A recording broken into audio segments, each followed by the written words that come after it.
Tantor Audio presents A Beautiful Mess by T.K. Lay, narrated by Annadelle Waters. Chapter 1. Something About Today. 1 week.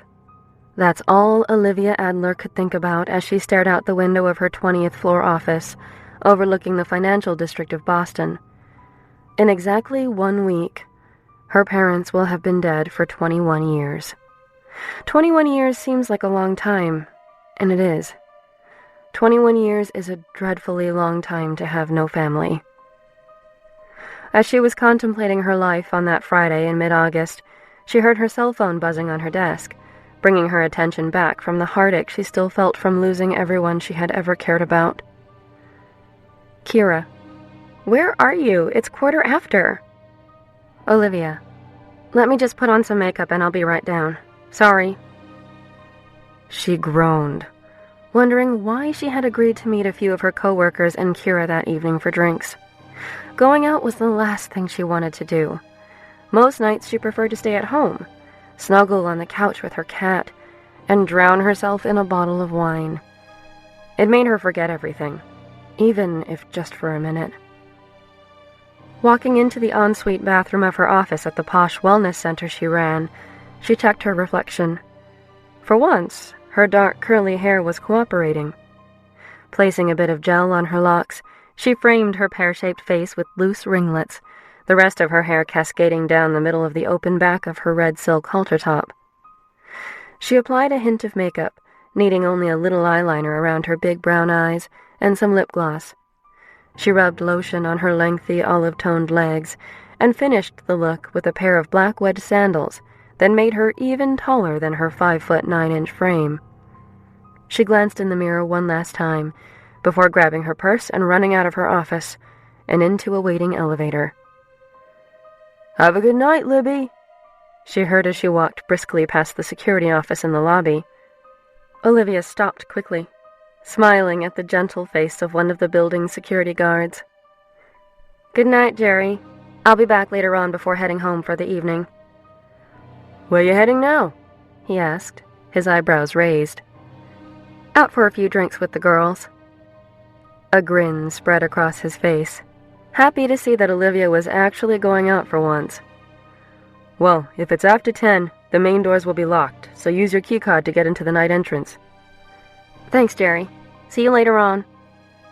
She left through the big glass doors and walked outside. "Hey, gorgeous," Kira said as Olivia exited the tall, shimmering skyscraper.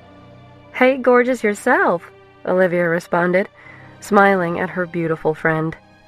Her light green tank top brought out the deep green of her eyes, which contrasted nicely with her vibrant red hair. Although she was shorter than Olivia by about 6 inches, only hitting 5'3" on a good day, her confidence made her seem so much taller. Olivia had met Kira during her freshman year at Boston College. She moved into the apartment across the hall in the building where Kira had been living. Kira was only a few years older than Olivia, and had been her rock for the past decade. She was the only family Olivia had left. The two friends linked arms and walked the few short blocks to McFadden's. It was a beautiful evening in mid-August, and the humidity that had been present earlier that afternoon had faded.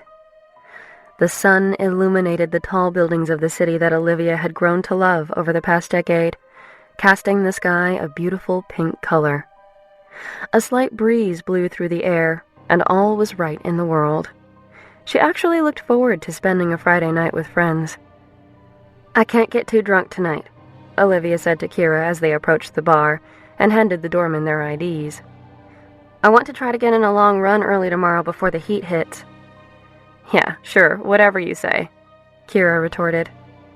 She didn't try to downplay Olivia's training schedule, but she was worried that her friend pushed herself too hard, not leaving any time to enjoy life. "I mean it. I've been slacking on my running lately. I have a marathon in 2 months, and I'm trying to qualify for Boston." The girls walked into the brightly lit bar, the sound of people laughing and having a good time filtering through. Olivia quickly scanned the huge room in order to locate her coworkers. "You work out, all day long at work. You should take the weekend off." "That's what Sundays are for. Anyway, I don't work out all day. I teach a few group classes during the week, but that's really it. Olivia spotted a few of the girls she worked with sitting on one of the many oversized couches that made up the trendy bar's decor, and quickly made her way through the packed room in the direction of the floor-to-ceiling windows overlooking the street. "Hey, you made it!" Bridget shouted at her, obviously a few drinks in. Bounding off the couch and nearly tripping over the coffee table, she pulled Olivia into a hug. "It's a bit creepy how similar you guys look," Kira interjected, eyeing Olivia's coworker and her nearly identical hair and eyes, although Bridget's complexion was more on the fair side. "You realize that, right?" "Yeah," Olivia replied dryly, pulling away from her friend. "Thanks for dragging her out," Bridget shouted at Kira, giving her a hug. "I saw Simon here. I think he was looking for you," Melanie, her other coworker, said, as Kira and Olivia sat down on the small velvet couch opposite Melanie and Bridget. "Why would he be looking for me?" Olivia asked, her irritation showing at the thought of running into him. I might have mentioned you were meeting us here. He came over to say hi, so I let him know that you were probably going to be here." Melanie pulled her blonde hair back before looking at Olivia, who was rubbing her temples. "What? Did I do something wrong?" she asked innocently. "No, Mel, it's okay," Olivia assured her. "I just didn't want to have to deal with this tonight," she explained. "Why not?" Bridget asked, sounding surprised. "He did hound you practically every day to go out with him when the construction company he was working for came to build that new studio room. I thought he was cute. I didn't think you'd ever say yes. What's the deal now? Are you guys not dating anymore?" "Miss Olivia doesn't date, remember?" Kira explained, laughing as she eyed her friend. "She has sex with guys while remaining hopelessly unattached." Her voice had a dreamlike yet condescending tone to it. "Kira!" Olivia playfully smacked her. "You make it sound like I'm a whore." "Oh, you're not a whore. Far from it. You just refuse to be in a relationship. With anyone." Olivia glared at Kira, who knew her reasons for never getting involved with the opposite sex. "I don't refuse anything. I just find relationships to be full of disappointment. Life is disappointing enough without the stress of a relationship." "So what's the deal with Simon, then?" Melanie asked, her blue eyes inquisitive as she tried to lighten the mood at the table. "The sex has gotten to be way too boring. It was good the first few times, probably because I was drunk. But now, well, let's just say that it does nothing for me. And the other night, he wanted to stay over." Her face cringed at the thought of waking up next to Simon. Or anyone, for that matter. "What's the problem with that?" Melanie asked. Olivia smiled at her much younger friend, debating whether she should tell her what her relationship rules were, hating for her cynicism to rub off on Melanie when she was just 21. Oh, you don't know Libby's rules?" Kira interrupted. "You have rules?" Bridget asked, trying to hide her shock. "This is the first I'm hearing about it, and I've been working with you for the past several months." "Well, I don't do the relationship thing," Olivia explained. "Well, not the way most people do. I don't mind going out for drinks or dinner on occasion, but I really tend to value my space and independence. I'm very open and honest before I start seeing someone. I lay down the law so there are no surprises later on, and I don't run the risk of anyone becoming attached to me." "You need to enlighten me," Melanie said. "What are these rules? Should I be taking notes?" She giggled. Olivia shrugged. "The rules are quite simple, actually. No sleeping over. I get my own space. I hang out with my friends. I have no desire to meet their friends. If they happen to meet mine, so be it. If it gets to the point that we sleep together, we only sleep with each other and we're honest when we want to move on. Like I said, I don't do relationships."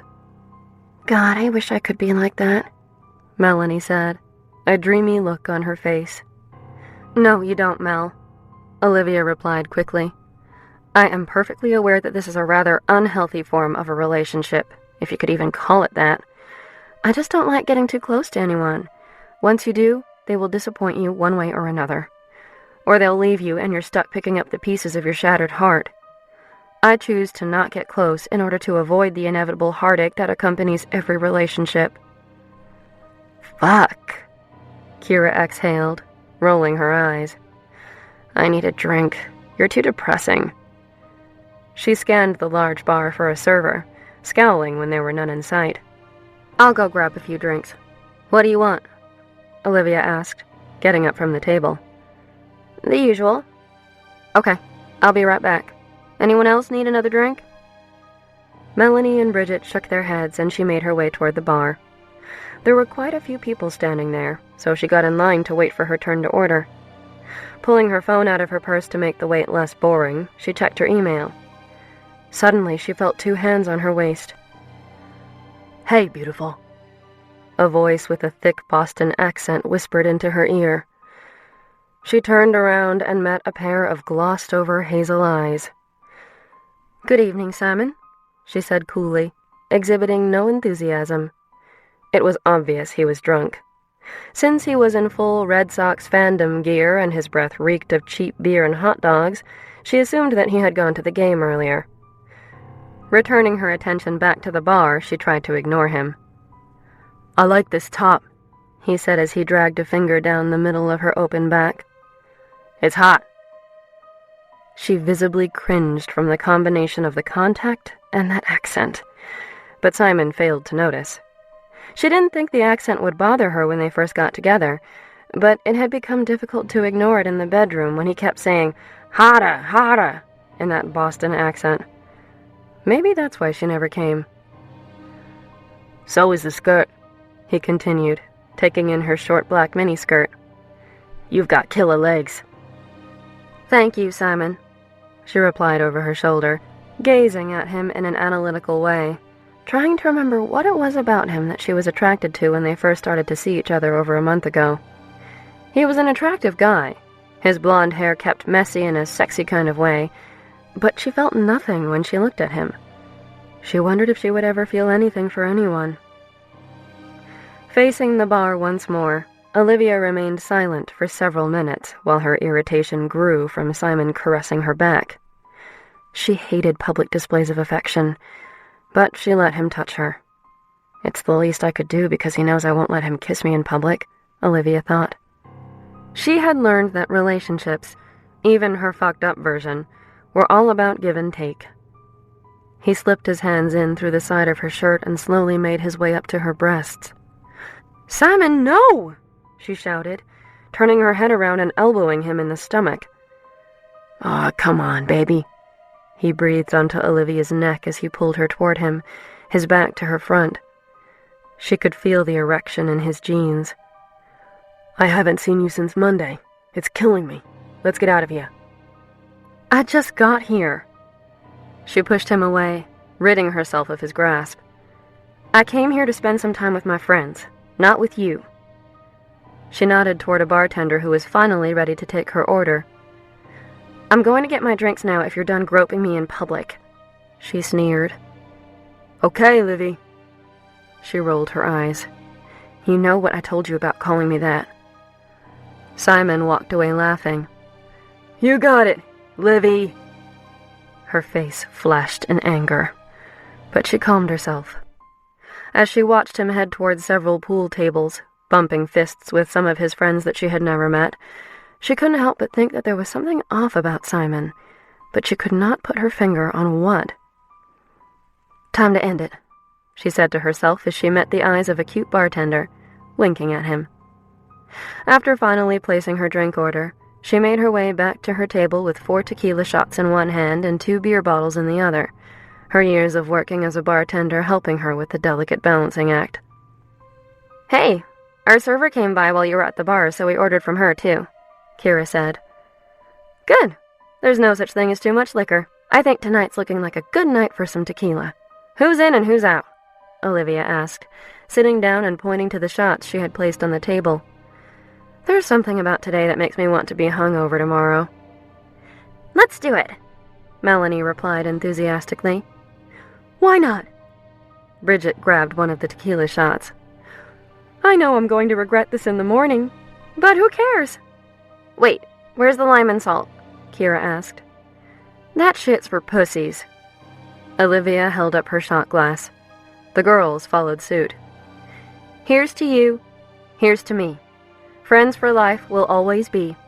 If we should ever disagree, fuck you. Here's to me. The friends clinked glasses and gulped the shot back.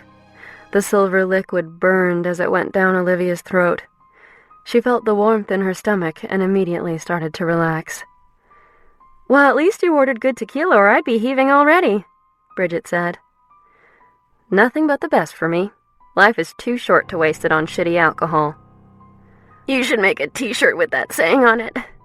Kira choked out with tears in her eyes, clearly having some trouble stomaching the tequila. It's going to be a good night. I can tell.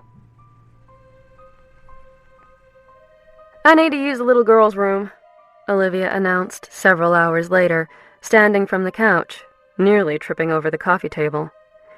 Heading past the bar and toward the bathroom, she was met with a line snaking around the long corridor. Scowling, she decided to go see whether the line was any better on the second floor, where a band was scheduled to perform later that evening.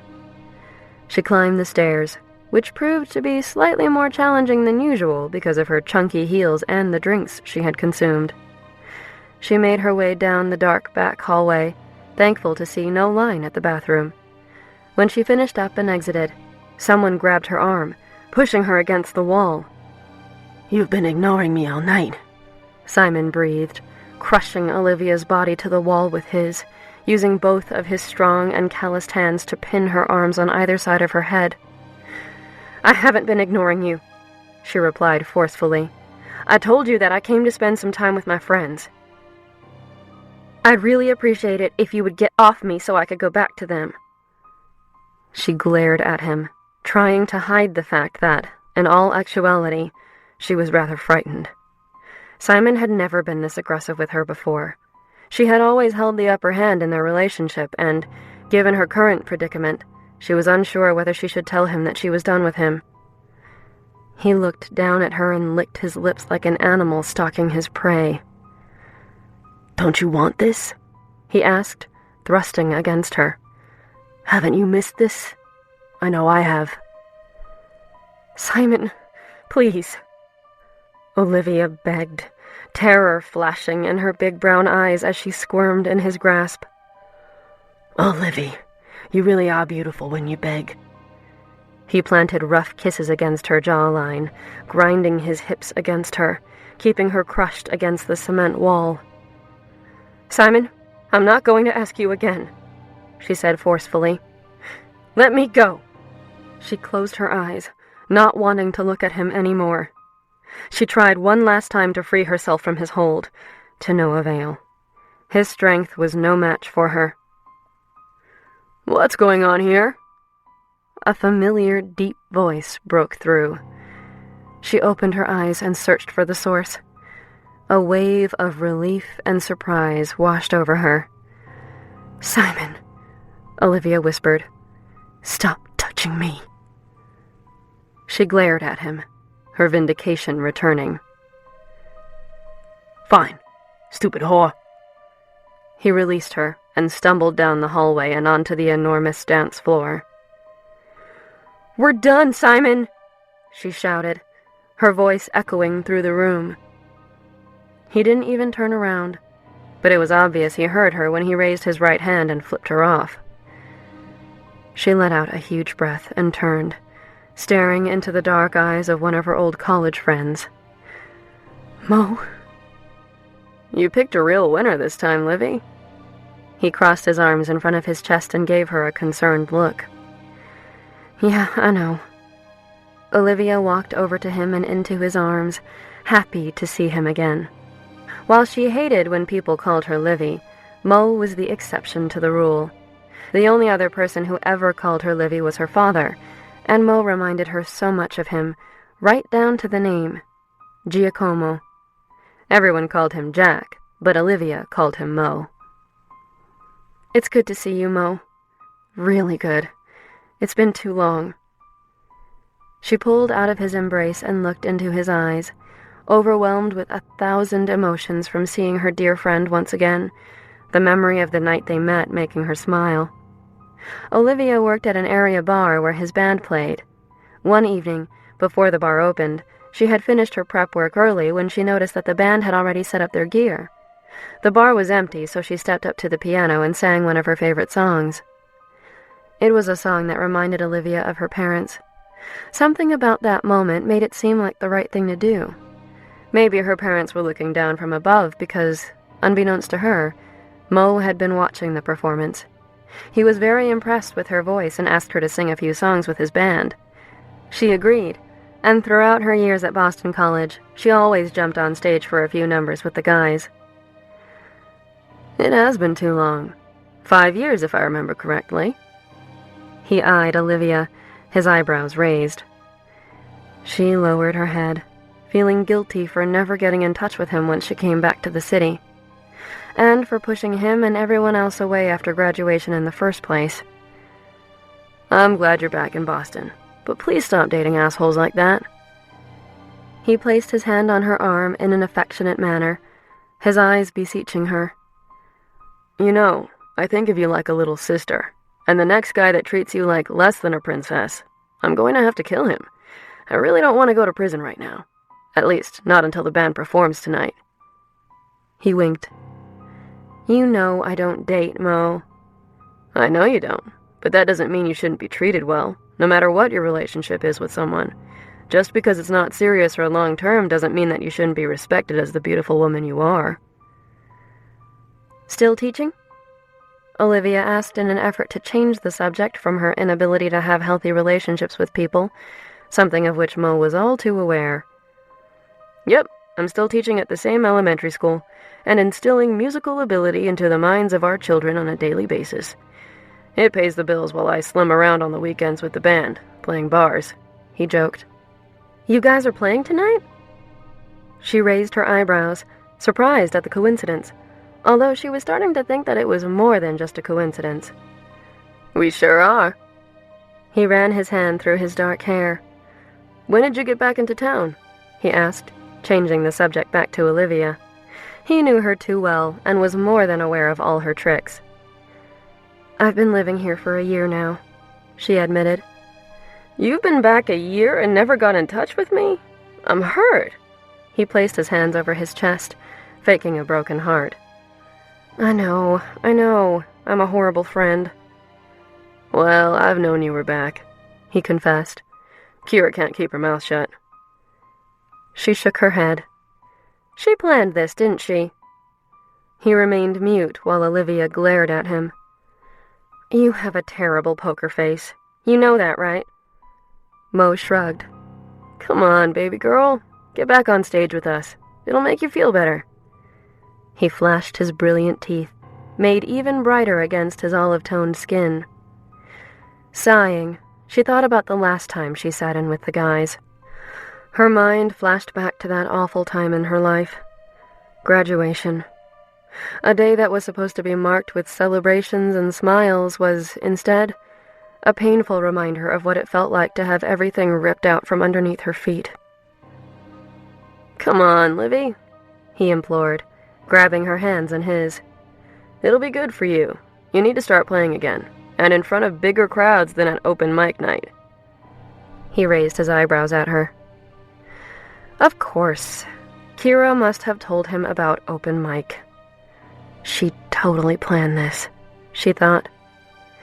Fine, she huffed. Don't do this, Olivia. You're shutting down again. You have to stop pushing everyone away. Hiding her eyes from Mo, she retreated from the hallway to find her friends. As she approached the stairs, she turned and met his gaze once more, sending him an apologetic look. But what if shutting down and keeping people at a distance is the only way I know? Chapter 2. A Good Night Turned Bad. Thank you! Mo shouted to a captive audience that had swelled in size over the last hour. Now, time for a little surprise. In the audience tonight is our good friend, Miss Olivia Adler. The crowd cheered at the mention of her name. Butterflies started to form in Olivia's stomach, nervous energy coursing through her body. Kira grabbed her hand, knowing that she still got nervous before she performed. Those of you who have been following us for the past several years know that she used to sing with us. What do you all think about her getting up here to sing again? The decibel level in the club skyrocketed, most likely due to the intoxication of everyone in attendance.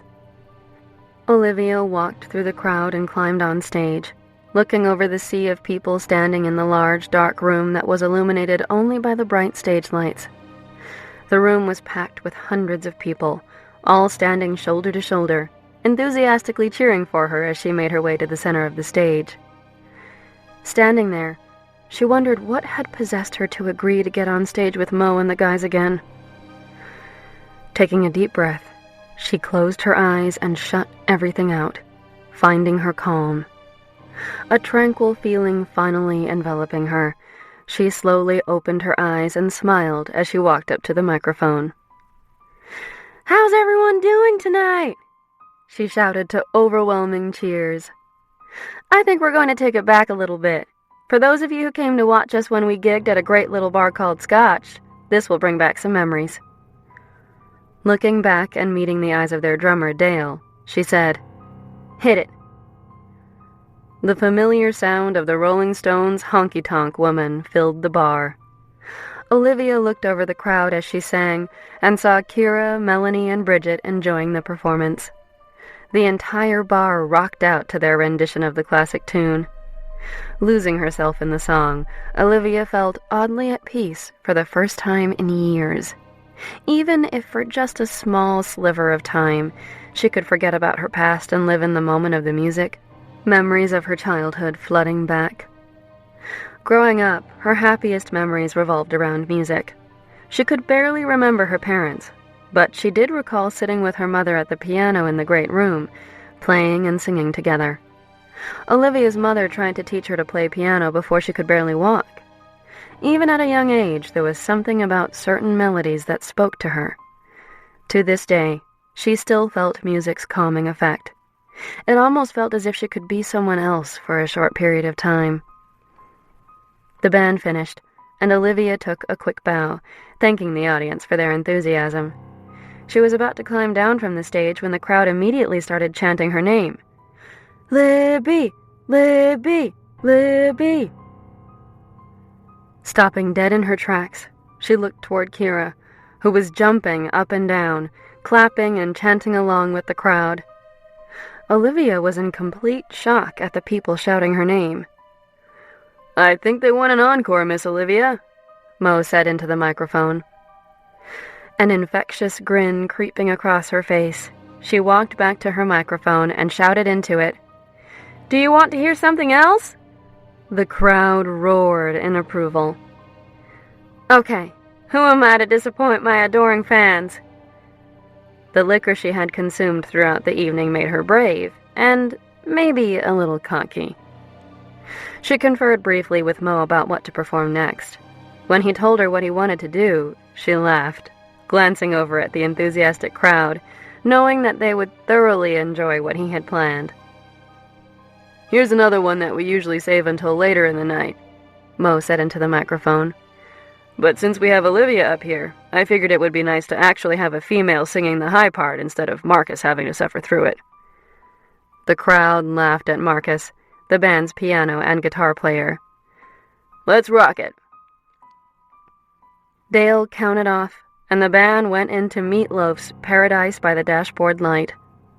The crowd danced and sang along, the men singing with Mo and the women singing with Olivia. She ended up finishing the set with the band. Afterwards, the bartender sent a round of tequila shots to the stage, and they took their shots. "Here's to Groove Delay finally being back together," Willie, the bass player, shouted, raising his empty shot glass. "It's definitely good to be back singing with y'all." Olivia looked around at the guys that she practically lived with during her college years. Besides Kira, they were the only family she thought she had left. "Will you sing with us once in a while?" Mo asked, a hopeful look on his face. "You know I can't tell you no," she replied coyly, wrapping her arms around him.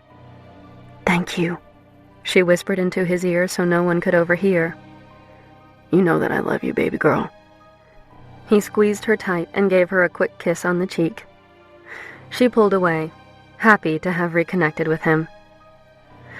"Well, I should probably get back to Kira and the girls before they leave without saying goodbye," she said, breaking the intensity of the affection that she saw in Mo's gaze. "Let me know about rehearsals." She gave him her cell number and said her goodbyes to the rest of the guys. As she walked through the large dance floor area and searched for her friends, people kept stopping her, saying how much they loved the performance. A few even gave her a beer or shot, and, while she was cognizant that taking drinks from anyone she didn't know wasn't the smartest idea, she felt invincible and on top of the world.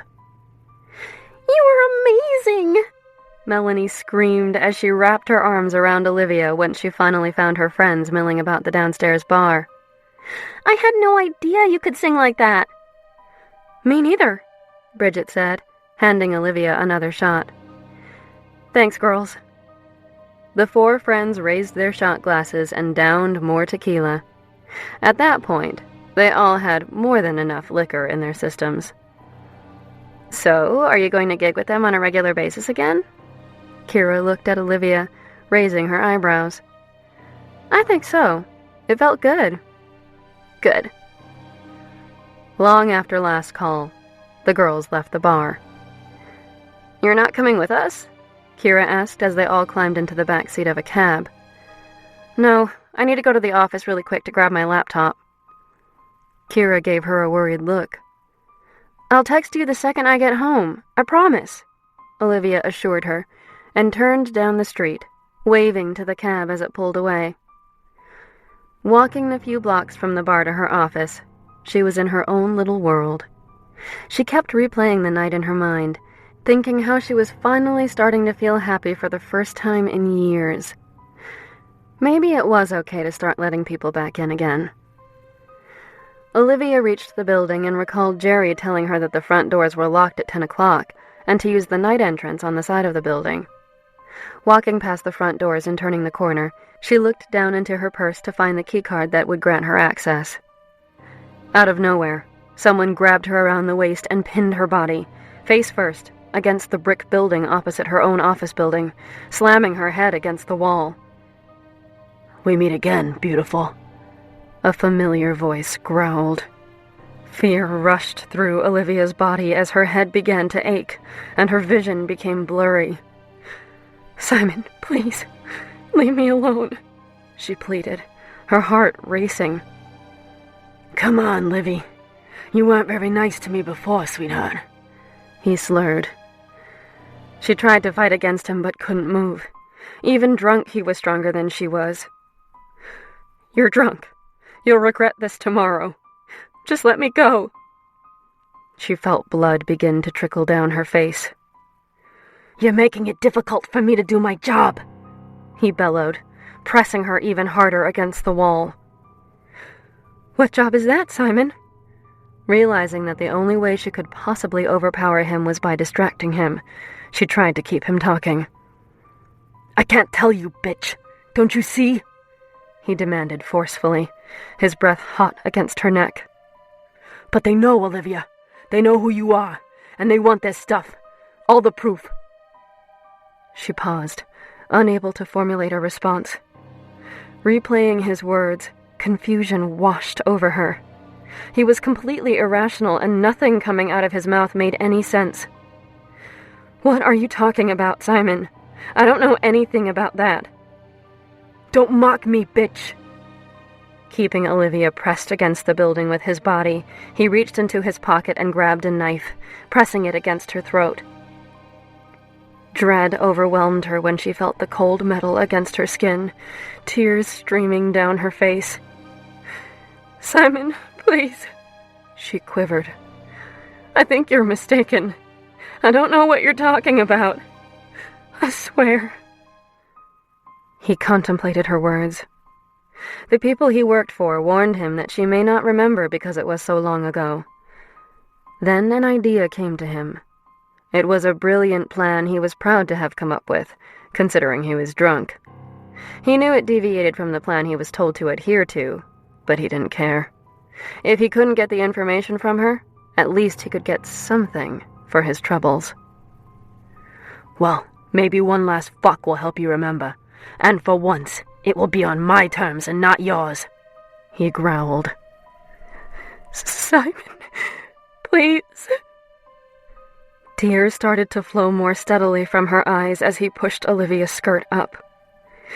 "Someone might see you," she begged quietly, closing her eyes and hoping she would wake up and the entire evening would turn out to be a bad dream. Simon grabbed onto her panties and ripped them painfully from her body. She screamed from the shock of it. "You know I like a screamer, but now's not the time for that." He pressed one hand over her mouth, holding the knife against her throat with the other. Her entire body trembled under Simon's weight as she tried to squirm from his hold, her head throbbing and her stomach queasy. He easily outweighed her by 100 pounds, but he was drunk. All she needed was a few seconds to get away from him and run. She couldn't move her back or her arms, and her legs were useless. She opened her eyes, her vision slightly blurry, but all she could see was the brick of the wall he had pressed her against. Her face flashed red with anger, and she refused to let Simon get away with this. She had every intention of fighting, not wanting to give up so easily. Parting her lips, she sunk her teeth into his skin, biting down hard on the hand that was covering her mouth. When she tasted metal, she knew she had drawn blood. "Ouch! Fucking bitch!" Simon howled, releasing her. She kneed him in the groin, and he fell to the ground. She started to run away, but Simon was fast. He reached his hand out and grasped onto her ankle, pulling her to the ground, her cries becoming desperate and loud from their struggle. With her free leg, she kicked him repeatedly. Finally landing a hard blow to his head, he released his hold on her other leg. He moaned in pain, clutching his head as blood streamed down his face. Olivia quickly raised herself off the ground, desperate to get away from him, and fled onto State Street. She frantically ran down the cobblestone sidewalk, crying out for someone to help her. The silence around her was deafening as fear consumed her body, her hands shaking. The normally busy street was barren, the last of the bar patrons long gone for the evening. The clouds in the sky created an ominous feel. All of the buildings were eerily dark. Streetlights dimly illuminated each corner, casting shadows on the vacant street. As she tried to find someone to help her, she heard a noise coming from the direction of the night entrance, and she started running again, adrenaline coursing through her entire body. She wasn't sure where to go, but she knew that she didn't want Simon ever touching her again. Chapter 3. Penance. In the early morning hours of a Saturday in mid-August, Alexander Burnham found himself walking from his penthouse apartment on the waterfront to his office building in the financial district. He had trouble sleeping, which happened from time to time, so he decided to head into the office to check in on a few of his security operations. He had been awoken earlier by a dream that he hadn't had in years. He saw those brown eyes that he hadn't seen in ages. Those brown eyes he never thought he would see again. Those brown eyes he had let down. Why, after all these years, was she haunting his dreams again? Needing to clear his head, he left the leggy redhead in his bed and walked the empty streets of Boston to his office. As he neared his destination, the sound of a woman screaming in the general direction of his building startled him. His instincts kicking in, he immediately started to run toward the cries for help.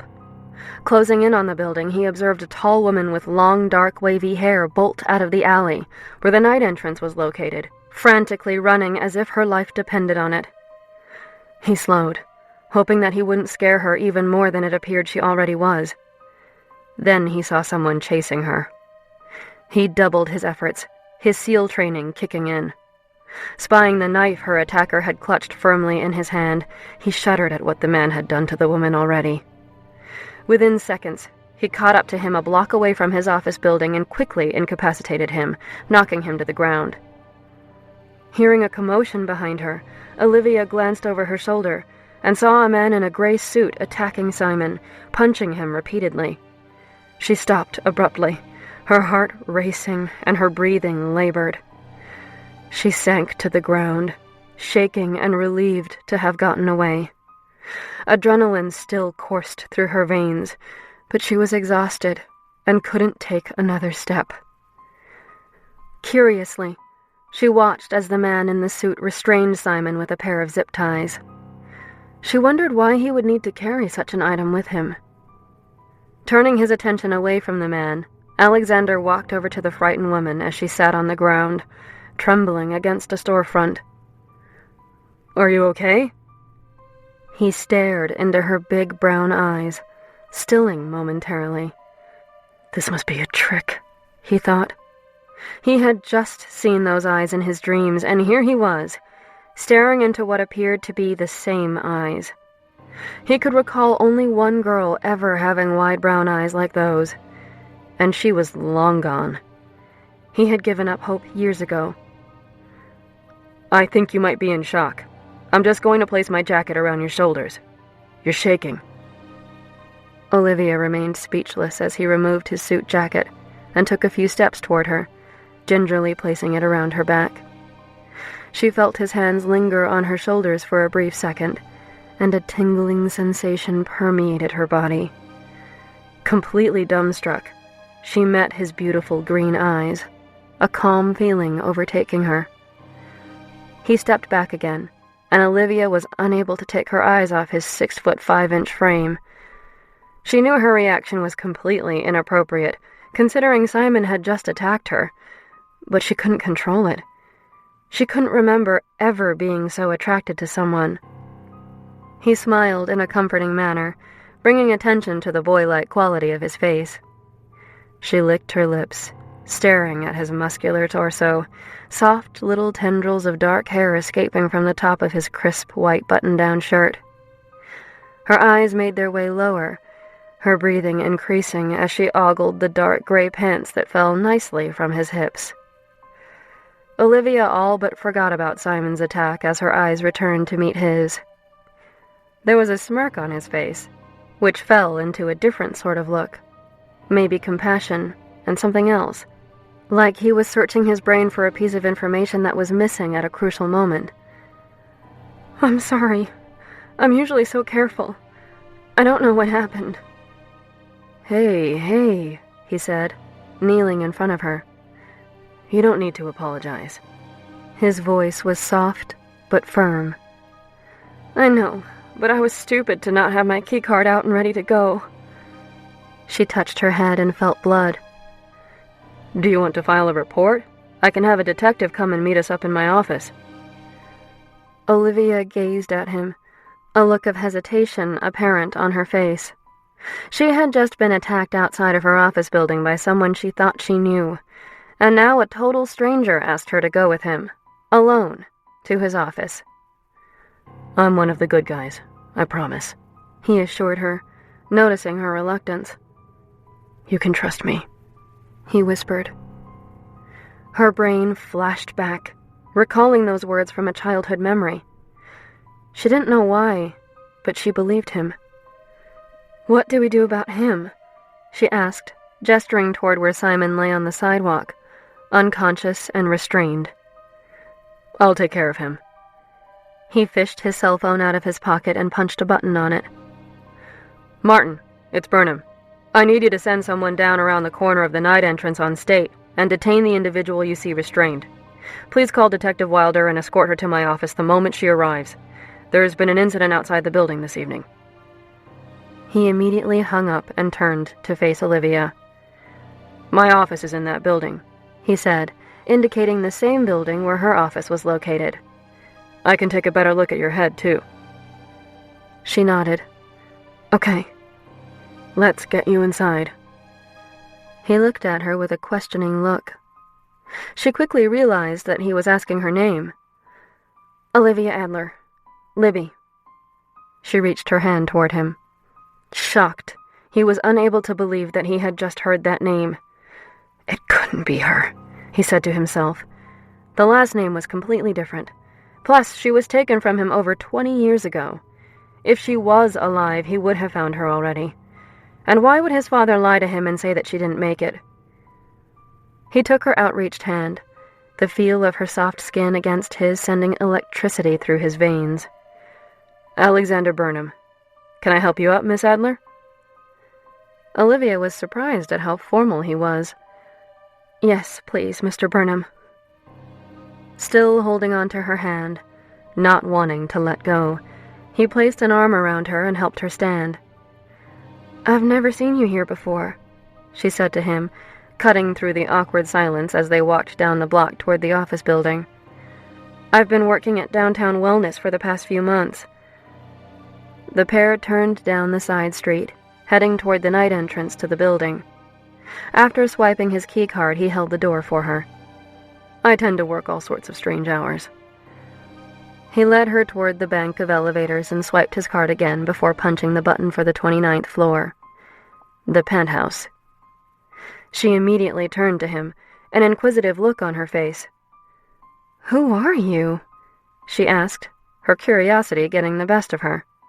She had always heard stories about the man who occupied the 29th floor, mostly from Melanie, who told Olivia time and time again how absolutely breathtaking the guy was. She had also said that he was some sort of billionaire super spy. Olivia quickly brushed it off. Melanie clearly read too many romance novels. He simply smirked at her with a sparkle in his eyes as the elevator continued to ascend to his office. Wait a minute. You're Alexander Burnham? The Alexander Burnham? Olivia exclaimed. You run Burnham & Associates, don't you? No, I own it, he replied, trying to hide his smile. That, and this entire building, if we're being honest. I feel partly responsible for what happened to you this evening, he admitted, his playful expression being replaced with a look of empathy. I'll be changing some things around here next week. The elevator dinged, and Alexander stepped back, allowing Olivia to exit before him. He led her through the foyer and into a small reception area. Immediately in front of her stood a large mirrored glass wall with Burnham & Associates in giant block letters. Several modern black chairs surrounded a coffee table in the waiting area, with large black and white art prints adorning the gray walls. It was understated and elegant at the same time.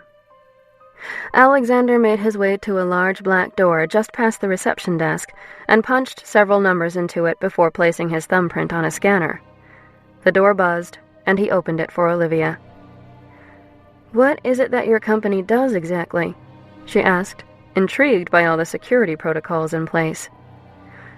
Ironically, this is a private security company, among other ventures, he responded, leading her down a long corridor and punching yet another code into another door.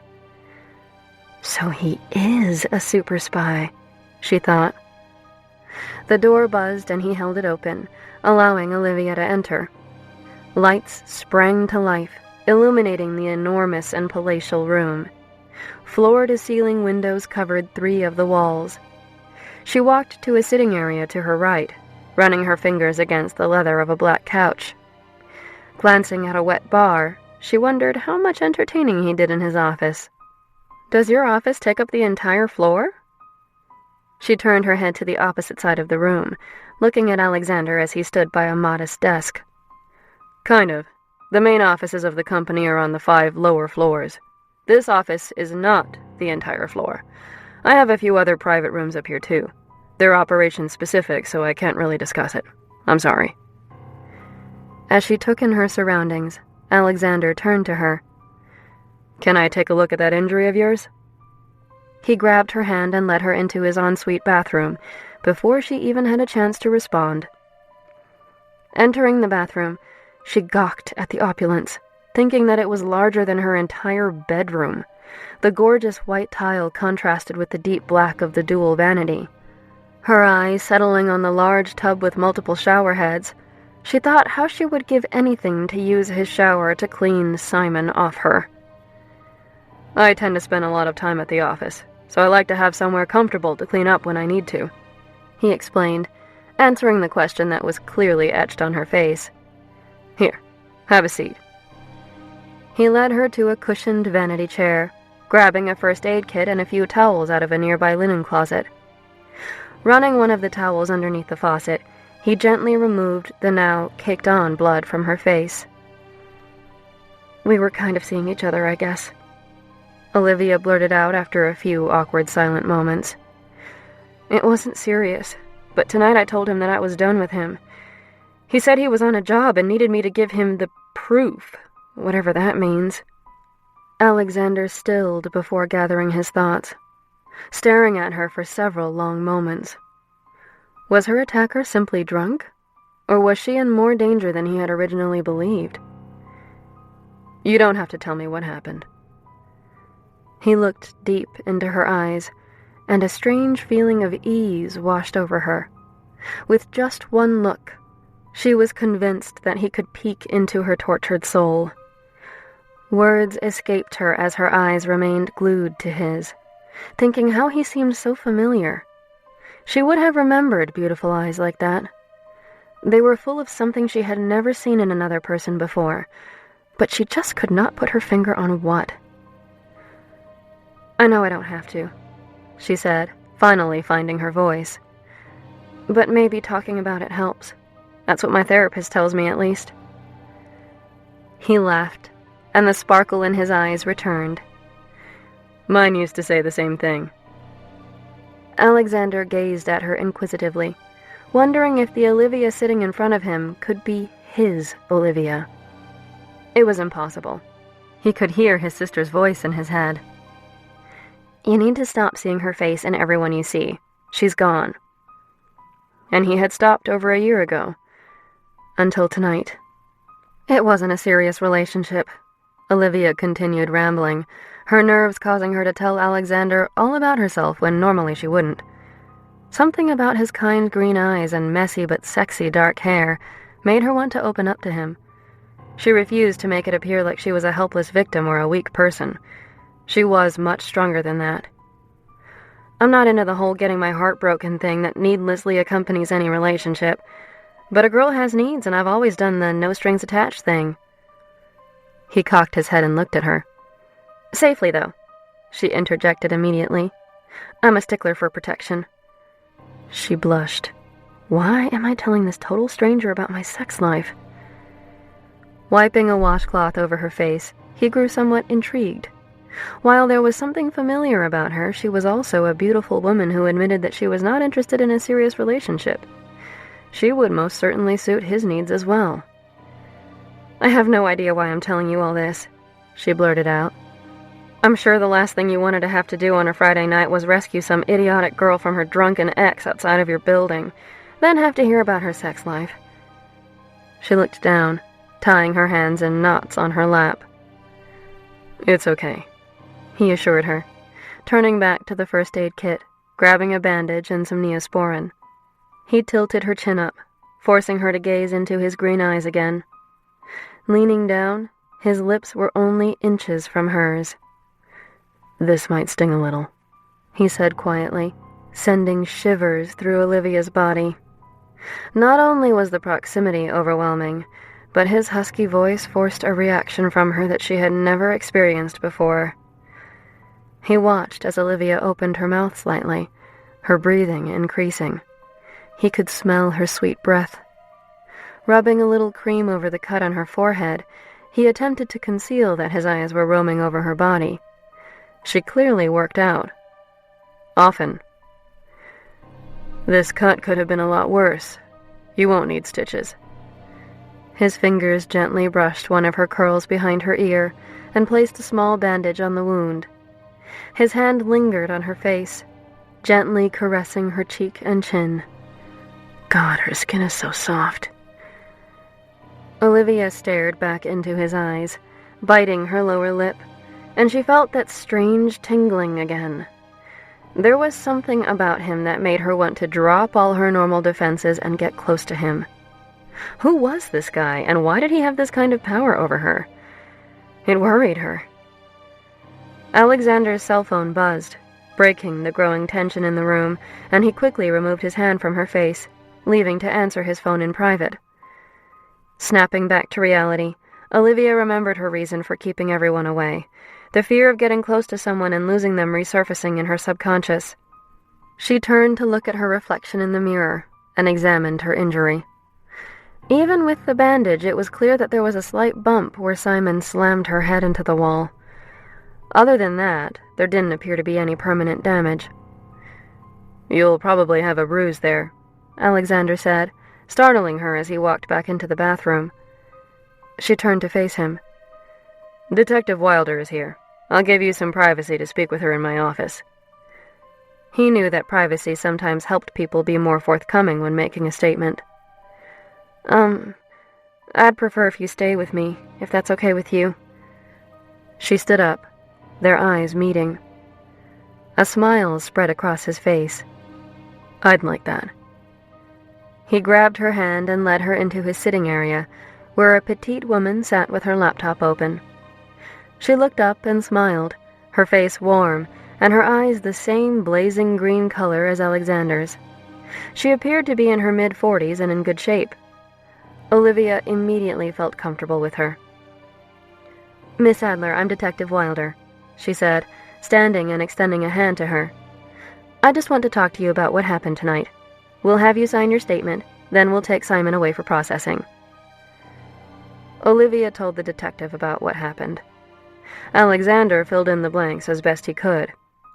She told her about her relationship, as it were, with Simon, how they met when he was working construction, how he pestered her for nearly a month to go out with him, and his strange words that evening.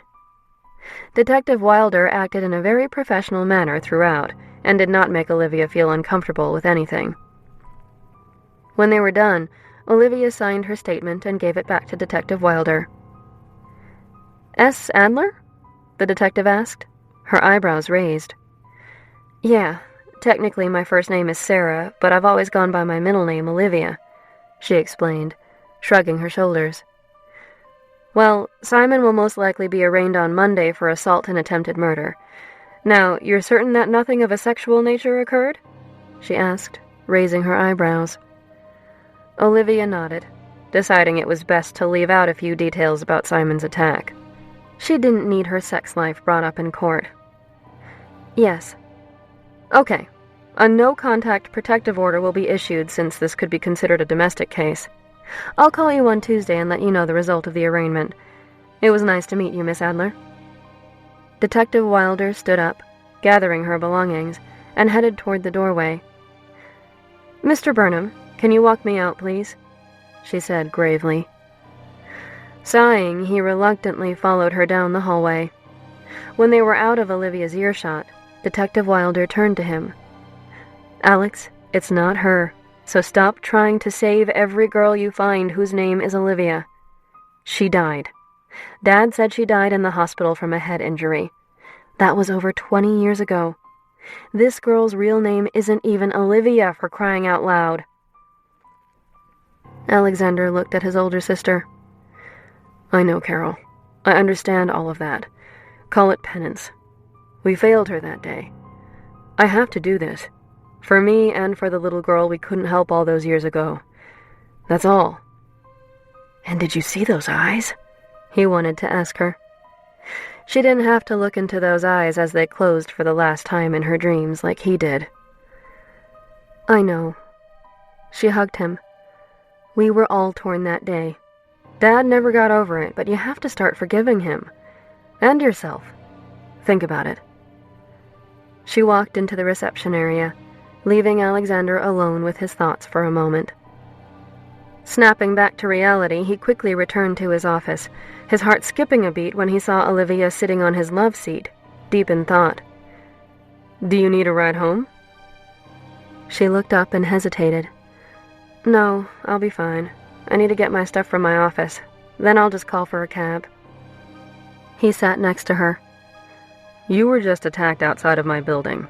I run a security company, and I can't even keep people who work in my building secure. The least I can do is make sure that you get home safe." Olivia turned to look at his face, and could see how badly he felt. Fine, she conceded, but only because it's after 3 in the morning and I don't feel like waiting for a cab. Alexander smiled, happy to spend a little more time with her. I'll accompany you down to your office, then have Martin meet us out front with the car. He held out his hand for her, and she grabbed it, allowing him to lead her from the office and through the security door to wait for an elevator. A tall, well-built man in his mid-50s wearing a black suit sat in the reception area and immediately stood when he noticed his boss emerge. Mr. Burnham, is there anything else I can do for you? Martin, this is Miss Olivia Adler. Pleasure to meet you, Miss Adler, Martin said, extending his hand to Olivia. I will accompany Miss Adler to her office on the 20th floor. Please bring the car around and meet us out front. Yes, sir, Martin answered as the elevator car arrived. They all stepped into the car. Martin pressed the button for 20 and the basement garage. As they turned to exit the elevator on Olivia's floor, Alexander placed his hand on her lower back, leading her in the direction of the front door to the wellness center. The placement of his hand sent a series of unexpected shivers up and down her spine. Olivia took a quick breath, wondering how a simple touch could affect her like it did. That simple gesture felt much more satisfying than any act of intimacy she could remember. Turning her head in his direction, she noticed him exhale very slowly before their eyes met. She thought that maybe she had the same effect on him. Then she remembered that they had just met. No one fell for someone after just an hour. That only happened in romance novels or in movies, not in real life. This is where I work, she said as Alexander followed her through the center and down a corridor to her office. Well, technically this is where I deal with paperwork. When I'm instructing, I'm in one of the studio rooms. I'll just grab my stuff and we can get out of here. She kept rambling while Alexander silently stared at her, loving the way her mouth caressed certain words. He couldn't believe how breathtaking she was. There was something stirring within his depths, other than the obvious arousal. It was something more. Walking around her office, he glanced at various motivational prints containing words of encouragement that were hung on her walls.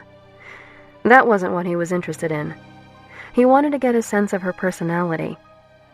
He stopped when he reached a medal rack containing close to 50 medals, clearly from a variety of marathons and half-marathons. Wow, he said in astonishment. Run much? Olivia laughed nervously. You could say that. I'm impressed. So you must be important to have a police detective at your beck and call at 3 o'clock on a Saturday morning, Olivia joked as she gathered her laptop and other items she needed for the weekend. Well, actually, she's my older sister. She helps me out from time to time. Ah, I see. Ready to go? He nodded and followed her back down the hall to the bay of elevators. Once a car arrived, it whisked them to the bottom floor, where they exited through the night entrance. Noticing her reluctance to return to the scene of her attack, Alexander grabbed her hand, trying to comfort her. Looking deep into her brown eyes, he whispered, "You're safe with me. I promise. You can trust me." There was that phrase again. You can trust me. Olivia searched her brain. Why was it so familiar? The pair walked onto the main road where a black Escalade waited. Alexander helped her into the back seat of the car before running around to the other side and climbing in beside her. After Olivia gave Martin her address, he turned the car onto the empty Boston streets and drove toward the back bay. Reaching his hand across the seat, Alexander grabbed Olivia's and squeezed it, surprising her. She turned to look at him and he gave her a small smile. She didn't pull her hand away as she normally would have, savoring in the warmth of his flesh on hers during the short ride to her brownstone on Commonwealth Avenue. When Martin pulled up outside her house, Alexander quickly exited the car and ran around to open her door for her. He grabbed her bags and led her up the front stairs, placing his hand on her lower back again. Reaching her door, she turned and met his eyes once more. If you hadn't shown up, she trailed off, the memory of Simon holding a knife to her throat returning after being blissfully absent for the past hour. I don't want to think about what could have happened if I didn't show up when I did. I guess my insomnia paid off tonight. He reached for her face and caressed her head where her injury was. He flashed back to a summer at the beach house and a young girl falling down on the rocks, cutting her head. She had to get stitches that day. His eyes wandered briefly to the other side of her forehead and noticed there was a very slight red scar underneath her hairline. Coincidence, Alex. It's just a coincidence. Well, thank you, Mr. Burnham, Olivia said, grabbing her bags from him. She hated awkward situations like this. She wondered what the proper protocol was for saying goodbye to someone who just, literally, saved your ass. After a brief pause, he placed a gentle kiss on her forehead where the old scar was. People only have to call me Mr. Burnham in the bedroom, he whispered in her ear. She gasped, her eyes growing wide. He smiled, rubbing his thumb over her bottom lip. Call me Alexander. For now. He winked as he pulled his hand away from her face. She immediately felt sad at the loss of contact. And if you need anything, please call me. If you're scared or worried or just need someone to talk to, don't hesitate to call. I don't sleep much as it is, so I would welcome the distraction. He reached into his pocket and handed her his business card. I'll keep that in mind. She turned to enter her house. Miss Adler, Alexander said, causing her to spin around and stare back into his eyes again. He didn't want her to walk out of his life just yet. Yes? He hesitated briefly. He contemplated asking her out, but, like Olivia, he didn't date. He fucked. That was it. It was a pleasure meeting you. I do hope our paths cross again, but under better circumstances. Olivia had no idea what to say to that. She simply nodded her head and turned to enter her house. Alexander watched her close the door, amazed at how different his evening had turned out from where it began. Earlier, he had gone out for a drink and ran into Chelsea, an old friend that he had hooked up with from time to time over the past decade. The tall redhead helped him forget everything for a few hours. He had been in total control of everything. That was what he needed. It was what he desired. Control made him happy. After that day all those years ago, he had decided to always be in control from then on. But now, after meeting Olivia, he was slowly starting to lose control over his own emotions. He wanted to get to know her, even if she didn't turn out to be his Olivia. Hearing the click of the lock on the front door, he retreated to the SUV, directing Martin to take him back to the office. Inside her house, Olivia walked to the kitchen, the hardwood floors of the old house creaking. She grabbed a bottle of water, filled the cat's food bowl, and walked up the stairs to the master bedroom on the second floor. She remembered how badly she wanted to wash the evening off her body. After taking a quick shower and getting ready for bed, she popped a few aspirin and collapsed on her soft bed. Her cat, Nepenthe, soon joined her. After the evening she had, she planned on staying in her bed the following day. Screw the long run she wanted to take. She sent Kira a quick text, letting her know she was home, before setting her cell phone on the charger. Olivia drifted off to sleep fairly easily for once, and dreamed of beautiful green eyes. On the other side of town, Alexander entered his office and unlocked the wall safe. For the first time since his father was killed over 5 years ago, he took out an envelope addressed to him, instantly recognizing his father's handwriting. He debated opening it. He sat, staring at the letter all night, scared of what his father's last words to him would reveal. Chapter 4. An Unexpected Surprise. "Sweetheart, hurry up! We need to get a move on!" A young Olivia's mother shouted at her as she grabbed a few last things from her summer home. Olivia didn't know why they had to leave so quickly. They usually didn't leave their beach house until after Labor Day. Her mother said it was an emergency and that she had to be a brave girl. But she was only 6 years old. Olivia sat in the back seat of the car, playing with Mr. Bear, her favorite stuffed animal, as her father sped away. Her mama must have been tired from all the packing because she was asleep in the front seat. The car merged onto the interstate, and her father became more relaxed, although he checked the rearview mirror more than he usually did. Out of nowhere, a dark SUV pulled up behind their car. He tried to accelerate, but his sedan was no match for the SUV, which was steadily catching up. His face remained calm, a staple of his CIA training. He was no longer trying to save his family. He was protecting his assets. "I love you," he said to his wife. He turned around, his face neutral, trying not to scare Olivia in the back seat. "We love you very much, Livy." Olivia didn't look up from her bear. "I know." Suddenly, a car slammed into them from behind. Olivia's head snapped hard against the seat in front of her, and she slipped into unconsciousness. "Hey, Olivia, we need to get out of here, okay?" A boy woke her up as she tried to unbuckle her seatbelt. Gazing into his green eyes, she realized that she knew this boy somehow. He always called her Olivia. "My mama and papa," she cried, remembering that there was a crash and her head hurt. She hoped her parents' heads didn't hurt too. "I know, but this is an emergency and you have to be brave," the boy pleaded with her. "Okay, I'll be a brave little girl." She reached out her hand and he pulled her through the shattered car window. Although he was not very strong, he picked her up, running as he carried her to safety. As he did, Olivia noticed her uncle looking into the passenger side of the crashed car, a scared look across his face.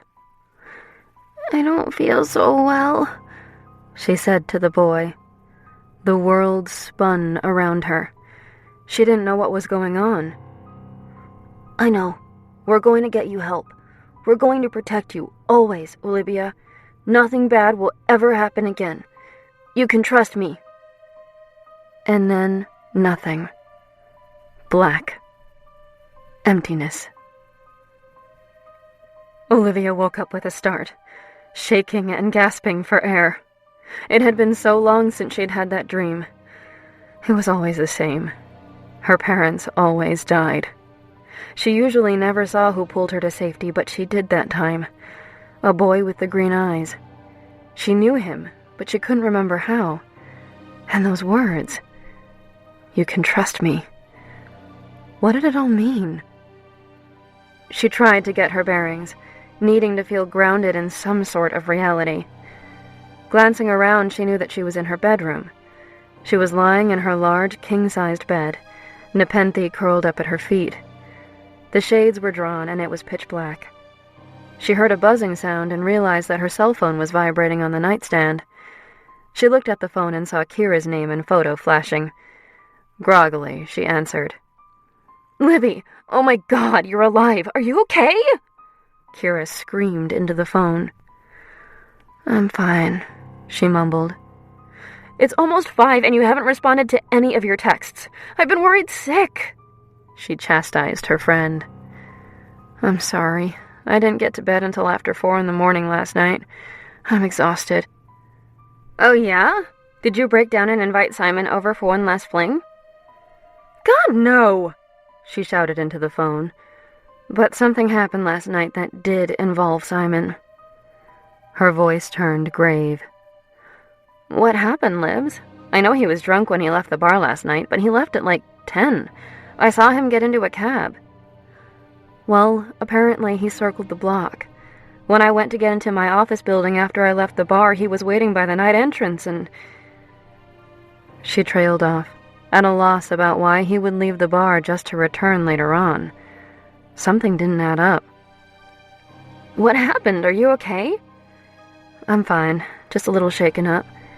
He attacked me. It was so weird. I'm such an idiot. I'm just lucky I got away, and that a guy who works in my building saw me being chased and caught him." "So he kicked Simon's ass for you?" Olivia laughed, thankful that her friend had lightened the mood a little. He definitely did. I didn't get too close of a look at Simon, but he was unconscious, so... Who was this mystery man? Kira interrupted. Just someone who works in my building, she said quickly, not wanting to get into any details about the gorgeous man she met the previous evening, a charged feeling enveloping her just thinking about him. Listen, I'm starving. Want to come over for a girls' night? I'll order some Chinese. We'll pig out. Fine, but I swear to God, if you order anything with tofu, I'm no longer your friend.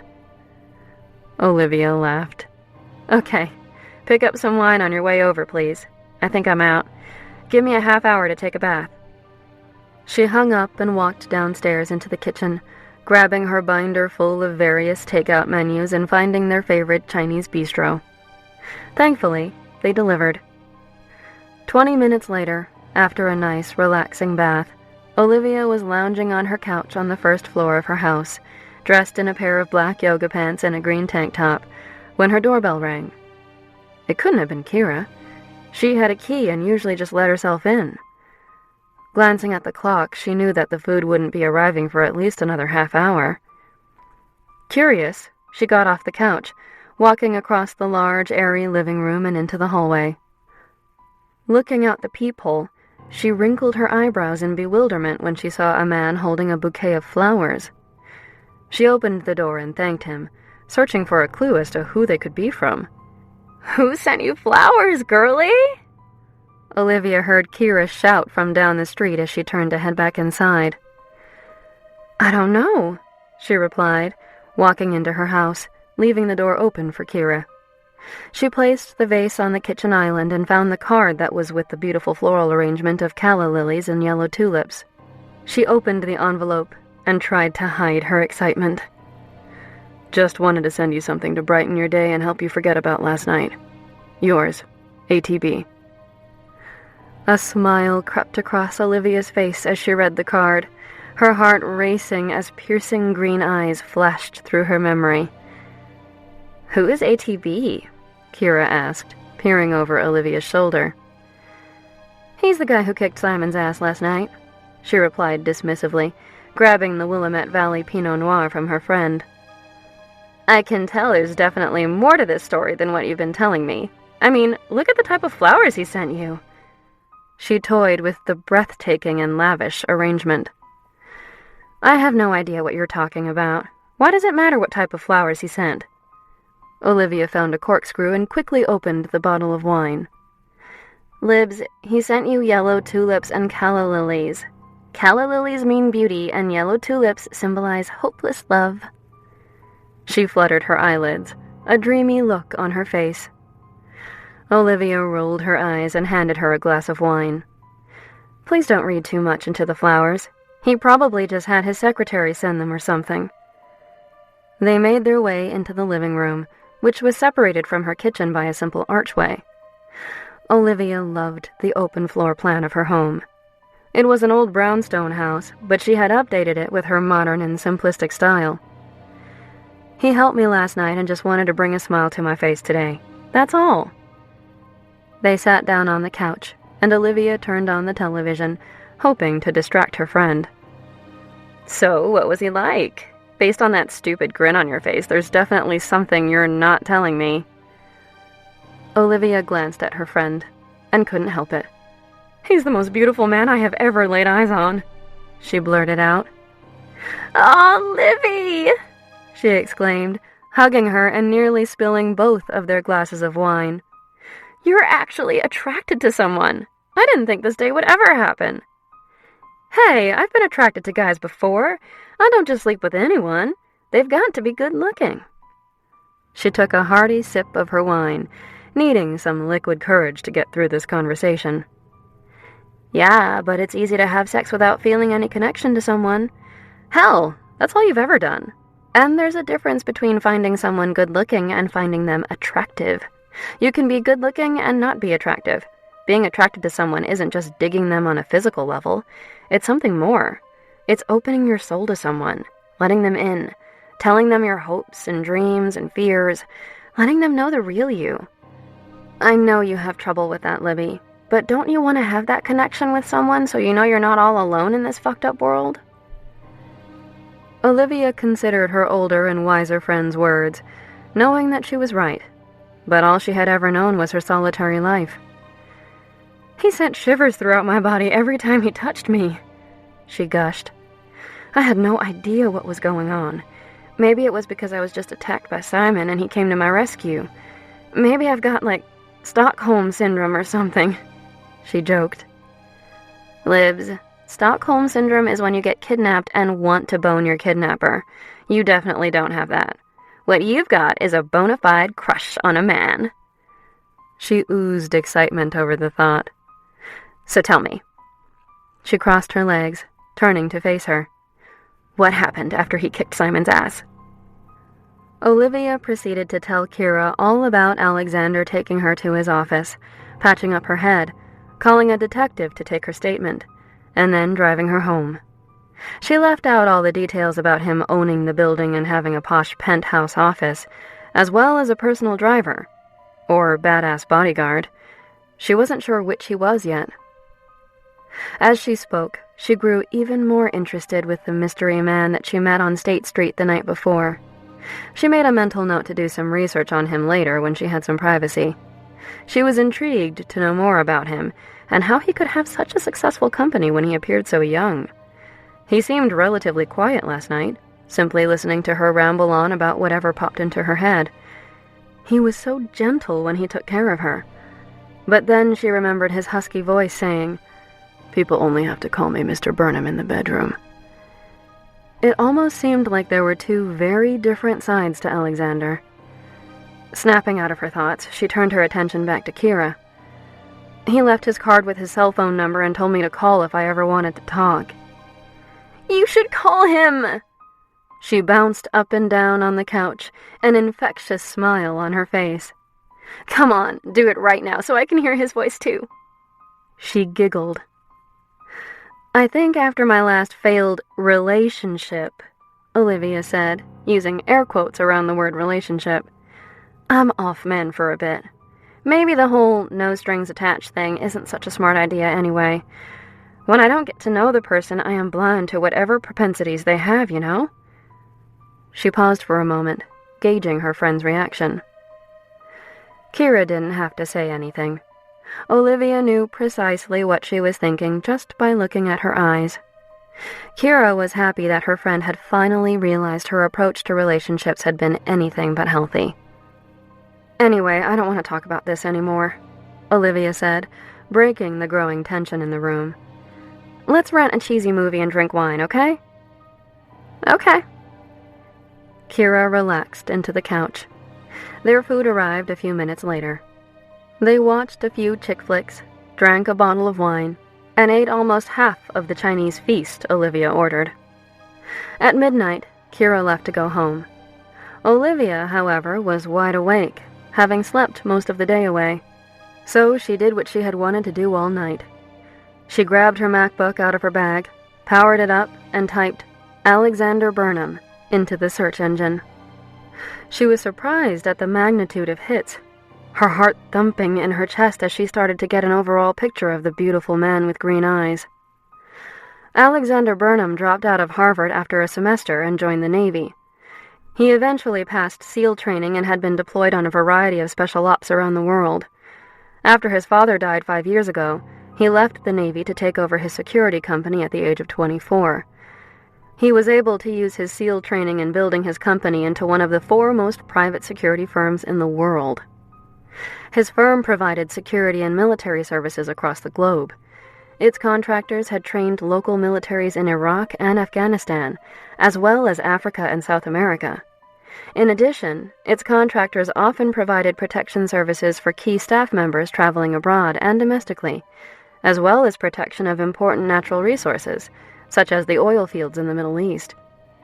Apparently, it also assisted various government and private entities in conducting certain classified operations, which Olivia deduced was a nice way of saying covert and clandestine services. Further, his company had recently expanded its services to include military aviation support, offering medical evacuations and armed air escort to any location.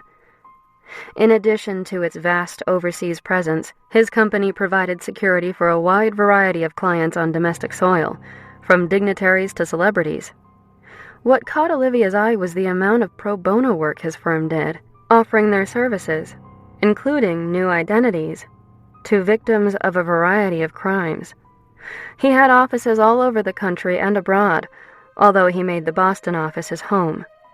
All that, and he hadn't even hit his 30th birthday. Her research showed that he was successful and compassionate at the same time. It was a unique combination of qualities that most men she came across didn't even come close to possessing. Sighing, she got up from the couch and looked at the flowers he sent, reading the card again. She was about to put it back into the envelope when writing on the back of it caught her eye. "Please call me. Anytime."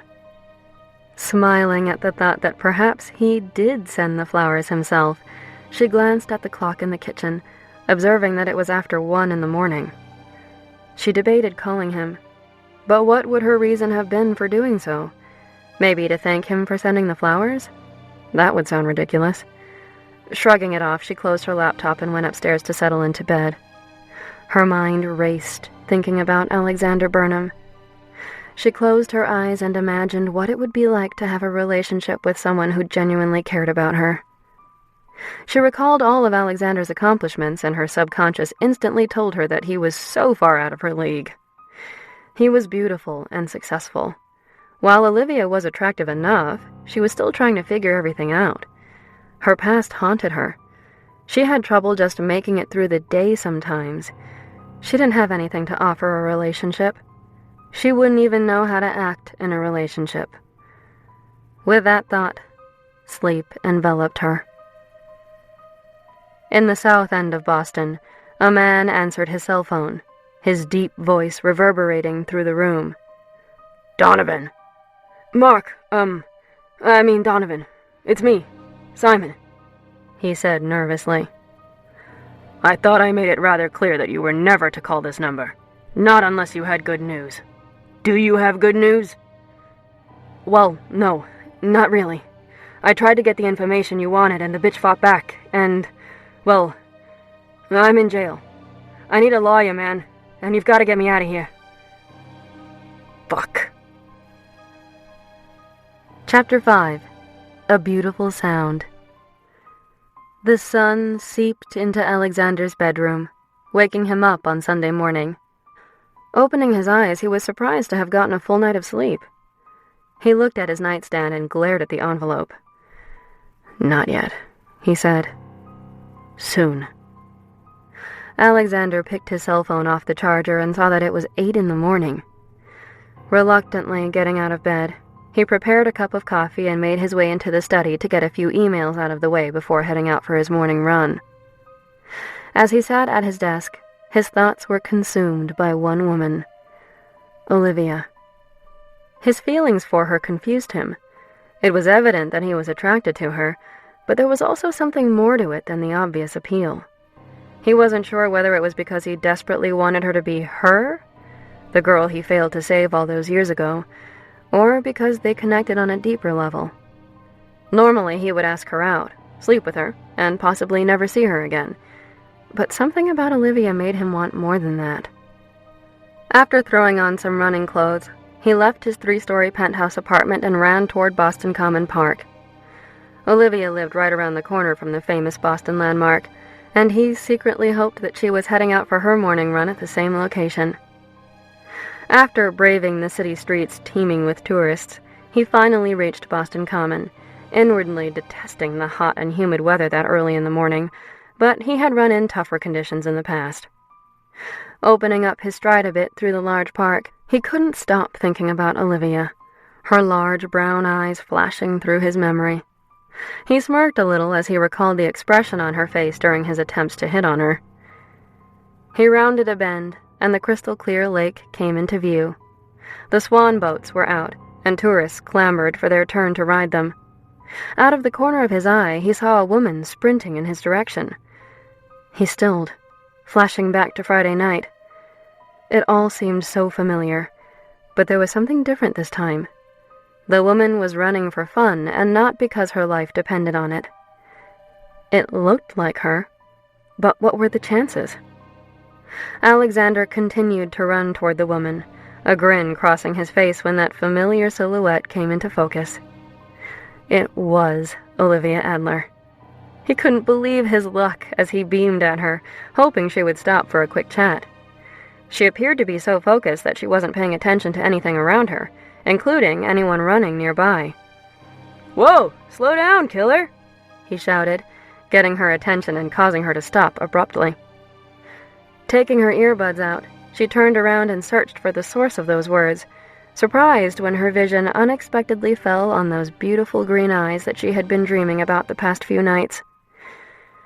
"Mr. Burnham, Alexander," she said breathlessly, blushing when she recalled his words from the other night.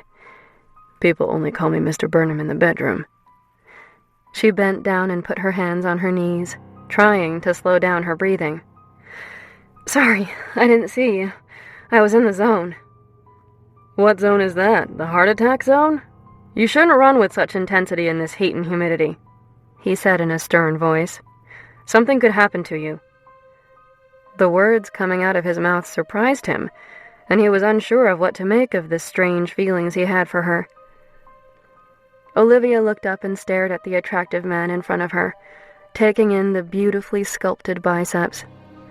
Licking her lips, she could faintly make out his defined abs through his shirt, her temperature rising as she imagined how he would look bare-chested. Alexander's face softened with a hint of amusement, noticing her eyes traveling over his body. "You're not from Kenya, so stop trying to run like you are."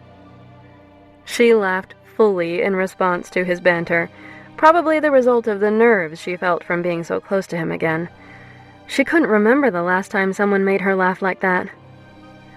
"That's a beautiful sound," Alexander said as Olivia straightened up, finally having caught her breath. "What is?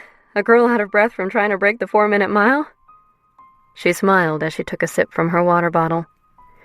"No, the sound of your laughter," he said softly. "I think it's quickly climbing on my list of favorite sounds." She blushed at his words, dropping her gaze from his. He took a step forward, leaning down to her ear. "But I'm sure I'd enjoy the sound of you out of breath as well, just as long as it was my doing." She gasped, blushing again. Something about Alexander and his words completely unhinged her. Normally, she was so confident and self-assured, but around him her stomach seemed to be all knotted up, never knowing what words were about to fall out of his sensual mouth. She found herself considering all the ways that she wanted him to make her completely breathless. She felt the possibilities were endless as her eyes roamed his body. "See something you like, Miss Adler?" he asked with a mischievous grin on his face, proud of himself for catching her off guard. For someone who appeared so strong and assertive, he had an inclination that it was all a front to keep people away. Avoiding his eyes and his last statement, Olivia turned, her vision settling on the lake.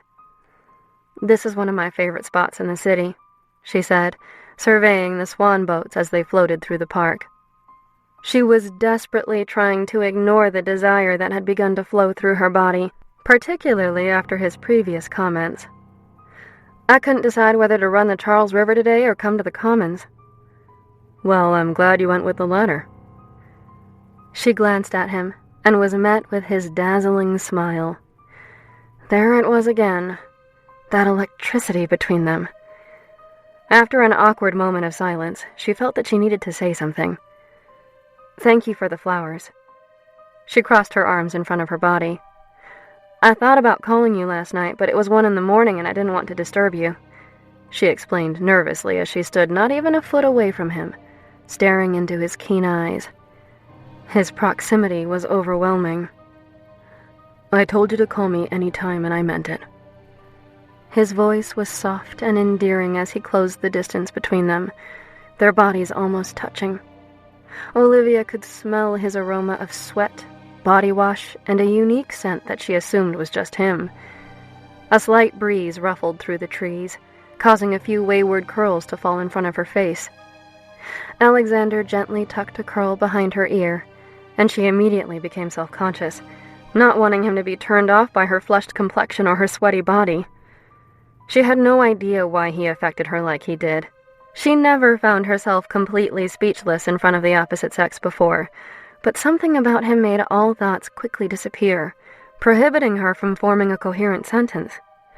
She couldn't put her finger on it, but there was something about him that made her want to get to know him better, and there was part of her that felt as if she already did. "Well, I should finish my run," she said, breaking her gaze from his and taking a step back, hopelessly wanting to keep her distance. "I'm planning to head to Beerworks for the game later," she explained. "Oh? You're going to the game today?" He peeked up. This was turning into a golden opportunity for him. "I hadn't planned to.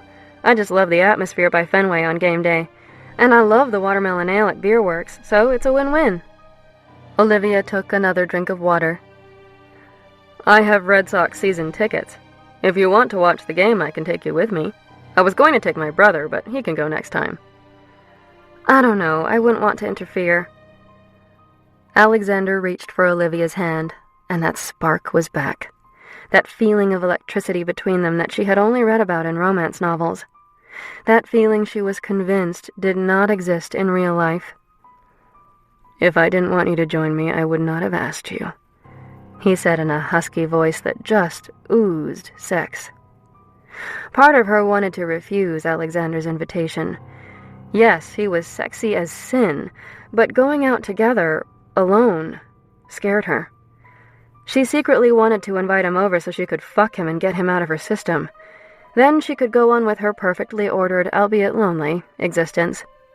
But she realized there was something about him that would make it impossible for her to ever forget about him. "I promise I don't bite," he whispered. "Unless you want me to." Fuck!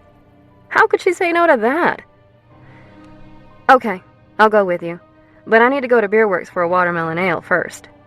"Absolutely," he replied with a twinkle in his eye. "The game starts at 4:15. Why don't I pick you up at 2? That way we can relax and have a few beers beforehand." "Okay," she agreed, glancing down at her GPS watch. She had more than enough time to get in some serious running before he would pick her up. "Please take it easy on the rest of your run." Alexander looked down at her, the stern look back on his face. Olivia didn't know whether to find it frightening or endearing that he seemed to care about her so much that he chastised her behavior. And there was something about that look and voice that made her want to obey him. "I will." She turned to finish her run, briefly glancing back and waving at him. She had never dated before and immediately became anxious as she thought about what she had gotten herself into. Throughout the remainder of her run, she couldn't stop thinking about his hooded eyes and the way his mouth caressed certain words, her stomach tightening in excitement. No one had ever made her feel like that before, and it scared her to death. What was he doing to her? She had known him for less than 48 hours, and he already had her rethinking her relationships. Before meeting him, she was too worried about losing someone close to her to allow anyone in, refusing to fall in love. But now, something had changed almost overnight. All because of a pair of pleasing, yet familiar, green eyes. Olivia returned home around noon and got ready for her afternoon with Alexander. After showering and going through the tedious process of straightening her thick, curly hair, she headed downstairs to the kitchen and prepared a quick spinach and quinoa salad. As she ate, she sat at the breakfast bar, staring at the flowers Alexander sent the day before. The yellow tulips and white calla lilies were beginning to slowly bloom, and Olivia thought that the flowers could be a metaphor for her feelings for him. They were gradually growing stronger and stronger. But just like everything else in her life, the flowers would inevitably die, and she would just be left alone. Again. She played around with her salad, regretting that she had agreed to go to the game with Alexander. It seemed like a good idea at the time, as his delicious body stood in front of her, his voice provocative when he told her that he didn't bite unless she wanted him to. But in the clarity of her home, She knew it would just end horribly for all involved. Nothing ever worked out for her. She was all sorts of crazy, and it was only a matter of time before her emotional instability and insecurities scared off Alexander, too. Losing her appetite, she knew that she needed to clear her head. She trekked up to the 3rd floor of her house and entered the music room that took up the entire floor. It was her pride and joy. After she had bought the house, she hired contractors to demolish all the walls between the rooms, making the 3rd floor one large open space. It was just her, so she didn't have a need for 2 additional guest bedrooms. 1 guest bedroom and 1 master bedroom was all she really needed. Entering the spacious room, a feeling of calm enveloped her from being enclosed in the 4 walls of her musical sanctuary. That room was her refuge when things got bad. Some weeks, it seemed she practically lived in there. Olivia shuffled through her bookcase, searching for the sheet music to the song she had on her mind. She didn't even really need it, but it never hurt to have a guide. After several minutes of searching, she found it, making a mental note to organize her music. The room was a little stuffy, given the late August heat, so she opened one of the large windows to let in some fresh air, looking down at the street below to make sure Alexander wasn't there yet. Making her way past a sitting area, she walked over to the piano and sat down, placing the music in front of her. The sound of the piano and her voice filled the large room, the acoustics perfect. She had one passion in life: music. It was how she dealt with things. As she sang, she thought about everyone she had lost. She grieved for her parents, desperately hoping that she had made them proud. She grieved for the life she had before the accident, the life she could barely remember. She wasn't sure if it was the loss of her parents that caused her so much pain, or whether it was the loss of her life before that day. She tried so hard to remember her friends and family. She must have had friends, but who were they? And where were they now? Would they remember her? Why couldn't she remember them? The only clue she had about her life before the accident came to her in the form of her dream. The green-eyed boy.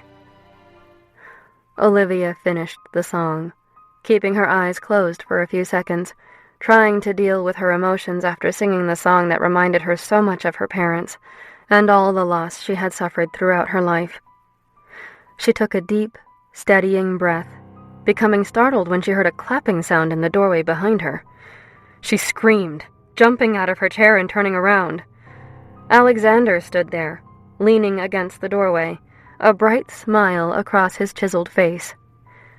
"God, he looks good," she said to herself, salivating over the man standing in front of her. No matter what, he definitely has good style. She eyed his crisp white polo shirt, plaid shorts, and flip-flops. "That was beautiful," Alexander said, breaking Olivia's stream of thought about how much she loved a man who could wear flip-flops. "How did you get in here?" She looked at him, crossing her arms defensively. "I rang the doorbell and you didn't answer. I was worried something had happened to you. Your door was unlocked, so I let myself in. Then I heard you playing the piano and singing. I just had to listen." Something about being in Olivia's music room made him think back to his younger years. Spending time with family friends, playing piano and singing along during the holidays, then having those friends taken from him. They weren't the only victims that day. Part of Alexander died that day too. Shaking off his tragic memories, he took a step forward, brushing a wayward strand of hair behind Olivia's ear. His hand lingered for a moment as he tried to keep his eyes trained on her face. Her legs looked amazing in the short navy and white striped sundress she wore, accented with coral jewelry. He thought about how it would feel to have those long legs wrapped around him. Snapping out of his racy thoughts, he smiled. "You're very talented, you know." She felt a glow spread through her and stared at her feet, trying to avoid his eyes. "Thank you." "Look at me, Olivia," he demanded. She snapped her head up, unsure of why she felt the need to obey him. "You are very talented." He held her chin in place and stared deep into her big brown eyes, getting lost in the pain and loss he could sense within. "Sorry, I didn't hear the doorbell," she said, interrupting the building tension that she started to feel all over her body, including between her legs. "It's hard to hear it up here." She turned around and folded the cover over the piano keys, needing to distance herself from Alexander before she invited him straight into her bedroom. "Are you ready to go?" He held his hand out to her. "Yes," she replied, grabbing it. Alexander marveled at how small her hand felt when enveloped in his. They walked out the front door, and she turned to lock up. She felt Alexander approach her from behind, his body mere inches away. He whispered in her ear, "Please always remember to lock your front door, even when you're home. You can't trust anyone." "I thought you said I could trust you." Olivia turned to face him, remembering his words from a few nights ago. She smirked while she placed her keys in her purse. "You probably shouldn't, but I'd like you to." He sent her a sort of mischievous smile, caressing her forehead where her bruise was. She closed her eyes at the contact, enjoying the sensation of Alexander's hands delicately brushing her face in a rather sensual manner. Why did a simple touch feel so invigorating? She didn't want to think about what it would feel like if he was to touch other parts of her body. She thought that she would probably explode. Alexander continued to gaze at Olivia, both of their breathing becoming heavy. He couldn't understand the pull she had on him, the magnetism unlike anything he had ever felt before. "Do you feel it too?" he asked, bringing his hand to cup her chin, tilting her head up. "Yes," she breathed, her voice husky as her legs grew weak. "Good," he said, turning and walking down her front steps, opening the back door of the waiting Escalade. Taking a deep breath, she took a minute to steady herself so that she didn't trip over her feet. Once she was confident that she could walk down the stairs without causing serious bodily harm, she joined Alexander on the sidewalk and climbed into the car. Martin sat at the driver's seat and greeted her as she entered the SUV. "Good afternoon, Miss Adler." "Hello, Martin." "Looking forward to the ball game this afternoon?" "Yes, I am. Thank you." The door opposite her opened, and Alexander sat down, preparing for the short drive. He reached out and grabbed her hand, his fingers brushing her soft skin. "You look beautiful today, Miss Adler," he said as he stared into her eyes, an endearing expression on his face. "Thank you, Mr. Burnham." His eyes grew wide, and he gave her a look of desire, causing her to think how much she wanted to scream his name. Bringing her hand to his mouth, he kissed it very gently. Tremors ran through her body from the contact. She stared into his eyes and realized she was falling for him, as much as she didn't want that to happen. This was bad. Very, very bad. Chapter 6. Puzzle Pieces. After a longer than normal drive from Olivia's house, they finally arrived at Beer Works. There was already a line outside, but the doorman saw Alexander and permitted the pair to enter, nodding a greeting to him. As they made their way through the industrial-looking microbrewery, he was greeted by more people, shaking hands with some, stopping to take pictures with others. All the while he was flashing his debonair smile, but keeping his protective eyes trained on Olivia.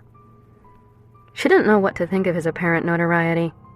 Girls around her were giggling and whistling, asking how she got to be so lucky to be out with one of the country's most eligible bachelors, according to Esquire magazine.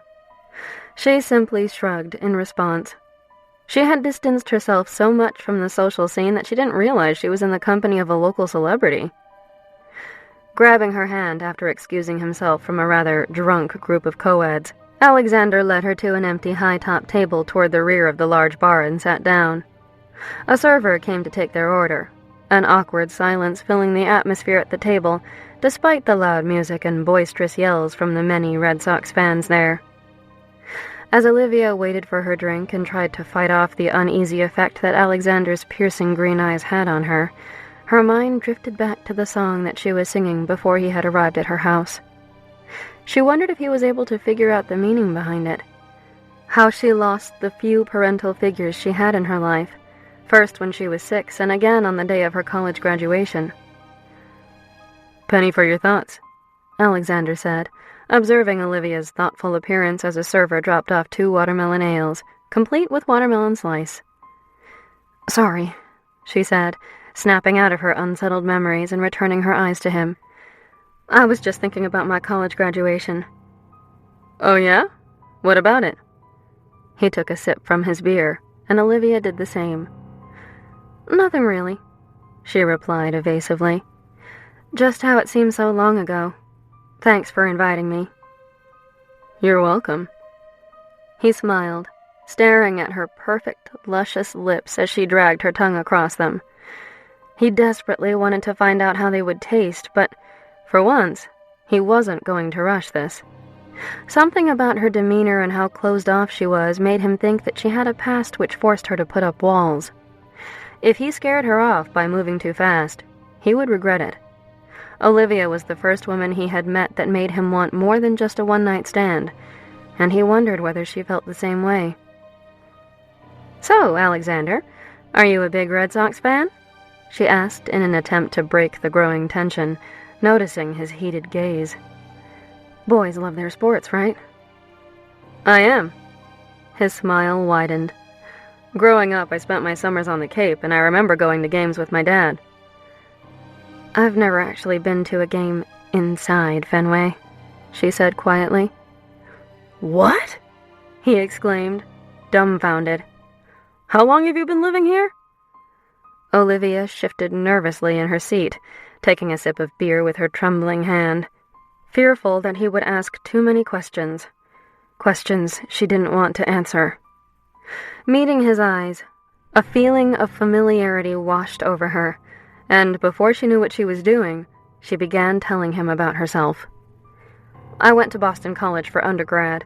I started there about 10 years ago. After graduation, I left. I ended up coming back about a year ago." Noticing her rigid stature, he could tell there was more to the story, and remained quiet, waiting for her to embellish. "I missed it here. This was the only place that really felt like home." She tapped her fingernails nervously against the metal table. "Where did you grow up? I know you're not from around here, not with that accent." He had been trying to place her accent all weekend. It had a soft twang to it, particularly when she pronounced certain words. "Charleston, South Carolina," she admitted, observing a perplexed look cross his face at her response.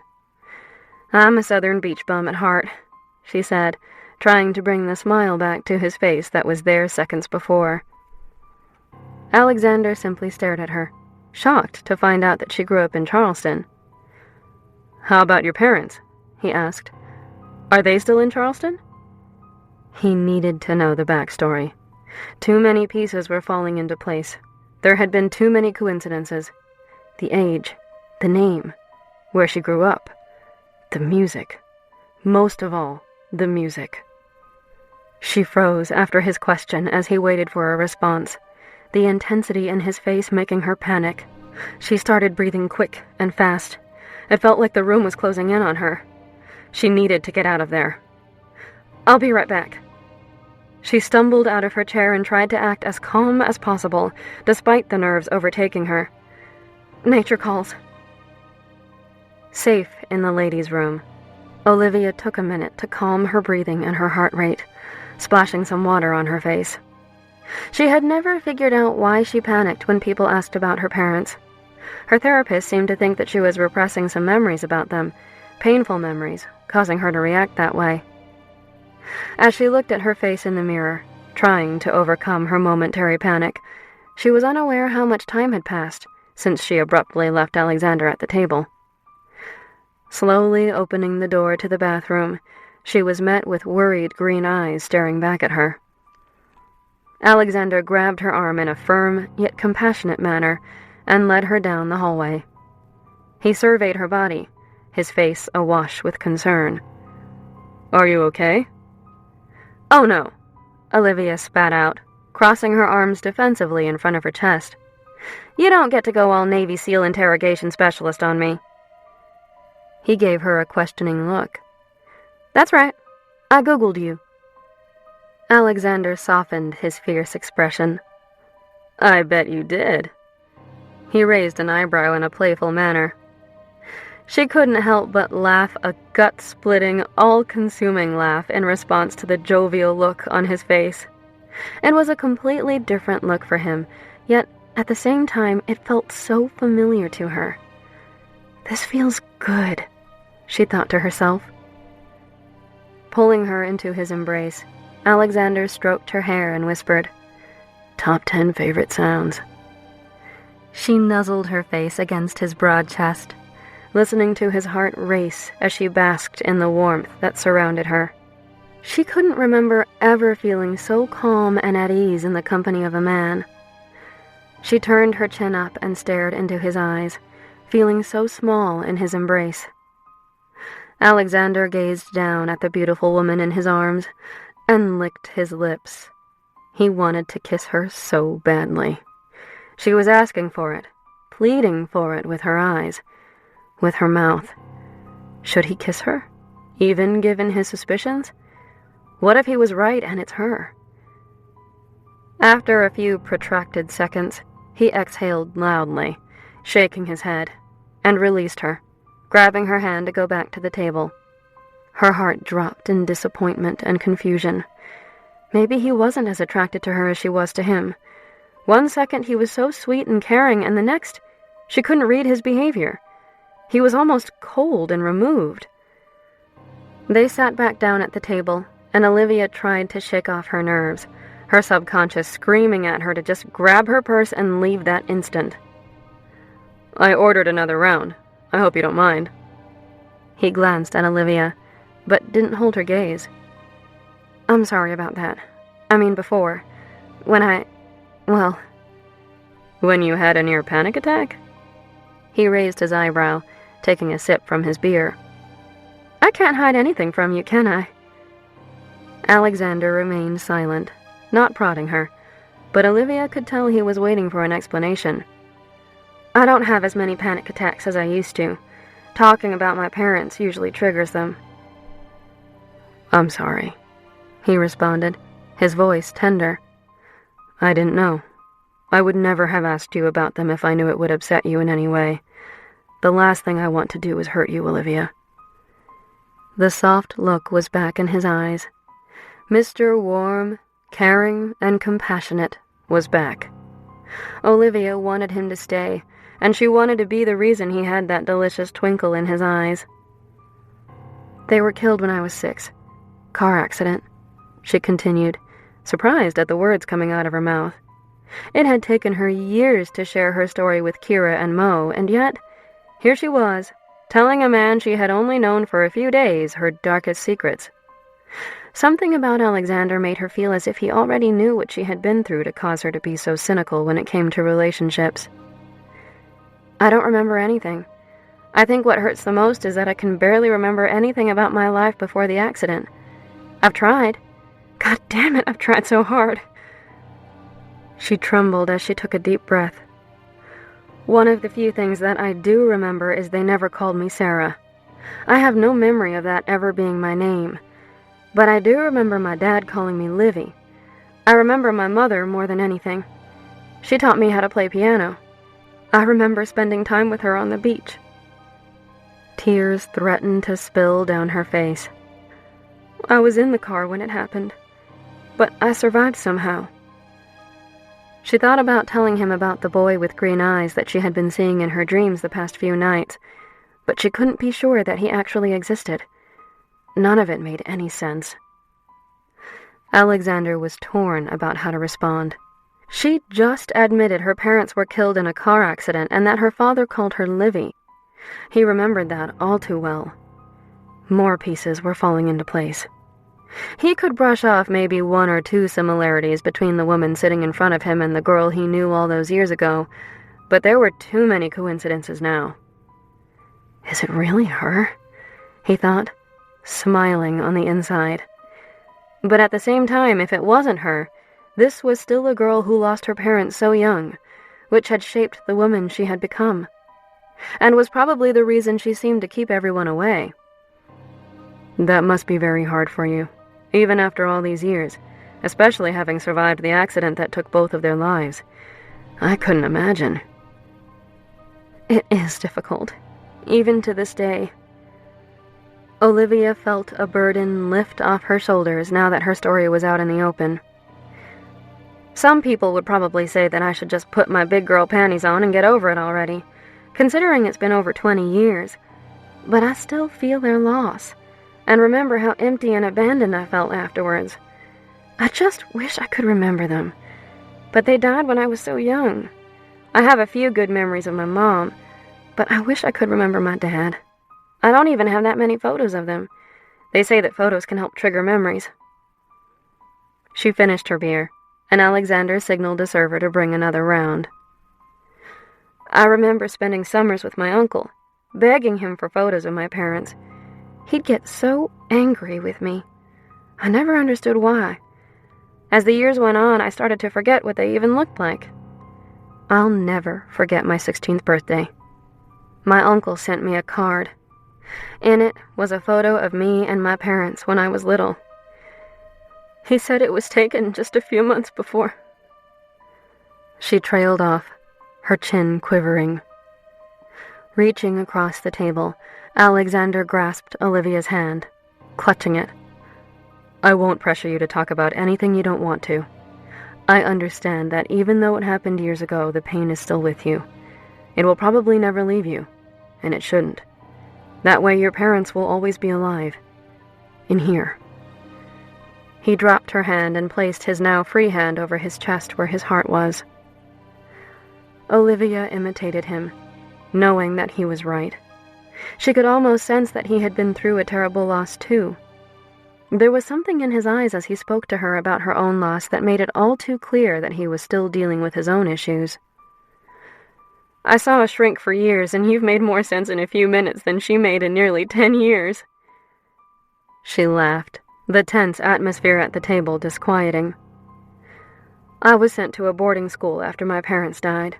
She continued her story as a server dropped off another round of beer. My uncle kind of took care of me. He wasn't really my uncle. He was just a close family friend, but the title just stuck.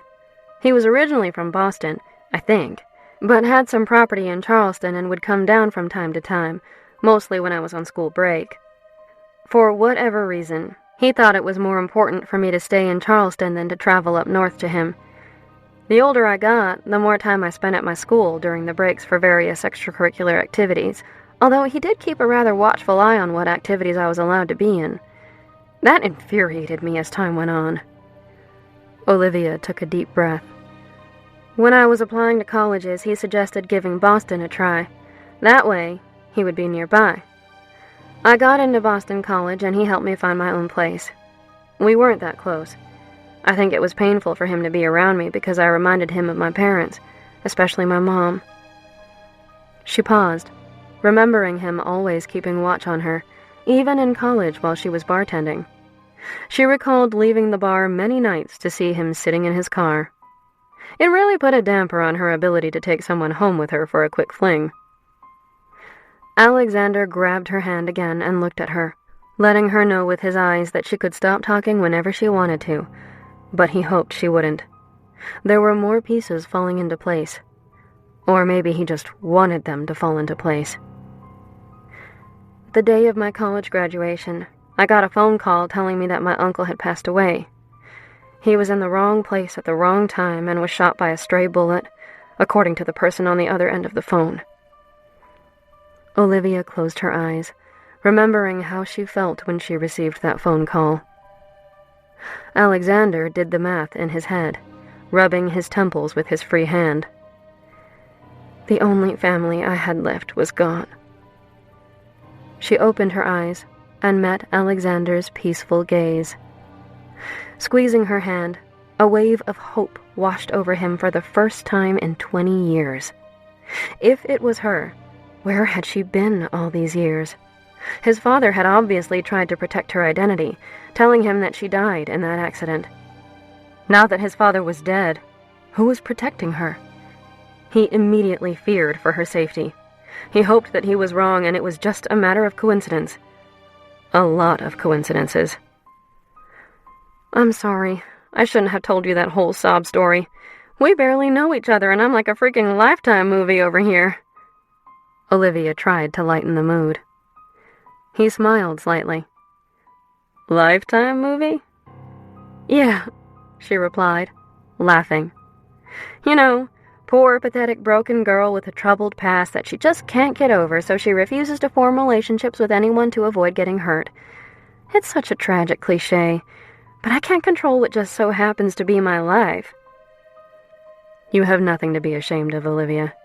Your past made you the woman you are today. If one thing was different about your life, you may be on an entirely different trajectory. He looked into her eyes, bringing her hand to his mouth. Kissing it ever so gently, he murmured, "And then we never would have met, and that is a motherfucking tragedy." The twinkle in his green eyes sent Olivia's heart soaring. Alexander didn't care if she was the girl from all those years ago. The one who stole his heart when he was a little boy and he never really got it all back. Because the girl sitting in front of him now was mending the pieces of his torn heart, and she was worth getting to know. Across town, a middle-aged man sat in a stark room with all metal furniture. "Simon Mackenzie, my name is Paul Flanagan. I've been hired by Donovan to represent you." The tall, lanky man motioned to the intimidating person that was sitting next to him at the table in a private room at the local jail. "All right, listen up, fucker," Donovan said, leaning toward Simon. "I'm doing this to help you out, but here are the rules. This does not go to trial. You do not mention my name at all. My real name is dead to you. You will take a plea deal. Flanagan will do what he can, but I don't give a shit that you may be facing possible prison time." The towering, muscular man sitting across from Simon was rather frightening. He had only spoken to Donovan on the phone. Simon made a mental note to never cross him again. He got drunk and stupid. He should have been more patient, but he was so eager to get his hands on the rest of the payout money that he was promised. Donovan, Flanagan said, winking. "Don't worry. I can most likely get a plea with little prison time. Simon has no priors, so his chances are extremely good. He's never even received so much as a parking ticket. I've talked to the DA and it's looking like it will be just an assault and attempted murder charge. It doesn't even look like this girl said anything about the attempted sexual assault that Simon mentioned to me earlier, so that's a good thing. I've gotten guys to walk on worse than this." Flanagan continued poring over the case file as Simon sat silently across the table. "There may be a slight hiccup of which you should probably be aware." Simon looked up, noticing that Flanagan was speaking to Donovan and not to him. "The arresting officer. It was Wilder." "What the fuck, Simon?" Donovan shouted, standing up and pacing the short length of the room in frustration and exasperation. "Unbelievable." He ran his hands through where his hair once was before he shaved it off. "What's the big deal?" Simon asked, confused. He was simply in the wrong place at the wrong time. Just his luck lately. "Yes, and the swearing witness? None other than Alexander Burnham. Apparently he was walking down the street and saw your boy chasing one Sarah Olivia Adler as he was waving a knife after last call on fucking State Street." Flanagan emphasized Olivia's name, giving Donovan a questioning look. "He was able to subdue and restrain Mr. Mackenzie here before calling in his sister to make the proper arrest." Okay, we'll deal with it." Donovan continued pacing back and forth. Then he stopped abruptly, clearly remembering something. "Actually, this could work. Are we done here?" "Yes," Flanagan responded as he gathered his belongings. "Simon, I will see you tomorrow." Flanagan and Donovan turned to walk out of the jail together, leaving Simon behind. When they were out of earshot, Flanagan finally spoke in hushed tones. Mark, are you still on that Olivia DeLuca thing? I thought that was dead and buried. No pun intended. It was, until I got a phone call a few years ago. The guy that hired my dad to fix this whole mess over 20 years ago found out that she was still alive and being protected by Burnham Sr. We tried to get her location, but nothing worked. We ended up killing the old man, hoping it would bring her out, but apparently, she fled the city. So it's really her? Does she know where the infamous box is? It's hard to say, but if anyone would, she would. What's the plan? We bail out Simon tomorrow. Let him stew for another day. He owes us big, so we let him do our dirty work. Then we bide our time. We don't rush into this. If what Simon said is true and she has no memory of her past, we need someone to help her remember. From what I know of this girl, she is desperate for memories of her parents and her past. Once she has that memory, she will lead us where we want. I'm sure of it. He winked, leaving Flanagan completely speechless. He thought back to his law school days, wishing he had chosen a different path and hadn't been mesmerized by money. "Wait, Mark!" he shouted, running to catch up with Donovan in the parking lot. "How do you know all this about the girl?" I never reveal my sources, but let's just say that Dad's client, the one who hired him to deal with the DeLucas all those years ago, has remained in touch since then. He's the one who actually found her a few months ago. Lucky for us, she was in Boston. Donovan climbed into his car and picked up his cell phone. Cheryl, it's Mark. Yes, it has been a while. I'm hoping you can help me out here. Target is Sarah Olivia Adler. I'll also be looking into her, but see what you can do to get close to her. Chapter 7. Senseless. After another round of beer, Olivia and Alexander made their way to Fenway Park to watch the game. During their walk down Yawkey Way and underneath the grandstand, Alexander kept Olivia's hand firmly grasped in his, gently caressing her knuckles in a delicate yet sensual manner, an intense longing coursing through her veins. As she followed Alexander from below the grandstand and the ballpark came into view, her excitement level increased. "This is us," he said, gesturing to 2 seats on the aisle just 3 rows behind home plate. "Holy crap!" she exclaimed, unable to hide her enthusiasm at the incredible view. As they sat watching batting practice before the game began, she couldn't believe that she had such amazing seats for her first game. It was getting late in the baseball season, and Sox fans were starting to get nervous, hoping to either place first in their division or win a wild card spot. It didn't look like either was going to happen, but you wouldn't know that looking at the excitement of all the fans inside Fenway. The first 3 innings passed quickly, and Olivia's nerves began to settle as she tried to take in each little thing about being in the historic ballpark. From the vendors walking up and down the aisles to hearing the crowd cheer for Big Papi every time David Ortiz stepped up to bat. Alexander couldn't help but smile as he watched Olivia get into the game, cheering for the Sox and booing the opposing team. "Do you want a beer or anything?" he asked between innings. "A beer would be great." Olivia smiled as a gentle breeze blew her hair in front of her face. The temperature had cooled down a bit, making it a bit more enjoyable to sit outside and watch the game. He stood up. "How about a hot dog? You need the full baseball experience, and part of that is having your very first Fenway Frank." She glanced down at her hands. Thanks, but I don't eat meat." "What?" he gasped. "I'm not vegan or anything. Don't worry. I just don't eat meat. I'll eat seafood, but that's it." "Well, I can deal with that. If you said that you didn't want to go out for oysters with me, say, Tuesday night, I'd be heartbroken." He turned and left before Olivia could even answer him, smiling to himself as butterflies danced in his stomach. In shock, she stared at him walking toward the grandstand, reeling from the thought of seeing him again. She felt her cell phone buzzing in the purse on her lap, bringing her back to the present. She grabbed it to see who was texting her. Kira. "Oh my God, I'm at a bar watching the Sox game and you're on TV! P.S. Who's the hottie you're with? Dish, baby, dish!" Olivia hastily texted a response to get her friend off her back. "Olivia, he's the guy from the other night. We'll talk later, I promise." Only a few seconds went by before she received another response. "Kira. 'Kay, I didn't get a good look at him. All the bartenders keep saying that there's a hottie there. Him. When I look up, you're there. WTF?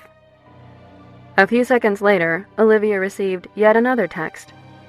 Kira. Holy crap! That's Alexander Burnham! He's like Boston's most eligible bachelor. They totally did an instant replay of him smiling at you. And the announcers asked who the mystery woman is. You're gonna be famous! I can't believe you didn't tell me that Alexander freaking Burnham saved you, you damsel in distress, you. Ask him if he has any friends for me. LOL. Text me later. Love you. Olivia. Will do. P.S. He asked me to go out with him again on Tuesday. Eek! Within seconds, Kira responded. Kira. I bet he has a big cock. You'll have to tell me all about it tomorrow. Olivia laughed at her friend as she dropped her phone into her bag. Alexander returned with their beers and they continued to watch the game. At the 7th inning stretch, the Sox were up by 5.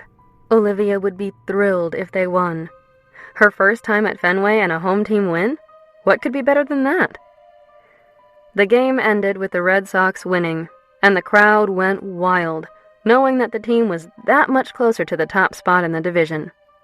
Tessie blared as Alexander and Olivia made their escape from the park, all the fans singing along with one of the Red Sox anthems.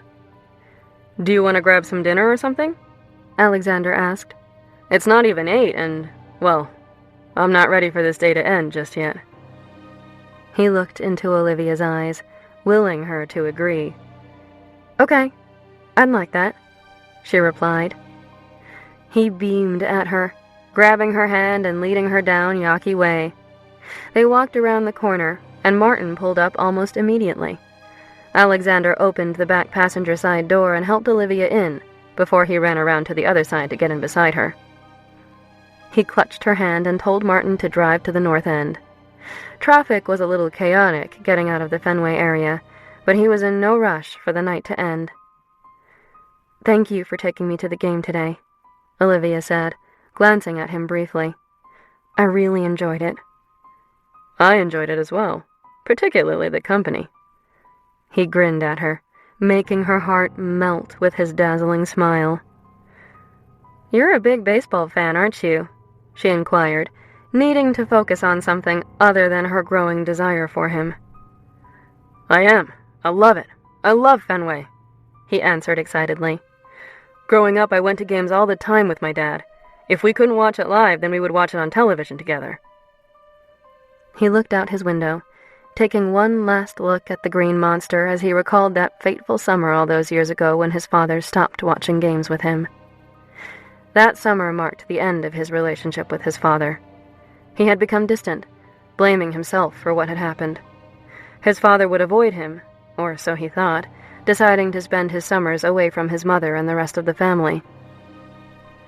Alexander felt a gentle squeeze on his hand, bringing him back from his memories.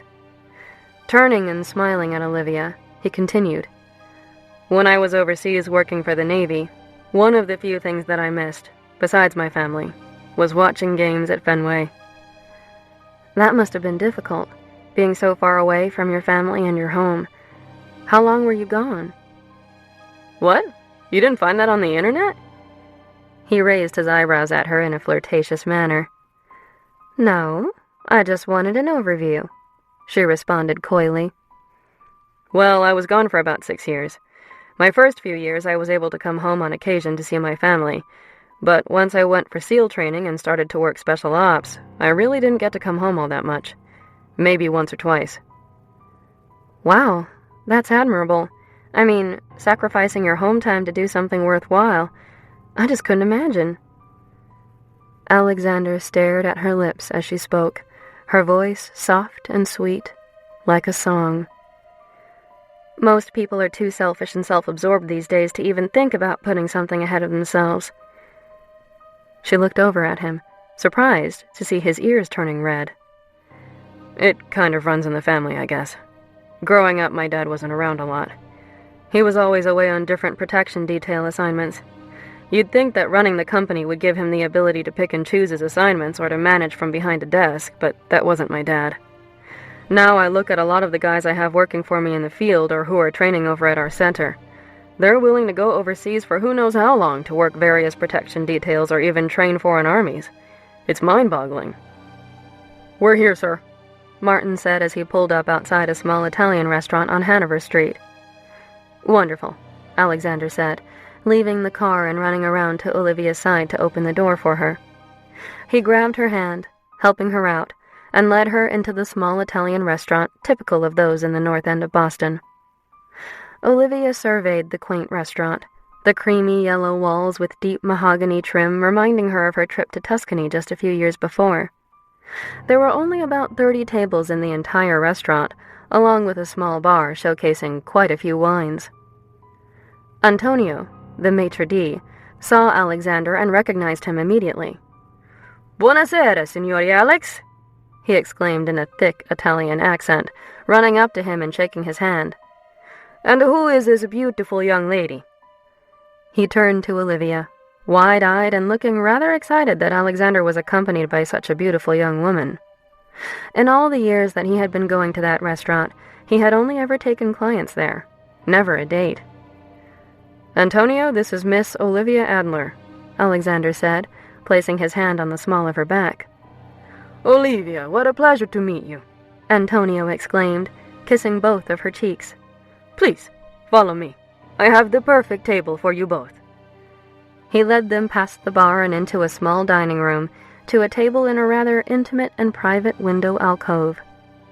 Alexander held Olivia's chair out for her before taking his own seat. "Would you like a bottle of wine, signori? The usual?" Antonio asked as he placed menus in front of them. "That would be wonderful, Antonio. Thank you." He nodded and retreated to get their bottle of wine. "The wine list here is fantastic," Alexander explained. "I ordered a Super Tuscan. It's amazing. I hope you like red." "I do, particularly Chianti's." She glanced around the restaurant to see what the food looked like before turning her attention to the menu. Everything smelled amazing. Antonio returned with the wine almost immediately. "Bella Olivia, you will love this wine. Oh, I'm so happy Signore Alex is accompanied by such a beautiful young woman." He poured the wine and left, giving them some privacy. After tasting the delicious wine, Olivia eyed Alexander. Her interest piqued. "Antonio seems excited that you're here with me. Any reason for that?" Alexander placed his wine glass on the table and grabbed her hand. "To be honest, Miss Adler, it seems we have a little something in common. I don't really do the relationship thing either. I prefer to leave all these emotional attachments out of it. I've certainly never taken a woman out like this before, apart from the obligatory charity functions I am expected to attend." Olivia looked down, not wanting to hear what he was going to say next. She actually enjoyed spending time with him and, for once, wanted more than just an occasional hookup. But it sounded as though that was all he was interested in. But why the Red Sox game? Why the wine and dine? And why didn't he make his move at Beerworks when she made it rather clear that she wanted him to kiss her? "But there's just something about you, Olivia," he continued, breaking her away from her growing, unsettled emotions. "You make me want to break all my rules. I can't quite put my finger on why, but I'm beginning not to care." Butterflies erupted in Olivia's stomach at his words. She felt the same way. Looking up, she smiled as she met his eyes. "However, that doesn't mean I still don't want to fuck you senseless, Miss Adler." He winked as the waiter arrived to take their order, leaving her completely shocked. "So I have to ask," Alexander said abruptly after the waiter left. "Your house. Do you own that?" "I do," she replied, still reeling from his admission. "My parents left me a rather large inheritance when they died. Mom came from money. My uncle took care of all my expenses when I was growing up. Once I turned 18, I was handed more money than I could imagine spending in a lifetime. My uncle helped me get in touch with a money manager, who was helping me manage some of my investments. I really don't have to work if I don't want to, but I'd be bored out of my mind.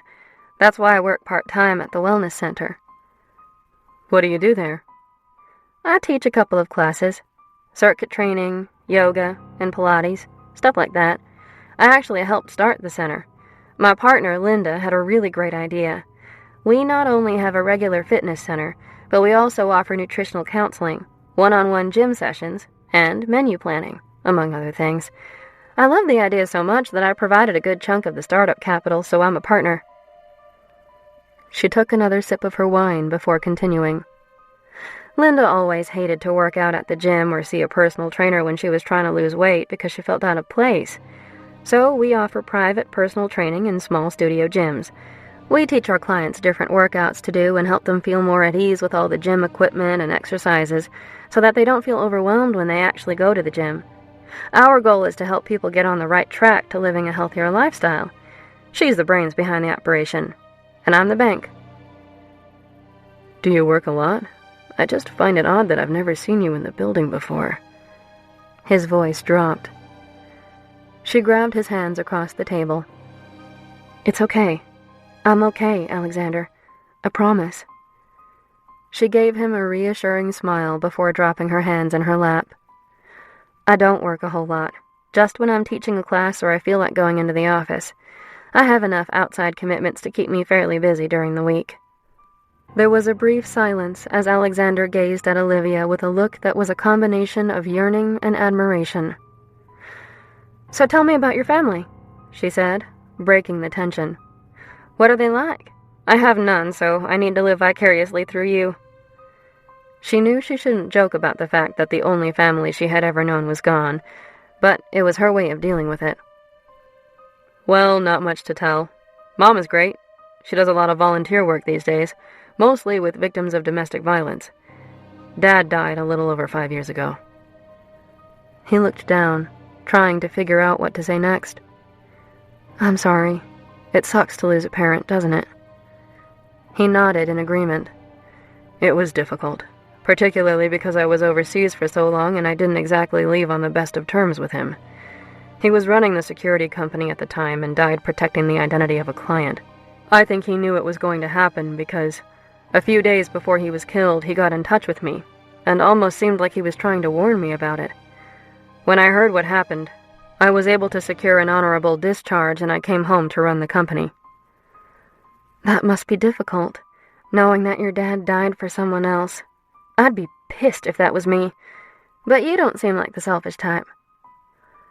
Alexander gazed out the windows, contemplating her words.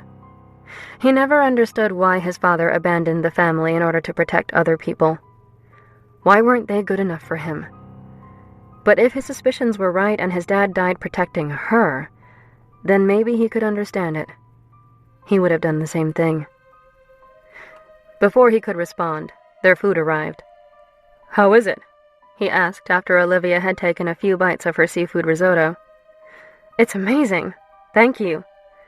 She took another bite, trying not to stuff too much food into her mouth. I had hoped you'd like Italian, Alexander said as he brought a piece of pasta bolognese up to his lips. I didn't mean to be presumptuous, but who doesn't like Italian? You're right. I do like Italian. Dad was Italian. Her voice caught, and a contemplative look crossed her face.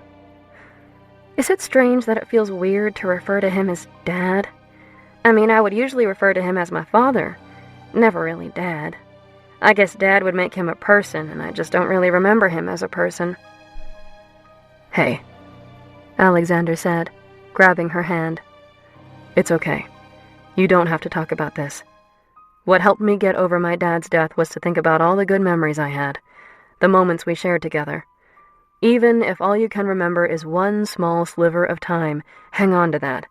It's better to have known your parents and to have loved them than to have never known them at all, don't you think? Olivia looked at him, wondering how he always knew exactly what to say to her. Why was she so intent on dwelling on the past, holding on to her anger of losing them? Was it anger, though? Or was it something else entirely?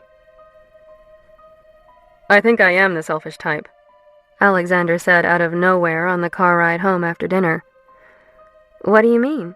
Olivia asked, glancing across the darkened SUV at him. Well, when we were talking about my dad before, I was so pissed at him growing up. He was never around. He always put his work before his family, Before me. It drove me crazy. I left Harvard to spite him. He wanted me to go there because that's where he went. So after one semester, I joined the Navy just to piss him off. Then I decided I wanted to go for SEAL training, and I was one of the few that made it through. I was good at special ops like my dad, I guess. He smiled at Olivia as she reached for his hand, squeezing it. Like I mentioned before, the last several years of his life, he was working on a protection detail. No one in the office knew what he was working on. When he was killed, none of us got any closure. A few months after I returned home and took over the company, a letter arrived that he had sent to me overseas. It was probably written a few days before he died. I still haven't opened it. I'm not ready for his apologies just yet. He looked out his window, deep in thought, hoping that the only contents of the letter was an apology, and not information. He never considered that it could be anything but an apology. Now he wasn't so sure. All he knew was that he wasn't ready to face that letter. He didn't know if he ever would be. I'm sorry. I don't know what's worse. Growing up without parents or growing up knowing that your dad is too busy to spend time with you. Olivia seriously considered who had it worse. At least she had a few good memories of her mother. Wonderful memories. Learning to play the piano and sing with her. All the fun they used to have at the beach house. After all these years, it still upset her that her parents were taken from her so early in life. The car pulled up to Olivia's house, and Alexander ran around to open the door for her, then walked her up the steps. Another awkward moment, she thought as she unlocked the front door. Would you like to come in? She asked, her eyes brimming with hope. I don't think that's such a good idea. His response was like a knife to her heart. She had never been rejected before. Noticing the disappointed look on her face, Alexander grabbed her chin, forcing her to look him in the eyes. If you invite me in, I'm not so sure I can be held entirely responsible for what happens afterward. His eyes became hooded, and he looked as though he was ready to devour her. Her nerves stood on end from the intense look in his eyes, causing a strange sensation deep down in her stomach. I had a lovely time today, Olivia. He grabbed her hand, and, ever so softly, placed a chaste kiss on her knuckles. Oysters. Tuesday. I'll pick you up at 7. It wasn't a question. It was more of a demand. Before she had time to respond, he turned, leaving her totally unsatisfied and wanting him as she stood on her front stoop. She watched his car pull away, and noticed him blow her a kiss. Grinning, she caught the kiss. It would have to do for the time being. Chapter 8. Falling in Like. Olivia woke up the following morning after having the same dream again. She saw the boy with green eyes. Why was she having these dreams again? Why was it suddenly different now? Knowing that she could no longer avoid it, she decided to get back in touch with her therapist to get her take on it. Shortly after 9, she left her house, making her way to catch the subway out to the local animal shelter where she volunteered every Monday. As she waited for the tea beneath the busy Boston streets, the screeching sound of metal wheels on the train tracks echoing throughout the dark tunnels, she checked her phone for the first time since the previous afternoon. Mo had called and left a voicemail telling her that the band would be rehearsing on Wednesday, and he wanted her to be there. She became excited during her short ride on the subway as she thought about singing with the band again. "Olivia!" Bethany exclaimed when she walked in the front door of the brick building. "Great to see you!" Bethany Jones had been single-handedly running that shelter for as long as anyone could remember. "Of course. I wouldn't miss spending time with my critters. Do we have anyone new?" She dropped her bags and followed Bethany toward the kennels, the sound of dogs barking and yipping filling the room. It brought a smile to her face. "Yeah, we picked up 2 dogs over the weekend as well as 5 baby kittens, all in the same litter. We're running out of room. We need to get some adoptions this week or—" "Don't worry, Bethany," she interrupted. "If I need to, I can take a few home with me to make some space. Nepenthe won't mind." "That would be a huge help. We need to get some more foster parents trained and ready to take some of these guys. I know, Olivia said. Especially with winter approaching. It's always the worst time of year, isn't it? It sure is. Well, I'm going to take some of these guys for a walk. She motioned to the kennel, crouching down to a few of the dogs and letting them sniff her. The morning passed by relatively quickly as she made sure all the dogs in the shelter got some exercise. After a quick lunch break, she got ready to take out the last dog, Runner. He was an older pointer terrier mix, and her favorite. He certainly lived up to his name. He loved to run. She always tried to take him out last so they could run a few miles together, and then head to the dog park, where she would tire him out with a round of fetch. Olivia quickly changed into a pair of running shorts and a tank top before grabbing a few tennis balls. She threw them into her pack and headed toward Boston Common, Runner taking the lead. As they ran through the busy Boston streets, Runner was giving Olivia a good workout. Her legs were still sore from her long run the day before, but she kept up with the dog as best she could.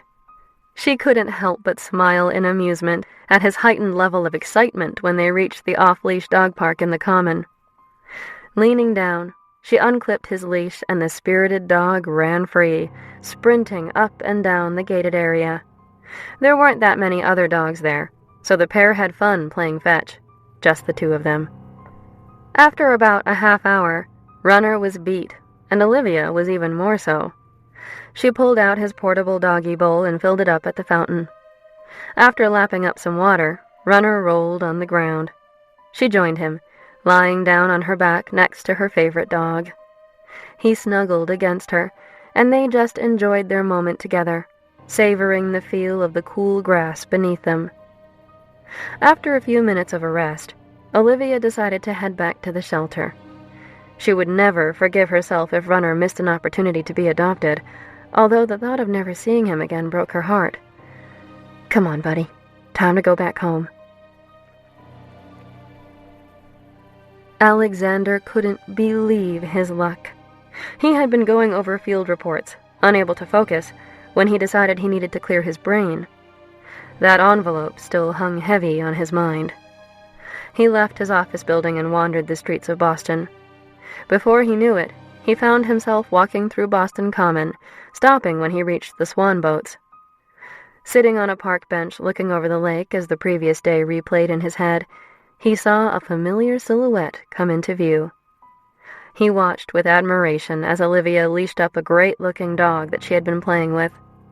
She leaned down and gave the dog a quick scratch on the head before starting in his direction, a natural and airy smile on her face. All her attention seemed to be devoted to the white and brown spotted dog walking proudly in front of her, its tongue hanging out. He wondered if she would even see him sitting just a few feet away. Suddenly, she looked up from the dog, and their eyes met. Shaking her head in bewilderment, her heart racing with nerves and excitement, she walked toward the bench he was sitting on, the dog eagerly wagging his tail. "Miss Adler, why do we keep running into each other here?" he asked, standing up to greet Olivia, his smile widening. "Alexander, I'm starting to think that you're stalking me," she joked, taking in his nice navy blue suit that he made casual, foregoing the tie. He looked amazing, as always. "You are a professional stalker, so my point is valid." "I prefer the term security consultant," he replied smoothly. "I've heard it both ways." She smirked playfully. He grinned at her. "Touché, Miss Adler. You have quite a smart mouth on you." He leaned in, closing the distance between them. "I can't wait to have that mouth on me," he whispered, his warm breath sending shivers up her spine, making her gasp. "Well, who do we have here?" he continued, as if he didn't just tell her that he wanted her mouth on his body. How did he expect her to react to that? She could barely form a sentence in response, all her thoughts going to places that were probably not appropriate to be thinking about in a public park with people walking by. Alexander bent down and let Runner smell his hand. The dog obviously approved, so he let him scratch his head. Olivia was floored. He had on a rather expensive-looking suit, but he seemed to have no problem petting Runner, getting dog fur all over him. Alexander Burnham was a conundrum. "This is Runner," she said, finally finding her voice. "I was just tiring him out before having to take him back to the shelter," she explained, gesturing to the dog that was leaning into Alexander's hand, obviously enjoying the attention he was getting. "To the shelter?" he asked, straightening up and admiring Olivia's obvious affection for the dog. "Yeah," she replied as Runner rolled over, hoping to get a belly rub.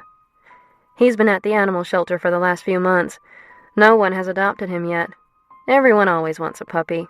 No one wants a 4-year-old hound. It's really sad." "So you work at the animal shelter, too?" He took a step closer, surprised at the many different layers of Olivia. Her breath caught, the proximity of him overwhelming her once again. For a minute she forgot all about the dog rolling around in front of her. "I started volunteering there when I was in college," she finally replied, returning to the present. "I take the dogs on walks, play with the cats, stuff like that. I just love spending time with all the animals." She checked her watch, surprised to see that she had been gone for nearly 2 hours. "Speaking of which, I really should be getting on. It was wonderful to see you again, Mr. Burnham." Alexander grabbed her soft hand and kissed it as he always did. "The pleasure was all mine. I look forward to tomorrow evening, Miss Adler." Olivia started to walk away. "And I do hope you find a good home for Runner." He winked. "So do I." Excitement coursed through Alexander's veins as he watched Olivia walk away from him, her hips swaying in a way that made him flame with lust. When she disappeared from his view, he grabbed his cell phone, needing to make an important call. "Thank goodness you're back," Bethany said frantically when Olivia walked through the door with Runner. They took their time returning to the shelter, mainly because her head was in the clouds after her chance encounter with Alexander. "Sorry it took so long. I ran into a friend at the dog park. What's up? Is something wrong?" The look on Bethany's face gave her pause, and she immediately grew concerned that they had gotten an order to destroy some of the animals due to lack of space. "Nothing's wrong. Someone called a little while ago. They saw Runner on the website and asked to see if he was still available for adoption. They'll be here within the half hour to fill out the paperwork." "Oh," Olivia replied, her lack of enthusiasm showing, knowing that she would miss her Runner. Her shoulders visibly dropping, she grabbed his leash and started to pull him along behind her down a long corridor toward the kennels. "I'll go get him cleaned up then. He should have a nice bath so he looks good for his new family." "Libby," Bethany said, placing her hand on her arm. "This is a good thing for Runner." "I know. I'm just going to miss him," she replied, her sadness about never being able to see Runner again evident. He had been in the shelter the longest out of all their dogs. They had formed such a strong bond. 10 minutes later, she was putting the finishing touches on Runner's bath, tying a cute doggy bandana around his neck, when Bethany peeked her head in. "He's here, Libby, and wow, is he handsome!" She fanned herself. Olivia couldn't help but laugh. Bethany was pushing 70, but she had no problem flirting with any good-looking man who came in. "I'll bring him out in a minute," she replied. After giving Runner one last hug, she took a deep breath and walked down the hallway toward the large doggy playroom. As she approached, she could see Bethany speaking to Runner's potential new owner. The man was tall and dressed in a pair of jeans and yellow polo shirt. His silhouette looked rather familiar. Surely it couldn't be. "Here's Runner," Bethany said when Olivia entered the playroom, nearly tripping over a squeaky football. The man turned around, causing Olivia to stop dead in her tracks, a look of surprise across her face. Her stomach fluttered as she took in his beautiful body yet again. She didn't think she would ever tire of looking at him, even with his clothes on. "Libby, this is Mr. Alexander Burnham. He's looking to adopt our Runner here." Olivia simply stared at him, unable to form any coherent thoughts. Suddenly, Runner darted for Alexander, pulling her with him. I see that you two will get along famously, Bethany exclaimed, clapping her hands. Well, I'll leave you two to do the paperwork with our Olivia here. She winked at her before walking out of the room. When she heard the click of the door, Olivia turned to Alexander. What are you doing? I'm adopting Runner. I've been wanting to get a dog for a while, and there's something about this little fellow that I love. He bent down to give him a quick scratch on the head. Olivia unclipped Runner's leash, and he immediately rolled over, giving both of them an open invitation to rub his belly. Silly hound, she said, stroking him. Alexander bent down to rub the dog, meeting her eyes. That spark was back. She didn't know what to make of it. He wasn't even touching her, but just being in the same room as him gave her an overwhelming feeling of fulfillment. Well, normally I like to make sure that you'd be a good match before approving an adoption, Olivia said, remembering she had a job to do. But I think we're all set here. Plus, I know where you work, so I know where to find and hurt you if you ever mistreat Runner. Good point. Alexander grabbed a tennis ball and threw it across the room. Runner immediately ran to catch it, bringing it back, but refusing to drop it on the ground. Runner doesn't understand fetch with just one ball. You'll need more than one if you expect that hound to drop the one in his mouth, Olivia explained. He smiled. I think that can be arranged. After they were finished with the paperwork, Olivia walked Alexander and Runner outside. Now, she said, turning to face him.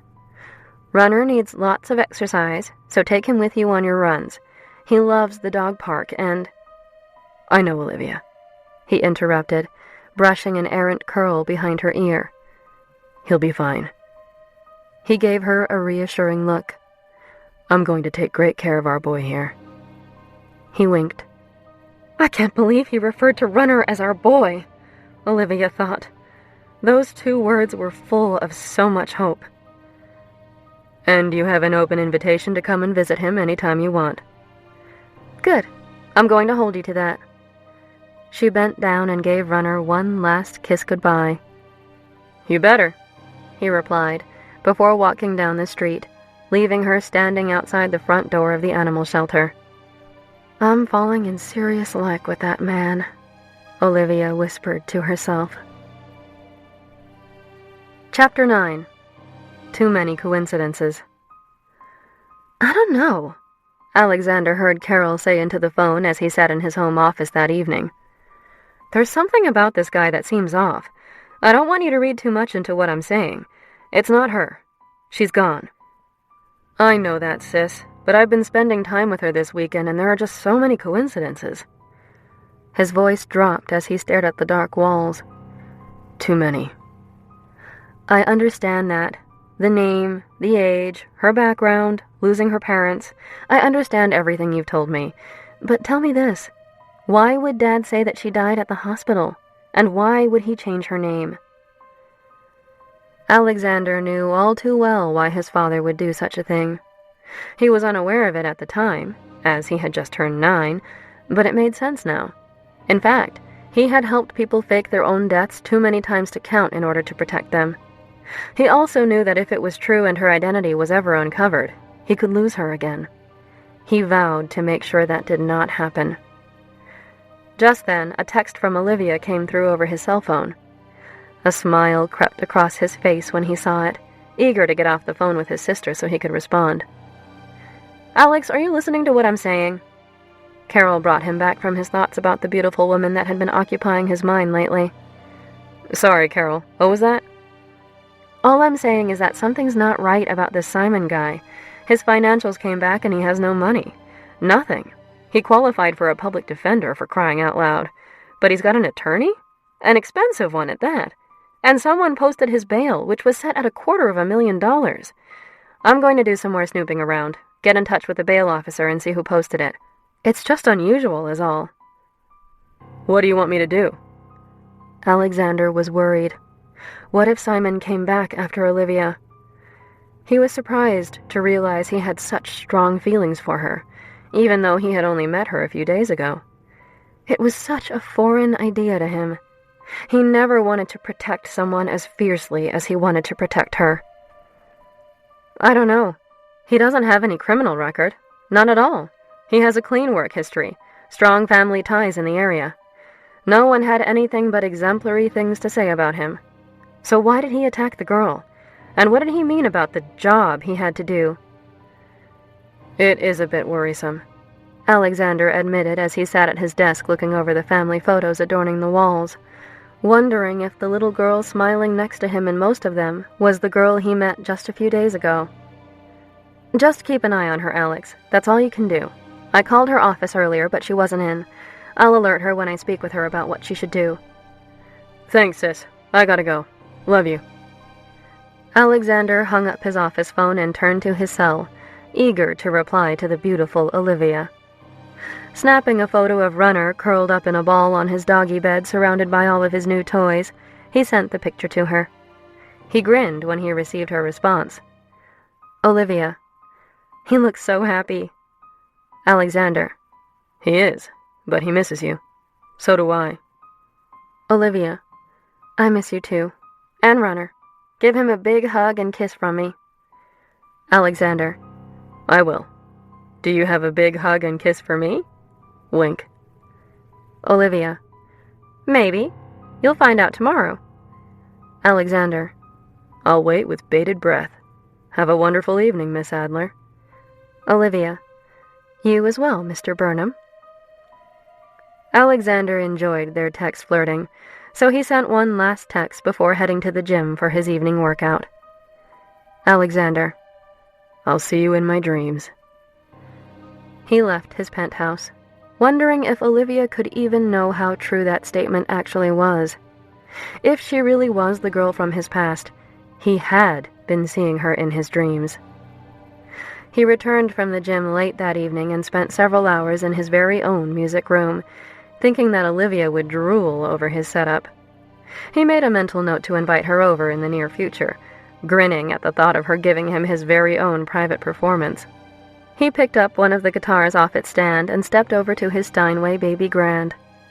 After checking the tuning of the guitar and tweaking the strings a bit, he sat down to play Damien Rice's The Blower's Daughter.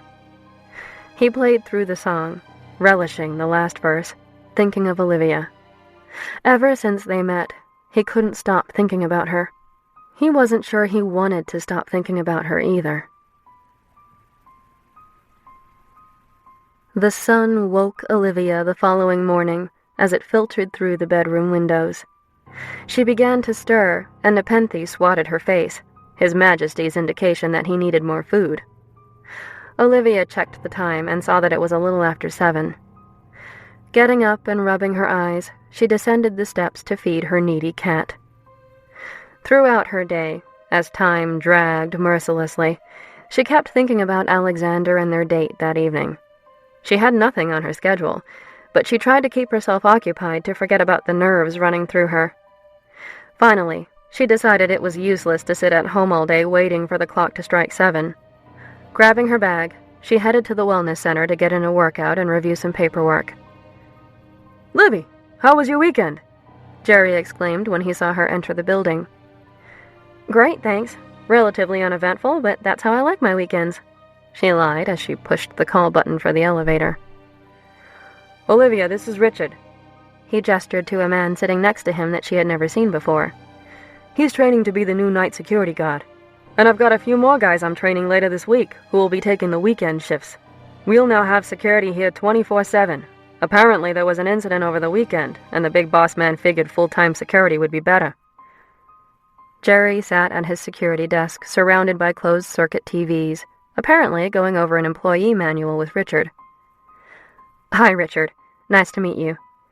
Olivia shook his hand, smiling to herself, knowing that she was the reason for the added security. "I saw you on TV Sunday," Jerry said, making small talk. "I was watching the Sox game. You had great seats." Olivia blushed. Did everyone see her on TV? If she was going to be seen across the nation, she needed to rethink ever going to another game with Alexander. "It's nice to see Mr. Bunham out with someone as sweet as you." Her eyes grew wide in shock, not knowing how to respond to his statement. Alexander was obviously Jerry's boss. He owned the building, after all. Thankfully, the elevator car arrived, and she was spared having to talk to Jerry about her non-relationship with one Mr. Alexander Burnham, or about his sexy bedroom voice telling her how he wanted her mouth all over him, or about the way he constantly caught her checking out his body, making her entire being alive with electricity. The elevator dinged, announcing its arrival on her floor, and she snapped out of her thoughts about the man that had been on her mind since she met him so unexpectedly just a few days ago. Walking through the front doors of the wellness center, she was greeted by a smiling, chirpy Melanie. "Libby, how are you?" she asked, running from behind the registration desk and giving her an enthusiastic hug. "I'm good, Mel," she responded, weakly returning the hug. "Here, let me give you your messages. You have a few." She returned to her desk, handing Olivia a stack of missed calls. "You know, you really should set up your voicemail so that I don't have to track you down all the time." "I know. I'll work on it. Thanks, Mel." She turned down the hall to her office, popping her head into Linda's office on the way. "Hey, Linda, how's everything going?" She looked up from her computer and took her reading glasses off her face, motioning for Olivia to come in. "Great." She threw her blonde hair back into a ponytail. "It looks like we're going to post some big numbers this quarter. Enrollment is up 200%. We may have to hire some new staff to keep up with all the people that have signed up for coaching." "That's fantastic. Just keep it up." "Will do." Olivia left Linda's office and went down the hall to her own office, where she sorted through her messages. Most of them were relatively mundane and nothing she had to deal with right away. The last message caught her eye. It was Detective Wilder, probably calling to tell her the result of Simon's arraignment. She had almost forgotten about what happened Friday night, having been living in a bit of an Alexander-induced daze. Taking a deep breath, she grabbed the phone and dialed Detective Wilder's number. She picked up after the second ring. "Hi, Detective Wilder. It's Libby Adler. Olivia. I'm just returning your call from yesterday evening." "Miss Adler, how are you doing? Is everything okay?" "Surprisingly, yes. I had actually forgotten about Friday night until now, if you can believe that." She laughed nervously. "Well, I'm sorry to have to be the one to reopen that wound, but Simon had his arraignment yesterday. The first thing I need to tell you is that he was issued a no-contact protective order. That means that he cannot contact you in any way. If you are both at the same restaurant or bar or whatever, he is under a court order to leave immediately. You do not have to leave. You can if you want, but he is the one required to leave. He cannot approach you under any circumstances. He must stay at least 50 feet away from you at all times. If you initiate contact with him for any reason, he must walk away from you. But if I was you, I would stay far away from him. Do not call him. Do not engage him at all." "Don't worry. I have no intention of ever speaking to him again," she replied, trying to hide her unease. "If, for any reason, he violates this protective order, he can be charged with an additional felony on top of the other charges of criminal assault and attempted murder. If he violates it by trying to contact you, you must call me or the police immediately. Do you understand?" "Yes, I do. Thank you. So, what's the next step?" "Well, as I mentioned, Simon was arraigned on assault and attempted murder charges. The judge set his bail at $250,000. He had an attorney with him and someone posted his bail, other than a bondsman. I'm still looking into this. According to his financials, he was eligible for a public defender, so I have no idea how he was able to afford an attorney or post bail." Olivia thought that news was a little disconcerting. Simon did not make a lot of money, and his friends didn't have any money that she knew of. Then again, she didn't really know him that well. "In the meantime, this case will be assigned to a district attorney who will be in touch with you. If, for any reason, Simon does not accept a plea deal, this will have to go to trial, and you will probably have to testify. Do you understand this?" "Yes, I do. I'm fine with that." Olivia sounded braver than she felt. She was edgy just thinking about having to tell a courtroom full of people about Simon and their relationship. "Just one last word of caution. There's something about Simon that rubs me the wrong way. He seems like a nice guy at first, but I don't know. There's something off about him, Miss Adler. That protective order won't prevent him from harming you if he really wants to. It will only enhance any sentence he's given on the assault and attempted murder charges. I guess what I'm trying to tell you is to be very careful, at least until this is all settled. I will be. Thank you for the update, Detective. Olivia's voice was audibly shaking now. The detective must have noticed. It's my pleasure, and if you need anything, please contact me.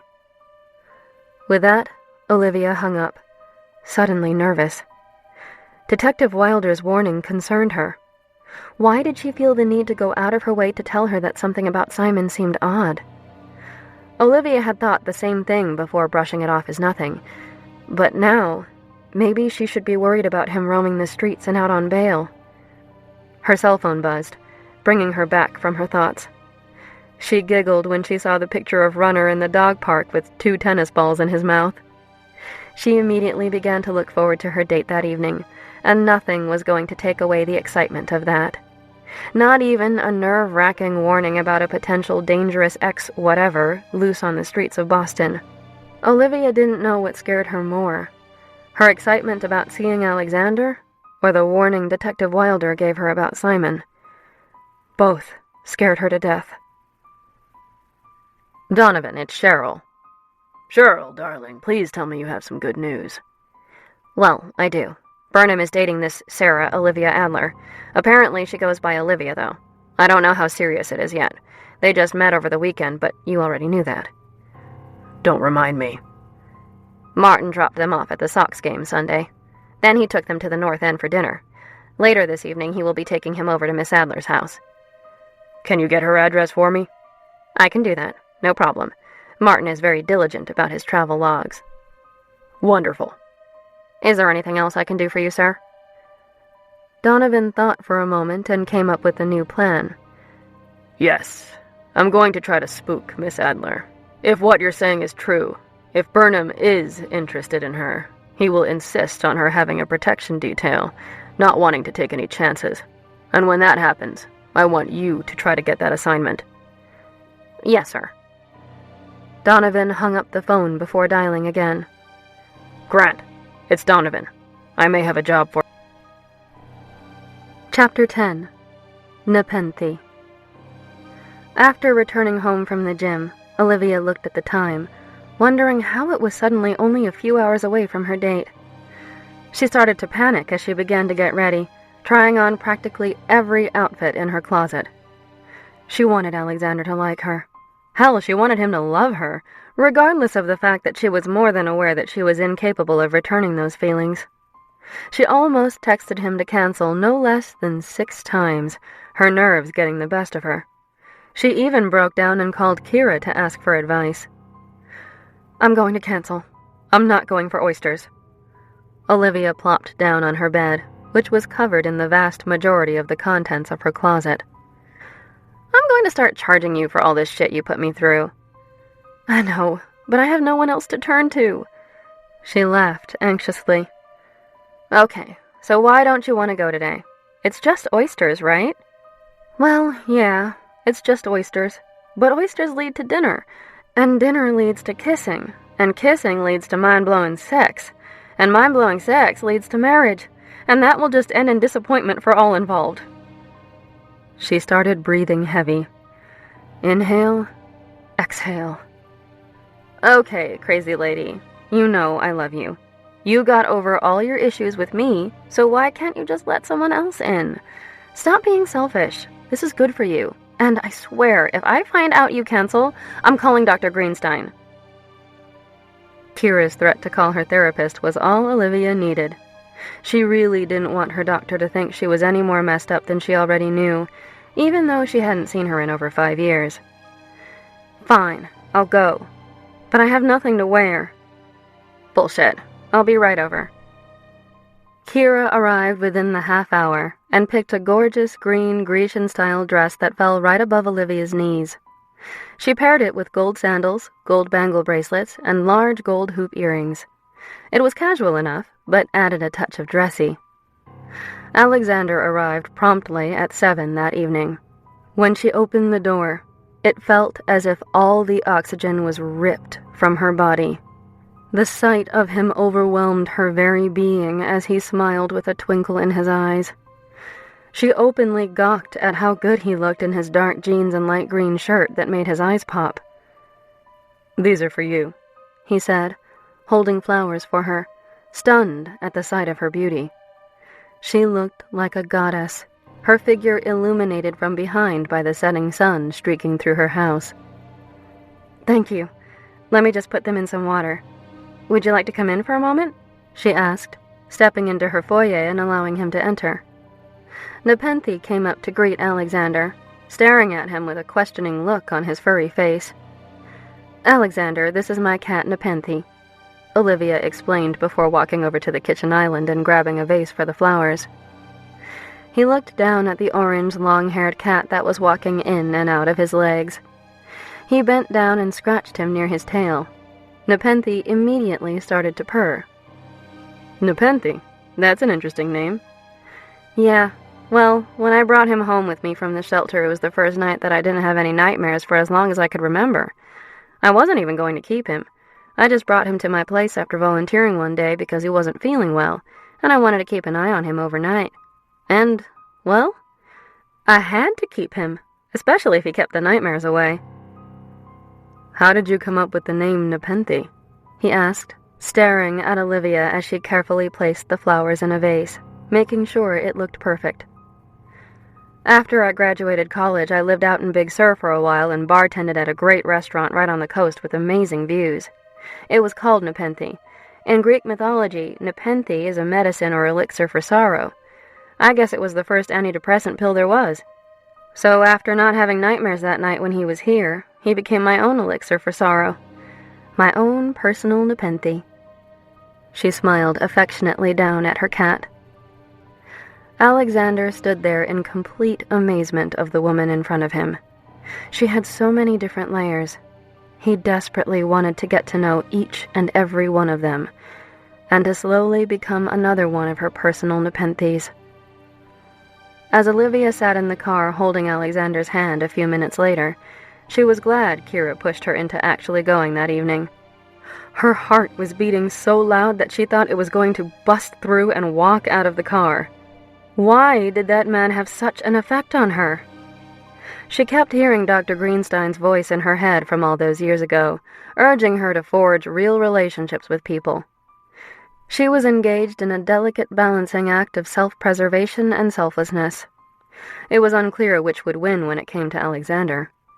Should she keep him at arm's length to avoid the emptiness she would feel when he left her? Or should she just jump, feet first, into a new relationship because maybe it's something he needs or wants, and to hell with her selfish thoughts of being abandoned? She was starting to walk the tightrope, and it was only a matter of time until she would see if she could make it across, or if she would fall to the depths yet again. "You look beautiful tonight, Olivia," Alexander said after they sat down at their table. He chose to take her to Atlantic Fish, a restaurant that wasn't too far from her house. It was one of his favorite spots in the city to grab oysters and a great bottle of wine. "Thank you." As the waiter took Alexander's order of a bottle of Far Niente Chardonnay and a dozen Blue Point oysters, she glanced around the large restaurant at the mahogany walls adorned with various nautical-themed prints. "I hope I'm not being presumptuous ordering for you." Olivia snapped her head back to the table, her eyes meeting Alexander's. She could tell that he was a man who liked control. "I don't mind. White wine and oysters go hand in hand, don't they?" She smiled before looking away. Alexander recalled one evening from his childhood at the DeLucas beach house with his father. They sat on their back deck, overlooking the Atlantic Ocean. He was 8 years old and the DeLucas' daughter was 6. They were all eating oysters, throwing their shells over the balcony and onto the sand below. When the DeLucas' little daughter saw what they were doing, she snapped her crispy green bean snack in two, ate half, and threw the other half over the edge. Everyone roared with laughter, and she continued to do that the rest of the evening. The memory caused Alexander to smile, wondering if the woman across the table from him would remember that, if it was even her. The waiter returned with their wine, bringing Alexander back from his thoughts. "I hope you like it," he said, raising his glass to Olivia. She followed suit before taking a sip of her wine, the liquid dancing in her mouth. It was a perfect choice. Light and crisp, but not too sweet. The perfect Chardonnay. "I heard from Detective Wilder today," she said, breaking a somewhat awkward silence. "I thought you might. I spoke with her last evening.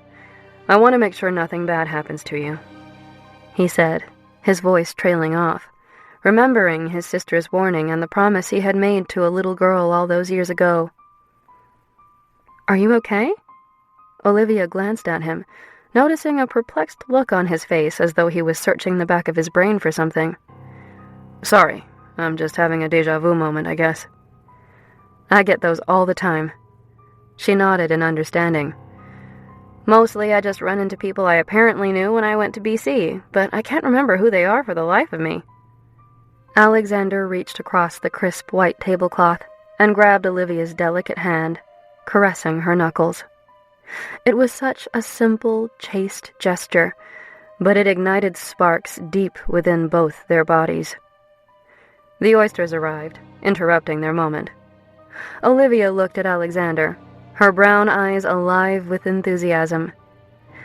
"How are you with spicy cocktail sauce?" The corners of her mouth were turned up in a mischievous smirk.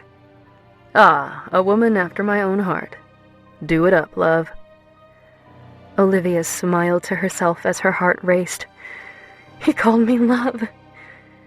She grabbed the cocktail sauce and added quite a bit of horseradish to it, as well as some hot sauce. She gingerly squeezed a lemon over the oysters and, once she was satisfied that they were ready, she put a small amount of cocktail sauce on one of the large oysters in front of her.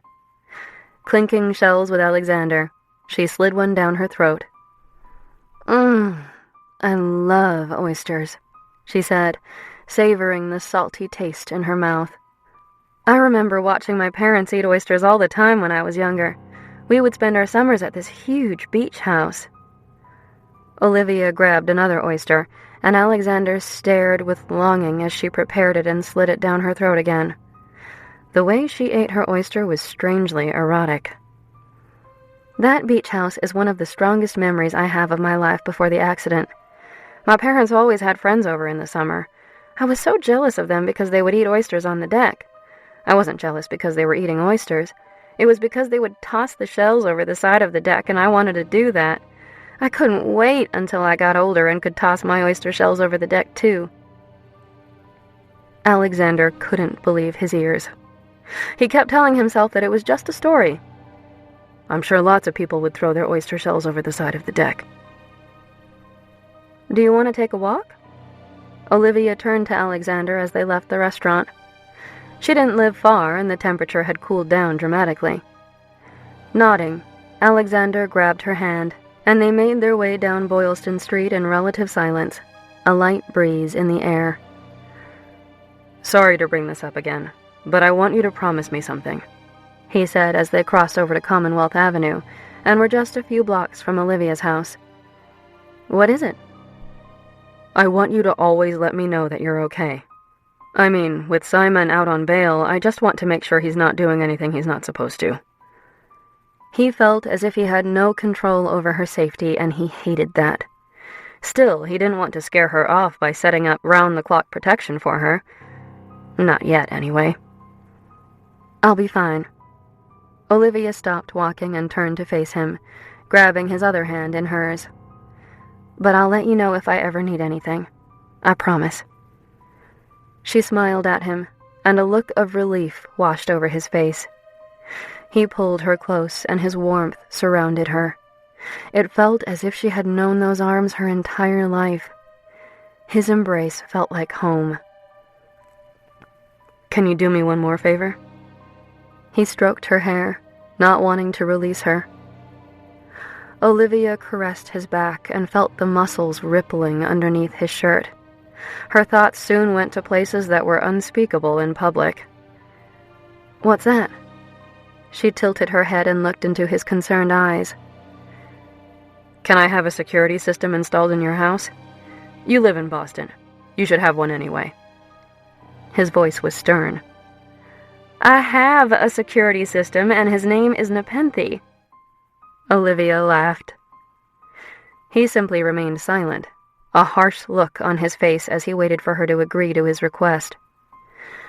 Okay, she conceded, realizing that it was nearly impossible to say no to those vivid green eyes. That's fine. Can I have my team come over on Thursday? I have to head out of town later that evening, and I'd feel better leaving you knowing that your house was secure, and that no harm could come to you while I'm gone. Thursday will be fine, she said just as they reached her house. She wondered why this man she just met seemed so concerned and invested in her safety. His comforting aura was unlike anything she had ever felt before. Alexander followed her up the steps to the front door, and she turned to face him, dreading another awkward moment. Olivia, he said breathlessly, pulling her into his strong arms. She could get used to the feeling of his body next to hers, warming her in the cool Boston night air. She leaned her head back and got lost in his eyes, licking her lips, hoping he would get the hint and finally kiss her. Oh, Olivia. He pulled her face into his chest, resting his chin on her head as he sensuously caressed her back. You have no idea how badly I want to put my lips on you. He exhaled loudly. God, it's taking all of my resolve to not taste you right now. Then why don't you? She inhaled his delicious scent. I don't think that I'll be able to stop at just kissing you, and I couldn't live with myself. I mean, after the attack on Friday. He floundered through his bullshit reason. He was more concerned with her being his long-lost Olivia. How could he get close to her? Would she ever forgive him for letting her down all those years ago? But what if I want to kiss you? She tilted her head toward him, a pout on her face. You will, love. I promise. She felt butterflies at his term of endearment. She wanted to hear it again. But only when the time is right, he continued, wanting more answers first. And it will be amazing. A little confident of your skills, aren't you?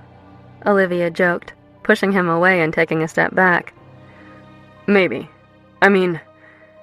He looked slightly exasperated as he ran his hand through his hair. It made his already disheveled hair look even sexier. Don't you feel this thing between us? He asked, closing the gap between them once more. The one thing I learned in my time overseas and after my father died was that life is precious. His tone was full of passion, and his fierce green eyes were intense. I've never felt this way about someone after only knowing them for a few short days. I can't focus at work. I can't do anything without thinking about you. All these feelings are so foreign to me, Olivia. I normally wouldn't give two shits about actually taking someone out, but with you, I don't know. I'm not only interested about getting you into my bed. I just want to see you smile.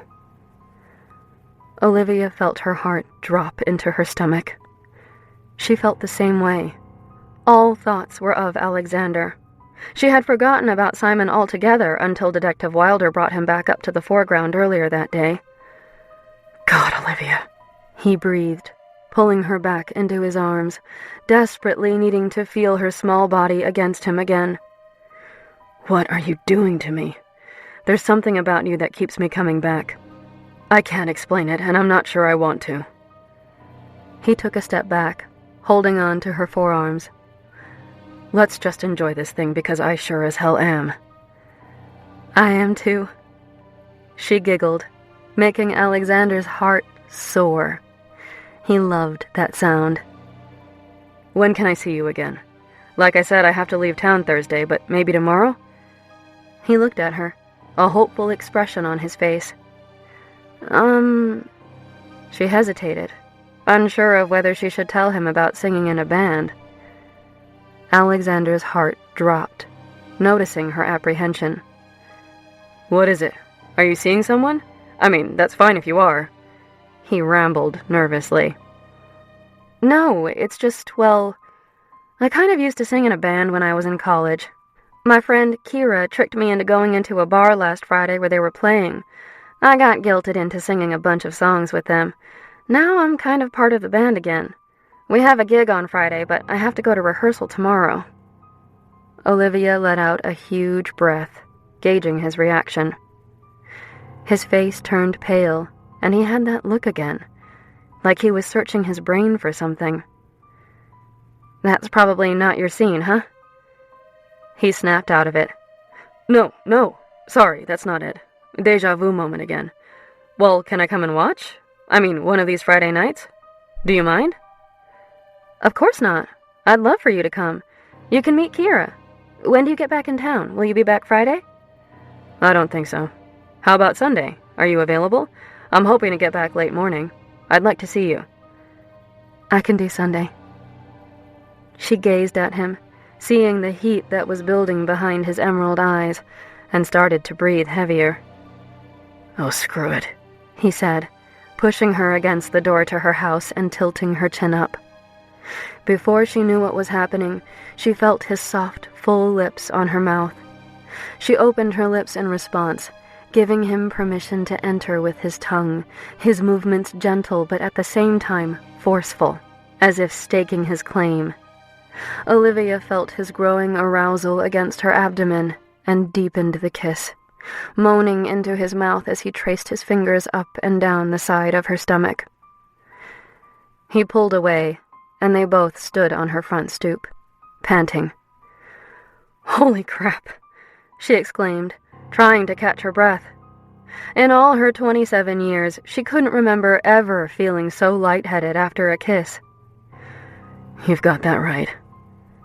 He stared down at her, his eyes full of longing. "You should go inside before I pin you against that door again." "I don't mind," she retorted, playfully batting her eyes. "Get inside, please," Alexander begged her, bringing his lips back to hers, kissing her softly.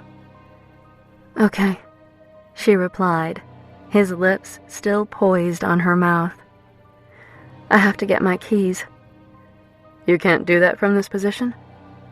"It might be hard not being able to look down." "I really like the taste of your lips." Olivia moaned at his words, and he pulled away. She frowned from the loss of contact as she fished her keys out of her purse and turned to unlock the door.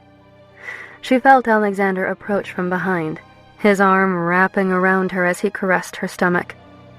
Olivia backed into him, angling her head to the side. He brushed her hair away and kissed her neck, inhaling her scent. She wiggled her butt against him, feeling his growing erection. He quickly spun her around, his eyes demanding. "You need to play fair, Miss Adler," he whispered in her ear, making her body tighten. "Or you'll regret it." He gave her one more chaste kiss on her neck. "Are you sure you don't want to come inside, Mr. Burnham?" Olivia turned back toward him after opening the door, giving him her most innocent smile as her heart raced.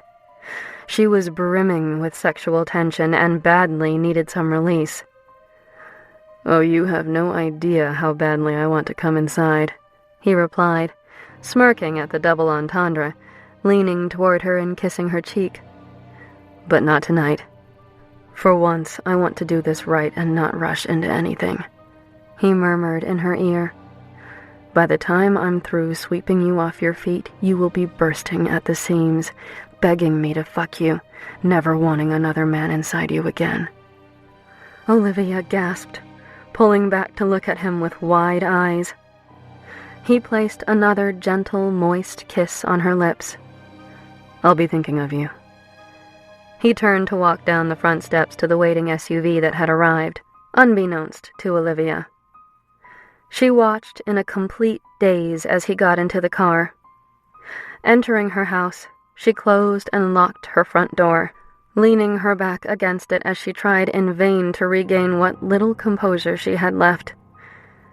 In the car, Alexander grabbed his cell phone and made a quick call. "Simpson, it's Burnham. I need everything you can find on one Sarah Olivia Adler. I'm not really interested in anything recent. I'm more interested in the first 10 years of her life. Get it to my sister as soon as possible. This is a top priority." He hung up and texted Carol, asking her to do an age enhancement on a photo of Olivia as a child, something he had avoided doing for the past 21 years. He sighed, hoping he was doing the right thing. He just had to know, one way or the other. Chapter 11. High and Dry. Olivia felt sluggish the following morning as she made her way to work to teach her 6 o'clock circuit training class. She was happy once her morning classes were finished so that she could relax in her office and deal with some neglected paperwork. She grabbed her cell phone to see if she had any missed calls, which was doubtful at 8 o'clock in the morning. Her heart skipped a beat when she saw a text from Alexander. "Alexander. Good morning, love. I hope you slept well." She quickly typed a reply. "Olivia. I slept well enough, although it was difficult to get sleep at first." Almost instantly, she received a response. "Alexander.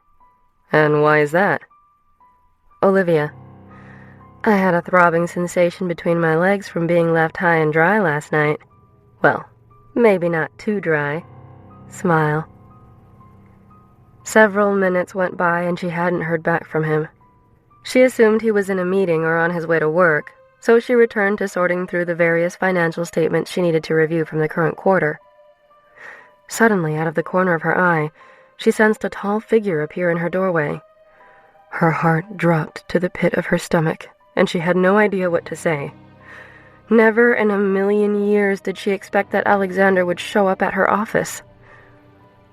"May I come in, Olivia?" he asked politely. She simply nodded, unable to find her voice as she took in his tan suit, white button-down shirt, and green tie. He stepped into the room and closed the door behind him. A feeling of enticing anticipation coursed through her when she heard the door lock. Not saying a word, he walked over to the windows and drew the shades closed, shrouding the room in relative darkness. The only light came from the small lamp on her desk. "Now, what were you saying, Olivia? I left you high and... what was it?" His tone was amused as he turned to face her desk. "Try," she croaked out, unable to move or take her eyes off the man in front of her. Walking over to the love seat, he sat down and crossed his legs. "No, that wasn't it." He draped his arm across the back of the couch, his eyes remaining glued on Olivia. "It was something else entirely, Miss Adler." His devilish smile made her body ignite with a foreign feeling as moisture pooled between her legs. "Wet," she replied softly. "High and wet, Mr. Burnham." With everything he had, Alexander tried to remain composed and collected as he listened to her hunger-filled voice. "Come here, Olivia," he said, uncrossing his legs and holding his hand out to her. Her entire body was on autopilot as she rose from her desk and walked over to him, reaching for his hand. Her chest heaved as he pulled her down, forcing her to straddle him.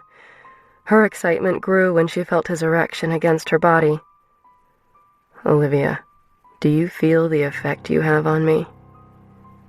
She stared into his eyes, the sensation of feeling him between her legs overwhelming her. All she could do was nod her head. "I want to know what kind of effect I have on you. It's only fair." He raised his eyebrows at her as if asking for permission. "Yes," she breathed out, finally finding her voice. "It is only fair." "It's only fair what?" He raised his eyebrows again. "Mr. Burnham." Her breathing was becoming more and more erratic. "It's only fair, Mr. Burnham." "Good girl." Alexander ran his hands up her thighs, his motions slow and deliberate, slipping one hand underneath the little gym shorts she wore. No panties." Closing his eyes, he let out a little moan as he teased her. I could get used to that. He opened his eyes, and they were full of lust. He slid his fingers further into her shorts, finding her most sensitive spot, gently stroking her wet clit. Oh, Olivia. A delicious feeling of fulfillment began to pool deep in her stomach. She couldn't remember ever wanting anyone as bad as she wanted Alexander Burnham. He whispered in a guttural voice, I do affect you, don't I? Olivia simply nodded and closed her eyes, reveling in the pleasure of his fingers on her, thousands of different sensations overtaking her core. Open your eyes, Olivia, Alexander demanded forcefully. She obeyed him, glancing down at his stomach, avoiding his eyes as he slowly entered her with his fingers. She whimpered, and her breathing increased. Look at me, Olivia. I want to see your eyes when I make you come. She straightened her head, her eyes meeting his as he continued to push in and out of her. You're so tight, Olivia, he whispered, licking his lips. I'm going to have to stretch you out a little before I can fuck you, he explained, his voice husky and deep as he kept his insatiable eyes glued on Olivia's. But I will fuck you. His words sent her over the edge, causing her to explode around his expert fingers as waves of pleasure flowed through her body. She growled and leaned in, biting his neck softly. Holy fuck, she breathed, her heart racing with the aftershocks. Alexander placed both hands on her hips and flipped her onto her back. He loomed over her, his eyes burning into hers as he watched her pant. Leaning on his forearms, he nuzzled her neck. I hope you enjoyed that as much as I did. He nibbled on her earlobe before raising himself off the couch. I'll be in touch, love. Smiling, he walked over to her door, opened it, and closed it behind him. Olivia slowly got off her couch, trying to regain her composure, her body still trembling. She couldn't remember anyone ever making her feel so amazing from a simple touch. She didn't know whether she should feel satisfied or scared. Glancing at the clock on the wall, she saw that it was close to 9. After quickly changing into another pair of gym shorts, she ran down the hall and into the studio. As she got her things together for the Pilates class she was leading that morning, Kira sauntered into the room. Hey, Livs. So how was the date? Olivia immediately started to blush. She was smiling, but not about the date. She was smiling from just having a mind-blowing orgasm. Kira noticed. Oh my God, Libby! Tell me! Her excitement was infectious. Kira, I like him. I really, really like him. And I really, really like what he can do with just a few fingers. I've had a perma-grin on my face since he left me last night. And my body is still shaking from him making me come. I just don't know what to do. What is there even to think about? She exclaimed, grabbing her friend's hands, jumping up and down. Don't think too much into it. Don't let your fears ruin this for you, Libs. She sat down on the teaching platform, pulling her friend down with her. She draped her arm around Olivia. Don't let your fears ruin this for me. I know. I've already scheduled an appointment with Dr. Greenstein. I don't want to scare this guy away so soon. It's about time I finally make an effort to get over these fears of abandonment that I have. Good. Maybe she'll finally talk some sense into you. When do you see her? Tuesdays and Thursdays. I start back tomorrow. God, Kira, she gushed. I can't stop thinking about Alexander. This is not me. What is going on? Olivia and Alex sitting in a tree, Kira sang. No, stop it. Act your rage, Olivia shouted, pushing her. Kira just continued. F-U-C-K-I-N-G. Oh my God, shut up! People had started to file into the studio. Get away from me. I have to get ready for this class. Olivia stood up, walking over to the sound system to set up the music she needed. "Fine, but drinks tonight." "I can't. I'm rehearsing with Mo's band at around 6. "Then after." Olivia thought for a moment. Maybe going out with Kira would be more healthy and productive than staying home obsessing over what to do about Alexander. "Okay. Good. Meet me at 28 degrees. 9 sharp." She winked and went to her place among the class. As Olivia instructed her students, she cleared her mind of everything for a moment. Everything except Alexander Burnham. She couldn't stop smiling as she thought about him and how, in just a short time, he had already helped her overcome some of her fears. Fears he didn't even know she had. Olivia had started to change, and she could only think that it was for the better. Alexander stood against his large floor-to-ceiling windows after leaving Olivia, admiring the city buzzing below and impatiently waiting on the report from Simpson. "Alex!" his sister exclaimed as she barreled through the door, waking him from his daydream about how good Olivia felt as she clenched around his fingers in absolute ecstasy. "Carol." He turned around. "What is it?" There was a file in her hands, and her face had a look that he had never seen before. She handed the folder to him. He saw that it contained the background check he had asked Simpson to do. On the top was a photo of Olivia when she was a young child. It was the age enhancement he had asked Carol to do. He looked up at his sister, desperately needing an explanation for the strong resemblance between the computer enhancement and the woman for whom he was falling. "Alex, it's her." His heart fell as he dropped his coffee mug, the brown liquid splattering all over the hardwood. Chapter 12.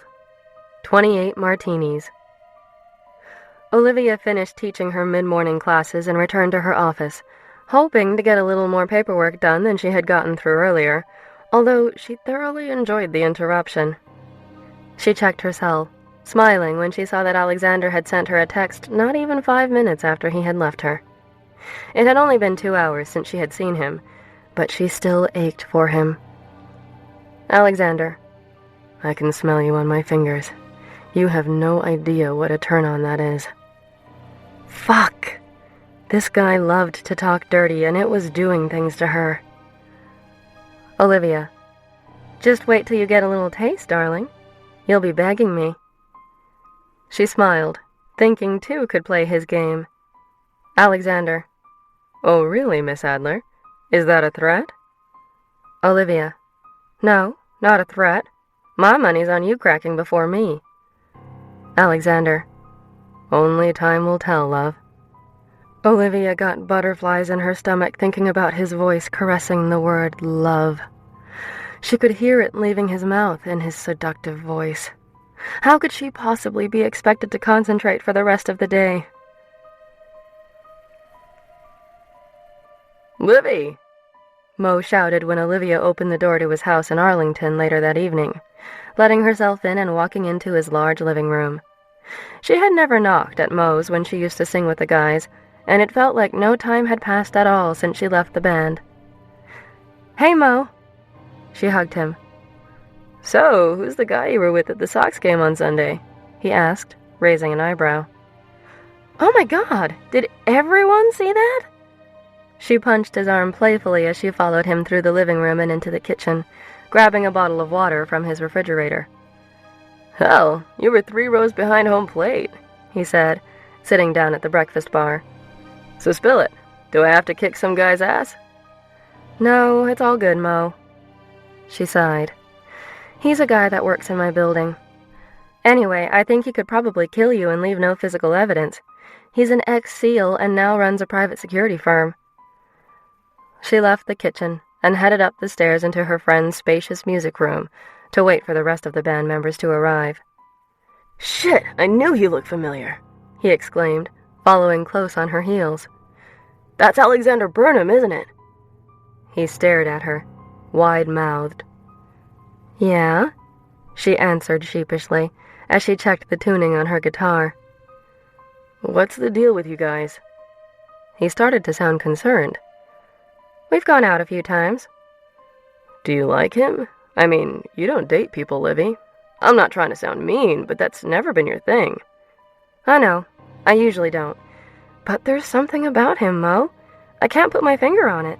I even called my shrink to schedule an appointment to start therapy again. All over a guy. Olivia had always felt comfortable telling him everything. Sometimes his perspective was exactly what she needed. He never had a problem telling her what he thought about anything. Sometimes it was the cause of a few fights, but they would eventually get over it. I'm happy for you, Livy. He pulled her in, wrapping his arms around her. But remember, if he hurts you, I've got some moves of my own. He winked after he released her. Yeah, sure. What are you going to do? Sing him to death? Olivia laughed, and Mo joined in, sitting behind a set of congas and grooving along to the song she had begun to sing. Just before 9, Olivia pulled up in front of 28 Degrees, tossing the valet the keys to her Audi. She walked in to see Kira already sitting at the bar, sipping a martini. Joining her, she ordered a martini as well. To breaking down those fucking walls once and for all, Kira said, raising her glass. I'm working on it. Olivia took a sip of her drink, glancing around the dark bar. She noticed a tall man with dark hair and evil eyes, dressed all in black, walk into the trendy night spot. How's Mo doing? Kira asked. Is he still as handsome as ever? Wait a minute! You think Mo is cute? What? Olivia nearly shouted. I thought you were just flirting with him for fun. I had no idea. We started to get close when you left. We were the Olivia Adler Survivors Club. Kira winked. Olivia punched her playfully in the arm. Stop it. You know I feel bad about that. You should, bitch. Kira took a sip of her drink, finishing it, and stopped to get the bartender's attention. Suddenly, Olivia felt chills. Turning around, she watched a tall, muscular man with a shaved head walk into the bar, smiling at her as he passed. He walked over to the other side of the bar and joined his friend with the mean eyes. Why are they both wearing black? Did they coordinate their outfits? Olivia laughed at the thought. What are you laughing at? Kira interrupted her thoughts. Olivia took a sip from her martini. The idea of you and Mo in the sack. Stop it, Libby. And I call him Jack, anyway. That's right. I forget that's his real name. Why do you call him Mo? Well, the night I first met him at Scotch, that bar we used to work at, he introduced himself and I didn't hear the first part of his name. All I heard was the Mo, and I guess it just kind of stuck. And plus my dad's name was Giacomo and people called him Jack. I just couldn't bring myself to call Mo Jack, too. Oh, I didn't know that. Kira rubbed Olivia's back, willing her to not freak out. Surprisingly, she remained relatively calm. Wow, Livs, you willingly spoke about your dad and didn't go storming off. Whatever Alexander is doing, he better keep at it. Olivia blushed, wanting Alexander to keep doing the things he did to her earlier that morning. She looked across the bar and noticed the two guys staring at her. They weren't even trying to hide it. That reminds me. Open mic mañana, chica? Kira asked, bringing Olivia's attention back to her. Absolutely. I'm going to get you up on the stage one of these days. I know it. She laughed at the look of horror on her friend's face. Oh, absolutely not. You can have the spotlight, but when you get discovered, just remember the little people, okay? I'm talking backstage passes, and you better make sure I get interviewed when you're on Behind the Music. Got it? Olivia smiled at her friend and finished her drink, the hours passing with ease while the girls caught up with each other. Those two guys have been staring at us all night, Kira slurred into Olivia's ear several hours later, gesturing with her eyes to the opposite side of the bar where the two guys in black sat, drinking their beverages of choice. Care Bear, they're creepy looking, not to mention probably about 20 years older than you. Olivia was more than a little drunk, having consumed about 5 martinis. Take those beer goggles off already. Plus, I thought you wanted Mo. Number 1, they're martini goggles. Number 2, I do. I'm still working on that. You already have Mr. Hottie. I need one too. I'm going over there. She got off her bar stool, almost toppling over. You're drunk, Olivia said, poking her arm. So are you, she replied, poking her back and heading across the bar. Olivia kept her eyes on Kira, making sure that she didn't slip off into a dark corner with either one, or, God forbid, both. Taking a moment to check her cell phone, she noticed a few missed text messages from Alexander. Instead of texting him back, she decided to call him, desperate to hear his deep voice. Olivia, he answered. The way he caressed her name sent shivers throughout her body. Are you okay? Of course I'm okay, she slurred into the phone, giggling. Why wouldn't I be? Well, it's past midnight, he responded. Fuck! Is it really? Whoops! Olivia, are you drunk? She giggled again, then hiccuped. Well, I think I have my answer. Oh, you think you have all the answers, don't you, Alexander? And why Alexander? Why not Alex? The booze had made her rather bold. We'll save that for when you're screaming my name. I guarantee that you won't be able to pronounce my entire name when I'm making you come, Olivia. She was silent for a minute, having no idea how to respond to his words. Are you still there, Olivia? She found her voice and squeaked. Yes, I'm here. Who are you out with? Do I have competition for my affections, love? There it was again. That word. Love. So full of hope. No, I'm with my friend Kira. She's over talking to 2 creepy guys sitting at the other end of the bar. Oh, really? What makes you think they're creepy? She could hear the humor in his voice. Well, they're wearing all black, which... who does that? Plus, they got to the bar almost immediately after I did and sat across the way from us. They've been staring at me this whole time. Kira's over there talking to them, and they're still looking at me. So, yeah. Creepy. Alexander's heart dropped. After his discussion with his sister earlier that morning, he knew there was something going on. He didn't have all the answers, but he did know that the woman he was falling in love with was the girl he failed early on in life, and that his father had lied to him, for some reason, about her dying. He just didn't know what that reason was yet. Until he figured out what was going on, he wasn't going to take any chances. Olivia, I need you to do something for me. She could hear the panic in his voice. I need you to collect your things, and very casually, walk into the ladies' room. Why? He was starting to scare her. She guessed that he saw everyone as a potential bad guy after all his years in the security business. Please, don't argue with me right now, love. There was that word again. All he needed to do was say that, and Olivia was putty in his hands. Or his mouth. Can you do that for me? I'm 5 minutes away. I will call you when I'm there. Okay, Olivia? She gulped. Yes, I can do that. Okay, 5 minutes. She got off the phone and stood up from her bar stool, walking to the ladies' room as if nothing was wrong. She wondered how he even knew what bar she was at. A few seconds later, Kira came barreling through the bathroom door. Livy, there you are. She dragged one of the creepy guys in with her. This is Donovan. He really wanted to get to know you. She winked at her friend. Olivia looked at the man at Kira's side, his head shaved. He was well built with a mean expression on his face and appeared rather intimidating. Kira! She shouted in shock. This is the ladies' room! Get him out of here! Kira looked around, finally realizing that she dragged a man into the ladies' room, and giggled.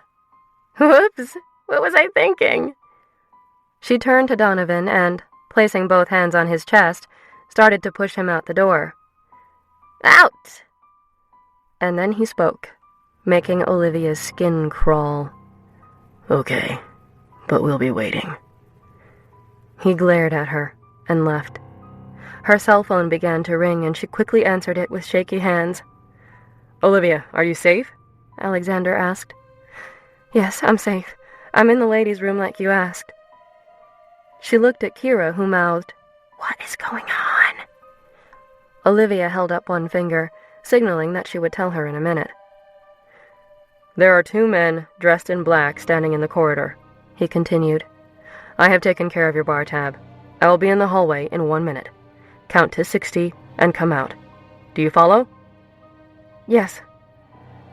She hung up before turning to Kira and, whispering, told her that Alexander was there because he was worried for her safety. Kira squealed. "Oh, that's so sweet. You're like a damsel in distress." "No." Olivia smacked her friend. "I just think he sees trouble in everything. It's almost like he has this hero complex." Would he still want to be with her if he no longer thought she needed to be saved? The thought consumed her. Looking at her watch, she realized that enough time had elapsed. "Okay, we're meeting Alexander just outside. Are you ready?" "Should I start humming the James Bond theme? Because I totally will." "Shut up, Kira." Olivia pushed open the door to the restroom, running into Alexander's arms. She steadied herself, deeply inhaling his scent, her eyes heavy. "Smell something you like?"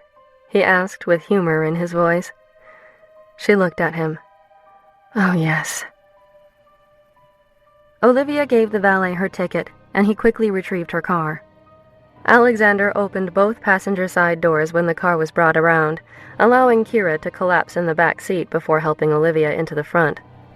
He ran around, tipping the valet, and got in the driver's seat before taking off down the quiet Boston streets. Kira had walked there because she lived around the block by the community gardens, but she was in no state to be walking anywhere at the moment. After dropping Kira off at her house, Alexander picked up his phone. "Burnham here. I want an overnight protection detail for a Miss Kira..." He looked at Olivia, wanting her last name. "Murphy." "Kira Murphy." He listed off her address, and Olivia gazed into the distance. Those 2 men at the bar really did concern him. Why? After he hung up the phone, Olivia glared at him. "What the fuck is going on?" she blurted out. He reached across the console of her car and placed his hand on her leg. Taking a deep breath, he considered telling her everything. But how would she react? She was clearly intoxicated. Could she be rational? Would the information set her back? Would she ever speak to him again? He wasn't ready for that to happen just yet. "I'm not sure, Olivia, but I have a feeling and my gut is usually right," he responded. His voice was soft and sensual, causing her to warm her icy glare and practically forget about the 2 men at the bar. "Whoa, what is it that you're feeling?" she slurred, trying to sound sexy. He laughed. "What am I feeling? Well, if you really want to know, I am feeling a whirlwind of emotions right now, love. I'm feeling that you're not just some girl I want to fuck and never see again. I care about you. Deeply. I feel the need to protect you, to keep you safe, to make you happy." He smiled at her. "And to tell you that I finally found you after all these years." "You can't always keep me safe. No one should shoulder that burden," she hiccuped, breaking the tension that was building in the car. Alexander pulled up outside of Olivia's house and parked the car on the side of the road. He walked her to the front door just as 2 black SUVs pulled up in front. "Martin is here to take me home. Carter will be keeping an eye on your place tonight. It didn't look like anyone followed us here, but I need to be sure." Olivia looked up at him, not ready to say goodbye just yet. "Stay with me, please." She didn't know what had possessed her to say that, wondering why, after years of never wanting any man to spend the night, she wanted this one to stay. He exhaled and pulled her against him. "I want to, but..." "But what? I just want to fall asleep in your arms," Olivia said sleepily. "If you really want to make me happy, you'll stay." "Ouch, Miss Adler. Using my words against me," he said in mock shock. "I know. How very unfair of me, isn't it? I should be punished." She laughed and looked into his eyes, her jovial expression turning heated. Alexander hesitated and felt his resolve crack. "Okay, I'll spend the night." His heart warmed when he saw her smile. "I'd do anything to keep that smile on your face." She turned to unlock the door. "Just knowing you're in the world makes me smile." He pulled her into an embrace and sang a line from Elton John's Your Song in her ear. Her eyes glossed over, his voice and those lyrics stirring a memory that lay deep within her subconscious. She turned to get away from him to clear her foggy head. She stumbled across the doorframe, tripping on her own feet and falling to the ground, most likely due to all the alcohol she had consumed throughout the evening. "Are you okay, Olivia?" Closing and locking the door, he rushed to her as she sat on the hardwood floor. "I'm drunk," she responded, the memory now gone. "We need to get you in bed before you do any more damage to that beautiful body of yours." He bent down and picked her up in his arms. "Where is your bedroom?" Olivia leaned into his chest, enjoying the closeness of him. "Up the stairs, first door on the left." He carried her up the stairs into her bedroom and gently placed her on the bed. "Where are your pajamas?" "Top drawer," she mumbled, raising her arm to point in the direction of the dresser. She was so tired that she didn't think she could even muster the strength to find something to sleep in. "Now this is hot." He winked as he held up a little black sleep slip. "But if you wear this, I don't know how much sleeping you'll do." A lazy grin crossed her face in response. He continued rummaging through her pajama drawer and found a black tank top with pink boy shorts. He walked over to the bed and helped her stand, steadying her as she lifted her shirt over her head to change into her pajamas. "Like what you see, Mr. Burnham?" she asked, raising an eyebrow as he gawked at the pink lace bra she had on underneath her shirt. She slowly removed it, letting it drop to the ground. "Fuck," he exhaled, staring at her perfect breasts, his breathing becoming erratic. Olivia grabbed his hand, pulling him closer to her, and pressed it against her chest. She threw her head back as he began to knead, tugging gently on her nipple. Burying his head in her neck, he groaned loudly before reaching on the bed behind him and grabbing the tank top he had found for her to sleep in. "Please, Olivia, you need to put this on," he begged softly, handing her the top. "I want you so fucking bad right now, but you're drunk, and I don't want our first time to be like this." He leaned down and trailed soft kisses across her collarbone. "I want you to remember every single moment that I'm inside you, filling you," he whispered, his breath warm against her skin. "Okay?" Olivia remained speechless, shocked at his words. She loved how sensual and sweet he could be. She simply nodded as he lowered the tank top over her head. After helping her out of her jeans, he laid her down in her bed before stepping back to take off his clothes. He slowly unbuttoned his blue button-down shirt, keeping his eyes connected with hers. She couldn't help glancing down at his body when he slipped off his shirt. Since the night they met, she had been wanting to see what he looked like with no shirt on, and she was not disappointed. His wide shoulders led down to a well-defined chest and perfect washboard abs. She wondered how much he worked out to maintain that physique. Then she noticed a faint trail of dark hair leading from his belly button down into his pants. Alexander's hands followed her eyes as he unbuttoned his pants, quickly removing them and his socks. He stood in front of her, wearing only a pair of boxer briefs. Olivia couldn't believe how lucky she was to share a bed with a man as beautiful as Alexander. She desperately wanted to see where that trail of hair led to, but knew it would have to wait. She was exhausted. After turning off the lights, Alexander crawled into bed next to her. He pulled her to him, her back to his front. She could feel how turned on he was. "Sleep well, beautiful. I'll see you in my dreams," he said, his closeness causing her hair follicles to stand on end. Olivia drifted off to sleep, content to have a man sleeping next to her for the first time in her life. Chapter 13. Not Yet. Olivia sat in the back of her parents' car, clutching Mr. Bear in her little arms. She knew what was going to happen.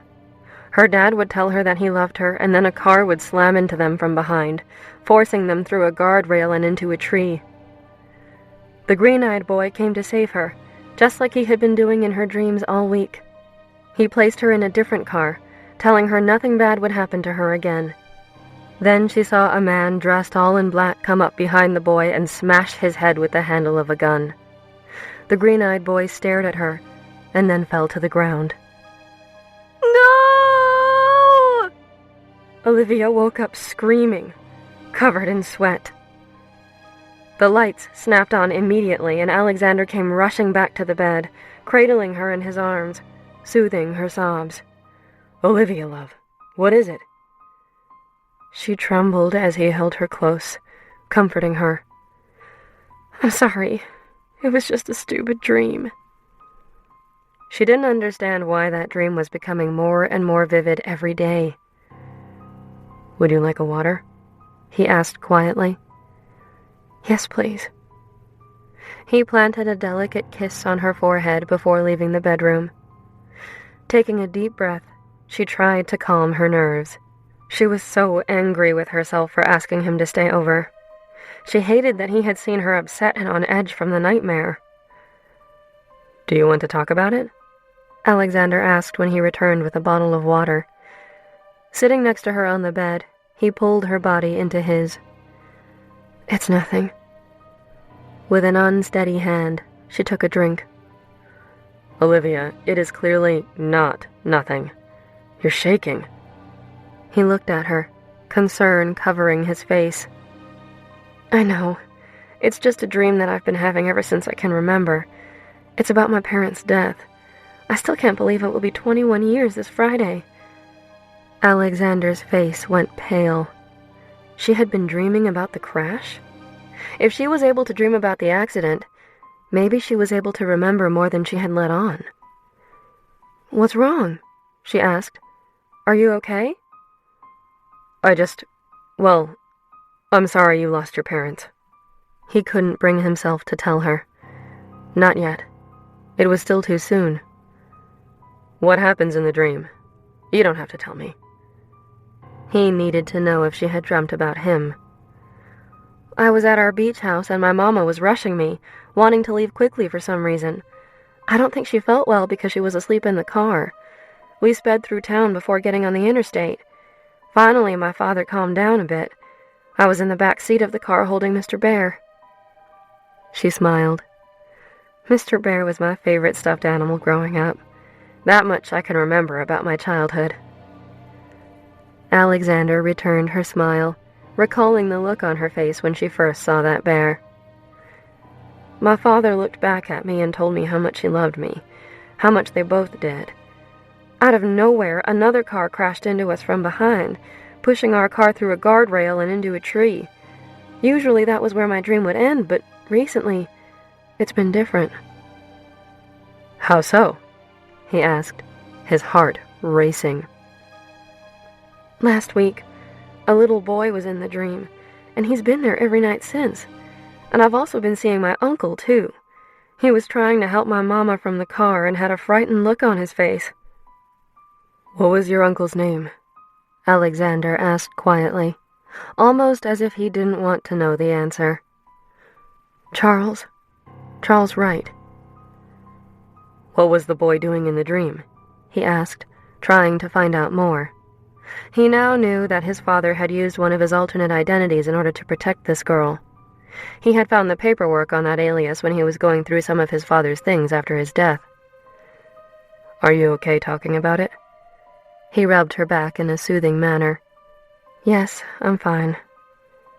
She took a deep breath before continuing. "He pulled me out of the car. He ran me over to another car and told me that he would always protect me from then on. Out of nowhere, a man dressed in black knocked him out with the butt of his gun. That's when I woke up." Alexander got up and turned off the light, recalling that moment like it was yesterday. He remembered the darkness, knowing that he could no longer protect his Olivia. Climbing back into bed, he pulled her close. "Go to sleep, Angel, and forget about that dream. It was just a dream, like you said." He didn't sound too convinced. He knew it wasn't a dream, but he didn't want Olivia to know that until he had all of the answers. He had a feeling that he already had the answers in his possession, but he had just been too selfish to look. The early morning sun woke Olivia as it began to seep into her bedroom. She looked at the clock on her nightstand and saw that it was not yet 6 in the morning. It had only been a few hours since she woke up screaming from her nightmare. She rolled over, wanting to snuggle with Alexander. He wasn't there. Getting out of bed, she went downstairs, wondering if he was still in her house or if he left because he saw how unstable she clearly was. To her surprise, upon entering her living room, she saw Alexander sitting on the couch in his boxer briefs, a perplexed look on his face as he held an envelope in his hands. "What's that?" she asked. He looked up quickly, a hard look on his face that immediately softened when he took in Olivia's frame standing in the doorway. "I hope I didn't wake you." He smiled. "No, you didn't," she responded sleepily, yawning. "The sun woke me up. I rolled over and you weren't there." Her face had a disappointed look on it. Alexander made a mental note of how beautiful she looked first thing in the morning, her hair slightly disheveled, rubbing her eyes. Olivia walked over to the couch where Alexander sat with his elbows on his legs, holding the letter with both hands. Sitting down next to him, she noticed a brown leather messenger bag had somehow arrived during the night. He had files spread over the coffee table, along with a nice journal with the year embossed on it in gold. It warmed her heart that he felt comfortable enough with her to make himself at home in her house. "Is that the letter?" "Yes, it is." He looked conflicted. "What is it that you're afraid of?" she asked, her curiosity getting the best of her. "I suppose I'm afraid of what it says. I have a feeling I know what's in the letter. I don't know if I want my suspicions confirmed, because that would mean that I've been letting my father down since he died. I guess I'm hoping to remain blissfully ignorant." "You need to do what you think is best. If you need more time, take it. If reading this letter will reopen old wounds, you're better off being prepared to deal with that." Olivia smiled. He wanted to scream. "It could mean that I've been letting you down. It could mean that I would have found you years ago. I could have saved you from your pain." But he didn't. He just stared ahead, relishing in the closeness of her. "Come back to bed." She stood up and extended her hand to him. He placed the letter on the coffee table before taking her small hand in his, allowing her to lead him up the stairs and into her bedroom. They crawled back into the bed, a nice glow in the room from the sunlight creeping in. Alexander wrapped his arms around her, enjoying the feel of her soft skin. She turned toward him, noticing that he had a distant expression on his face, clearly still thinking about that letter. She made it her mission that morning to help him take his mind off of it. Smiling, she pushed him onto his back, pinning him down with her legs. His eyes flung wide for a moment before becoming full of lust. He placed his hands just below her hip bones, feeling her toned legs as she sat on top of him, unable to hide his erection. Leaning down, she brushed her lips softly along his jawline. He moaned, and a smile spread across her face. She slowly moved her hips in a circular motion, causing his erection to get even harder. "Happy to see me this morning, Mr. Burnham?" she breathed into his ear. "Why, Miss Adler, I'm always happy to see you. Haven't I made that quite clear?" He let out a small breath as she continued torturing him with her body. He found it hard to keep his head. He wanted to be intimate with her, but he wanted to be truthful with her first. He didn't know which one of his heads would win out. He had a feeling it would be the wrong one. "God, love, I can feel how wet you are through our clothes." "Well, let's get rid of them, shall we?" She trailed kisses down his chest and torso, taking her time to savor the taste of his skin. Glancing up at the heated expression on his face, she could tell that he was barely holding it together. She slid his boxer briefs down his muscular legs, and he sprung free. Gasping, her eyes grew wide as she looked at him, surprised at his size. He smiled, stroking his erection with a coy and playful look. Shaking her head, Olivia pried his hand off, her hand taking its place. She lowered her lips to him while staring into his green eyes, taking him in her mouth. He moaned with obvious pleasure as she continued moving her mouth over his length, slow, then fast, and then slow again. "Fuck, Olivia," Alexander growled. He couldn't believe that his Olivia was there and that she was doing that to him. It was so much more spectacular than anything he had ever felt before with any other woman. Picking up the pace, she felt him become rigid in her mouth, tasting the bit of pre-cum that escaped his tip. He wrapped her hair around his hand, helping to guide her as she continued torturing him. Before long, he felt that familiar sensation, surprised at how quickly he reached that point. Something about Olivia's mouth and tongue on his most sensitive part made him feel things that he never thought possible. "I'm going to come," he breathed, warning her. She looked up at him, continuing her relentless motion, her eyes sparkling with eagerness as she bared her teeth. He released in her mouth, the sensation overwhelming his entire body. He shuddered as he began coming down from his orgasm, trying to remember the last time anyone had made him feel that good. "Damn," he exhaled, giving one last jerk. Olivia slowly crawled back up to him when he grabbed her, throwing her onto her back and kissing her deeply, their tongues engaged in a passionate dance. He was so incredibly turned on. He could taste them both. It was an intoxicating combination. He released her, and Olivia tried to catch her breath. Alexander collapsed next to her, and they both lay on their backs, attempting to slow down their breathing after such an intense moment. "Fuck," he breathed again. "You've got that right, Mr. Burnham." She turned and smiled at him. She didn't know what had come over her. She would normally never do that for anyone. But there was something about Alexander that made her want to please him. She felt amazingly satisfied. "Oh, Olivia, what am I going to do with you?"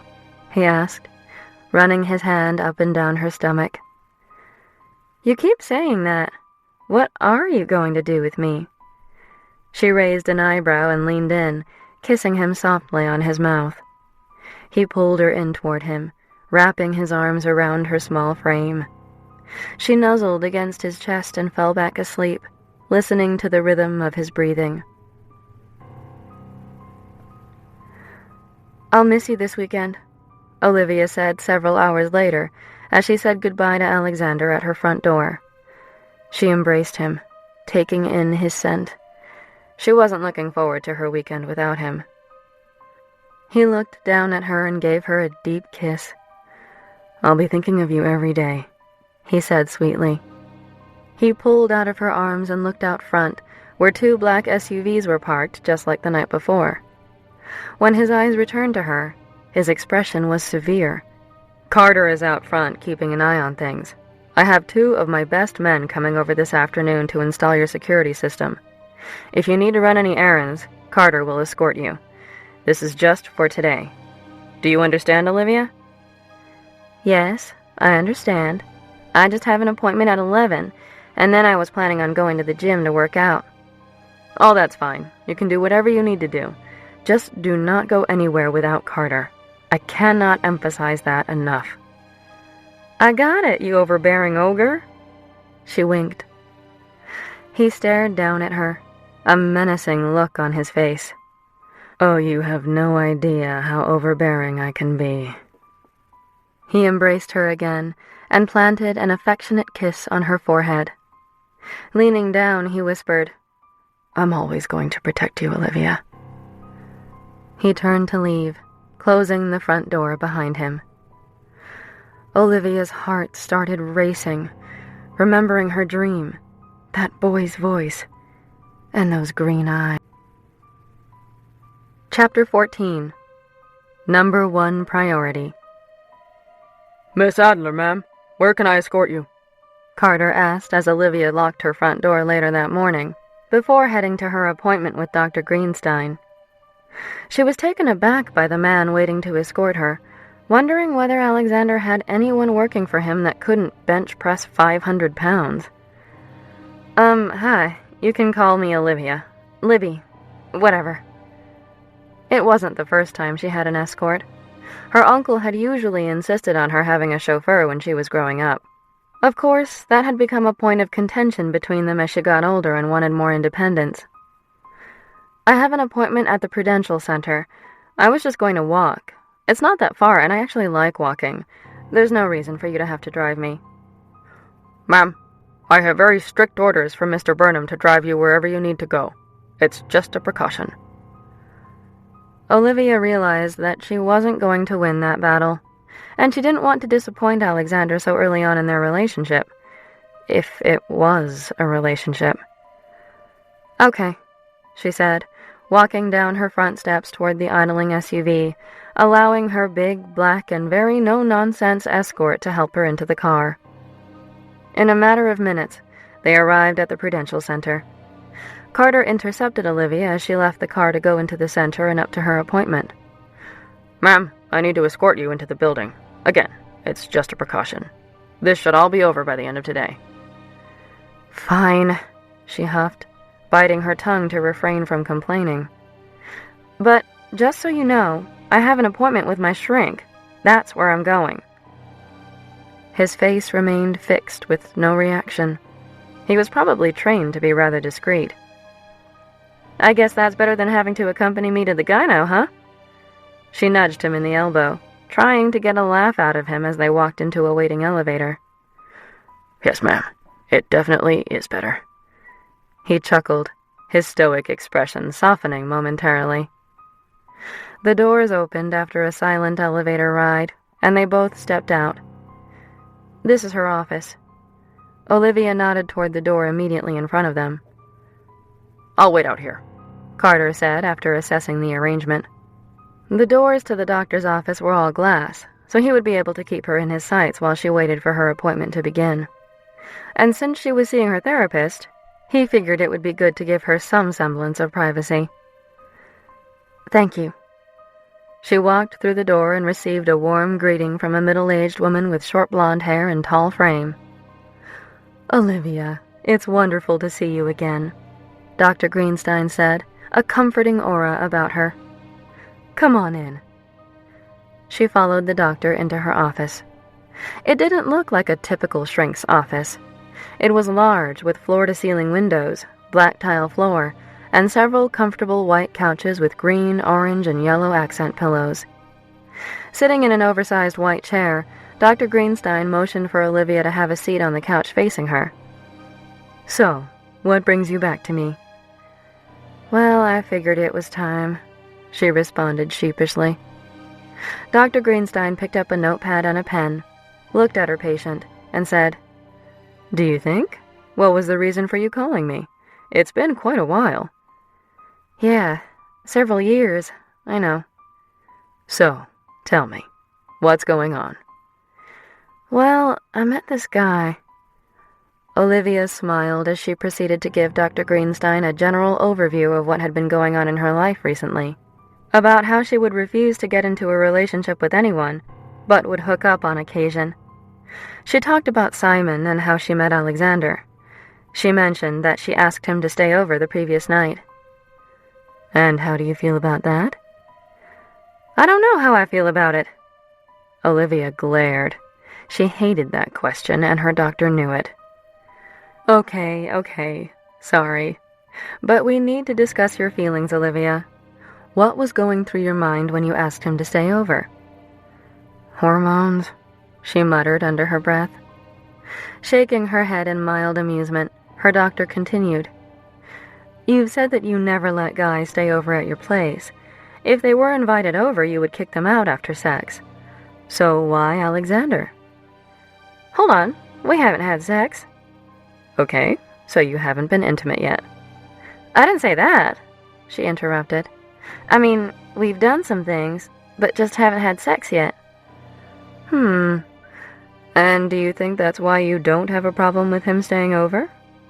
No, I mean, I want to have sex with him, but I don't know. We seem to be taking our time and I'm actually enjoying it. It's weird. Normally I just want to jump straight to sex so I can kick the guy out of my bed and possibly my life. Olivia looked down as she fidgeted with her skirt. She hated talking about her sexual habits with her doctor. Unfortunately, it was necessary for her to do so. Well, the act of sex is an intimate act, but you haven't made it so. When you rush into things, you skip over the act of forming a bond with another individual. You tend to use sex as a coping mechanism while, at the same time, keeping your subjects at arm's length, so that you don't get attached. What is it about Alexander? Olivia looked up and met the doctor's eyes. I don't know. Before me, he would kind of do the same thing I did, but I think his reasons are vastly different from mine. He doesn't have these attachment issues like I know I do. But now, I don't know. He said he wants more with me. He's sweet. He cares about me. He's always trying to protect me. He's incredibly sensual. Olivia's face flamed just thinking about some of the things that he had murmured into her ear. He's very gifted with words. That was the best way she could think of to say that he liked to talk dirty. So, he's prolonging the seduction and you're enjoying it? A smile crept across Dr. Greenstein's face. Yes, definitely. She was absolutely enjoying every fantastic minute. Olivia, the doctor said, removing her reading glasses. You, unfortunately, had your parents taken from you at a young age. You never had the means to learn how to form a relationship with someone. You were so traumatized by that event, you pushed everyone away. When you were older and discovered sex, you wanted that without the emotional attachment. Now you're experiencing a slow seduction for the first time. Most of us have experienced that early on in our development. Granted, early on, it's not necessarily about sex. But later in life, our bodies crave that release, so it becomes a slow seduction, which can sometimes last years before the actual act of intercourse. You need to embrace this. Enjoy it. Go for the ride and face your fears. Don't worry about whether Alexander will ever leave you or be taken from you. We can't control those things. But you can control your actions. If you want to have a meaningful relationship with this man, and it sounds like you do, don't push him away. Let him in. You are a beautiful, intelligent young woman. Let him fall in love with you, and keep yourself open to fall in love with him in return. Olivia looked down, considering her words. Oh, I'm sorry, dear, Dr. Greenstein said, glancing at her watch. We are out of time for today. We'll pick up again on Tuesday. She led Olivia toward her office door before giving her a gentle hug. It's wonderful to see you again. Nodding, she turned to leave the office and really put some thought into what the doctor said. I'll tell her about my dreams next time. Shortly after she finished eating lunch that afternoon, Olivia heard a gentle knock on her door. Looking out the peephole, her heart fluttered when she saw Alexander standing there, a sexy smirk on his face. She quickly opened the door, and he swept her into his embrace. Miss me, love? You have no idea, she replied into his chest. He pulled back, giving her a chaste kiss. My security team is here to install your system. And I'm such a high-profile client that the big boss man had to come supervise? She batted her eyelashes at him. He curved toward her, softly saying, "You are Burnham and Associates' #1 priority, Miss Adler." He stepped aside to allow 2 gentlemen to enter the house to install the state-of-the-art security system that he had selected. "Olivia, this is Arnold and Chase. They will be rewiring your house for this system. It may take a few hours. Just let them know if you have any concerns. When they're done, they'll walk you through how to program and use it. They're also going to change your front door so that it's a punch padlock instead of a key. It's more secure." Mr. Businessman was back. The dichotomy of his sweet side and his business side intrigued her.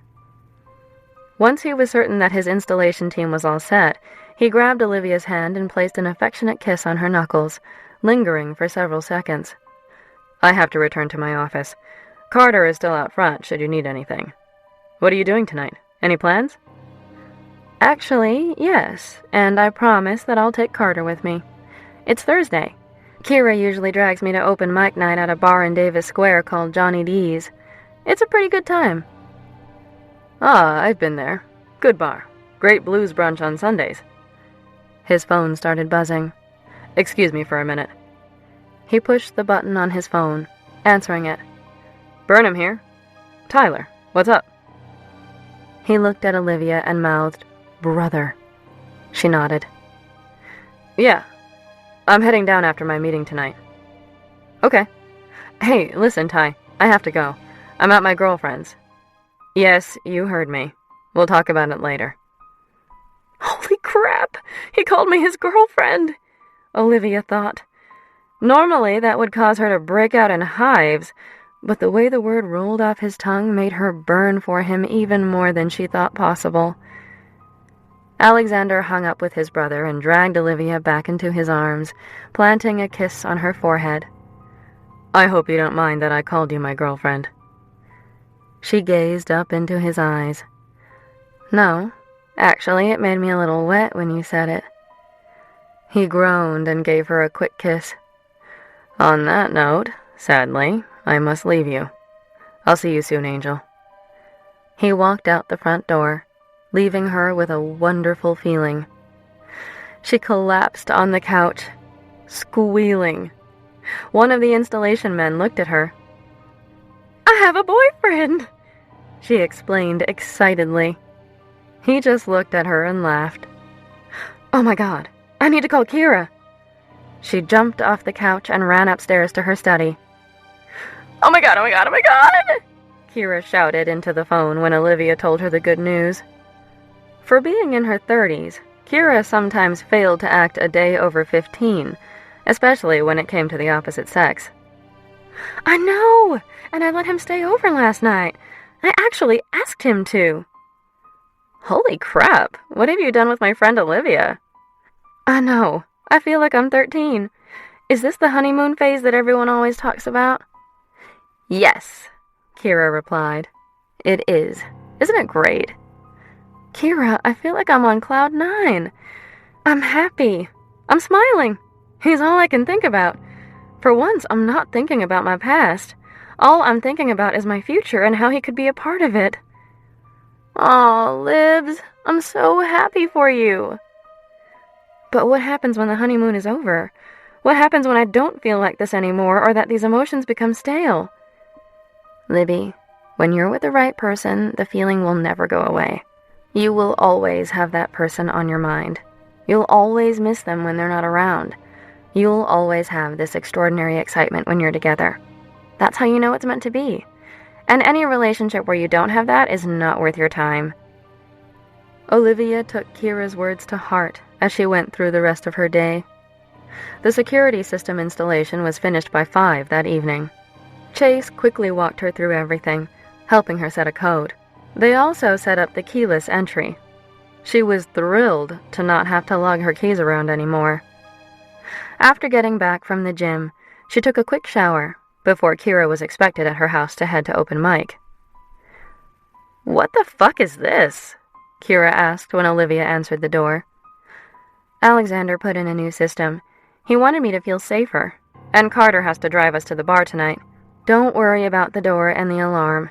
I'll give you the code, but So help me God, if you set off the alarm and I have to deal with a panicky Alexander, I will murder you in your sleep, and I'll tell Mo that you have crabs," Olivia joked, grabbing her guitar case. "You do that, and I'll cut a bitch." The two girls laughed. "Bye, Nepenthe," Kira said to the cat as he stalked the front door. "Your cat hates me," she remarked while Olivia armed the security system. "Nepenthe doesn't hate anyone. He just has murder in his heart." Chapter 15. Constant Butterflies. "I'll be here keeping an eye on things, ma'am," Carter said as he escorted Olivia and Kira inside Johnny D's. He motioned to a table against the wall in the bar area, where he would have a view of the entire club. "Okay, thanks, Carter." Olivia walked past the darkened bar, climbing down a few steps and into the dining room area. Making her way up to the small front table, she added her name to the list. Open mic night was getting started, and there were already about 10 people on the list. Returning to her and Kira's usual table, she figured it would be about an hour or so before she would go on. "Hey, Livy!" "Hey, Mo," she said, standing up and giving him and Marcus a hug as they approached their table. "I didn't know you were coming tonight." Mo met Kira's eyes, and they shared a look as if he finally realized that Kira was attractive. "Oh, I get it," Olivia smirked, elbowing him. The guys pulled up 2 chairs and joined them. "So, what are you going to do tonight?" Kira asked as a server approached, dropping off their drink order. "Well, actually now that Mo's here, I think I may want to switch it up, if you're willing to back me up on percussion. Remember the song we were fooling around with last night?" Mo nodded, his smile wide. "That's the one, then." "Sweet," Kira said, taking a sip of her cocktail.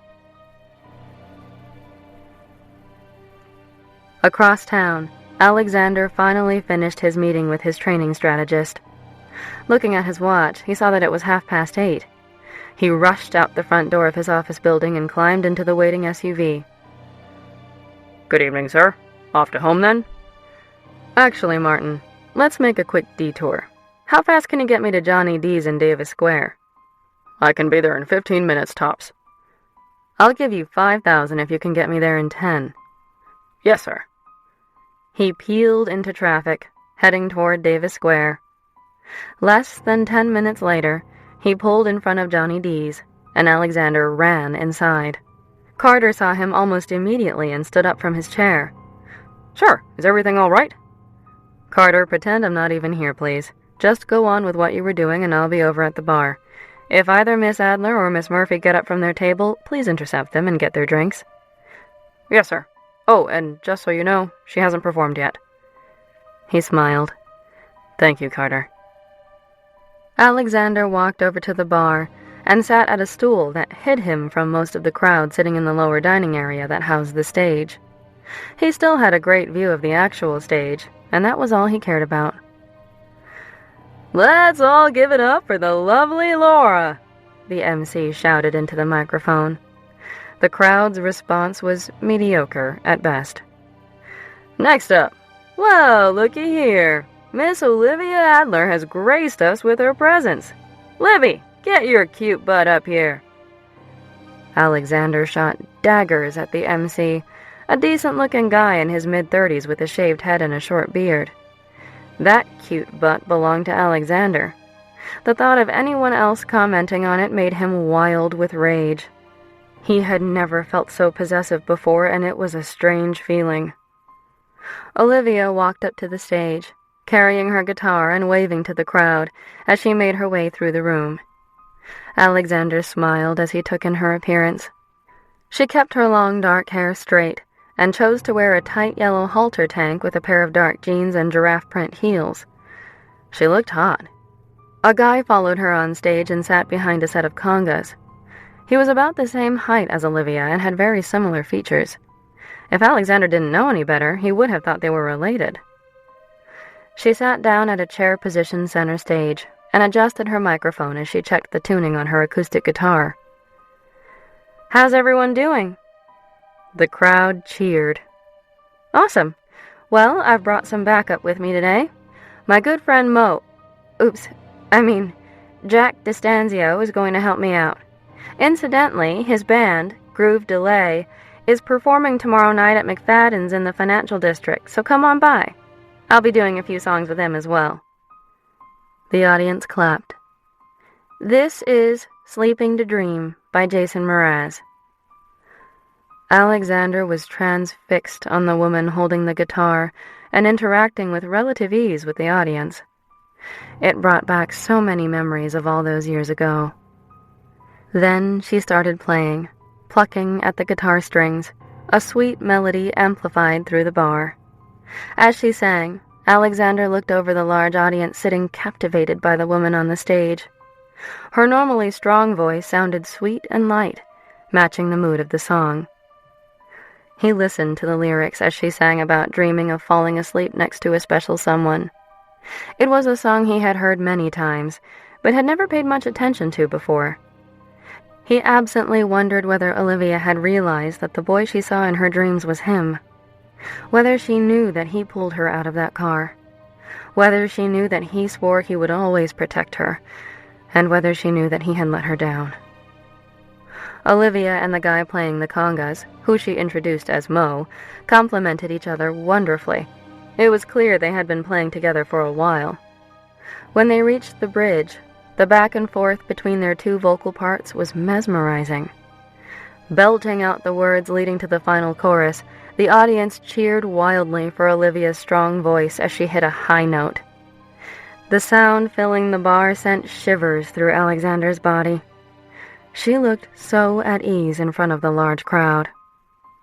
He thought back to all those years ago, spending time with Olivia and her family learning how to play piano and guitar from her mother, who would always sit in the great room at their beach house and play for the kids. Olivia loved having the spotlight back then, singing and dancing to a pretend audience that consisted of mostly stuffed animals. Now, all these years later, here she was, performing to a real audience. Alexander's heart swelled with pride. The song ended and the crowd cheered. Alexander sat at the bar, clapping loudly for the girl on stage. The girl he knew all those years ago. The girl he loved all those years ago. The girl he never stopped loving. And the girl he was falling back in love with all over again. "Thank you," Olivia said, walking off the stage and back to her table, the thunderous applause still going strong throughout the entire bar. "Miss Olivia Adler, everyone!" the MC shouted. The crowd went crazy. "Hey, Libs, how about one more? Have anything else ready?" Olivia stared at the MC, thinking about what she could possibly pull out of her hat. She conferred briefly with Mo before they both walked back to the stage. The crowd erupted in cheers again. She sat down in the same chair, still holding her guitar. Pulling up a seat next to her, Mo took his guitar out of its case and checked the tuning. He nodded to her when he was all set. "Okay, here's one we'll be doing tomorrow night, so make sure you come and see it when it's the full band. It's a new one," she said into the microphone, smiling. "There's this guy that's kind of captured my heart these past few days, and this song says it for me right now. This is Brighter Than the Sun by Colby Calais." Olivia glanced at Mo, and he counted them off. Alexander stood motionless, not wanting to miss a minute of her performance. She was singing that song for him, although she didn't know he was even there. Maybe that was a good thing. Olivia and Mo sat next to each other, strumming their guitars in near-perfect unison. The crowd was getting into their performance, many people standing up from their tables and dancing along to the upbeat song. She couldn't help but think of Alexander as she sang the lyrics. She had never expected to meet someone like Alexander. She thought that she would go through life having one short-term pseudo-relationship after another, never wanting to get close to anyone. But now she wanted to get close. When she was a little girl, she remembered her mama telling her that she would know when she was with the right person by the constant butterflies. Now, all these years later, Olivia had those butterflies. Alexander watched her perform, thinking how perfect the song was. She was captivating, her enthusiasm contagious. "I don't think I've ever felt like this before either, Olivia," he thought to himself as she sang the final line of the song. Roaring applause sounded through the small bar, and Alexander discreetly left. "Thanks, everyone. See you all next week. And please, come see us tomorrow night at McFadden's." Olivia jumped off the stage to her friend, who gave her a massive hug. "Oh, Libs, you were fantastic! And you are so falling in love with Alexander. I can tell." She began to blush, even though she knew that Kira was right. She was torn about her feelings for Alexander. On one hand, she had only known him a few short days, so how could she possibly be falling for him so soon? On the other hand, there was something so familiar about him, as if she knew him in a past life. "Do we want to sail again?" Kira asked, gesturing to their empty drink glasses after Mo and Marcus had said their goodbyes. Olivia looked at her watch. "Probably not. I really should get some sleep. I have an early day tomorrow." "And a long one, huh? You're playing with the guys, aren't you?" Olivia laughed. "Kira, that sounds so dirty." She grabbed her purse and stood up from the table, heading in the direction of the door. "Oh my God, stop it!" Kira pushed her friend playfully. Carter saw the two girls and met them by the door. "Are we all set, ladies?" "Yes, we are. Thank you, Carter." "You were quite good, Miss Adler," he said. "Thank you." Olivia blushed, turning her head to look outside. A downpour was cloaking the streets of Boston. Carter did a quick sweep of the bar. "Why don't you ladies wait inside for a few minutes while I run to grab the car?" He hadn't noticed any suspicious behavior that evening, so he figured they would be fine for the few minutes it took him to get the car and bring it around front. "Okay, thank you, Carter." He left, running into the rain. "Well, I'm gonna go use the bathroom before we leave. Will you be okay out here?" Kira asked. "Yes, go ahead." Olivia stood in the bar area, keeping an eye out the door, staring at the rain. As she pondered what Alexander was doing at that very moment, she felt someone approach behind her, sending chills down her spine. "Livy, were you singing those songs for me?" She turned around quickly, knowing that voice all too well. "Simon." Her heart started to race. "You can't be here. You know that. Walk away, and I won't call the police." She took a step back, trying to keep her distance. "Don't worry. I'm not going to do anything." He glanced to the bar. "I saw your new little boyfriend here earlier. Thankfully, he was too self-absorbed to even notice that I was sitting just down the bar from him." She looked at him, puzzled. "What are you talking about, Simon?" "You know, your latest victim," he sneered. "Alexander Burnham. He came in a few minutes before you went on, sat at the bar, and left right after you finished." Her eyes grew wide in panic as the realization washed over her that not only had he heard her sing, but he had heard her say that the last song was for him. "Well, I'll be off, Livy. You enjoy your panic attack." She remained locked in place, fighting for air, as she watched Simon leave the bar. "Olivia, are you okay? What's wrong?"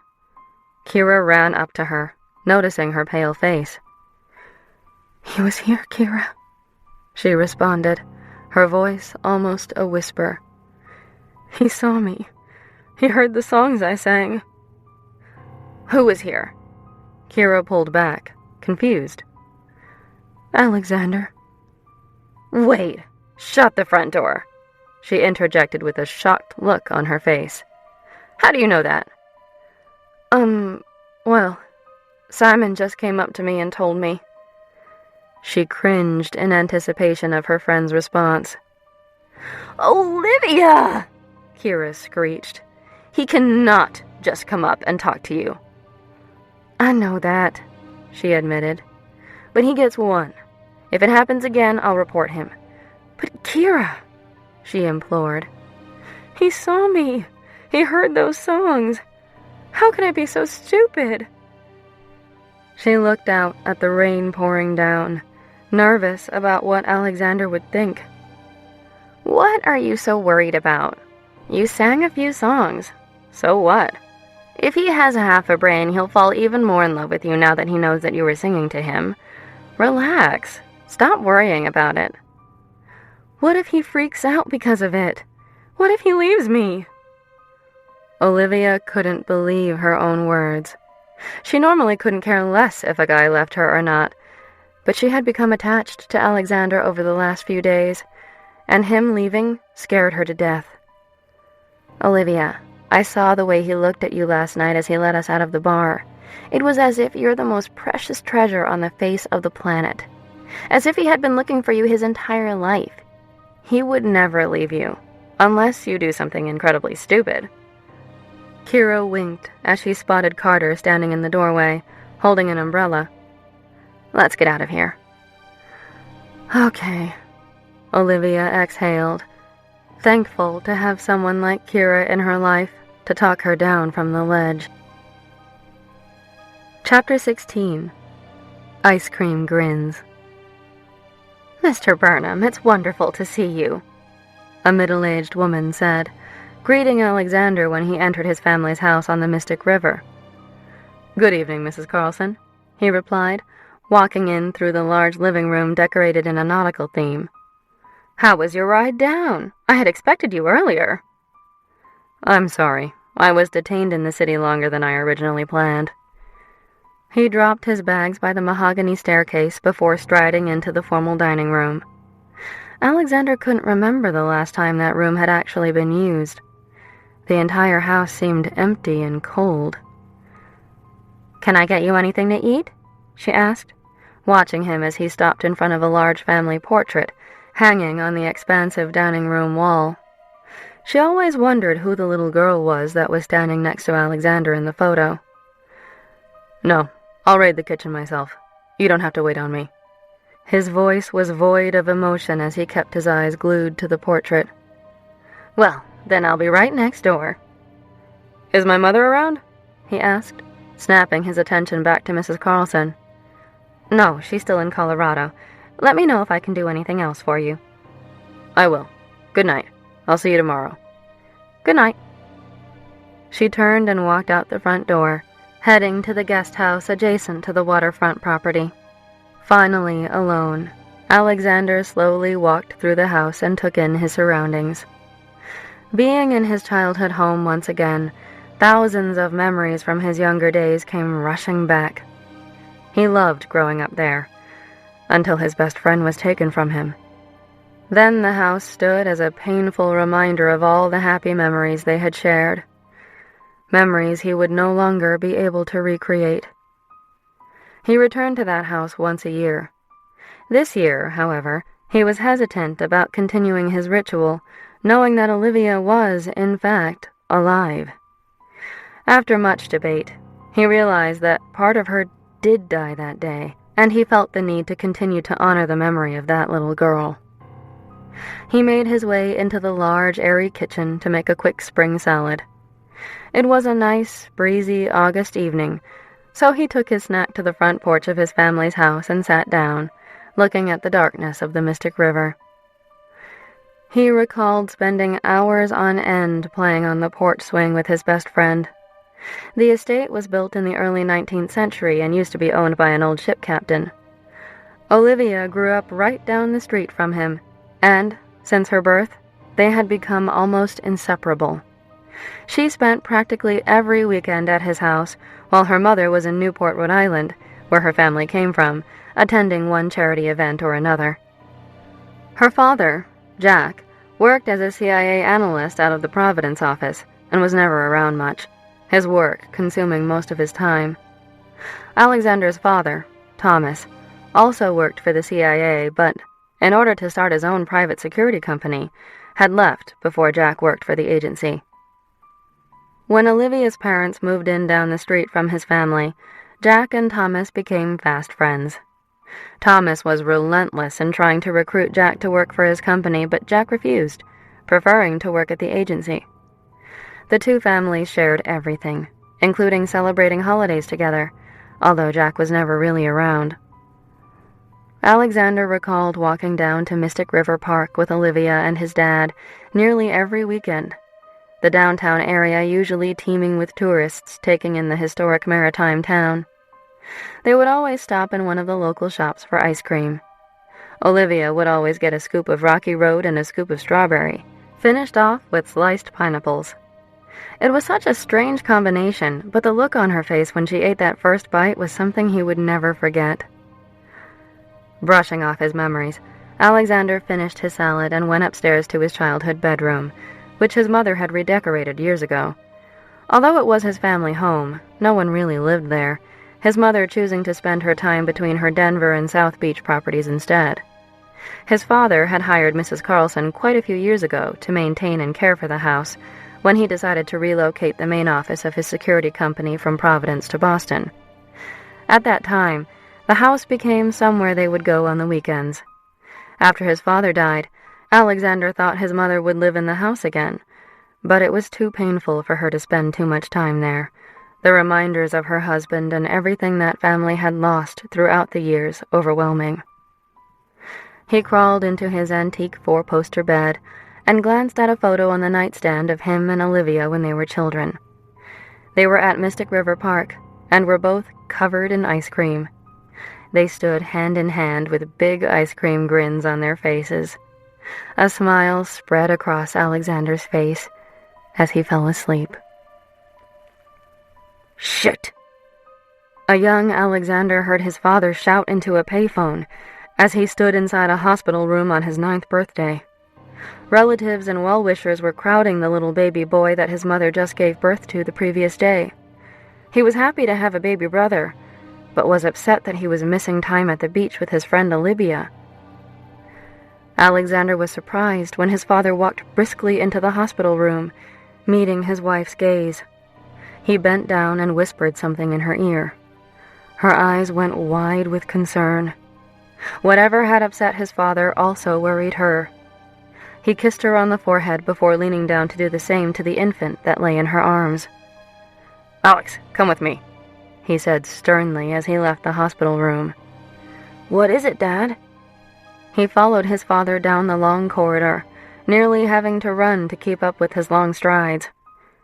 "I need to get back to the Cape, and I'm going to have to take you with me. I can't leave you with your mother.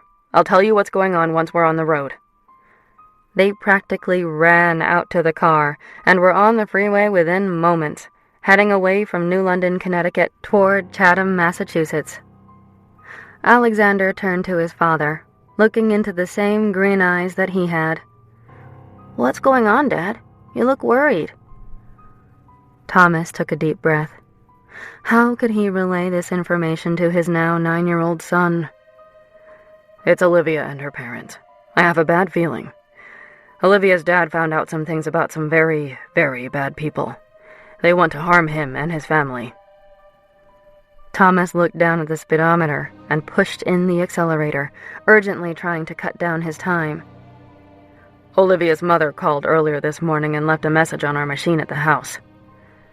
He didn't want to say anything else to his son about how Marilyn said she didn't know who to trust, and that he was the only one she could. Marilyn wasn't one to overreact, so the fact that she was frightened worried Thomas. Taking a deep breath, he continued, "When I tried to call their house, no one answered. So we need to go check on them." Alexander's heart began to race. What if something bad happens to his Olivia? She was his best friend. He remained silent the duration of the excruciatingly long car ride to Cape Cod. 2 hours later, they pulled up to the driveway at the DeLuca's extravagant beach estate. "Do not get out of the car, Alex," Thomas growled as he leapt out of the car, running toward the garage and the house. Within a few brief moments, he ran back to the large SUV Alexander sat in. "Did you find them, Dad?" "No, and it looks like they left in a hurry just a few minutes ago, so something obviously spooked them." Thomas put the car in reverse and accelerated toward the freeway, not wanting to tell his son about the blood he saw in the kitchen.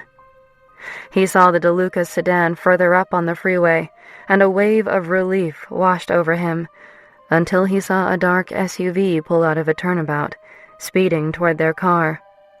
"Shit, no!"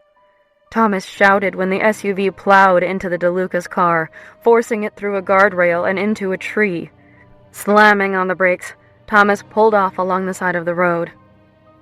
"Olivia, no!" Alexander swung the door open when the car came to a stop. "Alexander, get back here! It's too dangerous for you!" Thomas shouted, trying to catch up to his son. "I don't care about that, Dad! I need to help her!" Alexander ran down the short hill and stopped at the car. He looked in the back seat, and his heart sank. Olivia's eyes were closed, and there was blood everywhere. Then she stirred a little bit. "Hey, Olivia, we need to get out of here, okay?" Alexander said, unbuckling her seatbelt, thinking that it probably saved her life. He smelled something, and knew there was probably a gas leak. He rushed, desperately needing to get her out of the car as his father attempted to help her parents. "My mama and papa..." "I know, but this is an emergency and you have to be brave." Pulling Olivia out of the car, he quickly ran her to the SUV, gingerly placing her in the back seat. "I don't feel so well," she moaned. "I know. We're going to get you help. We're going to protect you always, Olivia. Nothing bad will ever happen again. You can trust me." Alexander felt someone approach him from behind. Then he slipped into unconsciousness. Chapter 17. Hidden. Alexander awoke with a start the following morning. He hated reliving that day in his dreams. If they had been just a little quicker, would the accident have happened? Getting out of bed, Olivia consumed his thoughts. His Olivia. He thought about the girl he knew all those years ago, and the girl he had met the previous week. It felt like two different Olivias, but they weren't. They were the same Olivia, separated by 21 years of secrecy. August 24th. He hated that day more than anything. He thought it would feel different, knowing that Olivia was alive and well, and in his life. But it didn't. It felt the same. While he no longer mourned the loss of his best friend all those years ago, he still mourned not knowing Olivia during that time. He mourned not growing up with her. He mourned not being at her side through all her ups and downs. After preparing a cup of coffee, he went out to the front porch to enjoy a calm minute before the day got away from him. Sitting at a small table, he looked out over the same river that was dark just the previous night. With the rising of the sun, there was much more activity in the maritime community. His eyes wandered to the cemetery across the other side of the riverbank, where, if he looked close enough, he could make out his best friend's grave. "Alexander? Oh, it is you!" An elderly woman shouted as she walked her dog down the street. "Mrs. Cunningham!" he shouted back, getting up to greet her on the sidewalk. "It's wonderful to see you." He bent down to hug her, and she kissed his cheek. "I had a feeling that you'd be here this weekend." "I'm a creature of habit, what can I say?" Alexander replied sheepishly, the normally confident man nowhere in sight. "I think it's sweet that you still come and pay your respects all these years later. I know it must be difficult for you. I mean, you and that little Olivia. God, the two of you were inseparable." She smiled at the memory. "I remember being over at your mother's for tea years ago, when she would look after little Olivia for her mama.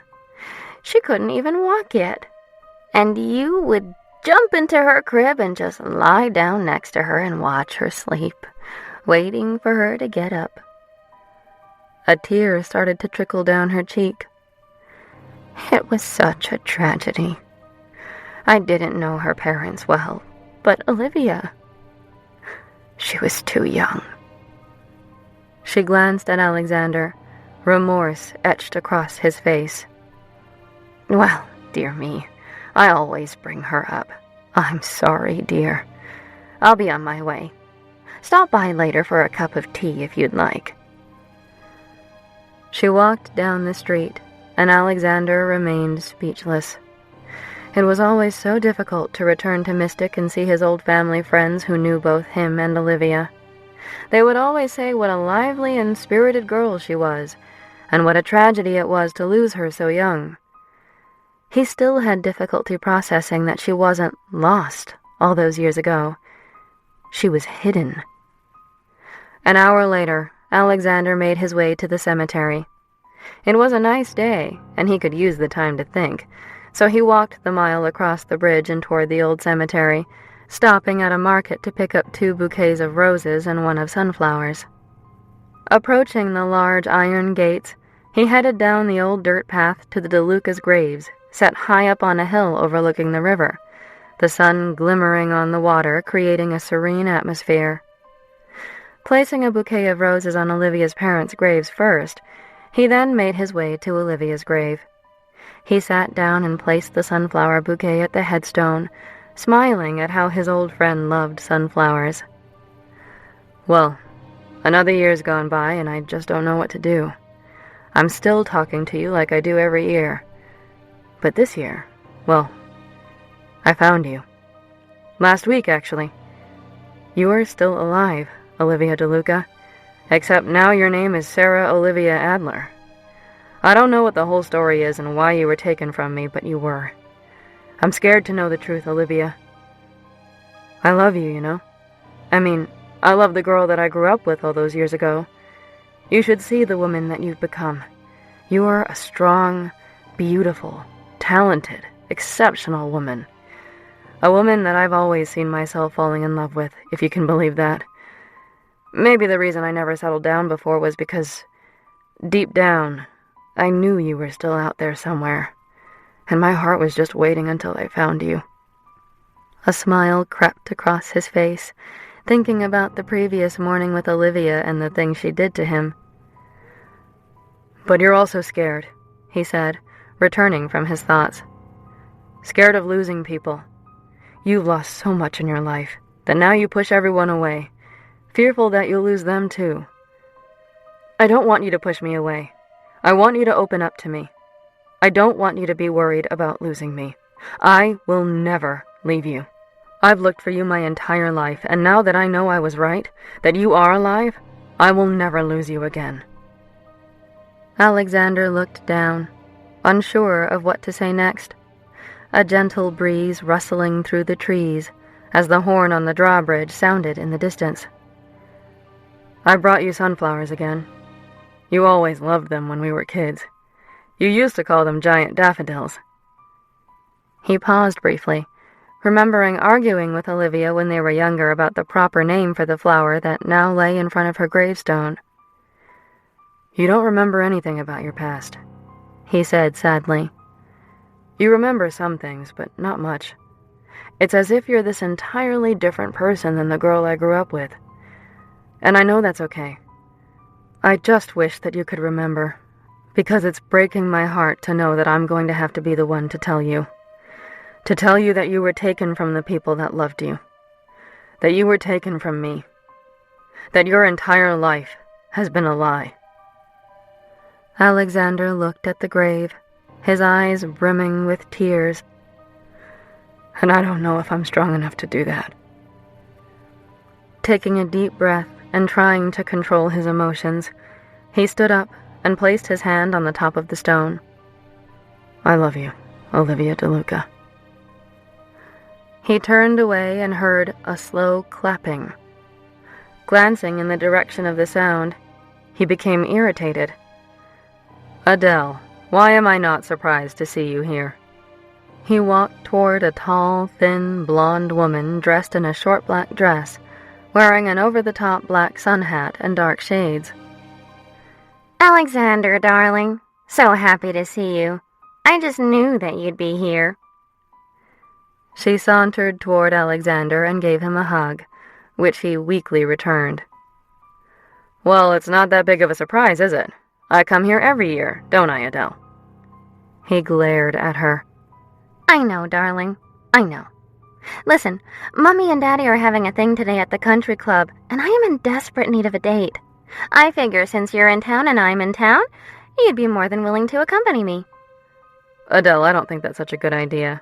If I wanted to, I'd see you in Boston, but I don't. Plus, I'm seeing someone now. Someone that I actually care about. Don't get me wrong. It was fun while it lasted, but I'm not interested anymore. There's too much drama when you're around. Alexander started to walk away.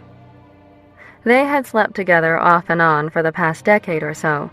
She was a distraction, but no emotional attachment ever came of the relationship.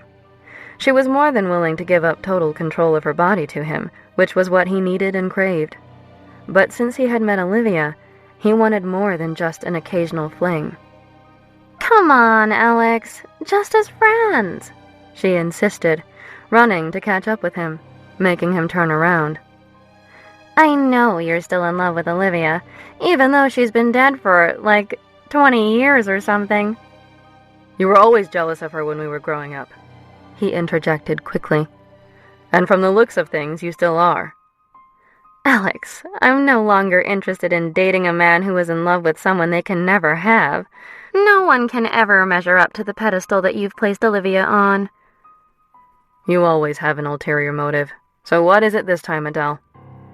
He crossed his arms over his chest, and she visibly gawked at the rather impressive muscles bulging through his simple blue t-shirt. No motive, I promise. She held up her hands in defense. I just miss my friend.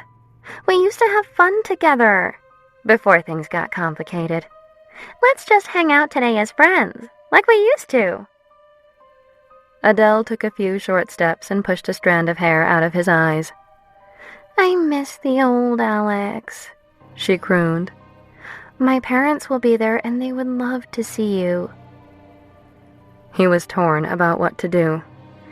Maybe some time away from it all was exactly what he needed to clear his head. Okay, he exhaled. I'll go. Great, Adele exclaimed, clapping her hands.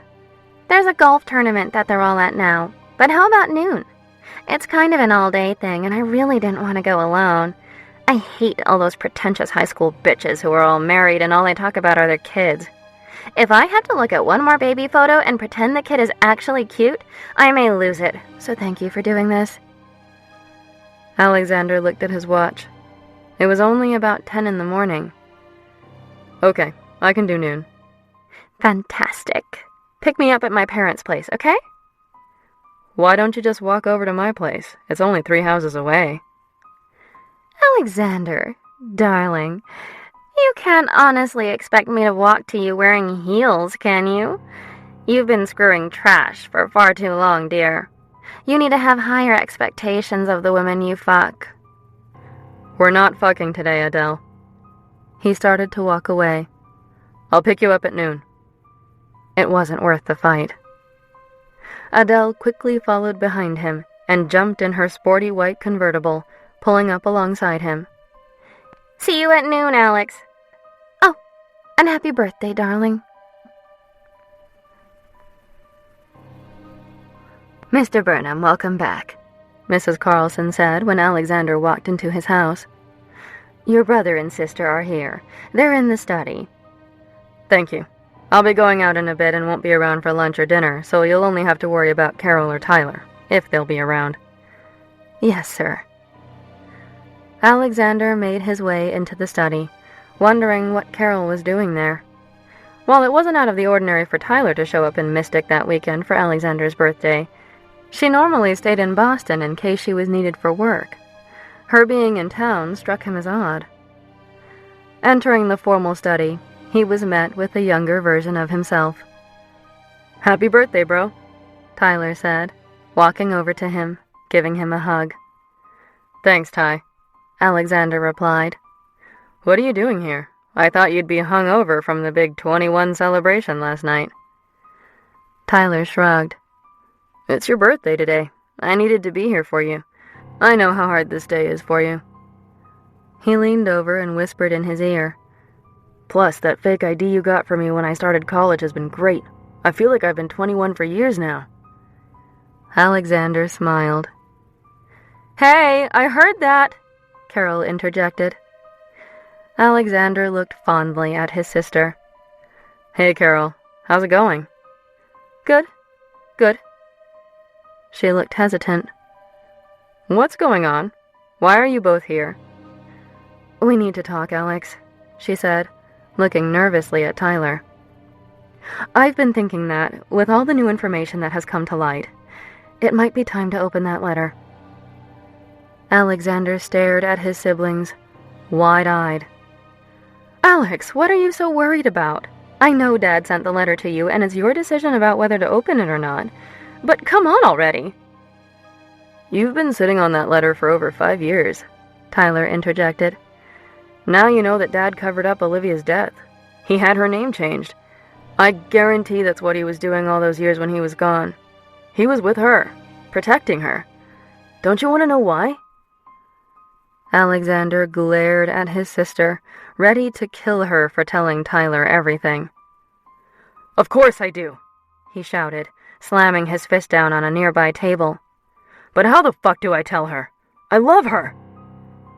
He couldn't believe the words that came out of his mouth. "Oh my God," he said quietly, his lower lip trembling. "I love that woman, guys." I know you do, Carol said, placing her hand on his shoulder in a consoling manner. You loved her all those years ago when you were just kids. You never stopped looking for her. "It's like my heart knew that she was still out there," he reflected. "I just had to find her, even though you all told me time and time again that she was dead. I have her fucking death certificate, for crying out loud. How do I tell her that everything she has been told her entire life was a bunch of lies? How will she react? I just don't know if she needs to go through any more pain." I understand that, Alex. When I read through the report that you had Simpson prepare, I hoped I would be able to prove that it wasn't her. But too many pieces fell into place. The hospital records from the accident, the birth certificate that was dated the same date of Olivia's supposed death, school records, signatures that were strikingly close to Dad's. It was all too much. And then the photo enhancement of what she would look like now came back, confirming my suspicions. We all still have questions that could probably be answered if you open that letter. I know. Thanks for coming to see me, but I need more time to think about all of this. Part of me is still convinced that the only thing in that letter is a bunch of empty apologies. The practical side of him was screaming for him to open the letter, but that side was at odds with the stubborn side that saw his refusal to open the letter as his one final act of defiance against his father. Sighing, he looked at his watch. I have to get ready. I promised Adele that I'd take her to her parents' thing at the club. Oh, you're still talking to that bitch? Tyler asked, surprised. I've met worse. She's not that bad. Carol laughed, and Tyler joined in. Okay. Maybe she's a little cold.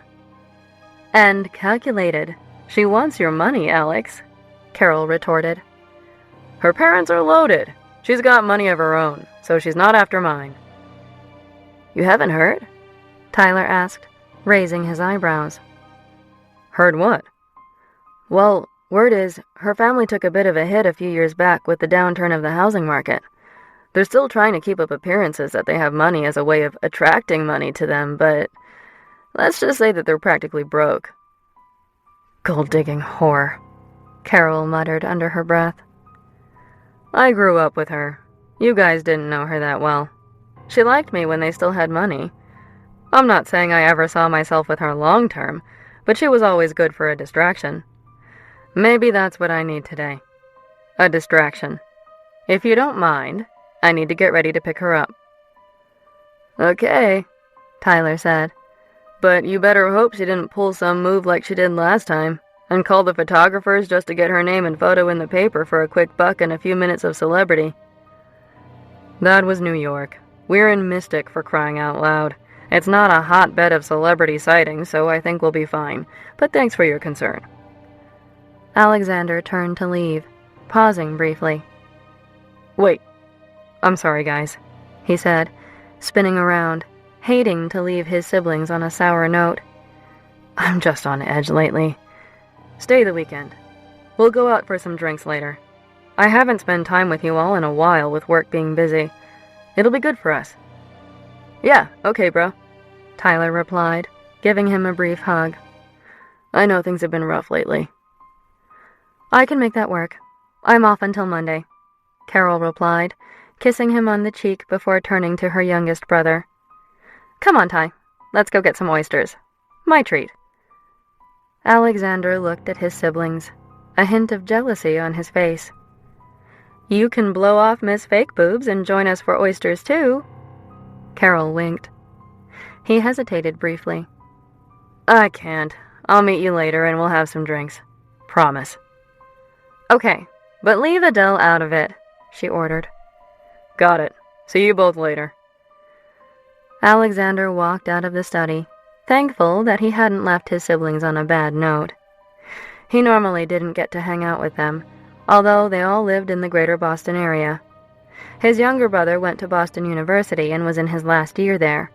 His older sister Carol had joined the Boston Police Department nearly 20 years earlier. She had gone to college in Boston as well and never left the area. Growing up, Alexander wasn't close to either one of his siblings, there being such a big age difference between all of them. Carol was in high school when Alexander was born. Tyler was born the day before Alexander turned 9. For the longest time, he blamed Tyler for Olivia's death. If he and his dad weren't at the hospital visiting a newborn Tyler, maybe they could have gotten to the DeLucas in time to prevent their deaths. Chapter 18. No Good Deed. Mr. and Mrs. Peters, Alexander said, standing from his seat at the bar. Wonderful to see you. He shook Mr. Peters' hand and gave his wife a quick kiss on the cheek. Oh, Alex, darling, it is wonderful to see you again, Mrs. Peters said with a fake smile on her face. She had the appearance of a woman who fought the aging process, with disastrous results. We're so happy that you and Adele have gotten back together. You really do need to date someone within your social status, you know. Your mother, God rest her soul, should have taught you that at an early age. But I don't mean to speak ill of the dead. Alexander turned to the woman in front of him, her bleach blonde hair pinned back, pulling at her face and bringing attention to the fact that she had clearly received far too many Botox injections and lip implants. First off, my mother is alive and well. Second, I am not dating your daughter. She begged me to accompany her today, and I am here as an old friend. Last, I don't give a damn about dating someone in my social status, and you shouldn't comment on that either, given your family's precarious financial position as of late. He threw back his drink and excused himself from the bar, remembering precisely why he avoided functions like this.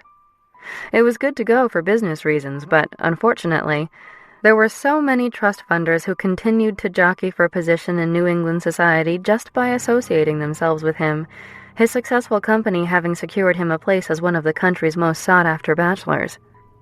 Walking out the front entrance of the country club, hoping to get some fresh air, he was startled when a photographer snapped his photo. Hey, I thought I told you to leave, jackass! He strode briskly toward the photographer that he caught snapping photos of him and Adele as they entered the club a few hours earlier. I know you did, but I'm getting paid for the day, so make it financially beneficial for me to leave and I will. But, just so you know, I've already sold some of the photos of you and Blondie over there. What? Alexander exclaimed. Yeah, you're hot news. Who would think I'd get a good dish on you here in Connecticut? The photographer lit a cigarette. You know what? I don't care. Sit out here as long as you want. Alexander turned to head back into the bar. How low would Adele stoop? He re-entered the lounge area, happy to see that Adele and her parents had gone to the deck patio to have a seat. He needed a minute. Grabbing his cell phone out of his pocket, he saw a missed text from Olivia. He thought about responding, but with it being the supposed anniversary of her death, he simply couldn't do it. He didn't know why. He just needed that day. After ordering another scotch from the bartender, he reluctantly returned to Adele and her parents. He thought her mother was a catty bitch, but he actually got along quite well with her father. Making his way across the deck patio overlooking the perfectly manicured greens of the golf course, he was thankful to see Mr. Peters sitting alone at a table. "Alex, you've returned. Don't worry. They've gone to find someone else to sink their claws into." Mr. Peters laughed, motioning toward a chair for Alexander to sit in. "My apologies, Mr. Peters. I had no intention of being rude," he explained, sitting next to the gray-haired older gentleman. "But there are some things I cannot hold my tongue over. I'm sorry for taking a dig at any financial difficulties you and your family may be going through." "Oh, Alex, don't you worry about that. I'm perfectly set for the remainder of my life." He smiled, and Alexander could see the kindness in his eyes. He wondered how he could stand being married to such a fake woman. My dearest Adele, however, having only viewed her time at Wellesley College as a way to find a wealthy husband, is going to have a difficult time once I pass, and I'm sure her mother will face the same problems. I'm sorry. I wish I could help, but I prefer to devote my time and efforts to real charity cases. Oh, my dear boy, of course, Mr. Peters replied, placing his hand on Alexander's arm. I would never ask you for anything like that. My wife and daughter are a totally different story, I'm afraid. He paused briefly before continuing. I've always been fond of you, Alex. I remember watching you grow up and play with that dear friend of yours. Oh, what was her name? He took a sip of his bourbon. Olivia, Alexander whispered in response, gazing out over the golf course. Oh, yes, Olivia. And if I remember correctly, you couldn't pronounce her name. You always called her Olivia, right? Yes, Mr. Peters, that's correct. He tried to subdue the lump forming in his throat. I guess it was a nickname that just kind of stuck. I'll never forget how jealous my Adele was of that girl. She wanted to be your best friend and just hated to share your affections with anyone. He sighed. I love my daughter dearly, but she's not the woman for you.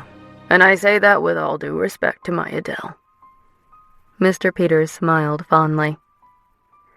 Now what have you two been talking about? Adele's shrill voice interrupted. Hopefully not talking about me, Daddy. Oh, you know I have nothing but wonderful things to say about the two most important women in my life, he said, standing up and kissing his daughter on the cheek. Alexander, darling, let's dance, she said, grabbing his hand before he could protest. She dragged him inside the posh country club and toward a dance floor crowded with couples moving to a Dean Martin tune. He smiled and weakly held her arm.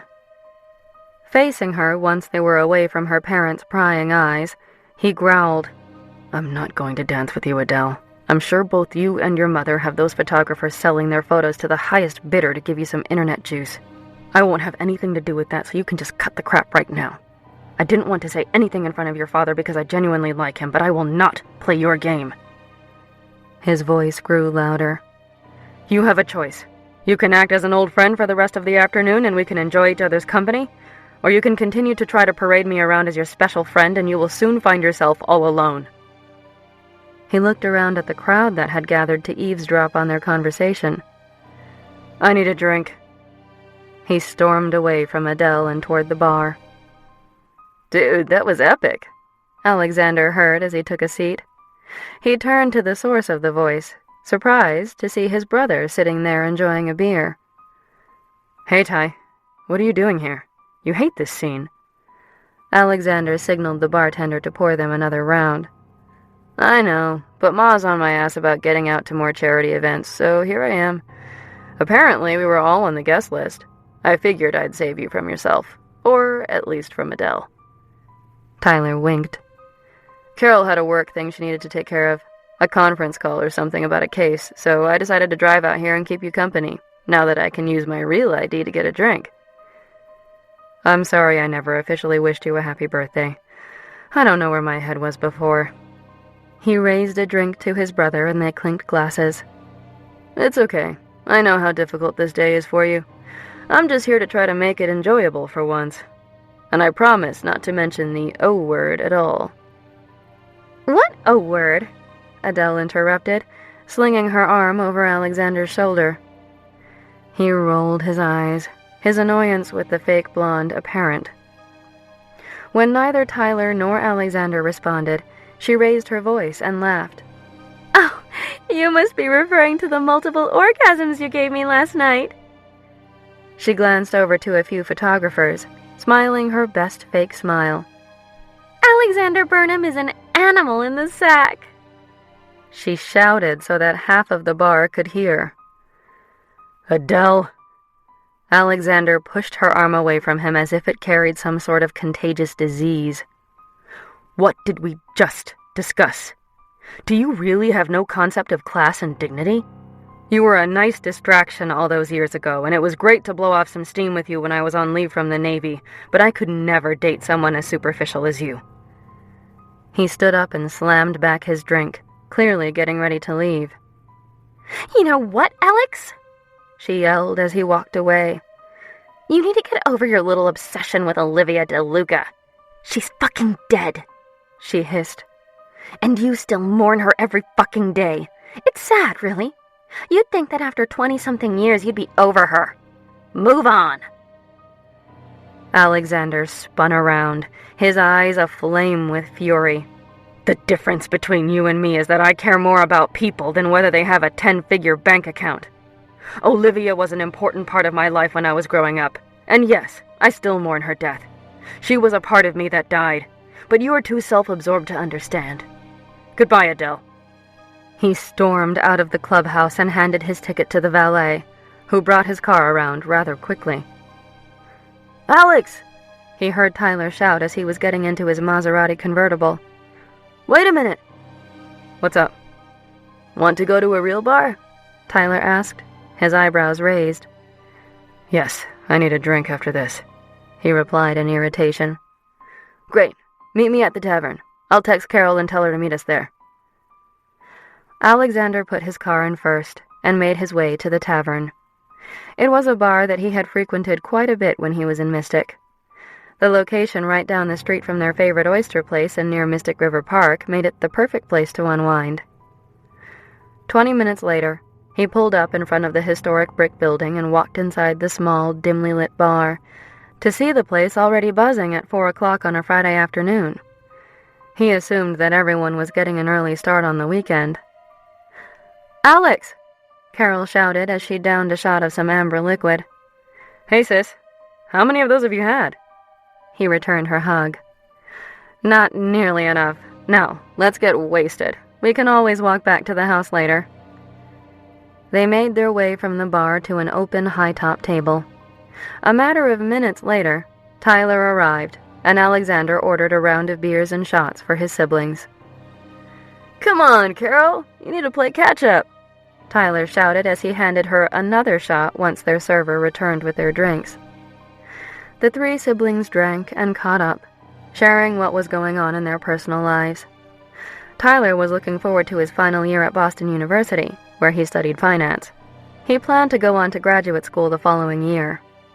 Carol told the guys about a few different cases she was working on at the moment. They all did their best to steer the conversation away from Olivia and their father. "She sings, you know," Alexander slurred several hours later, after having consumed quite a bit of liquor. His eyes drooped low, and he was unable to mask his intoxication. "What are you talking about?" Tyler asked, laughing. "Olivia. She sings. I followed her to open mic at Johnny D's last night before I drove here. And she sings. It brought back a lot of memories." "Alex, we don't have to talk about this tonight. If you want to, we can, but you don't have to." Carol placed her hand on top of his. "I know, Carol, but it helps sometimes. I know that it's her, but it still doesn't feel real, you know? This is a girl who is so scared to get close to anyone. I'm just worried that finding out the truth will ruin her. But Alex, I don't know if that's your decision to make, Carol replied urgently. Imagine how she would feel if she finds out that you've kept that information from her. What's worse? Her learning about her past and needing some time to process the information? Or her learning that you withheld vital information from her? I know you want to protect her, but I think you need to tell her and let her deal with the information as she chooses. Yeah, what Carol said, Tyler slurred. She's singing in a band tonight. I should have stayed in Boston to see her, but I just had to come here. It was weird this morning. I was talking to her gravestone as if she was still dead, and I was telling the young Olivia about the woman she's become. It's almost as if they're two different people, but they're not. They're the same person, but to me, they're two separate people. One girl died when she was 6, and this new Olivia is who the other Olivia grew up to be. I think what's so heartbreaking for me is that I missed her all those years when she was so close to me. He looked at his brother and sister and felt the world starting to close in on him. I need to go, guys. I'll see you back at the house. Alexander got up from the table and threw down several large bills to cover the tab and more drinks, knowing what he needed to do to clear his mind of all his thoughts. He walked the quarter-mile back to his house and headed straight to his bedroom. Sitting down at his desk, he pulled out his journal and wrote his daily letter to Chapter 19. Gambling Therapy. So, have you heard from him yet? Olivia heard Kira ask as she lounged on the couch in her living room on Saturday morning. No, I haven't, she responded, looking up from her laptop. And I have no idea what to think about it all. He secretly watched me Thursday night at open mic. He told me that he had to go out of town this weekend for something. I texted him a few times, but I don't want to be that clingy girl, you know? She took a sip from her coffee mug and glanced over at her friend. Fuck him. What kind of arrogant bastard is too wrapped up in himself that he can't at least send a quick text just to say hi? Men and their goddamn mind games. And they say women are bad. Kira flipped the cover on her iPad and started browsing the latest gossip websites. I think that I'm just concerned that he freaked when he heard the songs that I sang. But he called me his girlfriend. And now he's just not talking to me. It's just, well, weird. I don't play games. This is why I don't do relationships. Holy shit! Kira exclaimed. That prick! What? What is it? Olivia asked, getting up from the table and running over to the couch to see what Kira was looking at on her iPad. I'm not sure you want to see this, Libs, she said sullenly. Oh, come on, it can't be that bad. She pulled the iPad out of her friend's hand and stared at the screen in front of her. Her jaw dropped and she sank onto the couch, her eyes settling on a photo of Alexander entering what appeared to be a country club, accompanied by a strikingly beautiful tall blonde woman wearing a tight white sundress that accented her huge chest and tiny waist. They were smiling at each other, and she could almost see the affection between them. Reading the caption underneath the photograph, she felt her heart shatter into thousands of tiny pieces. Alexander Burnham was spotted entering New London Country Club with Miss Adele Peters. Burnham and Peters had been involved in a tumultuous off-and-on relationship for the past decade. So this is why he couldn't be bothered to text me and why he was so secretive about where he was going this weekend, Olivia said quietly, angry at herself for not seeing it all beforehand. This is exactly why I don't put myself out there, because this fucking hurts. She stood up, tossed the iPad back to Kira, and walked back to the kitchen table. Libs, wait. You can't believe everything that you read on the internet. Perhaps there's a perfectly reasonable explanation. Kira grabbed her iPad and did a quick image search. She was instantly bombarded with photos of the couple. If it makes you feel any better, it looks like they've known each other since, forever. What are you doing? Olivia asked. Just Googling your boy toy. Oh, that sounds so dirty. She laughed, trying to lighten the atmosphere. Kira, I love you, but I am so not in the mood, Olivia responded dryly. Stop it, Libby. Stop shutting down. You can't get like this. It's one photo on the internet. It doesn't mean anything. Olivia stood up, walked over to the couch, and grabbed Kira's iPad from her. One photo on the internet? She shouted, scrolling through the screen with all the photos of Adele and Alexander in recent history. There's hundreds of them together. Hundreds! I am not the jealous type, but I do not stand for being left in the dark. Even in my fucked up version of relationships pre-Alexander, the one thing that I made damn sure of was that it was exclusive. I will not be strung along. She collapsed onto the couch. Relax, sweetie, Kira said, rubbing her back. She hated to see her friend so upset.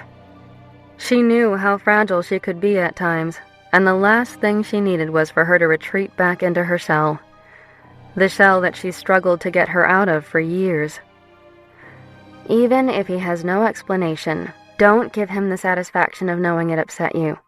You are bigger and much stronger than that, and you'll move on from this. There's someone else out there for you who will worship the ground you walk on. But I really liked him, Kira. She buried her head in her hands, trying to subdue the lump that had started to form in her throat. I know, Libs. She continued, comforting her. Okay, idea, she said excitedly. Let's get out of here for the weekend. Do something crazy. Olivia considered her friend's suggestion. If she refused, she would just stay in her house, faced with constant reminders of Alexander. The more she thought about it, the more appealing getting out of town sounded. Okay, deal. What did you have in mind? One word. Gambling therapy. Kira grabbed Olivia's hand, and before she knew it, they were on the road, heading for Connecticut and one of the Indian casinos. Alex, wake up! Alexander heard a shout followed by a pounding on the door to his bedroom. He rolled over, his head throbbing from all the liquor he consumed the night before. Looking at the clock, he groaned. He was going to kill his brother. What the fuck, dude? He exclaimed as Tyler barged in. It's not even 10 in the morning, asshole. No, that clock isn't right. It's after 2 in the afternoon. Get your ass up. We're going to the casino today. Carol's idea. She even convinced Dave to come down and meet us there. Birthday bash for us. Okay. I'm up. I haven't seen her husband in a while. Go find me some aspirin. Or a Bloody Mary. Alexander threw off the covers and shuffled into the shower. He couldn't remember the last time he drank that much. He normally would only have a few drinks when he went out. The previous day was an exception. Based on how he felt that afternoon, he wouldn't be consuming that much alcohol again for a very long time. Feeling somewhat refreshed after a long, hot shower, he walked back into his bedroom to find a tray sitting on his desk with a glass of water, 2 aspirin, and a Bloody Mary. Love you, Ty, he shouted down the stairs. I know you do. Now get your ass in gear. The party bus leaves in 20. Kira and Olivia sat in a trendy club, having a few drinks before going back to try some more of their luck at the tables. Sitting at the dark bar, Olivia actually felt okay. Not good, not fine, but okay. The skimpy black designer dress Kira shoved at her to wear that evening didn't hurt. It was nice to see guys staring at her body, especially the long legs that the dress barely covered up. Give it to me, Libs, Kira said when she noticed her friend looking at her phone yet again. Olivia had constantly been checking for some sort of contact from Alexander all day. Okay, sorry. I promise to stop. Just let me check my email and then I'll turn it off, she lied to her friend, wanting to do one more photo search, noticing another recent photo that she assumed was from the same function. She clicked on the image and was brought to another gossip website. In the photo, Alexander was speaking to Adele, leaning into her ear and whispering.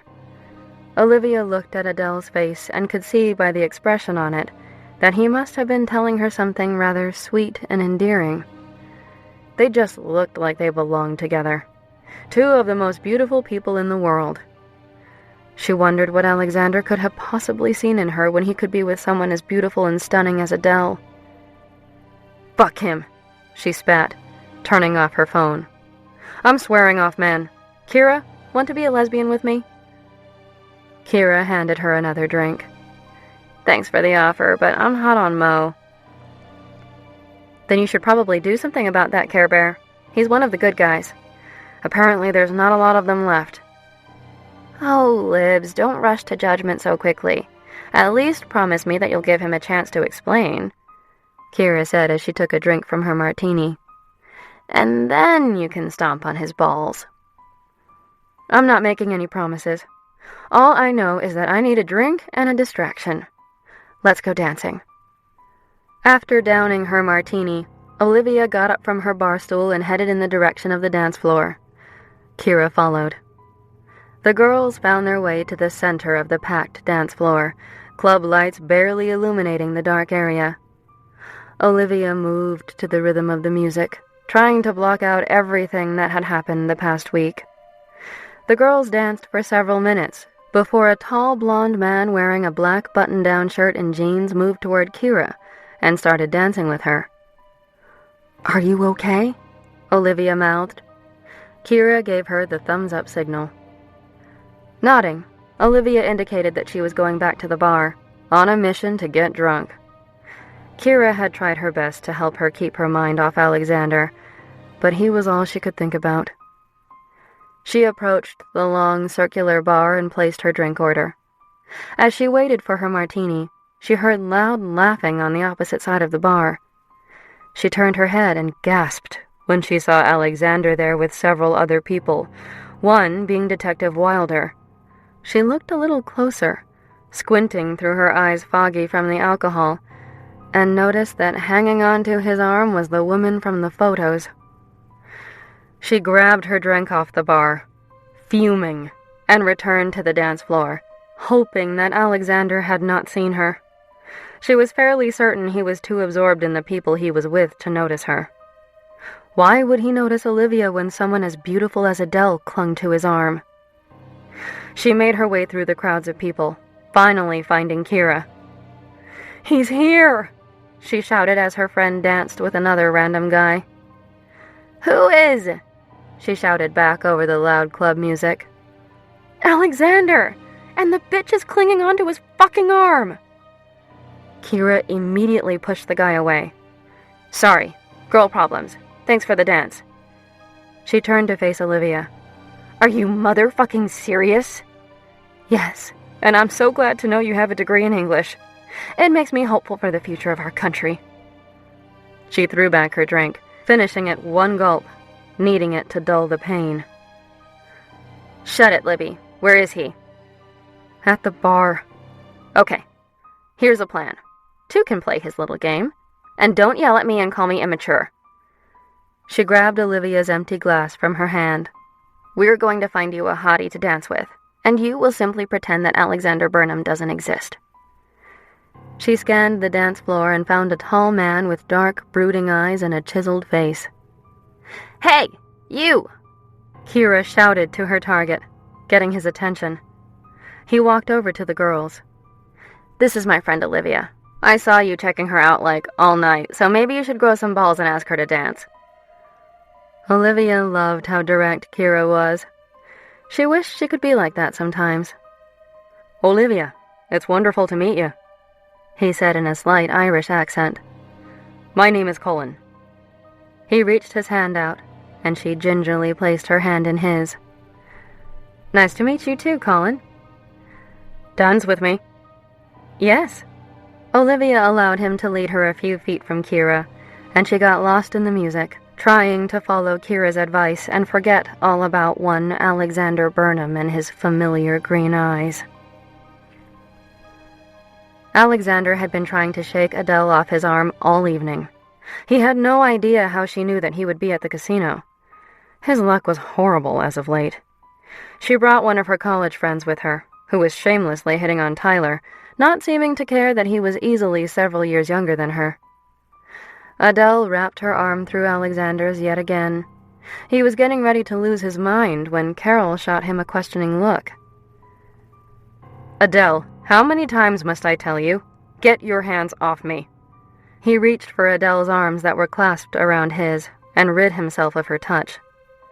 He signaled the bartender for another drink and saw a familiar silhouette walking away from the bar. He was seeing Olivia everywhere lately. Everyone with dark hair seemed to be her. He felt bad for not contacting her since Thursday, but he just needed some time to figure out what to do about that letter. "So, Alex, how's everything at the company going?" David asked. "Pretty good. We're getting into air escorts and drone technology now. Still being contracted to train civilian forces overseas. The private security business is booming." He winked. "And there's still the domestic protection details we do. I have a new batch of recruits that start their training on Monday, so I need to go down to base camp for their first day." "Good. Glad to hear it's all going well. Anytime you want to retire from civil service, there's a job waiting for you, man." "Thanks for the offer, but I'll stick to homicide if you don't mind." The men laughed. David had worked extremely hard to become a homicide detective. He had dreamt of that job nearly his entire life. "Come on, Alex, let's go dance," Adele whined, grabbing him around the waist. "Adele, I didn't come here to dance with you. I came here to spend some time with my family, of which you will never become a part. If you want to dance, there is absolutely nothing stopping you." He gestured to the dance floor, signaling that she should go, when he stopped dead in his tracks. He couldn't believe his eyes. Olivia and Kira were on the dance floor. He watched as Olivia danced with a tall, muscular man, her back to his front, her hips moving to the driving beat of the music in such a way that he felt himself immediately harden. Jealousy coursed through his veins at the sight of another man being in her presence, smelling her delicious scent. All of a sudden, he saw the man she was dancing with grab her hair and pull her head to the side, exposing her neck. Olivia's eyes grew wide in shock as his other hand roamed her body from her waist up to her chest. He pushed her against the wall, crushing his mouth on hers as she fought against him. Alexander felt his face flush with anger and rage. He slammed his drink down on the bar and rushed across the dance floor to the far corner, throwing the stranger touching Olivia against the wall, surprising her. "What the fuck, man?" the strange man exclaimed angrily. "Do not mess with me, man," Alexander retorted. "Whatever," he said, walking away. "Bitch isn't worth it." "What did you say?" Alexander roared, his voice easily heard over the loud music. The two men stood glaring at each other. Olivia remained motionless, having trouble comprehending what was happening. Kira slid up to her side to watch the spectacle. "This is a dick-waving contest, isn't it?" she whispered into her ear. Olivia hushed her friend, not wanting to miss anything. "I said, the bitch isn't worth it," Colin repeated. "First off, she is not a bitch. She is one of the most precious people to me. And second, she is absolutely worth it. She is worth every ounce of every effort anyone could give to her." Alexander's eyes met Olivia's, and he could tell that she was conflicted. "Then why was she here dancing with me? Obviously she's not satisfied with you." Out of the corner of her eye, Olivia saw the tall, skinny blonde stroll up to Alexander. Kira elbowed Olivia in her side, and they shared a knowing look. This is definitely getting interesting, she thought. "Alex, darling, please, no need to fight for my honor tonight. I know you love me. Let's just go back to our family and enjoy our evening together." Alexander heard Adele's words, and he looked into Olivia's eyes. Adele's gaze followed where he was looking. He noticed Adele gawking at Olivia and grew worried about what she would say. Instead of putting up a fight, he followed Adele, retreating back to the bar. Olivia's heart sank as she watched him walk away with her, his hand on the small of her back. Tears threatened to fall down her cheeks. Kira looked at her friend and saw how upset she was. Men, such jerks. Yeah, she agreed, attempting to regain her composure. A man that Kira had been dancing with that evening approached the two women. Hey, are you okay? He asked Olivia. Yes, thank you. I'm fine. Libby, this is Matt, Kira said, introducing the smiling blonde man standing to her left. Nice to meet you, Matt, Olivia said, shaking his hand before turning back to Kira. Listen, I'm going to head back to the room. I've had enough excitement for one evening. But you stay here, okay? She knew Kira was having fun dancing with Matt, and she didn't want to be the one to rip her away from her good time. Are you sure? I can come back with you. We can order room service and a ridiculously expensive bottle of champagne and bitch about how much of an ass Alexander Burnham is. No, you have fun. You deserve it. And don't worry about me. I just need to be alone for a little bit. Olivia left before Kira could respond, quickly retreating from the dance floor, past the bar, out the front doors of the club, and into the busy casino. She was nearly at the elevators leading to her room when she heard a voice shouting, "Olivia, wait!" She stopped in her tracks, refusing to turn around. She didn't know if she could look into those eyes again. Those eyes that once held such promise for her own future. Those eyes that she had become so accustomed to in just a week. Those eyes that remained the same, even when they were lying to her. Please, Olivia, love. Do not call me that, she hissed as she spun around. You lost that right, Alexander. I only ask for one thing out of people. The truth. And, well, I know it never came up, but you could have told me you were already fucking someone else. Olivia, please. Adele doesn't mean anything to me. She never has. We've known each other nearly our entire lives, and she was more of a distraction for me than anything serious. He moved toward her. She held up her hand and took a step back, wanting to keep her distance from him. Is that what I was, Alexander? She asked quietly, her voice full of pain. A distraction? I thought I meant more to you than that. I actually believed. Her chin quivered, and her eyes brimmed with tears. I actually thought that I could get close to you, something I have trouble doing because this is what happens. I get hurt. You ripped my fucking heart out and stomped on it. I saw those goddamn pictures all over the internet of you and her. I was actually worried something happened to you, and that's why you weren't responding to any of my texts. Stupid me. You were off getting fucked by some blonde bimbo who probably has more plastic in her body than anything else. Olivia, please. It wasn't like that. She found me yesterday morning, invited me to a thing her parents were putting on at the country club, and I agreed to go. Tonight was just supposed to be me, my brother, and my sister and her husband.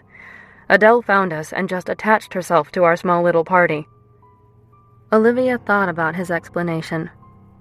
Some of the things that she had read about Adele made his story plausible, but one thing still didn't make sense. If that's true, then why did you follow her back? Why didn't you tell her that you didn't love her? Why did you just stare at me, afraid someone would find out that I was your dirty little secret? Alexander opened his mouth, wanting to calm her fears but unsure of what to say. A few brief moments passed, and he still offered no explanation as he tried to formulate his thoughts. That's what I thought, Olivia said, spinning on her heels and walking away from him, getting into a waiting elevator car. Chapter 20. Helpless. Libs, you'd probably feel better if you talked about last night, Kira said, cutting through the dead silence in the car as they drove back to Boston the following morning. I'd rather not, she replied dryly. So what are you going to do?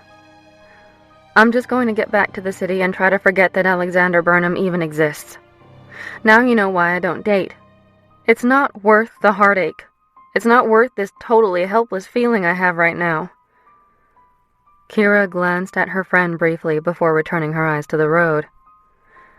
You're only helpless when your nails are drying, but even then, I'm sure you could still pull the trigger if you had to. Olivia couldn't help but laugh, thankful that her friend always knew how to lighten a tense situation. You spend far too much time on Pinterest looking at all those e-cards. You know that, right? A few moments passed before Kira spoke again. But seriously, what do you think you're going to do? Has he tried to call you or anything? Yeah, he has. I have about 10 missed calls from him, a few voicemails, and a bunch of texts. I just can't bring myself to listen to or read anything. Well, maybe you should. Maybe closure is something you need here. I got enough closure last night when he couldn't come up with one simple explanation as to why he chose to follow bombshell Barbie back to the bar instead of staying with me. It was like last week was one big act for him to try to get in my pants or something. Did you sleep with him? Kira exclaimed. You didn't tell me that. No, Olivia shouted. That's the thing. We fooled around a few times, but we never slept together. Wednesday night, when he took me home and I was all drunk, he barely even laid a hand on me. Hell, I grabbed his hand and made him feel me up. But he felt like he was taking advantage of me because I was pretty far gone. He helped me get into my pajamas since I was too wasted to even attempt it. But he was so sweet about it. It's almost like there's two sides to him. He can be rather forceful when he wants to be, but also passionate and caring. How so? Kira asked. I see the way he looks at you. I'd give anything to have a guy look at me that way. Even last night. The heat between you guys was palpable. She fanned herself. Olivia smiled before her serious expression returned. Well, I didn't want to tell you. She glanced at Kira. But I've been having those nightmares again. They're more vivid now than they've ever been. I see the person who pulled me out of the car. It's a boy who probably wasn't that much older than I was at the time, and he has Alexander's same green eyes. Have you spoken to Dr. Greenstein about what she thinks about these dreams? Kira asked. Not yet. It's on my list of things to bring up with her. But we're still kind of playing catch-up. Olivia fidgeted in her seat, hating to talk with anyone about her ongoing need to see a therapist. Did you have that dream when Alexander stayed over? I did, but it changed again that night. The boy with the green eyes pulled me from the car, just like he had been doing, and he placed me in another car. Then I saw someone come up behind him and hit him on the back of his head with a gun, knocking him out. I woke up screaming. Alexander was so sweet during the whole thing.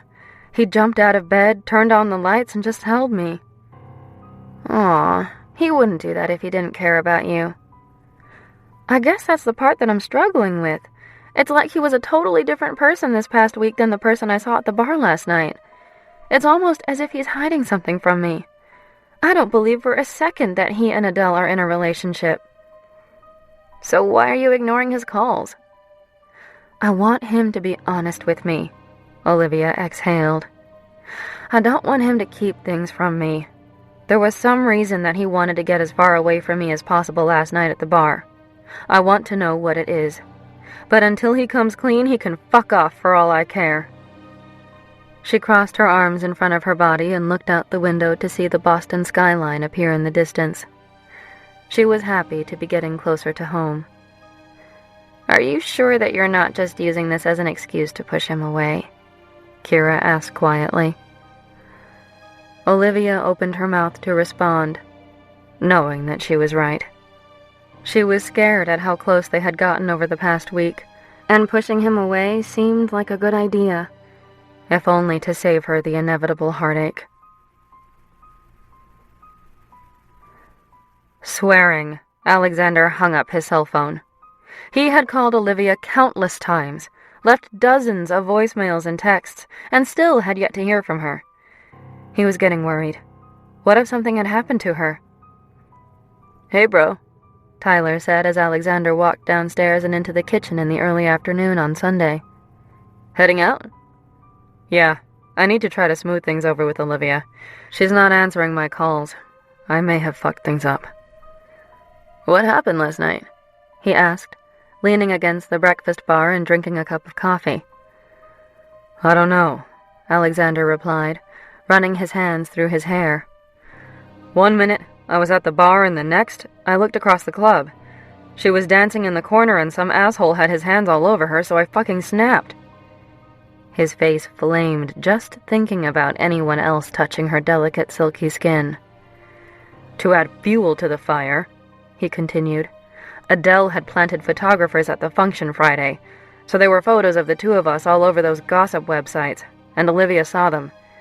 I didn't call or text her all weekend, so she assumed that the reason was that Adele and I are in some sort of relationship. This is one big fuck-up, and I have no idea what I'm going to do." He opened the refrigerator and grabbed a bottle of water for the drive back to Boston. "Well, good luck with that. I've been dying to meet the girl who stole your heart all those years ago. Drinks this weekend?" "Yeah, sure. I'll be in touch." He gave his brother a hug, walked out the door, and within minutes was on his way back to Boston.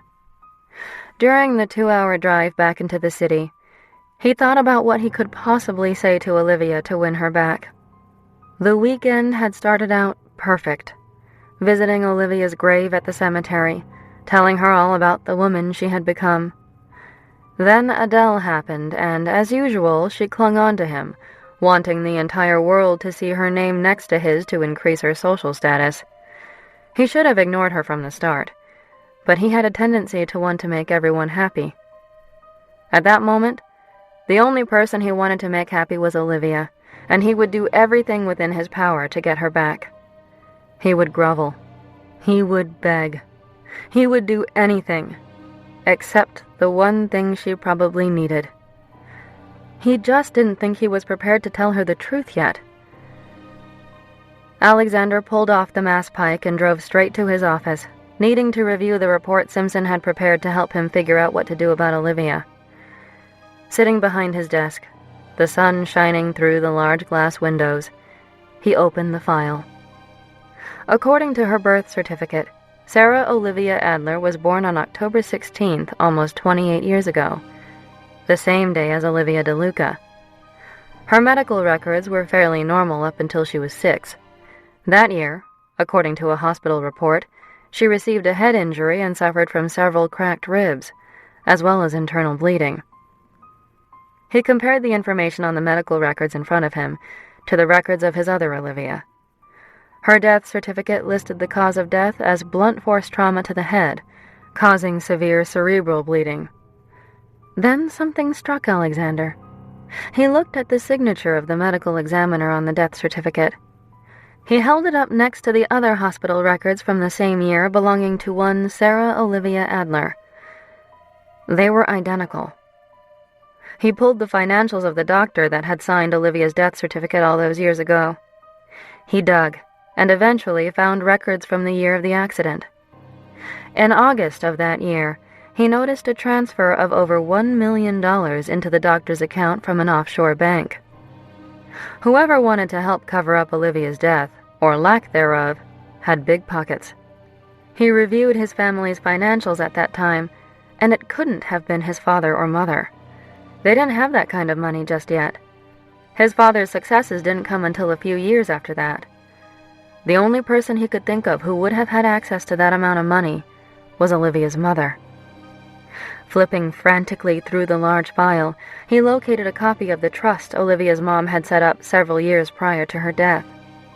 Just days before the accident, the trust was liquidated, and all the money was placed into several bank accounts in the name of Charles Wright. A few days after the accident, a beneficiary was named to the account: Sarah Olivia Adler.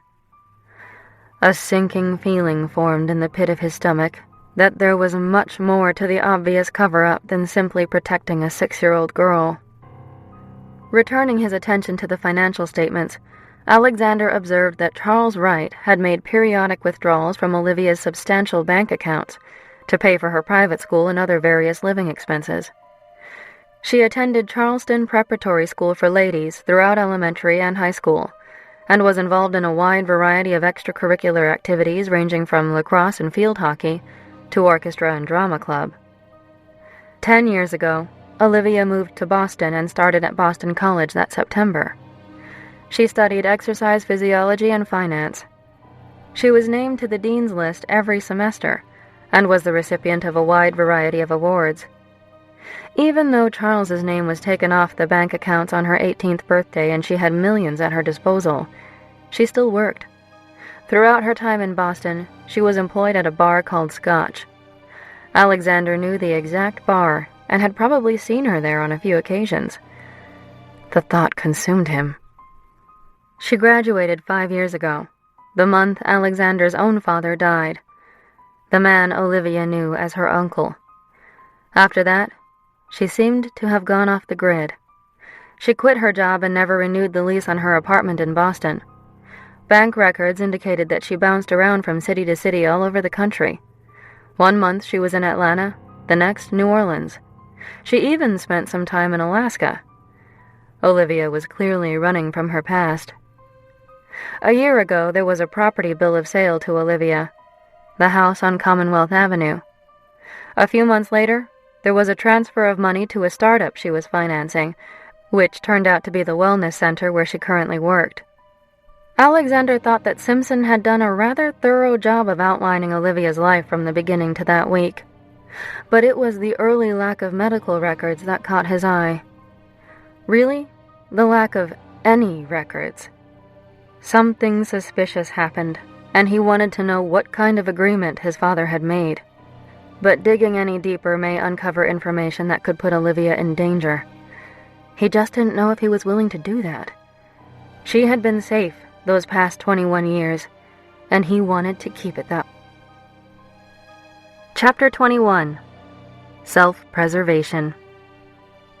He can spend as much money as he wants to, but it means nothing without an apology, Olivia shouted at Kira Friday evening when she picked her up to head to McFadden's. "Oh, come on, Libs. Look at those earrings," she said, holding up a pair of beautiful pink pearl teardrop earrings. "They're gorgeous. If this doesn't say I'm sorry, I don't know what does." "Kira, he has more money than he knows what to do with. All these gifts barely put a dent in his bank account. I want an explanation and an apology. Then, and only then, will I reconsider my position on Alexander." Kira giggled. "Ooh, Libby. Kinky." Olivia couldn't help but laugh. "He is a little, kind of dominating, but in a good way." "What do you mean?" she asked, her eyebrows raised. "Well, he has this way of just telling you what to do, and you can't help but obey. It's weird, and I kind of like it." Olivia blushed. "Okay," Kira said. "You need to get laid, and Alexander needs to be the one doing it." The two girls laughed as they left Olivia's house and hopped in Kira's car. Finally arriving at McFadden's just as the band began their first set, Olivia was surprised to see how busy the place was. Nodding toward where Melanie and Bridget were standing by the bar on the second floor, the girls started in their direction. "Libby!" Bridget hugged her. "Are you singing again tonight?" "Yeah," she said after placing her drink order. "In the second set." "What are you going to sing?" Melanie asked, excited to hear what her coworker would be performing. "A few new ones and a few old ones," she replied dryly. "Hey, what's wrong with you?" Bridget asked. "You haven't been yourself this week. And then you blew off work today. Linda had to fill in and teach your classes. Don't tell her I said anything, but I think our clients prefer you." "Thanks, Bridget. I've just been dealing with some personal shit, that's all. And I don't really want to talk about it right now." She took a long drink of her beer, wishing that she could get her set over with, so she could continue to numb the pain the only way she knew how, with alcohol. "It's boy problems," Kira interrupted. Olivia shot daggers in her direction. What kind of boy problems? Melanie asked, her interest piqued. With that hottie from the penthouse that came to visit you last week?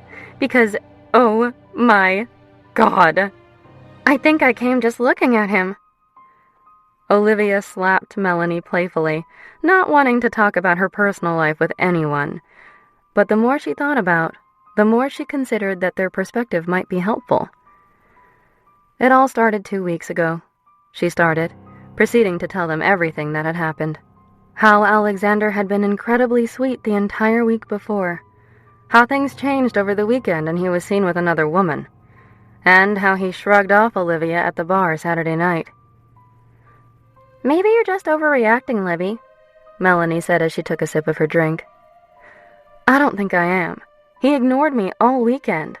I texted him a few times and didn't hear back. Then I found photos of him with Bimbo Barbie at all those events. Kira dragged me to the casino Saturday night for some fun, and just my luck, he was there as well. With her. He didn't even acknowledge that I was alive until he got caught. When he tried to explain it, he couldn't. But tell them what he's been doing all this week, Kira interjected. Oh yes, what's going on? Bridget asked excitedly. Nothing. Let's just say my apartment has enough flowers to last a lifetime. And don't forget about all the little blue boxes. Yeah, and he sent me jewelry. But I don't need to be showered with gifts. I just want an explanation. I think she's trying to find a reason to not get close to him, Kira said. You guys have no idea what it's like to lose someone you care about. When that happens, it stays with you always, forever reminding you what it feels like to get hurt and be let down. Maybe pushing Alexander away is exactly what I need to do as my own act of self-preservation. Olivia turned to walk toward the bathroom, leaving her friends speechless. Tyler, hey, Alexander said as he walked up to the bar on the first floor of McFadden's. For some reason, the name of the place sounded familiar when Tyler had asked him to meet him there that evening. He shrugged it off, realizing that after a while, the names of most bars in Boston seemed to run together. Hey man, how's it going? Tyler asked, giving his brother a hug and grabbing his beer off the bar. The downstairs area had cleared out once the band started to perform. Okay, I guess, he replied. Listen, the band they have is wicked good, so let's head upstairs and check them out. I've seen them a bunch over the summer. Good. Anything to get my mind off Olivia. The brothers grabbed another round of drinks and made their way upstairs. Approaching the landing on the second floor, Alexander couldn't believe his eyes or ears. Suddenly, he remembered why the name of the bar sounded so familiar. Did you know about this? He shouted at his brother. What are you talking about? Tyler shouted back, hoping that his brother could hear him over the cheering and loud music. You really don't know? No, what is it? That is Olivia, Alexander said, gesturing toward the stage, where a tall, dark-haired girl belted out a Queen song. Are you shitting me? Tyler exclaimed, just as the audience erupted in cheers. Alexander began to move through the crowd, wanting to get close to the stage. And to Olivia. I knew she sang in a band, but I had no idea she would be here tonight, he explained before returning his attention to the beautiful woman on stage that had been occupying his thoughts all week. Thanks, everyone, Olivia said into the microphone, her voice sad. I'm going to do one last song, and it's a new one. My therapist always says that music helps me express myself, so I kind of feel like I need to do this one tonight. Even though I know the person it's aimed at isn't here, I need to sing this, if just for myself. Thank you. Cheers and whistles sounded through the large room. Tyler looked at his brother. Do you think she's talking about you, jackass? Enough, Tyler. Alexander looked back to the stage and at Olivia.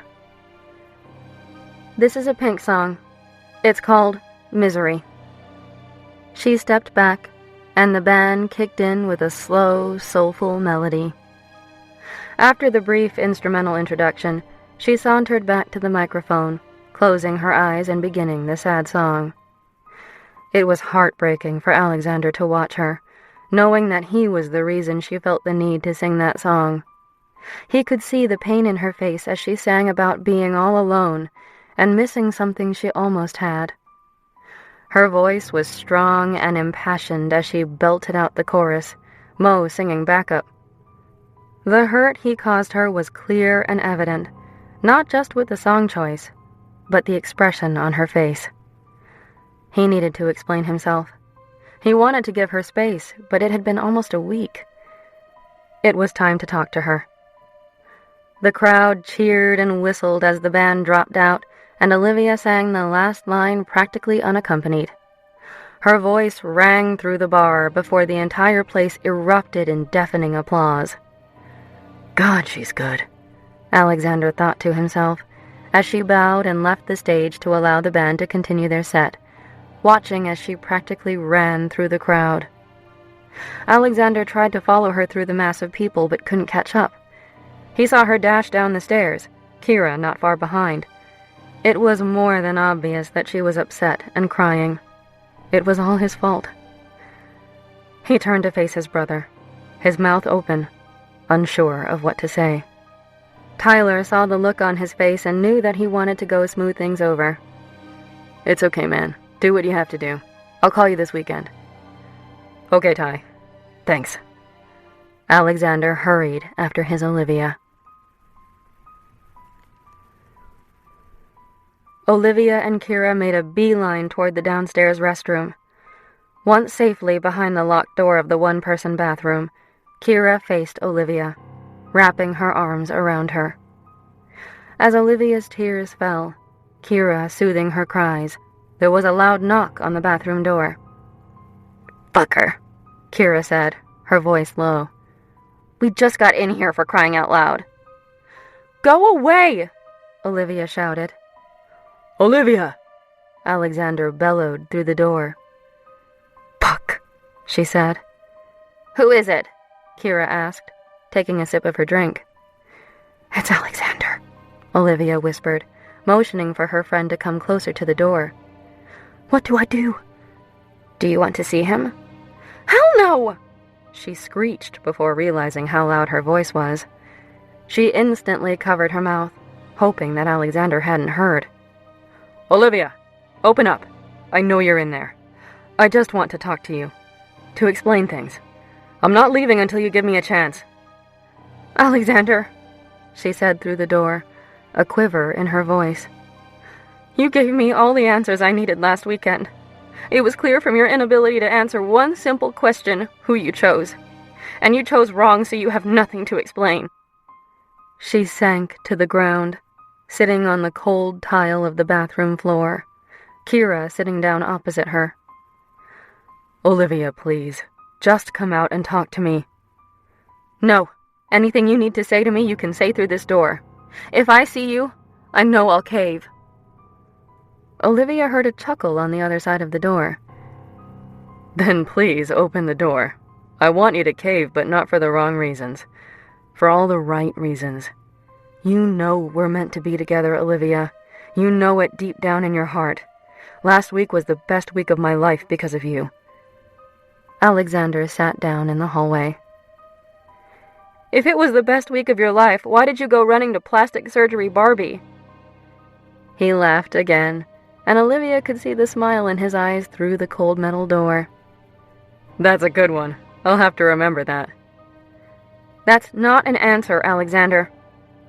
She took a long slug of her drink, wanting to numb the growing ache in her heart. I told you last weekend, Adele is an old family friend. I am not interested in being with someone as self-absorbed as she is. I'm interested in being with a kind, loving, caring individual. Someone who doesn't care how large my bank account is. Someone who devotes her time to improving the lives of others around her, human and otherwise. Someone who makes my heart swell whenever I think about her. Someone who puts a smile on my face just knowing that she's out in the world. Someone who drives me all sorts of crazy when she looks at me with her beautiful brown eyes. I've been waiting my entire life to find you, Olivia. Please, don't shut me out.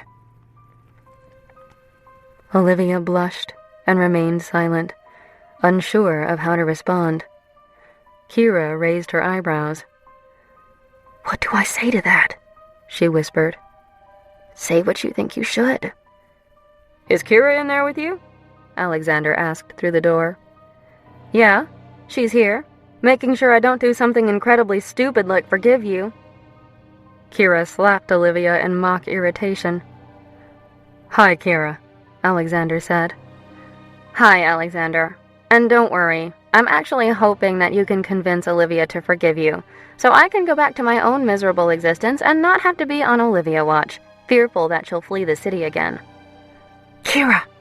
she hissed under her breath. "What do you mean, flee the city? Has she done that before?"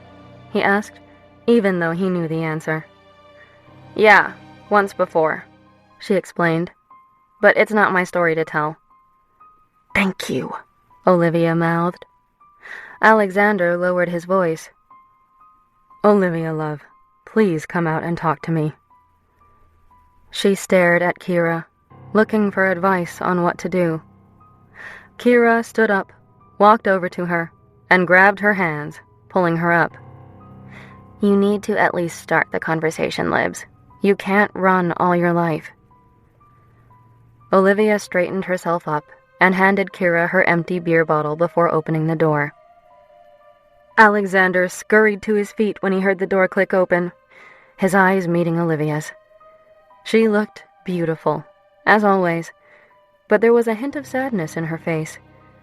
He would never forgive himself for causing that look. "I'll leave you two to sort this out, but so help me God, you better buck the fuck up, Alex," Kira said before walking away. Seeing Alexander up close made Olivia's heart ache all over again. "I can't do this," she quivered, storming down the hall and out the front door of the bar. "Olivia, love!"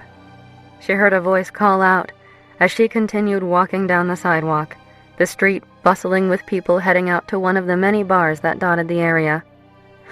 Halting in her tracks, she took a deep breath. Kira was right. She couldn't run all her life.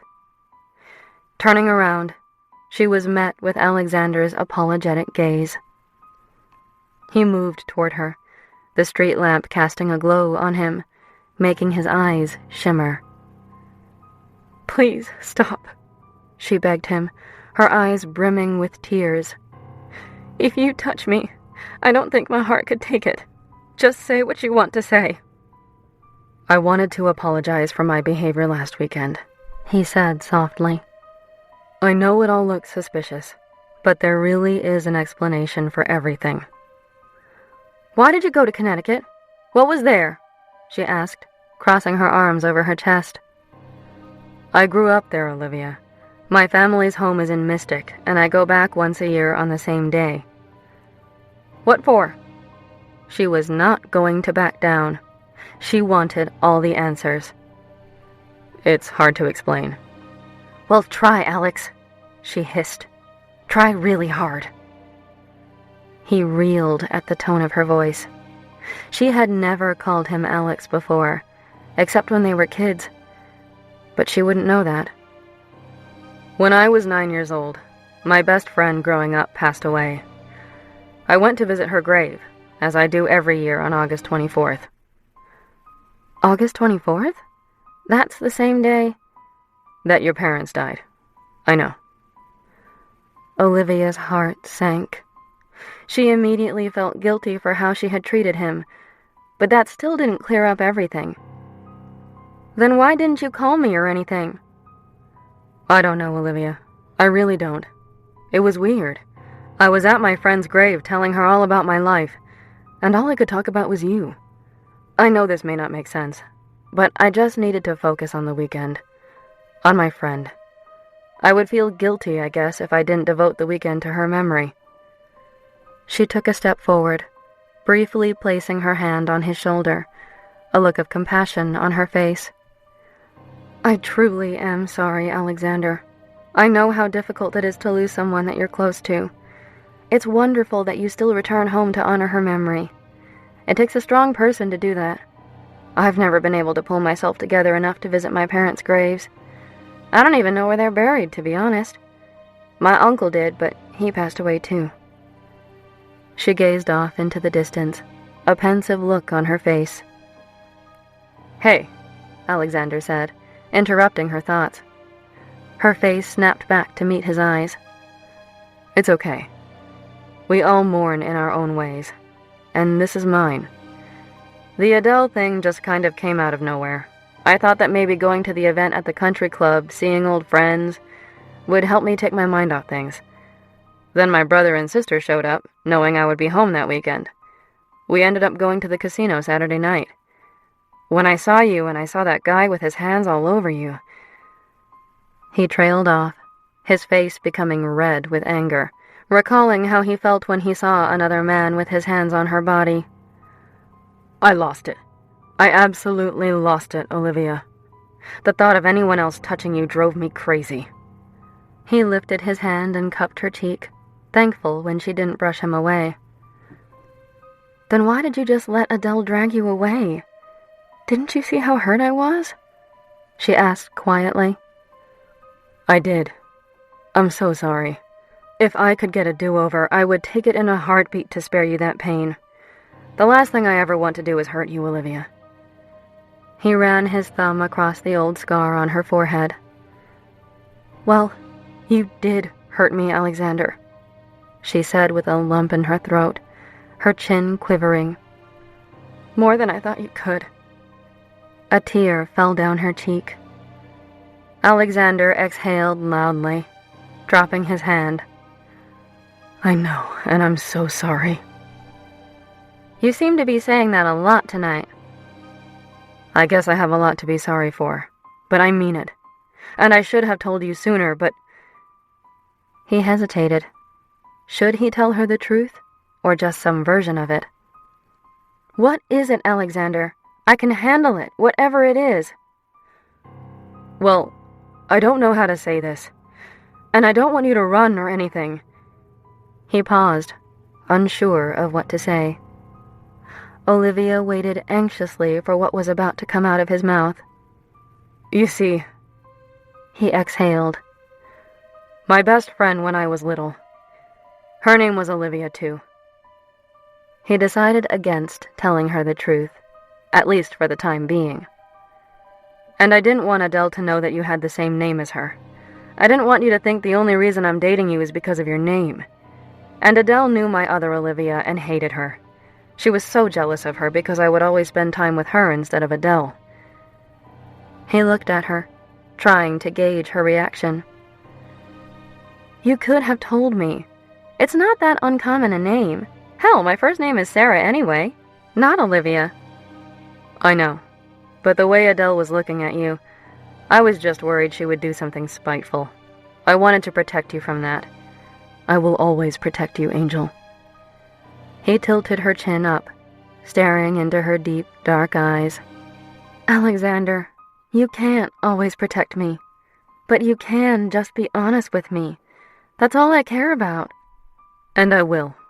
I promise. From now on, I will always be honest with you. He regretted those words the minute he uttered them, knowing that keeping the truth from her was just as bad as lying. But he was doing it to protect her. So, do you forgive me? She thought about it as she studied his vibrant green eyes. Yes. Alexander grabbed her around her waist, pulling her body flush with his, crushing his mouth to hers. It was a fevered, passionate kiss, tongues dancing, communicating how much they had missed each other during their 1-week separation. Olivia's body was on fire from the closeness of Alexander to her once again, his mouth pressed against hers. She grabbed his head, running her fingers through his hair, not caring that people roaming the streets were whistling at them. He pulled away, grinning. God, I missed your lips, love. He whispered against her neck as he held on to her hips, lifting her up and playfully spinning her around, before planting her feet back on the ground. I missed you too, Alexander, she said, completely breathless from the kiss. Want to come back to my place? You can see Runner. Well, as long as I can see Runner. If not, you'd have to provide some other sort of incentive for me. Oh, Miss Adler. He leaned toward her ear, his husky voice sending shivers throughout her body. I can definitely provide some sort of incentive. He pressed up against her, and she gasped at his erection. He nibbled on her earlobe, making her almost lose her balance. He helped to steady her. Is that a yes, love? Yes, she breathed out, her mind reeling from the overwhelming feelings coursing through her body from Alexander's touch. Always, yes. Chapter 22. Let Love In. Alexander slammed Olivia against the back wall of the elevator when they got to his building. He had been thinking about those lips ever since he got a sweet taste earlier that evening. He devoured her mouth, his tongue tangling with hers. The kiss wasn't gentle. It was greedy. He lifted her, his hands on her ass, and she wrapped her long legs around his midsection, feeling his erection. God, Angel, I want you so bad right now. He dove in for another impassioned kiss, groaning as he greedily thrust himself against her. The elevator dinged, announcing its arrival on the 25th floor of his building, and he helped Olivia lower her legs to the ground. Grabbing her hand in his, he pulled her into the foyer. He punched a 5-digit code into the keypad and the solid black door buzzed, sliding open and allowing them access to his home. Additional security is never a bad thing, Miss Adler, he said, smiling down at her. Come, let me show you around. He led her into the gorgeous penthouse. Olivia looked around, astounded, walking past the formal dining room and gourmet kitchen to her left and into a palatial living room that boasted a large black couch, matching love seat, and a pair of bright red wing-backed chairs next to a gas fireplace. She headed toward the floor-to-ceiling windows that surrounded the entire main floor and looked out at the breathtaking view, the lights of boats twinkling on the water 25 stories below. Out of nowhere, she heard the sound of paws hitting the hardwood floors. Spinning around, she saw a familiar dog come barreling down a long hallway. "Runner!" she exclaimed. The dog nearly knocked her over, showering her with his affection. "Can I interest you in a glass of wine, Miss Adler?" Alexander asked, his tone sensual. The timbre of his voice made Olivia gulp. She released Runner and shook her head, staring into his deep green eyes. "Good, because I have other plans for you." "What did you have in mind, Mr. Burnham?" she asked innocently. "You'll see." He grabbed her hand and led her up the stairs to the master bedroom suite, leaving Runner behind. "Are you on contraception?" he asked, pulling her toward an oversized 4-poster mahogany bed. She blinked, unsure she heard him correctly. That was not what she expected to hear come out of his mouth. "Answer me," he demanded, staring down at her. "Yes, I'm on the pill." "And you're good at taking it?" Olivia became irritated. "Yes, of course I am. I'm not a child." A smile crept across Alexander's face. "Good. Men need to know these things, love. I hate condoms. I'm clean, but I understand if you'd feel better using them." She looked at him, butterflies dancing in her stomach, excited about what they were about to do. "No, I believe you. I've only ever had sex using condoms, but my last results were clear." "Good," he said before changing his expression, the atmosphere in the room becoming heated. "I want to see you naked, Olivia." His voice was deep and carnal. "Yes," she croaked out. His proximity made her hair follicles stand on end, a heavenly chill washing over her. "Sit down," he growled. Olivia hesitated, in a complete trance. "I said, sit down." His eyes were aflame with thirst and tenderness. It was an intoxicating combination. Olivia immediately sat down on his soft bed. Winking, he picked up her left foot. He removed her heel and kissed her instep, slowly dragging his tongue across her arch, forcing her stomach to clench in anticipation. He did the same to her right foot. "Stand back up." She obeyed, their bodies practically touching. She could feel his erection growing. Electricity coursed through her veins, and her body heated from his stare, his eyes remaining locked on hers. She couldn't look away even if she tried. "Lift your arms, Olivia." She did as he commanded, remaining completely speechless in his presence. He lifted her tank top over her head, trailing kisses from one side of her neck to the other. "I like this bra," he murmured, tasting her silky skin as his mouth made its way down to her black lace bra. "I'd like to see you in this more often." His fingers dipped into the bra, and, as he found her nipple, Olivia let out a low moan. He instantly fell to his knees and planted kisses down her stomach, dragging his tongue across her torso, holding on to her hips. "Do you have any idea what you do to me, Olivia?"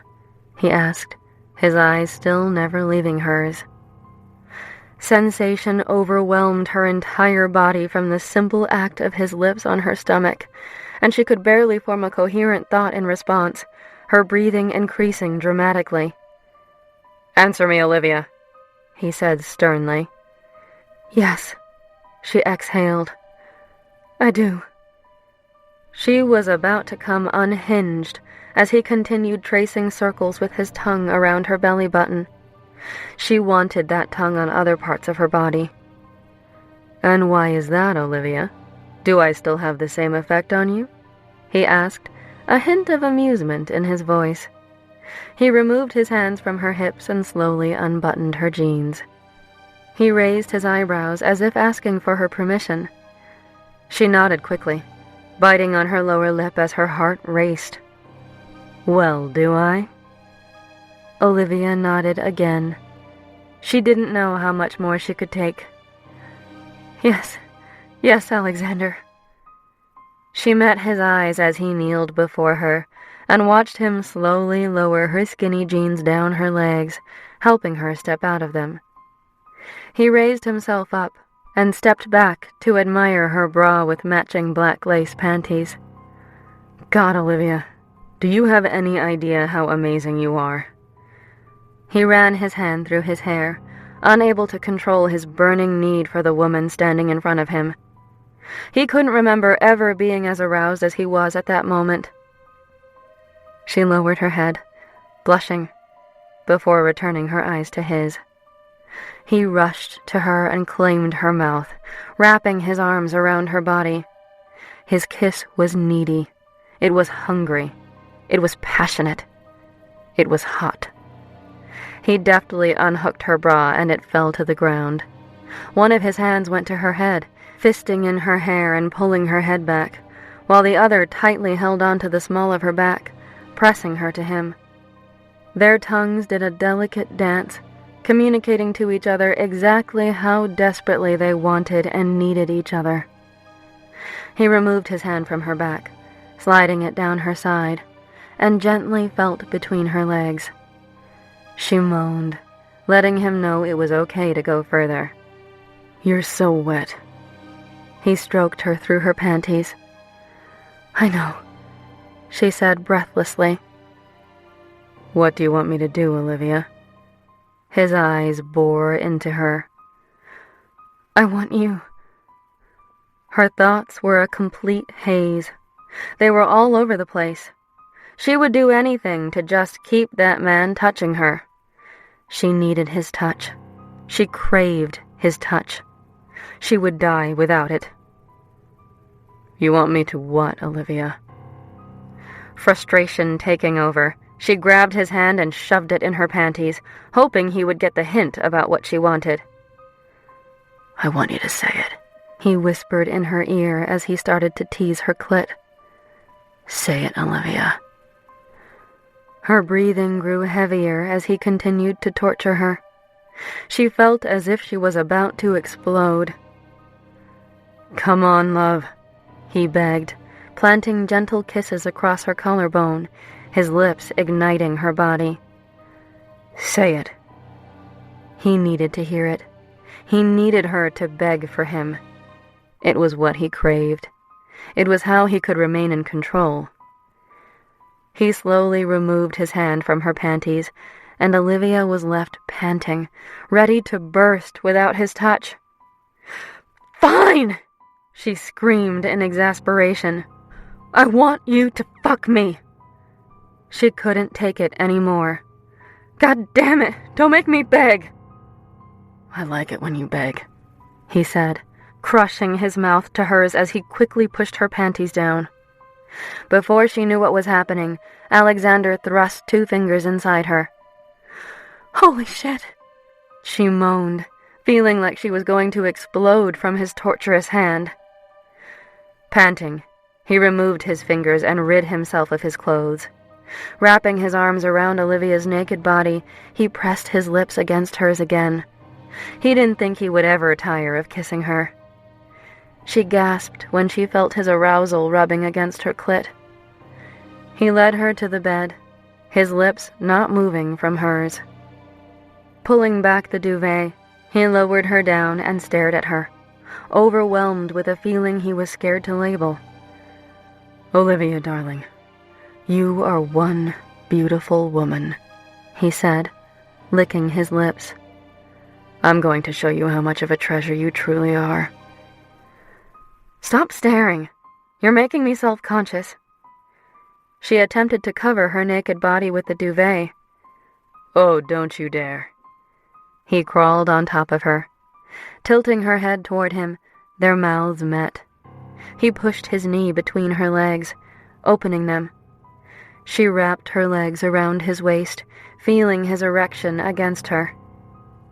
Alexander growled, pulling back as he hovered over her, admiring the beautiful woman lying sprawled out beneath him.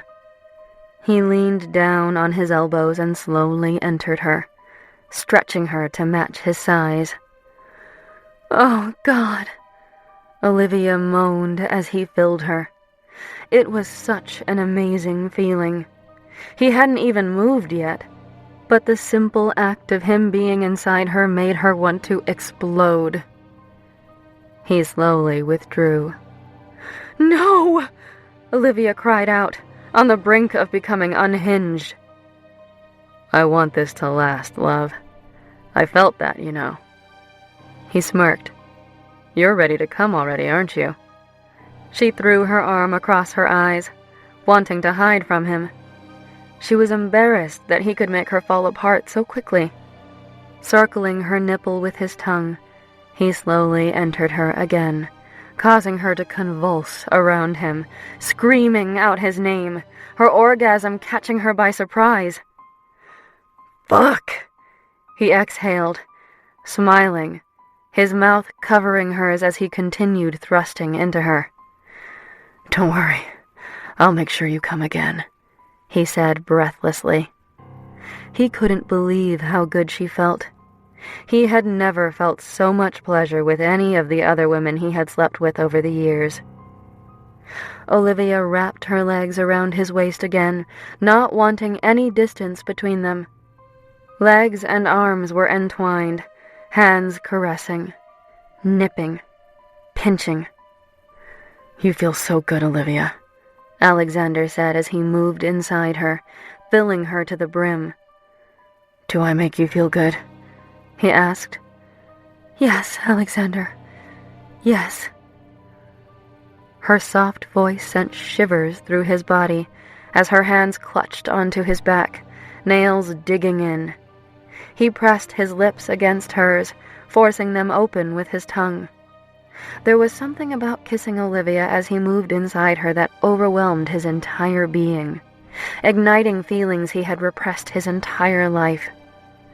He picked up speed, a tingling sensation coursing through his body, and he knew he was close. Burying his head against her neck, he gently nibbled, loving the taste of her sweaty skin. Her breathing grew erratic, and he felt her body begin to tighten around him. "Again?" he asked, pulling back, his eyes searing down into hers. She simply nodded, her voice nowhere to be found. Alexander pulled out. "No, not again!" she screamed, panting. "I need to hear you say it, love. Tell me you're going to come again," he said, ready to explode at any moment, his breathing labored. "Say I drive you wild when I'm inside you. Tell me I'm the only one who's ever made you feel this good." Olivia tried to catch her breath. She had never come like that before, and she was about to come again. She didn't know what to make of it. "Damn it, Olivia, just say it." He needed to hear it. He needed to know that he, alone, could make her feel that good. "Yes, you're the only one, Alexander," she replied, her heart racing. "I've never had an orgasm like that in my life. Now please, I want another one." He leaned down and feathered kisses across her neck. "Ask me." Olivia flashed back to the night they met. She knew exactly what he wanted. Smiling, she ran her fingers up and down his back. She felt him harden against her. "Please, Mr. Burnham," she murmured, "let me come again." "Fuck!" Alexander exclaimed, slamming into her, her sweet voice uttering those words, sending him over the edge in just a few thrusts. Olivia felt him release inside her and came undone around him, her orgasm never seeming to end while the after effects ravaged her body for several long minutes. "Holy shit!" she exhaled, finally able to find her voice as she listened to Alexander's heavy breathing. "You are fucking incredible, Olivia." He nuzzled her neck. Of all the women he had ever slept with, he never felt as full and complete as he did in that moment, and he hoped Olivia felt the same way. He rolled onto his side and wrapped his arms around her, pulling her against his body. They lay there, their bodies covered with sweat, not wanting to put any distance between each other. Olivia had a dreamless sleep for once. She woke up in the middle of the night when she felt something poking her. Or someone. She turned her body to face the man lying next to her. "Sorry, love. Sometimes that thing has a mind of its own." She giggled. Alexander pulled her mouth to his, kissing her deeply. "I love that sound." She kissed him with more fervor and felt his erection harden. "Olivia, get on top of me," he ordered. Obeying his demand, she coaxed him onto his back and straddled his midsection. She leaned into his neck, her hips circling his arousal, and whispered in his ear, "What should we do about this, Mr. Burnham?" She pulled back, looking deep into his eyes as she continued her relentless teasing. He grabbed the back of her neck, pulling her lips back down to his mouth. Kissing Olivia was unlike anything he had ever experienced in his 30 years. Pulling out of the kiss, she raised herself over him and slowly took his erection inside her.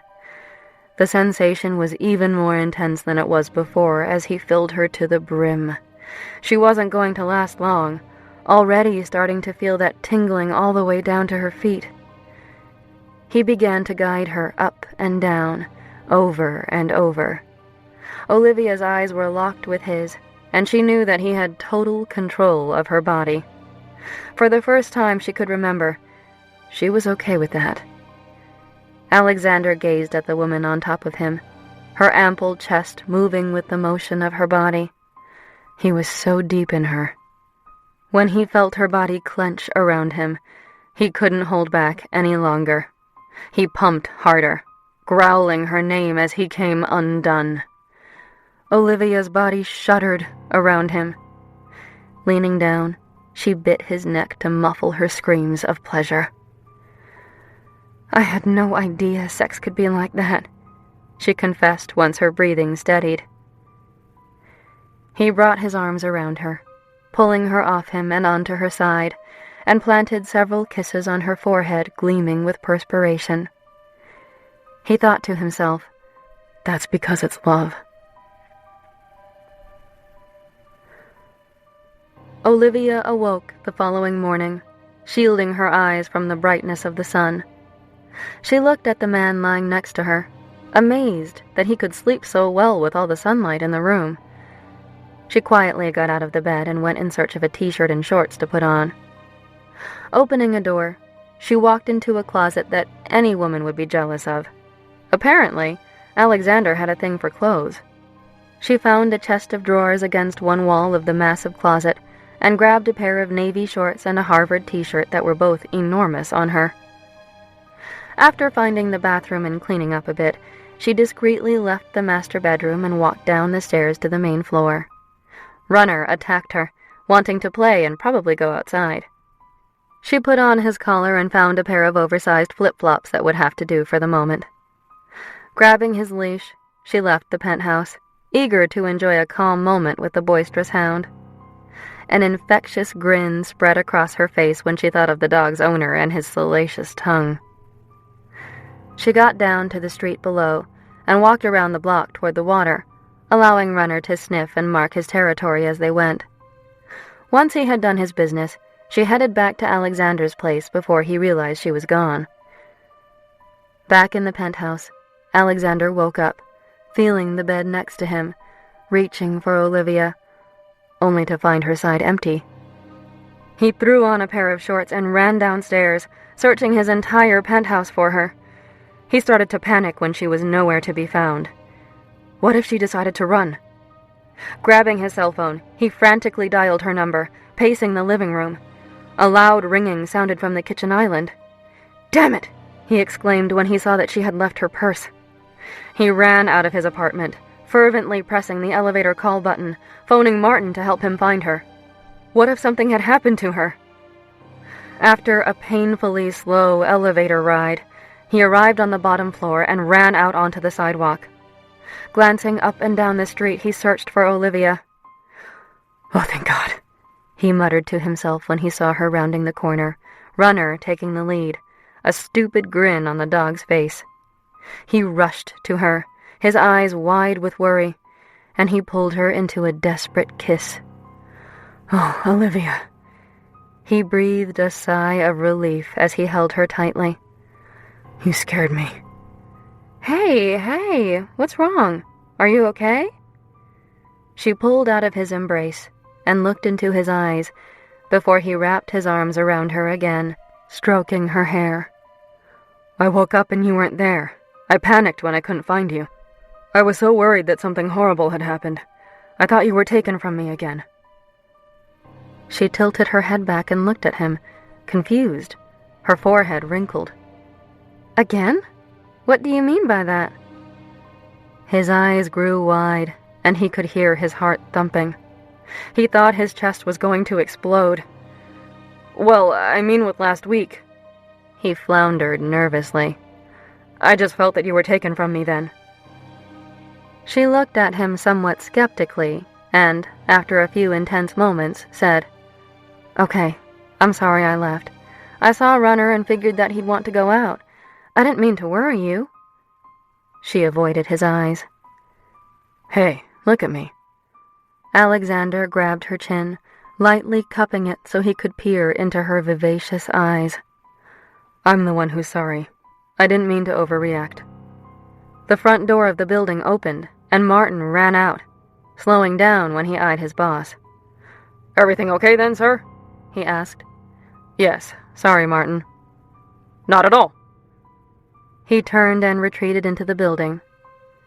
"Does he live here or something?" Olivia asked. Alexander ran his hand through his disheveled hair. "Yeah, he has a condo in the building just a few floors below me. I need to make sure he's close by, just in case. Why don't we go back upstairs and have some breakfast?" Sounds good to me. She grasped his hand in hers and allowed him to lead her into a waiting elevator car. After preparing Runner's breakfast, Alexander turned to her. Hungry? She wrapped her arms around his waist. For you, she whispered in his ear, dragging her tongue across his early morning stubble. Alexander leaned down, kissing her neck as he slipped his hand under the bottom of the shirt she was wearing, placing it on the small of her back. The gesture sent tremors through her body. She yearned for his touch. You look good in my clothes, he said. But you could make a paper sack look good, love. Grasping his hair, Olivia brought her mouth to his and kissed him, the craving she had for him growing with each passing second. Fuck it, he panted. Breakfast can wait. Swooping Olivia in his arms with little effort, he carried her to the enormous sofa in the living room. He stepped out of his shorts, watching with hunger as she swiftly removed her own clothes.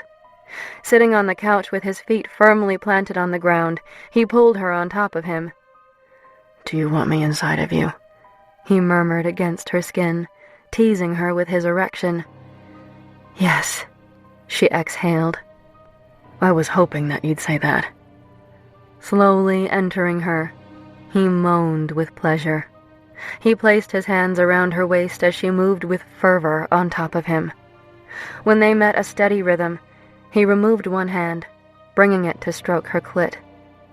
As if she wasn't overwhelmed with sensation as it was, when he started to rub her, she couldn't take it anymore. It was all too much. She exploded around him, screaming out his name as the world around her became a haze. God, I'll never tire of watching that, he commented, guiding her up and down in rapid movements, grunting as he emptied inside her. He pulled her body flush with his and stroked her back as she rested her head on his shoulder, both of them attempting to regulate their hurried breathing. Stay the weekend, he whispered softly. I don't know. She quickly rid herself of his embrace and searched for her discarded clothes, noticing the dog sitting a few feet from the couch. Runner, you shouldn't have seen that boy. Alexander stood, detecting a look of concern on her face. Grabbing her, he pulled her to him once again. Why don't you want to stay? What is it? Talk to me. I don't know, She trailed off, trying to gather her thoughts. She couldn't keep her head on straight when she was around him. It's just that I think we're moving too fast. I enjoyed last night, and the middle of the night, and this morning, but I think I'm becoming too attached to you and it scares me to death. Her lower lip trembled. Alexander brushed her cheek delicately.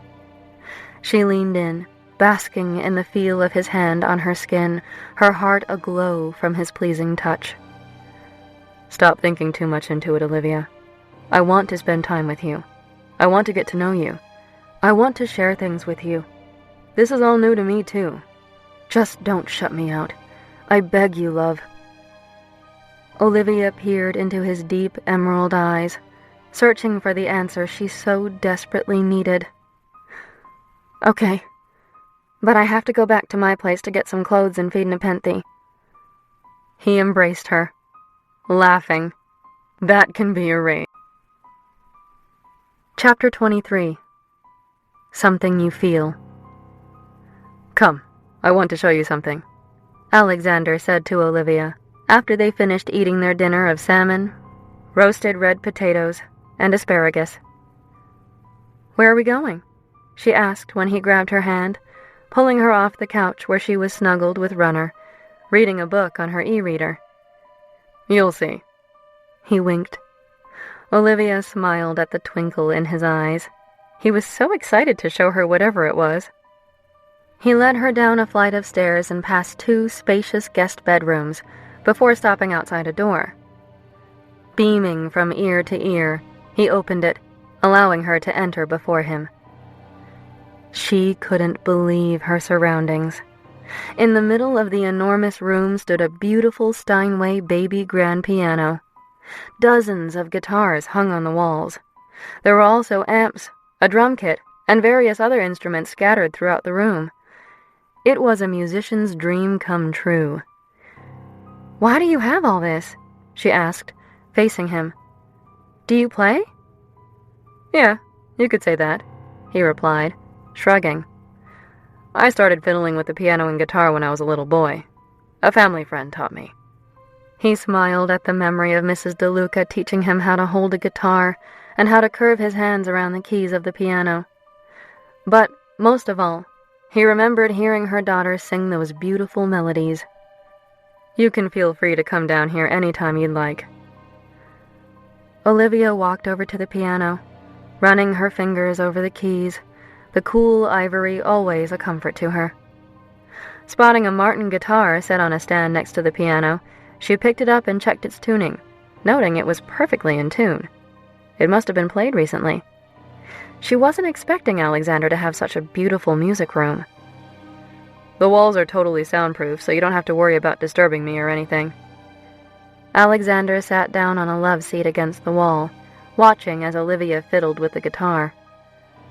"Play something for me, love."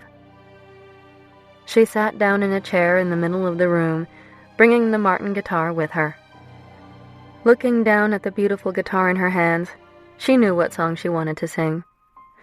Taking a deep breath, she closed her eyes and sang an ode to the guitar that she held against her body. Alexander was completely mesmerized as he watched her play, her voice filling the room, the acoustics perfect. As he listened to the lyrics, he thought how appropriate the song was, almost as if she could be talking about herself, and not just the guitar she so lovingly played. Almost as if telling him how much she needed music in her life. Halfway through the song, he stood up and grabbed one of his other guitars. He observed Olivia's hands, getting the chords he needed to join her. Sitting in the chair next to her, he played with her, singing along to the chorus as she continued belting out the lyrics. Olivia opened her eyes, smiling at the sound of his soft, sultry voice next to her. She finished the song, and Alexander leaned over, placing a gentle kiss on her lips. "That was fantastic, Olivia. Did you study music in college?" He already knew the answer, but she didn't know that. "No, actually." He looked at her, feigning surprise. "I know. I was constantly involved in music groups all through middle school and high school. Everyone thought it was what I would study. I actually have a degree in exercise physiology." "Ah," Alexander said. "That explains the health club." She smiled. "Yeah, I don't know why I chose that. I guess I was worried that if I studied music, I'd start to hate it. I didn't want to hate music. Anyway, music isn't something you study. It's something you feel." Alexander flashed back, remembering Olivia's mother saying those exact words to him as he learned to play guitar and piano all those years ago. And those words had stayed with him ever since. That night, Alexander had trouble sleeping. He was thinking of the secrets he was keeping from the beautiful woman next to him, and the letter from his dad. Needing to clear his head, he quietly got out of bed and made his way downstairs to his office. Punching the code into the door, he entered the room before making sure to re-secure the door behind him. He was surrounded by family photos that spanned the first 30 years of his life, stopping at one photo in particular. It was of him and a beautiful 6-year-old Olivia. His parents stood behind them next to her mom and dad. "God, she looks just like her mother," he thought. Sitting down at his desk, he stared at the top drawer as if it held some contagious disease, knowing that the letter from his father was inside. Reaching for it, he nearly opened it before noticing a note to call his sister that he had scratched out earlier.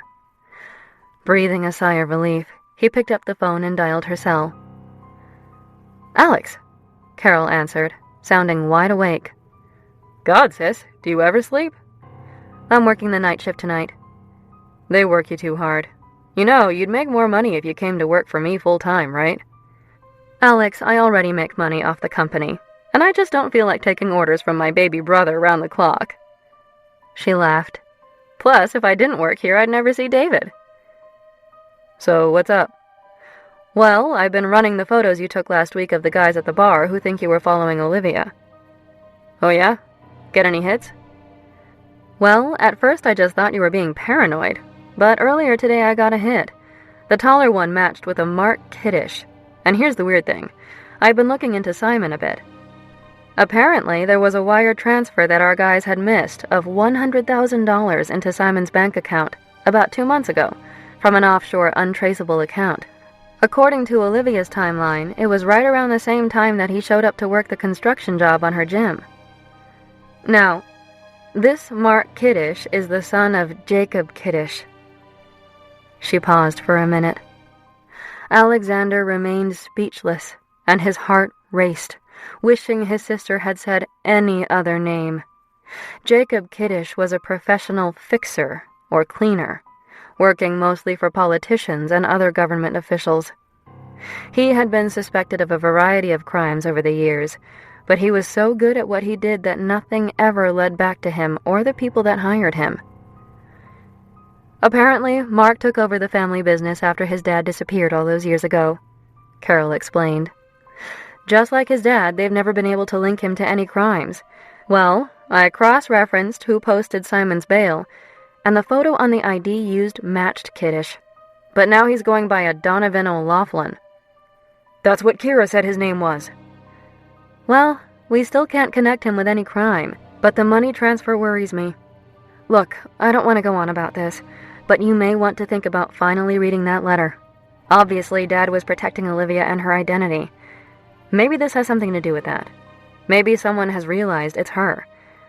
If you were able to figure it out, I'm sure other people have too. Alexander sighed heavily. I know, sis. I'll tell her soon.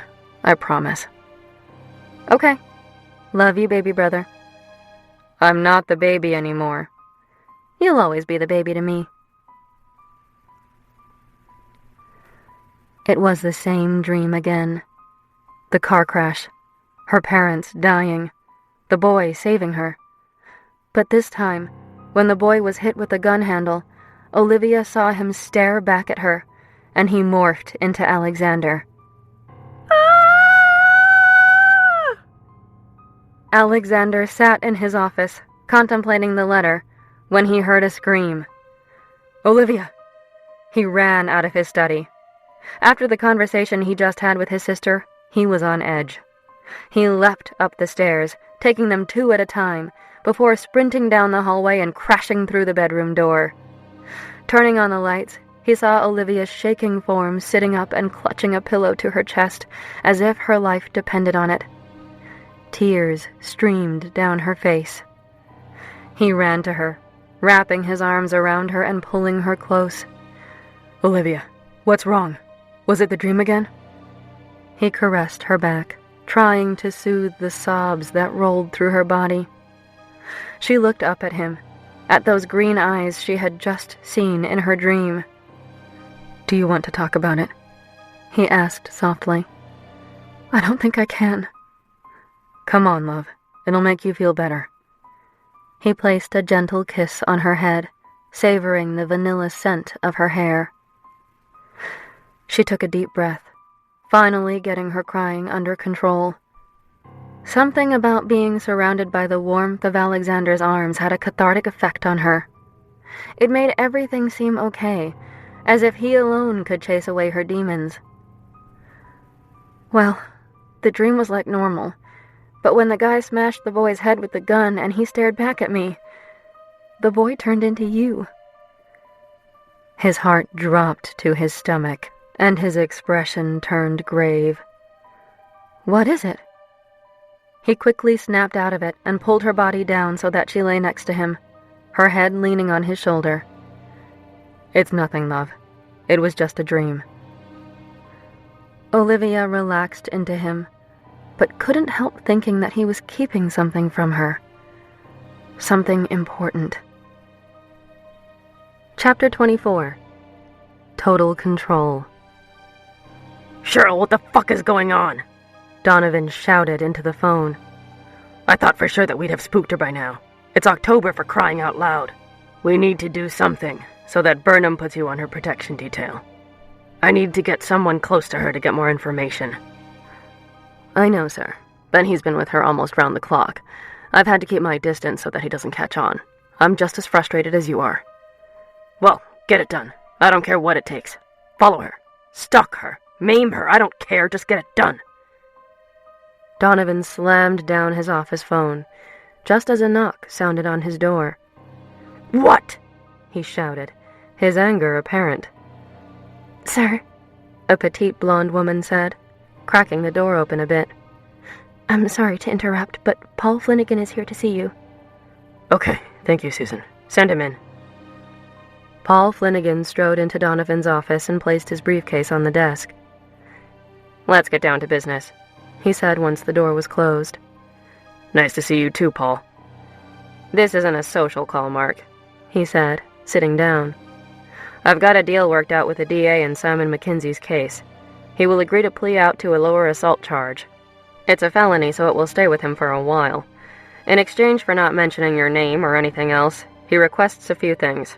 First, he wants a sum of $5 million to be transferred into an offshore account before he takes the plea." "That's ridiculous. He may just be jerking my chain." "I agree. So I got him to agree to a $1 million transfer as a sign of good faith, with the remainder due upon his release from prison. That brings up the next point. The only way I was able to persuade the DA to plea this down was to guarantee some jail time. It will be about a year, but considering that he has no priors, he will probably be released early. Now, if the remainder of the money isn't transferred upon his release, he will go back to the DA and tell them about your involvement, so I suggest paying up." "Yeah, no problem. That's doable." Donovan made a quick note to get in touch with his client to arrange payment.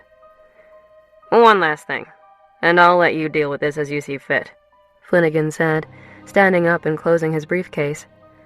"What's that?" Donovan asked, his eyebrows raised. "He wants to pull the trigger. When the time comes, and he's sure it will, he wants to be the one to, and I quote, kill the bitch." Donovan sat and thought about that for a minute. Could he trust Simon to do the job correctly this time? Then he realized it could actually work. Olivia knew Simon. She may be scared of him at first, but his previous incompetence could turn into an advantage. After a few long moments of contemplation, he finally spoke. "Okay, agreed." Olivia woke up on a Tuesday morning in mid-October, snuggled next to Alexander in his bed. "Good morning, gorgeous," Alexander said as he looked into her big, beautiful brown eyes. "Have I told you today how much I love waking up next to you?" "No, you haven't," she responded sleepily. "Well, I love waking up next to you." He flipped her onto her back and hovered over her with a look of eagerness in his eyes. Leaning down, he feathered delicate kisses down her neck as he placed his knee between her legs, pushing them open. "See, love, sleeping naked definitely does have its advantages." Olivia reached up, grabbing the back of his head, and pulled him down to her lips, kissing him deeply and communicating her need for him with her mouth. Running her fingers up and down his back, she wrapped her legs around his waist, grinding against his erection. "Oh, Miss Adler, you do not play fair," he moaned into her mouth. "Yes, I know." "What am I going to do with you?" Alexander asked, kissing her collarbone. "I have a few ideas." She threw her head back, giving him better access to her neck. He dragged his tongue across her skin, nibbling her ear, feeling Olivia relax her legs around his waist. With his body freed, he slowly moved down her chest, worshipping every inch of her. He took one nipple in his mouth, tugging gently as she arched her back, squirming under his expert tongue. She reached down and ran her hands through his messy hair. He looked up, and their eyes met. Your skin tastes divine, love." Olivia moaned at his words. "I have an idea." Alexander got up from the bed, leaving her wanting, What is it? Close your eyes, he responded. She glared at him in mild annoyance, waiting for an explanation. I said, close your eyes. Alexander's voice changed from sweet to stern.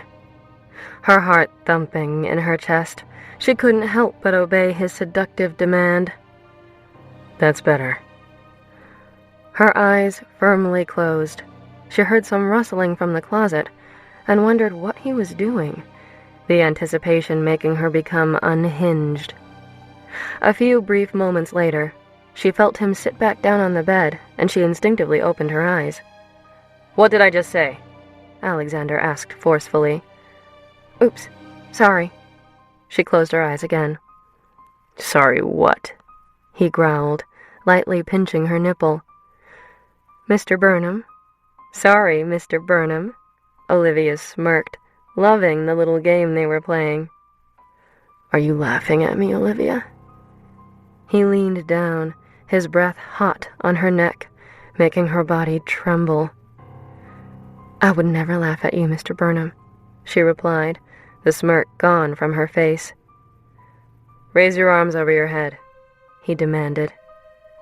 Olivia complied with his command and felt a soft fabric being wrapped around her wrists before he fastened whatever he was using to restrain her to the headboard of the bed. Alexander checked her restraints and was pleased with their security. He grabbed a blindfold and placed it over her eyes. You can open your eyes now. Olivia obeyed, seeing that her world was dark. But I can't see anything, she protested. That's the point. She could hear the humor in his voice as she felt his breath lower from her neck down her body. His mouth hovered over one of her breasts, and she whimpered, trying to move her arms to touch him. Fuck, she said. This isn't fair. I know. I can be such a tease, can't I? He gently blew on her nipple, causing it to harden. She wiggled beneath him, the darkness heightening the rest of her senses. Hold still, Olivia, he said fervently. She immediately obeyed. Alexander returned his attention to her breast, pulling her nipple into his mouth and sucking ever so gently. She raised her hips, desperately wanting him inside of her. What did I just say, Olivia? Alexander demanded. Sorry, she replied meekly, lowering her hips back to the bed. Sorry what? Sorry, Mr. Burnham, she choked out. One more move and I won't let you come. Do you understand, Olivia? Yes, I understand, she said quietly. She loved when he was in total control of her body. It was as if he knew what she needed more than she did. He continued trailing kisses down her stomach, gently circling her belly button with his tongue. He placed his hand between her legs and pushed them wide apart as he lowered his mouth. You smell amazing, Olivia. She could feel his breath on her clit. It drove her crazy. I can see how wet you are for me. Olivia moaned at the first stroke of his tongue, the surprise of his touch causing her to buck her hips. What did I say? Didn't I warn you about what would happen if you didn't lie still? Alexander scolded, his breath still hot on her. Yes, you did. He drove his fingers deep inside of her as he continued to tease her with his tongue. Fuck! She screamed, the sensation overwhelming her. She didn't know how long she would last. And what did I say your punishment would be, Olivia? She licked her lips. That I couldn't come. Yes, Olivia, Alexander said, his fingers still teasing her insides. This must be torture, then. She nodded her head fervently, scowling when he removed his fingers. This is for me, not for you, he whispered into her ear. He immediately pushed into her. Olivia let out a loud gasp, surprised at the sudden invasion. He thrust mercilessly into her again and again, pulling out when he felt her tighten around him. What did I say, Olivia? No coming for you. He panted, looking down at her, her desire apparent from her heavy breathing. He thrust into her again, and she moaned loudly, setting him off. He came inside her after only a few more thrusts. "Holy shit," he grunted, collapsing on top of her. He quickly unfastened Olivia's restraints and took off her eye mask. "I like you all tied up," he joked, kissing her fully on the mouth. "And don't worry, love. I plan on giving you more orgasms later on than your little body can handle." He got out of bed and went into the bathroom to take a shower. Olivia rolled over, feeling remarkably satisfied for some reason. She drifted off, warm and comfortable in Alexander's bed. "Olivia, love," she heard a short while later, waking her up. She opened her eyes and saw him standing over her dressed in his suit, apparently ready for the office. She wondered for how long she had fallen back asleep. "Hey," she said sleepily. "Hey," Alexander said, sitting down on the bed next to her and brushing her hair away with his hand. "I need to get to the office. Stay as long as you need to. Runner has already been out this morning." He leaned down and planted a kiss on her mouth. "I'll miss you." "Come to my place tonight? Stay over?" Olivia lifted her eyebrows, giving him a sweet smile. "I have a meeting, and then I promised my brother that I'd go for a drink." "After that?" "Okay. I can't say no to you." He kissed her one more time before he headed out of the bedroom. When he reached the doorway, he turned back around. "Oh, and Olivia?" She glanced up to see a devilish grin on his face. "Don't you dare touch yourself today. I want your orgasm, and I plan on getting it later." He spun around, leaving her completely speechless. Chapter 25. Paranoia. After her morning appointment with Dr. Greenstein, Olivia returned to her house and made a quick lunch before heading to the gym for her workout. She made a salad and sat in the little reading nook by her big bay windows as she ate. Her eyes focused on a black sedan parked down the street from her house, the occupant clearly watching her. She thought it was strange, but she shrugged it off, not wanting her paranoia to get the best of her. She finished her lunch, grabbed her gym bag, and headed out the door. It was a sunny autumn day in Boston, so she decided to walk and enjoy the brisk fall weather, the smell of burning leaves permeating the air. On her way to the gym, she couldn't shake the feeling that someone was following her. But every time she turned around, all she saw were hordes of locals and tourists shopping and going about their errands. Within 20 minutes, she arrived at her building, thankful to get off the street. She wondered why, all of a sudden, she felt like she was being followed. After she swiped her keycard and walked through the turnstiles, she turned around and looked through the floor-to-ceiling windows out onto State Street. She noticed a short man stop on the street and peer inside, searching until his expression settled on Olivia. His eyes locked on her, a snide smile creeping across his face. She was unable to break her own gaze from his, even though her brain told her to turn and run. "Libby, dear, are you okay?" she heard a voice say. She spun around and saw Jerry sitting at the security desk, a look of concern on his face. "Oh yeah, sorry," she replied quietly. "I just spaced out for a second." She started to walk toward the bank of elevators, turning her head every few seconds to see if the man was still there. The elevator car dinged, announcing its arrival. "Saved by the bell," she muttered under her breath. She entered and, with shaky hands, pressed the button for her floor, ascending the 20 stories to the wellness center. Jerry turned around as soon as the doors to the elevator closed and picked up the phone, hating that he didn't wait for Olivia to mention anything. He'd rather be safe than sorry, though. Over a month ago, he had been instructed to report any suspicious activities regarding her, and he was pretty sure that what had happened qualified as suspicious. "Mr. Burnham," he spoke when he answered on the third ring. "It's Jerry at the front desk. I'm sorry to bother you, but you should probably know. It's about Olivia." It's quite all right, Jerry. If it involves Olivia, it's top priority. Yes, sir. She just went to her floor. There was a strange man on the street just staring at her. Can you send me the camera feed immediately?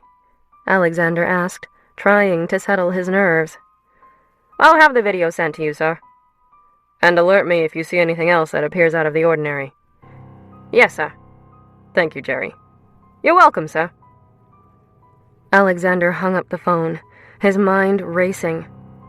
Martin, I need you, he barked into his office intercom. Within a few seconds, Martin appeared in his doorway. Yes, sir. Jerry from the security desk is sending up a video file. Get it to my sister and have her run facial recognition on it. He stood up to leave. Yes, sir. Anything we should be worried about? I'm not sure yet, but we may need to add some security for Miss Adler's safety. I have a bad feeling, especially after talking to Carol earlier today. Alexander dismissed Martin and strode out of his office, making a beeline for the elevators. Weeks ago, he had made Olivia promise that she would let him know immediately if she noticed any suspicious activity. She failed to do so. He was fuming. An elevator car arrived and he punched the button for the 20th floor repeatedly, willing the doors to close quickly. He had been on high alert all day after receiving a phone call from his sister about Simon taking a plea deal. He didn't know if Olivia was aware of it yet, but he was certain that the DA had been trying to reach her to let her know the details. Mr. Burnham, Melanie said, jumping from the reception desk of the wellness center as he walked through the front doors. Libby is here. She just arrived a few minutes ago. I think she's still in her office. Thank you, Melanie. He continued to walk down the hallway he had grown so accustomed to in the last few months. He usually only visited her on the days she worked, stopping by to surprise her with lunch or just to see her smiling face, but he was on another mission altogether that day. Approaching Olivia's office, he saw her sitting at her desk, checking her messages. Olivia, he said firmly. She glanced up to see an intimidating figure standing in her doorway. Alexander, she gulped. What did I tell you weeks ago? He took a few steps into her office and closed the door. I have no idea what you're talking about, Alexander, she replied, returning her eyes to her missed messages, not really reading anything as she was too nervous with Alexander towering over her. Oh, Miss Adler, I think you do. He moved toward her desk and stood next to her, her eyes still avoiding his. He grabbed her chair and spun it around, forcing her to face him. His eyes bore down into her, wide with fury. She shot daggers at him, willing him to back down. So what? She finally spat, standing up and pushing him out of the way before walking over to the windows. He quickly followed, grabbing her and making her face him again. Some guy stared at me when I entered the building earlier. No big deal. She paused for a moment as those green eyes stared down at her. He was probably just checking out my ass or something, she joked, hoping to lighten the mood. I don't think you're telling me the whole story, love. There's not much to tell. And don't go all Navy SEAL on me, Alex, she said with a hint of sarcasm. His gaze softened. Darling, I just want to make sure that you're safe, and if I'm slightly overprotective, I'm sorry. I just can't fathom losing you. He pulled her in close, placing a gentle, affectionate kiss on her forehead. Now, tell me what really happened. You're damn good at what you do, you know that? Olivia whimpered into his chest, his warmth surrounding her and making her feel safe. I know. She pulled away and walked over to her love seat, Alexander close on her heels. Well, all day I felt as if someone was following me. I just thought your paranoia was contagious or something. He raised his eyebrows. You think I'm paranoid? Yes, no, I don't know, she responded, irritated. Maybe a little. Well, love, it's my job to be paranoid where your safety is concerned. Now, tell me what else happened. Taking a deep breath, she continued. After I got back to my house from my appointment, I made some lunch and sat at my reading nook by the bay window in the living room as I ate it. I noticed a black sedan on the other side of the street, a block or so down, and thought that was odd. The driver's window was open and the guy was just staring at my house. A few minutes later, I got my stuff together and headed over here. Since it's such a beautiful day, I decided that it would be nice to walk." "You what?" Alexander roared, standing up quickly. "You walked here? Are you out of your fucking mind? Do you have any idea what could have happened to you?" He strode over to the windows and peered down at the street, trying to control his temper, taking several deep breaths as he ran his hands through his hair. "What's the big deal, Alex?" she shouted, walking over to the windows and glaring at him. "So what? I walked. It's not like it's the first time I've done that." Taking a deep breath, he calmed his temper. He smiled and grabbed her hands in his. "I'm being absurd. I'm sorry. Please, go on." She eyed him suspiciously, wondering why he was overreacting. "On the walk over here, I had that feeling again, like someone was following me. When I got here and went through the security gate, I decided to turn around to see if I was just being paranoid. Outside on the street, there was a short man standing next to the building, scanning the lobby. His eyes met mine and he smiled. It was this creepy kind of smile, and he just kept staring at me. I didn't know what to do. It was like he was looking for me, but why would he be looking for me? It doesn't make any sense."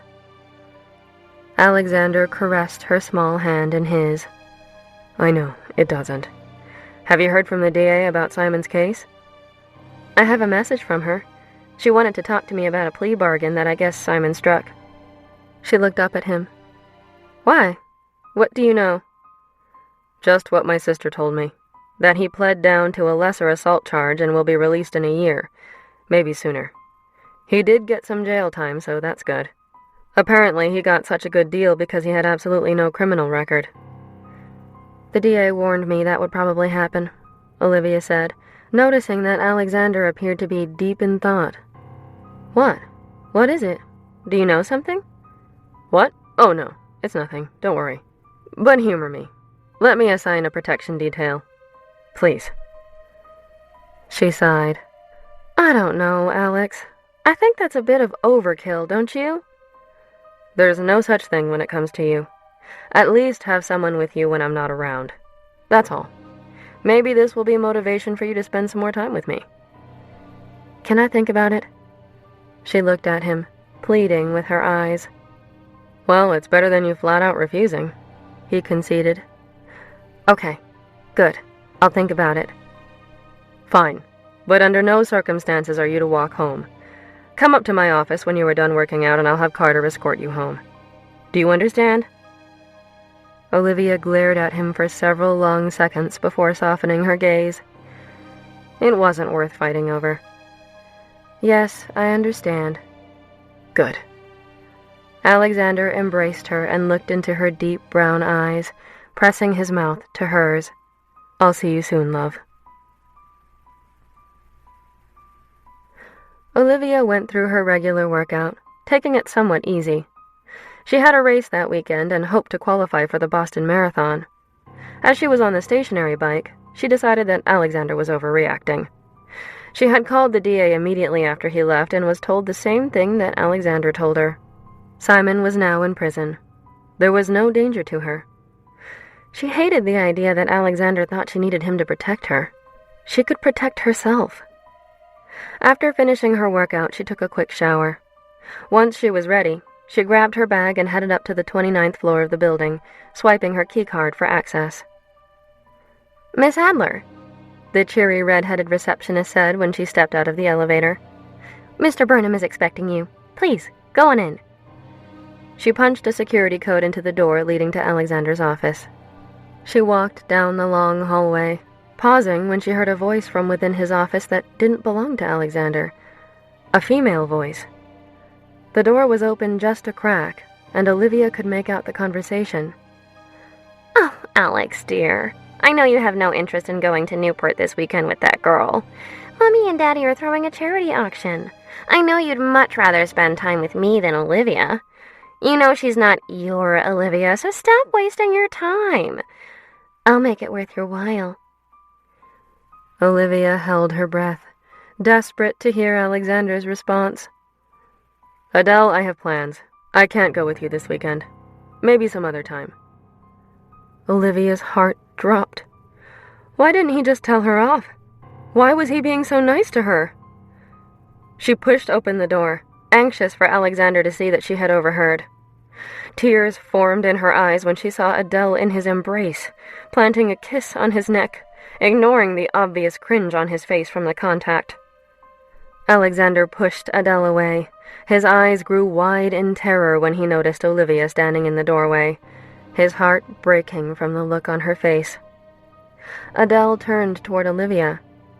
"Hello, dear. You must be Alexander's friend Olivia. Just so you know, I'm perfectly okay with him slumming around with you for the time being. I don't mind sharing my man with anyone. I know eventually he'll get it all out of his system and come crawling back to me." She pushed by Olivia and walked out of the office. Alexander rushed to Olivia. "Darling, please, don't listen to a word she says. She's crazy. I don't know what to do about her." Olivia put her hand up, willing him to stop speaking. She knew what her eyes saw. The image of his arms around another woman were burned there. "I'm going to leave now, Alex, and I don't want you to follow me." She turned and made her way down the hallway. "Goodbye, Miss Adler," the receptionist called out to her as she ran through the security door and into a waiting elevator car. Alexander appeared in the reception area just as the doors closed, and Olivia exhaled loudly. "I guess he's upset about something," she heard, realizing that she wasn't alone in the elevator. "What do you want, Adele?" she hissed, turning to face her. "You seem to be hell-bent on breaking us up. Well, congratulations. You did it again." A lump formed in her throat as she struggled not to cry. She refused to let Adele see any weakness. The elevator descended to the lobby in complete silence. When the doors opened, Olivia scrambled out, desperately wanting to get away from Adele. "Well, just so you know, I'm not really sleeping with him or anything," she shouted, causing Olivia to turn back to the bank of elevators. "I just want you to think I am." "Why the fuck would you want that?" she spat, glaring at the fake blonde. "If you think that I'm fucking him, then you'll leave him. I mean, he is a good lay, so I could understand why you'd stay just for that. But I have more long-term plans with him." "What are your plans? Take over his bank account?" "I'm sure that's yours, dear. It's like the pot calling the kettle black." "I'm not discussing this with you, Adele. Just so you know, I'm not interested in Alexander's money. I'm interested in him as a person. A loving, caring individual who worships the ground I walk on." Olivia took a step closer. "He's affectionate and kind. Something you only wish you could be. And he deserves someone who treasures who he is, not just the figures in his bank account." "Oh, honey, he only worships the ground you walk on because your name is Olivia. He wishes that you were his friend from all those years ago. That's all this is. It's just his childhood obsession with Olivia continuing into his adulthood. Soon he'll realize that you're not his Olivia and leave you." Olivia couldn't stand it anymore. Before she knew it, her clenched fist met Adele's face. She watched with amusement as Adele fell to the ground screaming, and she was unable to control her hysterical laughter. The elevator dinged, and Alexander ran out. "Holy crap," he said, rushing to Olivia and looking into her eyes. "Are you okay?" "What about me?" Adele whined on the floor, clutching her cheek. "Adele, I don't give a fuck about you. You should know that by now." He turned to Jerry, sitting at the security desk, who had an amused look on his face. "Jerry, Adele Peters is no longer allowed anywhere in this building. Alert my security team that, should she try to make contact with Miss Adler in any way, she should be dealt with as they deem necessary." "Yes, sir." Jerry smiled. "About time, sir, with all due respect." Alexander nodded. "I agree." He examined Olivia, observing that she still appeared to be rather shaken up. "That was incredible. I've been wanting someone to punch that little bitch for years now. I'm so glad it was you." He planted a kiss on her forehead, leading her out of the building. Once outside, he turned to face her, a worried look on his face. "Are we okay?" Olivia sighed, running her fingers through his hair.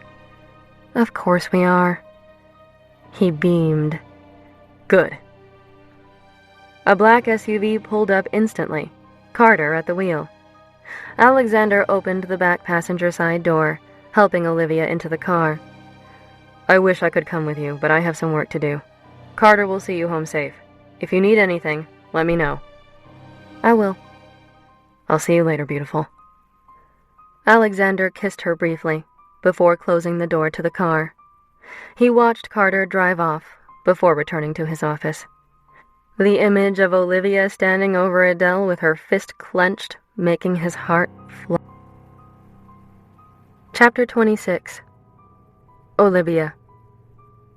Olivia had a relatively uneventful remainder of her day. Carter dropped her off and did a quick sweep of the house to make sure it was safe. She made a delicious salmon dinner and settled onto her couch to snuggle with Nepenthe for a little bit. Her phone beeped at around 8. She looked at the text from Alexander, letting her know that he probably wouldn't get there until after midnight. She replied, giving him the code to the door as well as the alarm. She received a response immediately. Alexander, you really shouldn't be giving that to anyone. That defeats the purpose. Olivia, you're not just anyone. You're my boyfriend. Smile. Alexander, say it again, love. Olivia, later. XOXO. Olivia fell asleep quickly that night. After midnight, she felt Alexander crawl in next to her. She could smell the alcohol on his breath. Olivia, you smell great, he slurred, snuggling her, intertwining his legs with hers. She felt his bare chest on her back, savoring the warmth of his body. His breathing became even, a perfect lullaby to fall back asleep to.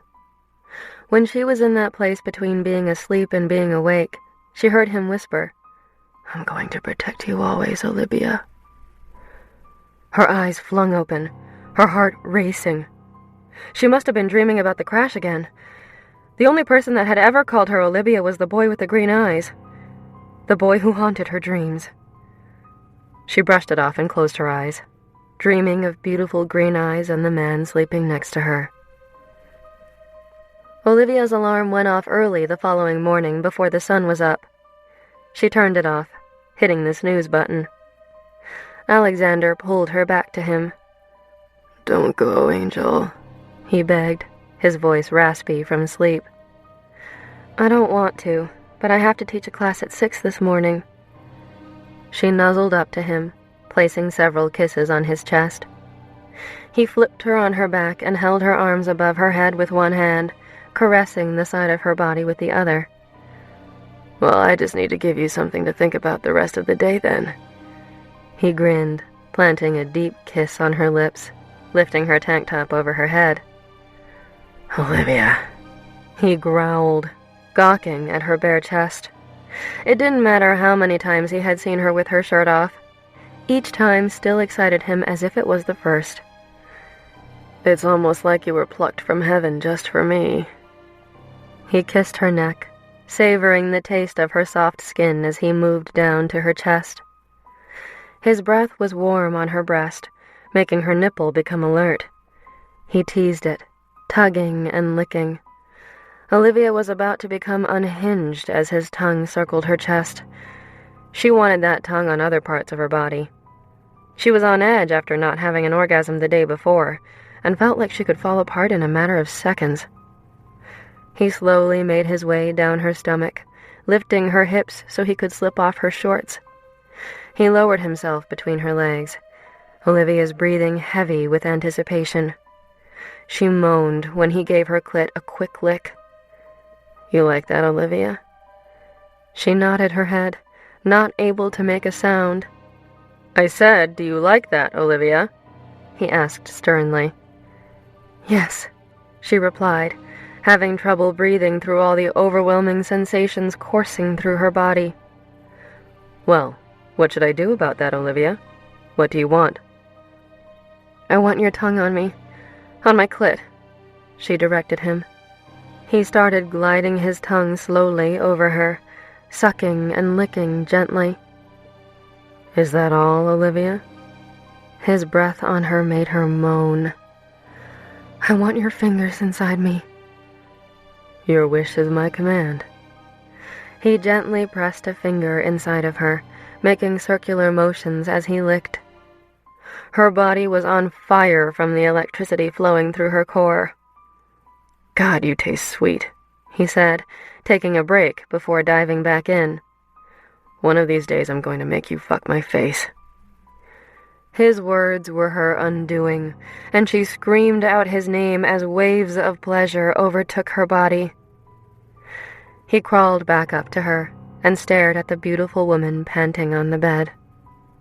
Propping himself on his elbow, he kissed her. She deepened the kiss, invading his mouth with her tongue as she threw him on his back and straddled him, grinding against him, her breathing still uneven from her last mind-blowing orgasm. Say it, Olivia. No, she whispered into his ear, knowing exactly what he wanted her to say. You say it.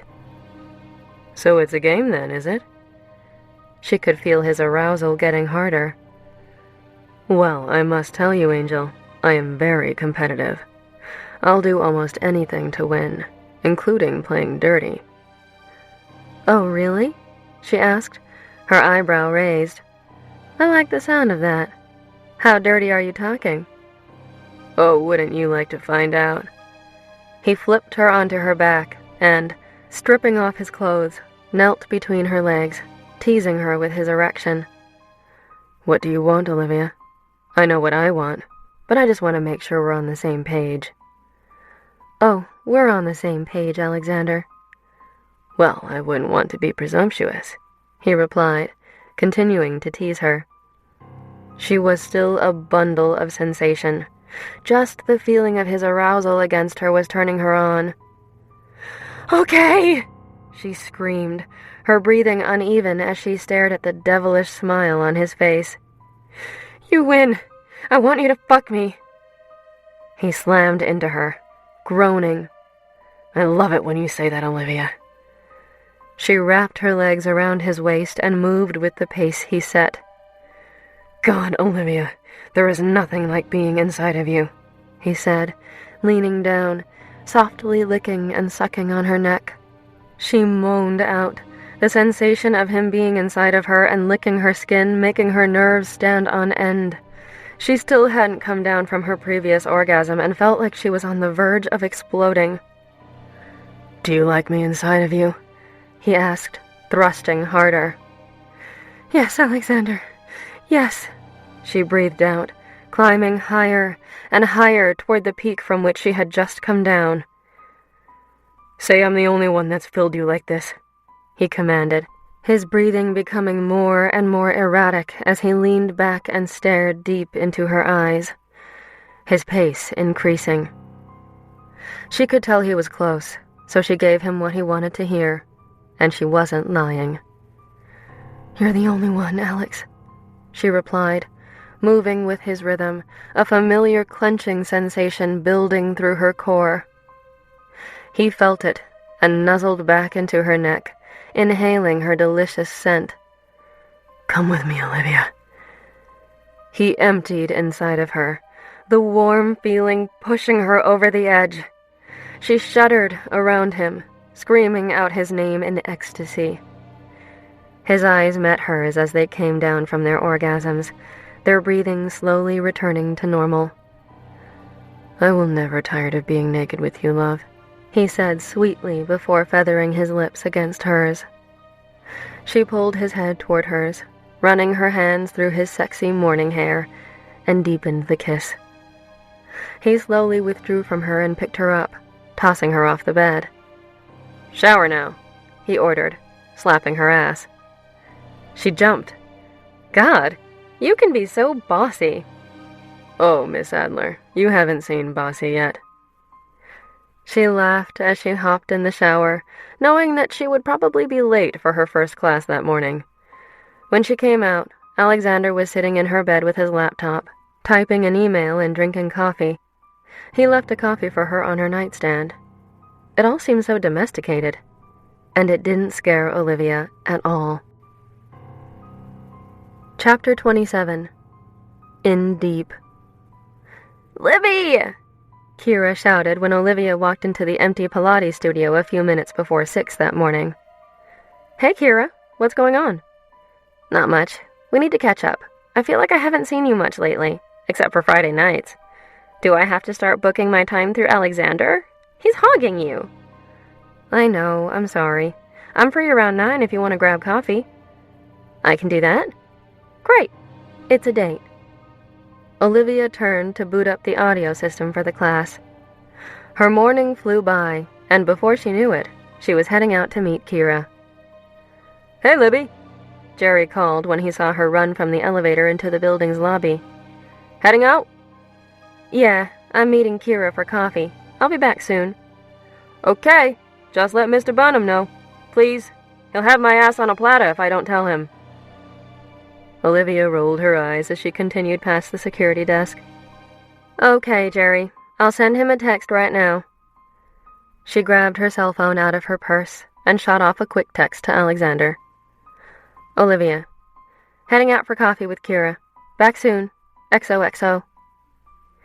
She felt her phone buzz as she turned the block, making her way through a crowd of people strolling the busy Boston streets on that sunny fall day.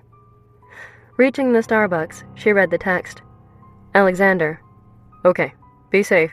Carter will be on watch. Olivia groaned. He was so frustrating sometimes. Olivia. I haven't agreed to accept your bodyguard services yet, Mr. Burnham. Wink. Alexander. Humor me, love. There was that word again. Olivia didn't think she would ever tire of hearing that word fall out of his mouth. Even via text, she could just hear his lips caressing the word as he whispered in her ear. She began breathing heavily as she stood in line for coffee. The barista asked for her order, and she immediately snapped back to reality, returning his text. Olivia. Fine. Me. She dropped her phone in her purse and ordered 2 coffees while she waited for her friend. A few minutes later, Kira walked into the shop, making her way toward Olivia's table. Hey, Livs, she said, sitting down, grabbing the extra cup of coffee. Thank God. I don't think there's enough caffeine in the world to get me through this day.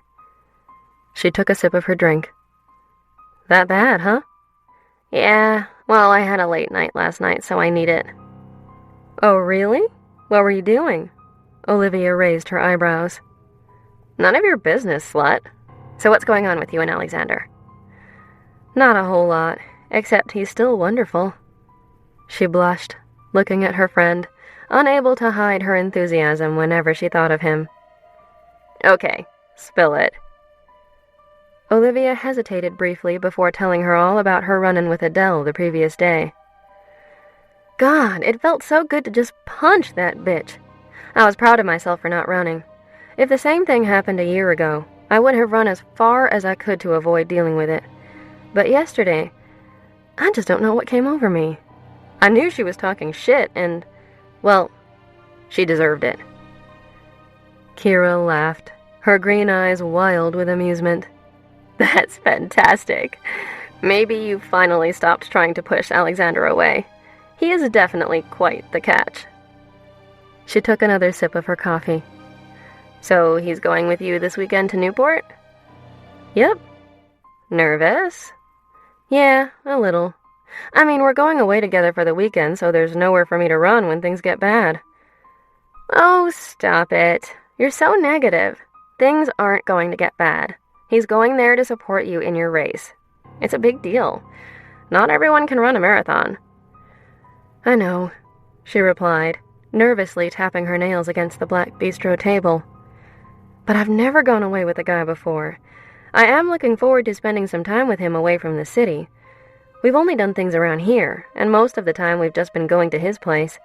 He feels better knowing that he's close to me. For some reason, he's still all worried about Simon. She lowered her voice. That reminds me. What is it? Kira asked, her interest piqued. I got a call from the DA yesterday. I guess Simon took a plea deal. He's pleading guilty to a lesser charge of assault and will serve about a year in jail. But with his lack of priors and overcrowding, they're saying he'll probably be out sooner. How do you feel about that? Olivia glared at her. She knew how much she hated that question. Okay. I'm sorry, Libs. I just want to make sure that you're okay with it. I am okay with it, she admitted. What Simon did was wrong, but I just don't think I handled the breakup, if you can call it that, the right way, and he snapped. I'm not making excuses for him, but he didn't seem like the violent type.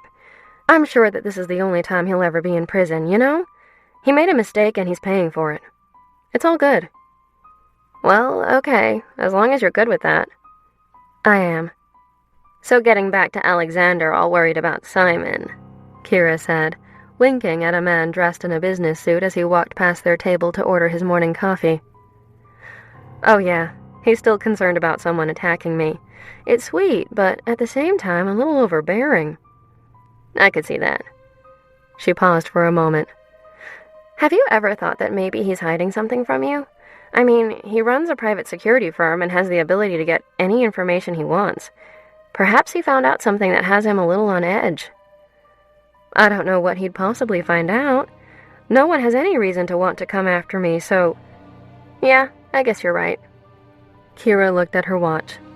Crap, I need to get to the office. I have a meeting with some new client about publishing their manuscript. I barely read the damn thing, so this will be interesting. She stood up and Olivia followed, clutching her coffee. Well, you are the queen of bullshit. I'm sure you'll do just fine. She opened the door, leaving the coffee shop, waving at Carter standing on the sidewalk. So what's with the bodyguard? Kira muttered under her breath as they walked toward Olivia's office building, hers being just a few blocks past that. One word, Alexander, Olivia said. He can be very domineering sometimes. Oh, I bet he can. He looks like the type that would be into tying you up and having his way with you. Kira! She exclaimed, slapping her friend. Kira looked at Olivia, whose face was bright red. Oh my god, I knew it! He's into that shit, isn't he? The two girls stopped walking.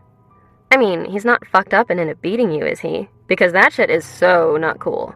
But hell, I'd go for being tied up and blindfolded. I am not having this conversation with you on the street.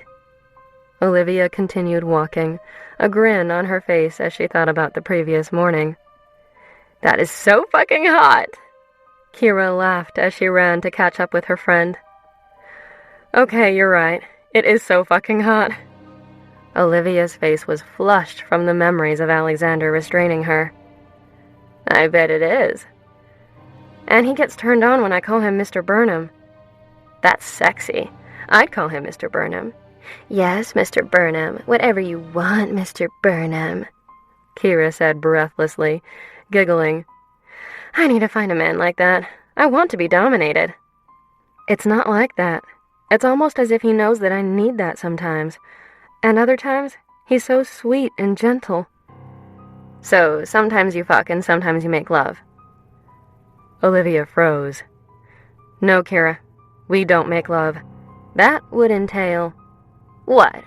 She asked, interrupting her. That would mean you love him, and he loves you. And it's true. So the sooner you admit that to yourself, the sooner you can move past it. Stop freaking out. I see the way he is with you. Why do you think he feels the need to protect you? Because you're some girl he's banging? Hell no, because he loves you. I don't think so. Fine, whatever. Keep denying it. Deep down, you love him. You may not realize it just yet, but you will. You're in deep already, girlie, though I know you're scared to death to admit it. You need to realize that your fear of getting close to people is not real. It's merely a product of choice, of thoughts that your mind has created. Get the fuck over it, Olivia, and let yourself be happy for once. Because no matter what happens, you are going to get hurt in life. You can't avoid it. But it's so much better to have jumped into the ocean and gotten stung by a jellyfish than to never have felt the salt water between your toes at all. Kira turned and walked away, leaving her speechless.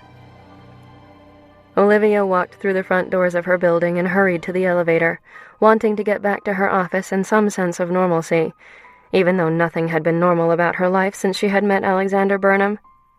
He entered her life in a whirlwind and had quickly implanted himself in nearly every facet of her existence.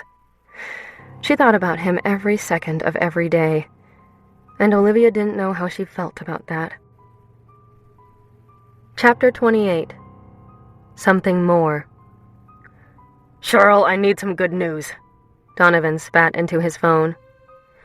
I wish I had some, boss. We're getting there. He has Carter on an unofficial protection detail as of now. She noticed Matthew following her yesterday.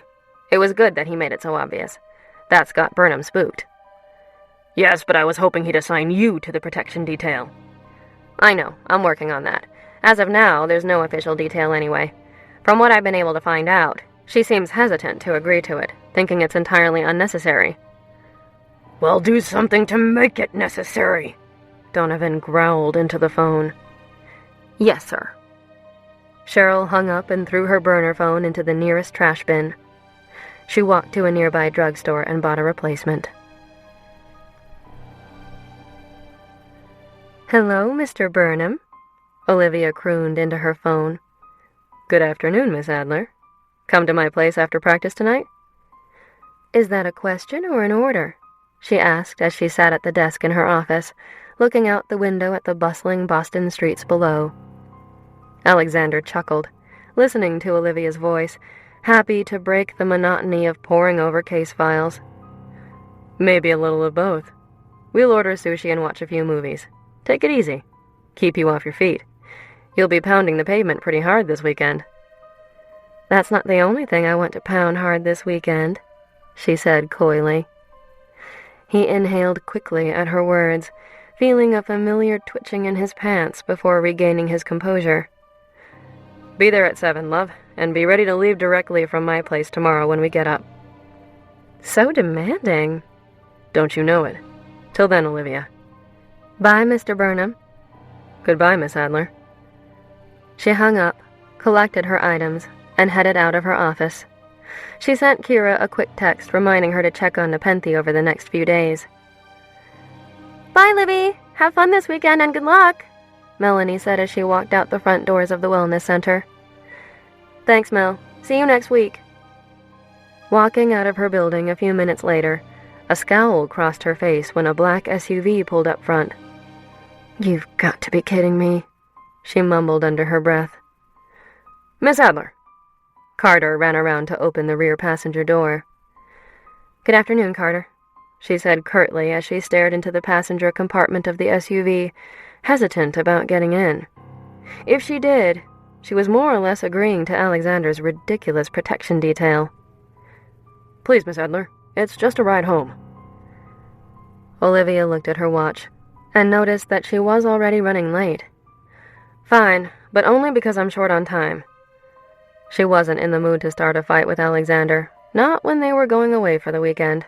If he was providing her with her own personal driver for the evening, so be it. Thank you, Miss Adler. Olivia was home in record time, and, after Carter did a quick sweep of her house, she began packing for her big weekend.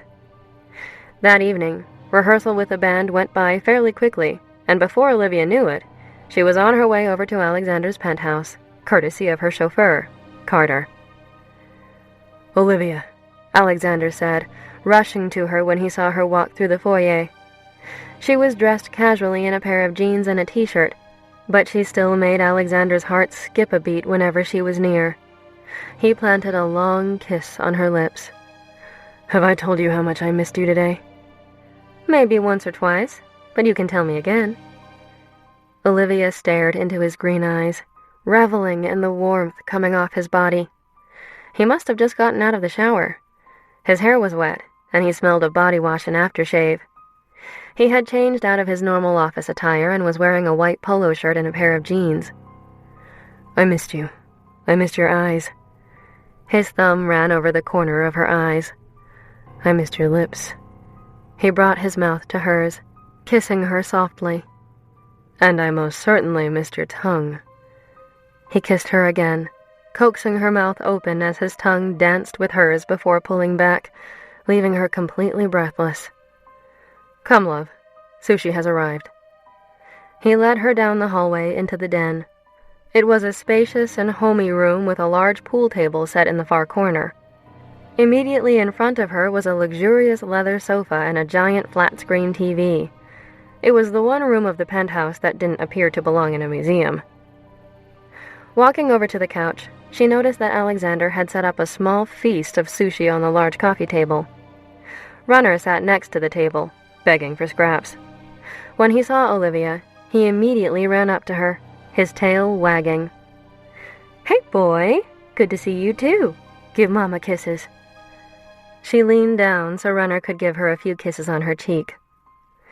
They sat on the oversized couch, and Alexander put on Casablanca as Runner sat back down, anxious for some food to be thrown his way. Alexander, being a total sucker for that dog, fed him the occasional piece of sushi when Olivia wasn't looking. "I love this movie," she said, her mouth full of yellowtail. "I know."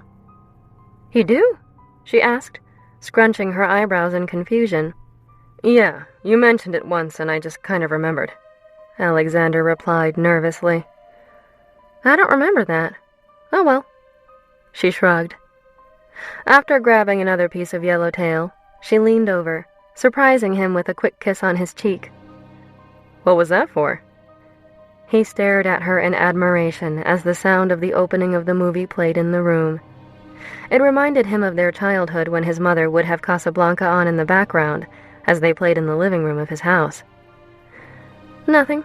I just love this movie. I grew up watching it. I could never understand what was actually happening, but even when I was young, I always wished I could find a guy that would look at me the way that Humphrey Bogart looked at Ingrid Bergman."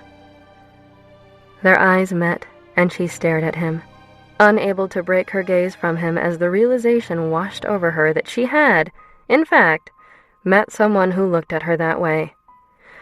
Runner walked over and started licking her hand, making her laugh. "Silly dog," she said, returning her attention to the sushi feast sitting in front of her. They finished their dinner just as Ilsa asked Sam to play As Time Goes By. Alexander snuggled up to Olivia, lying down next to her on the couch, his front to her back, as he sang along with Sam. She giggled as he kissed her neck. There was something so familiar about what they were doing, but she couldn't put her finger on it. It was as if she had been there before, had watched that movie with him before, and he had sung those words to her before. But that couldn't have happened. She had only known Alexander for a few months. She shook off the feeling just as he shifted her onto her back. He hovered over her, gazing into her deep brown eyes, not saying a word. "What?" she asked, trying to break the tension. "I just like looking at you. You're the most beautiful woman in the world." Blushing, she turned her head to stare at the television, not really paying attention to the movie. "Look at me, Olivia." She continued to stare at the television, afraid to see the tender look in his eyes. "Come on, love. Don't you realize how beautiful you are?" She faced Alexander. "More beautiful than plastic surgery Barbie?" He let out a laugh as he nuzzled against her, inhaling her scent. "Much more beautiful than her. Your beauty comes natural." He pulled back, brushing one of her curls behind her ear. "She probably shelled out millions of dollars to look the way she does." He leaned down and kissed her lips softly. "Why do you get so shy when I give you compliments?" "I don't know. I just don't take them so well, I guess. I mean, I'm not the most hideous thing on the planet, but look at you. You're fucking hot." Alexander laughed. "You think so, do you?"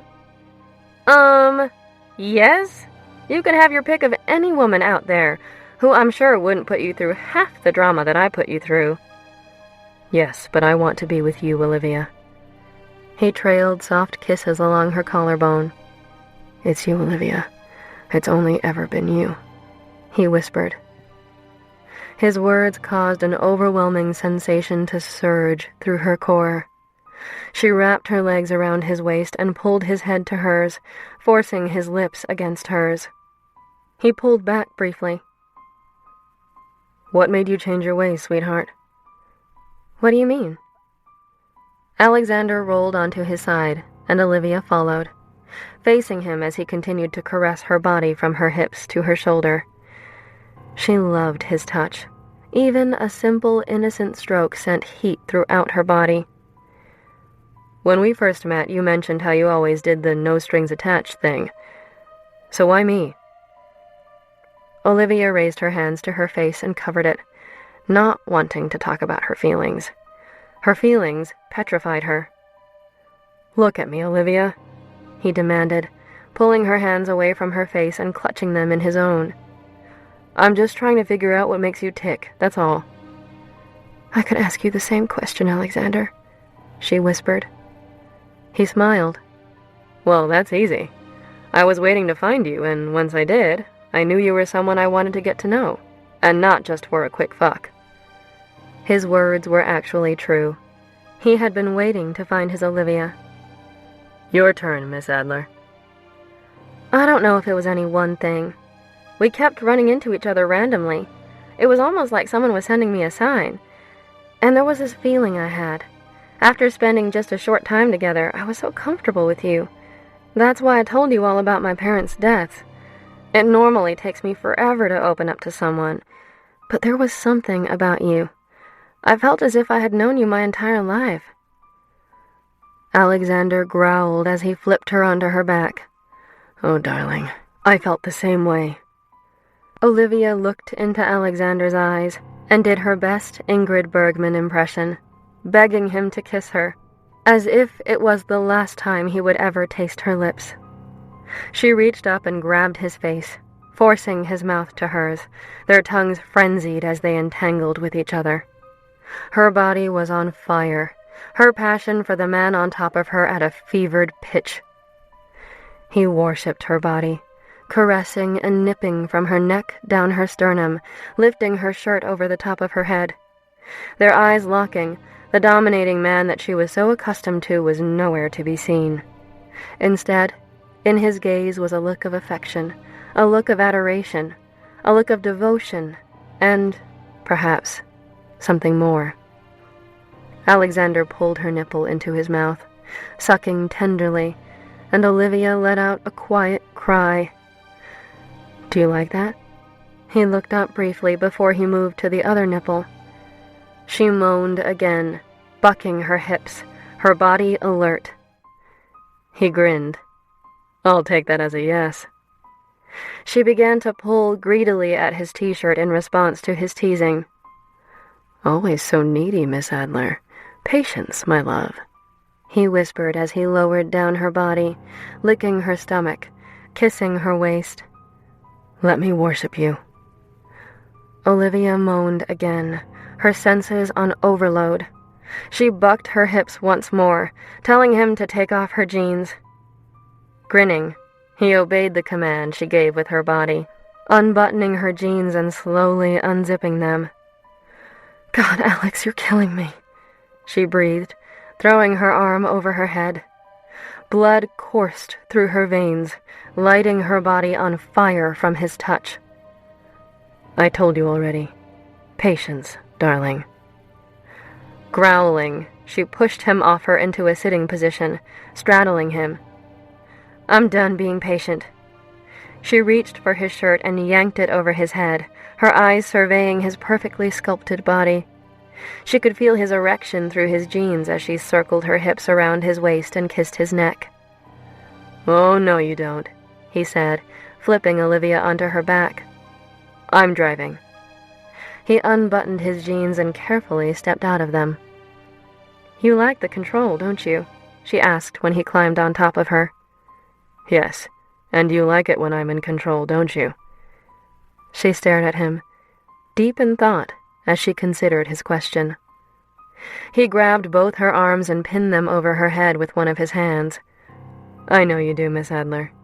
You love it when I tell you what to do." Olivia blushed and turned her head to see the Germans invading France in the movie. "Now's not the time to turn shy on me, Olivia. Say it. Say you like it when I'm controlling you." "Yes, I do," she replied quietly, facing him once more. It turns me on like I've never been turned on before." Her heart raced with anticipation, his brilliant eyes boring holes through her soul. "Good girl," he said. "Now, remember what I like?" "Yes, Mr. Burnham." "Oh, Olivia," he exclaimed, pushing into her, making her moan. But unlike so many other times, he went slowly, his motions deliberate, filling her to the brim with pleasure, and then withdrawing before continuing with the same movement. He was in control, but it felt so different. It was as if he was trying to tell her something with the way he entered her, planting kisses all over her body. Her heart swelled with a strange emotion. She felt so fulfilled. She thought she might cry. Alexander was pushing her closer and closer to the edge with each measured movement inside her, and her body began to quiver beneath his. She knew she was falling for that man, but refused to admit it to herself or anyone else. Running her fingers through his unruly hair, she pulled his lips to hers. She drew his tongue into her mouth, the sensation of his lips on her mouth and him inside her a sensory overload.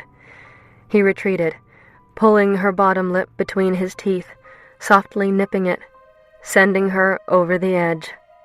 She came undone, the aftershocks of her orgasm trembling around him as he found his own release, pushing gently into her until the last of her tremors ceased. He looked into Olivia's dark eyes, his breathing irregular. She pulled Alexander's mouth back to her own, kissing him deeply and passionately. "That was amazing," she said, still quivering from her orgasm. It was so much more than just sex. It was so much more than anything she had ever experienced in her entire life.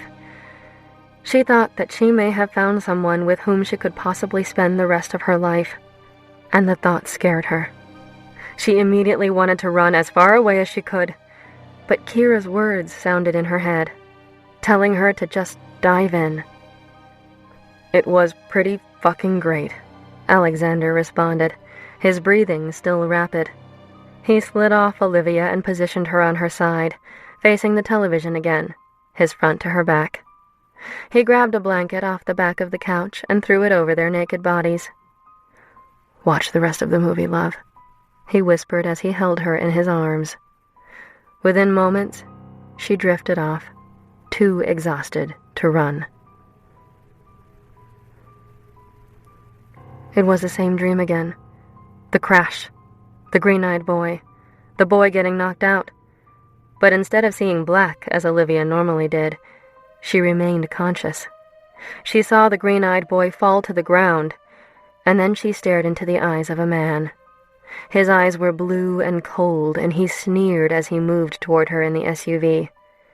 Then a loud bang sounded. The blue-eyed man fell to the ground, blood streaming from his head. Olivia screamed. She heard footsteps running toward the car, and she inched away from the open rear driver's side door. "Thomas, help me with the body. We've got to get him back in his car." Olivia knew that voice. It was her father's voice. She tried to call out to him, but couldn't. "Jack, let me take care of it. You're hurt. You need to get in the car. Now." It was Uncle Charles's voice. "I can do it. Just help me." "Get in the car and check on Olivia. Get my son in the car, too.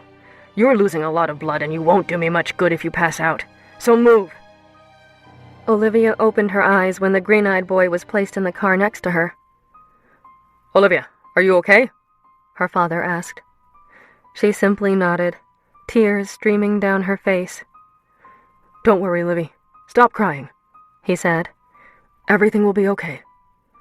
Her father closed the rear driver's side door and climbed into the front. He reclined the seat as far as he could and closed his eyes. "Everything will be okay. Your uncle is going to fix everything. I promise." It sounded like he was saying that more for himself than anything else. There was a loud explosion, and her parents' car blew to pieces. Jack's eyes flung open as Thomas came running toward the SUV. The driver's side door opened. "Where's Mary?" Jack asked, frantically looking at the car engulfed in flames. Thomas hesitated. "Where's Mary, Thomas?" he asked firmly. Thomas lowered his head, shaking it. "No!" Jack cried out. "No, Thomas. We need to go back for her." "No, Jack. It's useless. She's gone." He covered his face with his hands and his body shook. Thomas turned around and met Olivia's eyes. But it was her Uncle Charles. Why was her father calling him Thomas? "I'll take care of you, Olivia. I promise you that," he said. Olivia heard her father moan, apparently from pain. "Shit," Thomas said as Jack passed out. "We better get out of here."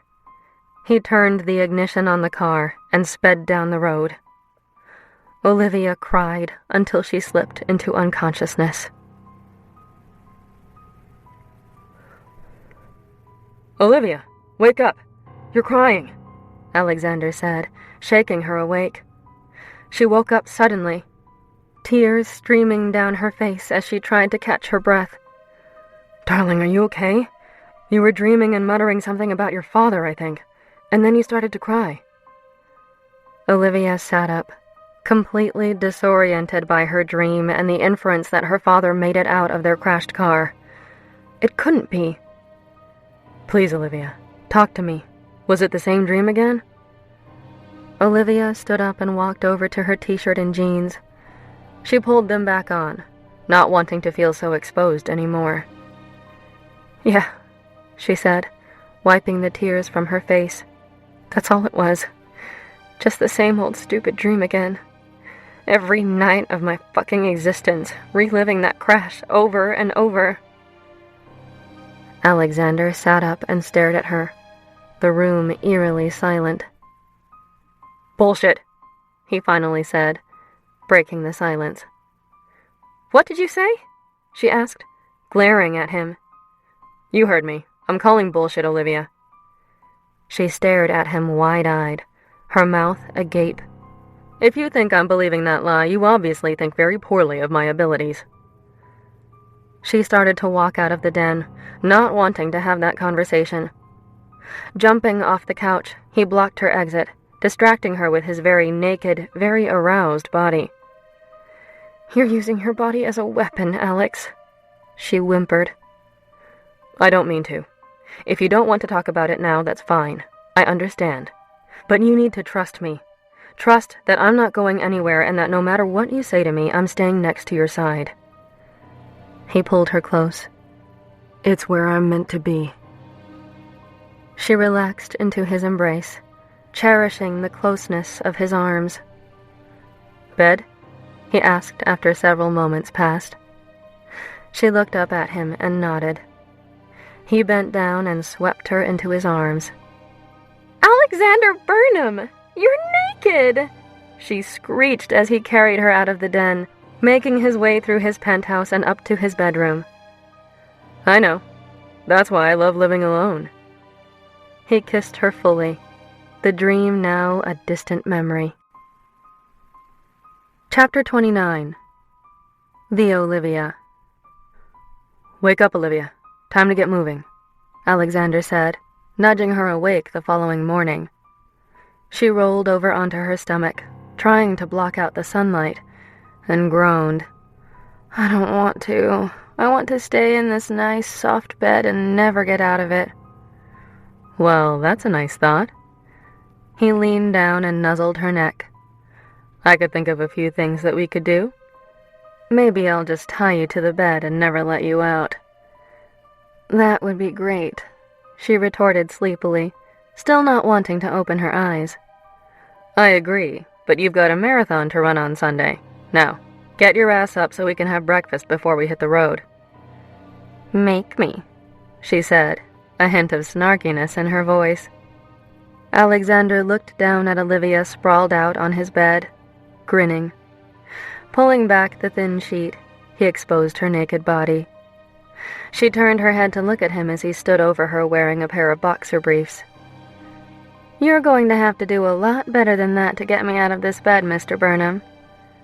She closed her eyes, returning her head to the pillow. "Oh, really?" Is that a challenge, Miss Adler? She giggled. You bet it is. Give it your best shot. He crawled on the bed and hovered over her, shivers running through her from the closeness of his body to hers. She glanced at him once more, wondering what he was doing. Face forward, Olivia. His voice was stern and demanding. It turned her on.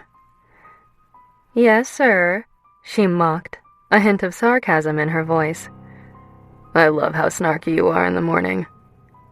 He stared at Olivia's ass and slapped it hard. She jumped and yelped. It hurt a little bit, but it caused her heart to race even faster. He plunged a finger inside her. God, you're so wet, love. Does spanking turn you on? She turned her head again, glancing over her shoulder at him. What did I tell you, Olivia? Sorry. She gulped, facing forward. Sorry what? Sorry, Mr. Burnham. Good girl, he said, sliding another finger inside of her. Now, tell me, do you like getting spanked? Yes, she replied breathlessly. He slapped her ass again, harder. Yes, what? He growled. Yes, Mr. Burnham. She raised her ass off the bed, squirming with pleasure. Do you have any idea how beautiful you look from this view? God, love, your ass was made for me. He exhaled, caressing her bottom. He removed his fingers from inside her before getting off the bed. He walked over to the writing desk in the far corner of the bedroom. Olivia, come here, he commanded sternly. She turned her head and slowly got off the bed, making her way over to where Alexander stood. I want you to lean over the desk here and hold on to the sides. Do you understand? Yes, she replied, bending her body over so her stomach was lying on the desk. He slapped her ass again. Yes, what? He barked. Yes, Mr. Burnham, she whimpered, looking back at him, relishing the severe look on his face. What did I tell you? Keep your eyes forward. Olivia snapped her head forward and felt Alexander lower his shorts. He plunged into her from behind, a sudden invasion. Fuck! She screamed out as he thrust into her, setting a punishing rhythm. I'm not going to last long this morning, Olivia, he said, reaching around to touch her clit. If you keep doing that, neither will I, she breathed out. Good, love. Good. His breathing became heavy and labored. Olivia was happy that the sweet, caring side of Alexander was nowhere to be found that morning. She needed him like this, not affectionate. The affectionate side scared her. She needed his dominant side, the one that told her what to do, the one that stayed in control, because she felt as though she was losing control of the very thing she said she would guard with her life. Her heart. Come with me, Olivia, he said when he felt her begin to tense around him. She closed her eyes and immediately spiraled down, her orgasm coursing through her entire being. He thrust a few more times and then emptied into her. He stood holding Olivia's hips as their breathing regulated. Once they both caught their breath, he withdrew from her, leaving her exposed on the writing desk. Told you I could get you out of that bed, love. He winked. You jerk, she joked, running to attack him. They fought playfully until Alexander caught her around the waist and drew her to him. I love waking up next to you, he said, kissing her full on the mouth. Her heart raced at his words. You're not so bad yourself, she replied. Okay, shower now. He slapped her ass one last time, making her jump. After they showered, Olivia quickly got ready and headed downstairs where Alexander sat at the kitchen island, reading the newspaper. Runner sat by his side, anxiously waiting for table scraps, even though there was no food being eaten. Runner, nobody likes a beggar. Just because I'm sitting at the breakfast bar doesn't mean that I'm eating. The dog cocked his head at Alexander. Oh, come here, boy, Olivia said, walking over to the kitchen counter. She opened a cookie jar and took out a treat. "Here you go." Runner sat, wagging his tail, waiting. He gently took it in his mouth and ran off to enjoy his doggy biscuit. "What would you like for breakfast?" she asked as she made herself a cup of coffee. "Please, allow me," Alexander replied, standing up and ushering her out of the kitchen. "You go relax, and I'll take care of breakfast." He placed a kiss on her cheek and walked her into the living room. "Stay off those feet. You've got quite a few miles to run this weekend." She gazed at him as he made his way through the kitchen, pulling a few pans out.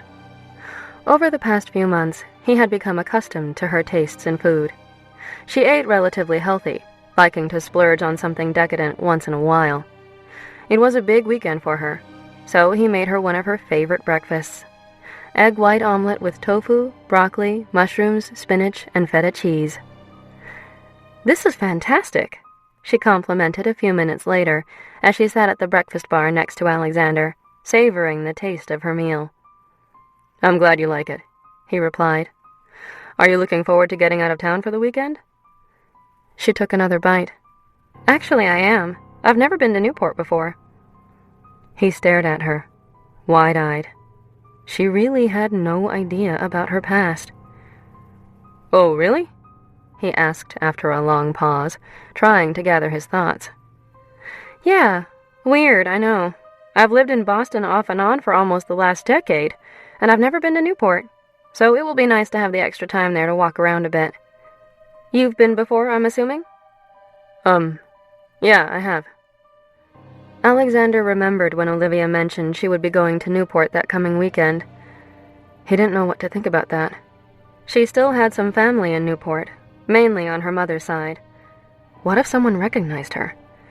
He knew it was nearly impossible that someone would recognize this beautiful 27-year-old woman as that same 6-year-old little girl who died in a car crash, but that still didn't settle his nerves. Regardless, he was worried that being back in Newport could trigger some memories, and he wanted to be there to do damage control if it did. He felt guilty for keeping the truth from her, but maybe that was what had been keeping her alive. "Holy crap! This is a great car!" Olivia exclaimed, getting into the passenger side of Alexander's Maserati Gran Turismo convertible. "Well, it's supposed to be a great weekend, so I figure we might as well take the convertible.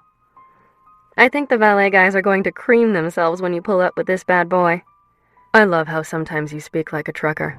Glad all that private school education and those etiquette classes paid off." "Yeah, sure. I hated all that shit in high school. It was ridiculous. Imagine if my headmistress could see me now, slumming it on Comm Avenue in Boston. Oh, the horror," Olivia joked, knowing that she lived in one of the most upscale areas of Boston. Alexander pulled onto I-93 heading south, and they drove most of the way to Newport in relative silence, the wind making it difficult to hold a conversation without shouting. Crossing the bridge to the harbor town, he gradually made his way down America's Cup Boulevard before pulling into a marina. "Where are we?" Olivia asked. "We're at the marina," he replied, smirking. "Well, I figured that much, smartass, but what are we doing here?" "You'll see." He had a huge grin on his face as he drove up to an awning attached to a building that read, Newport Yacht Club. He threw the keys to the valet and instructed him to hold the car there for someone to come for the bags. "What are you up to, Alex?" He grabbed her hand and pulled her into his body. "Patience, love," he whispered. He led her down a dock as she gazed over the beautiful crystal water and all the boats.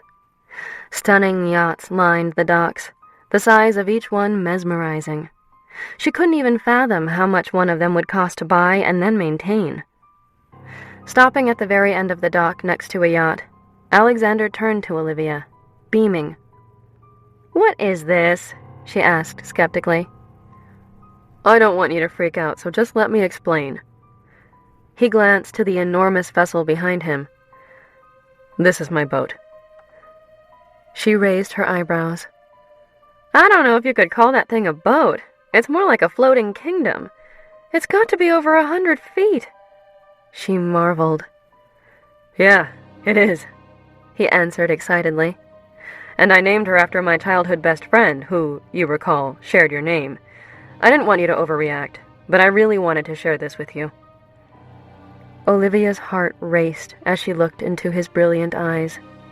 There was an excitement in them she had never seen before. She returned his smile and planted a soft kiss on his lips. "Thank you for sharing this with me, Alex." He grinned as he clutched her hand in his, leading her toward the gangway. Martin appeared on the main deck, and Alexander dragged Olivia up the ramp to where he stood.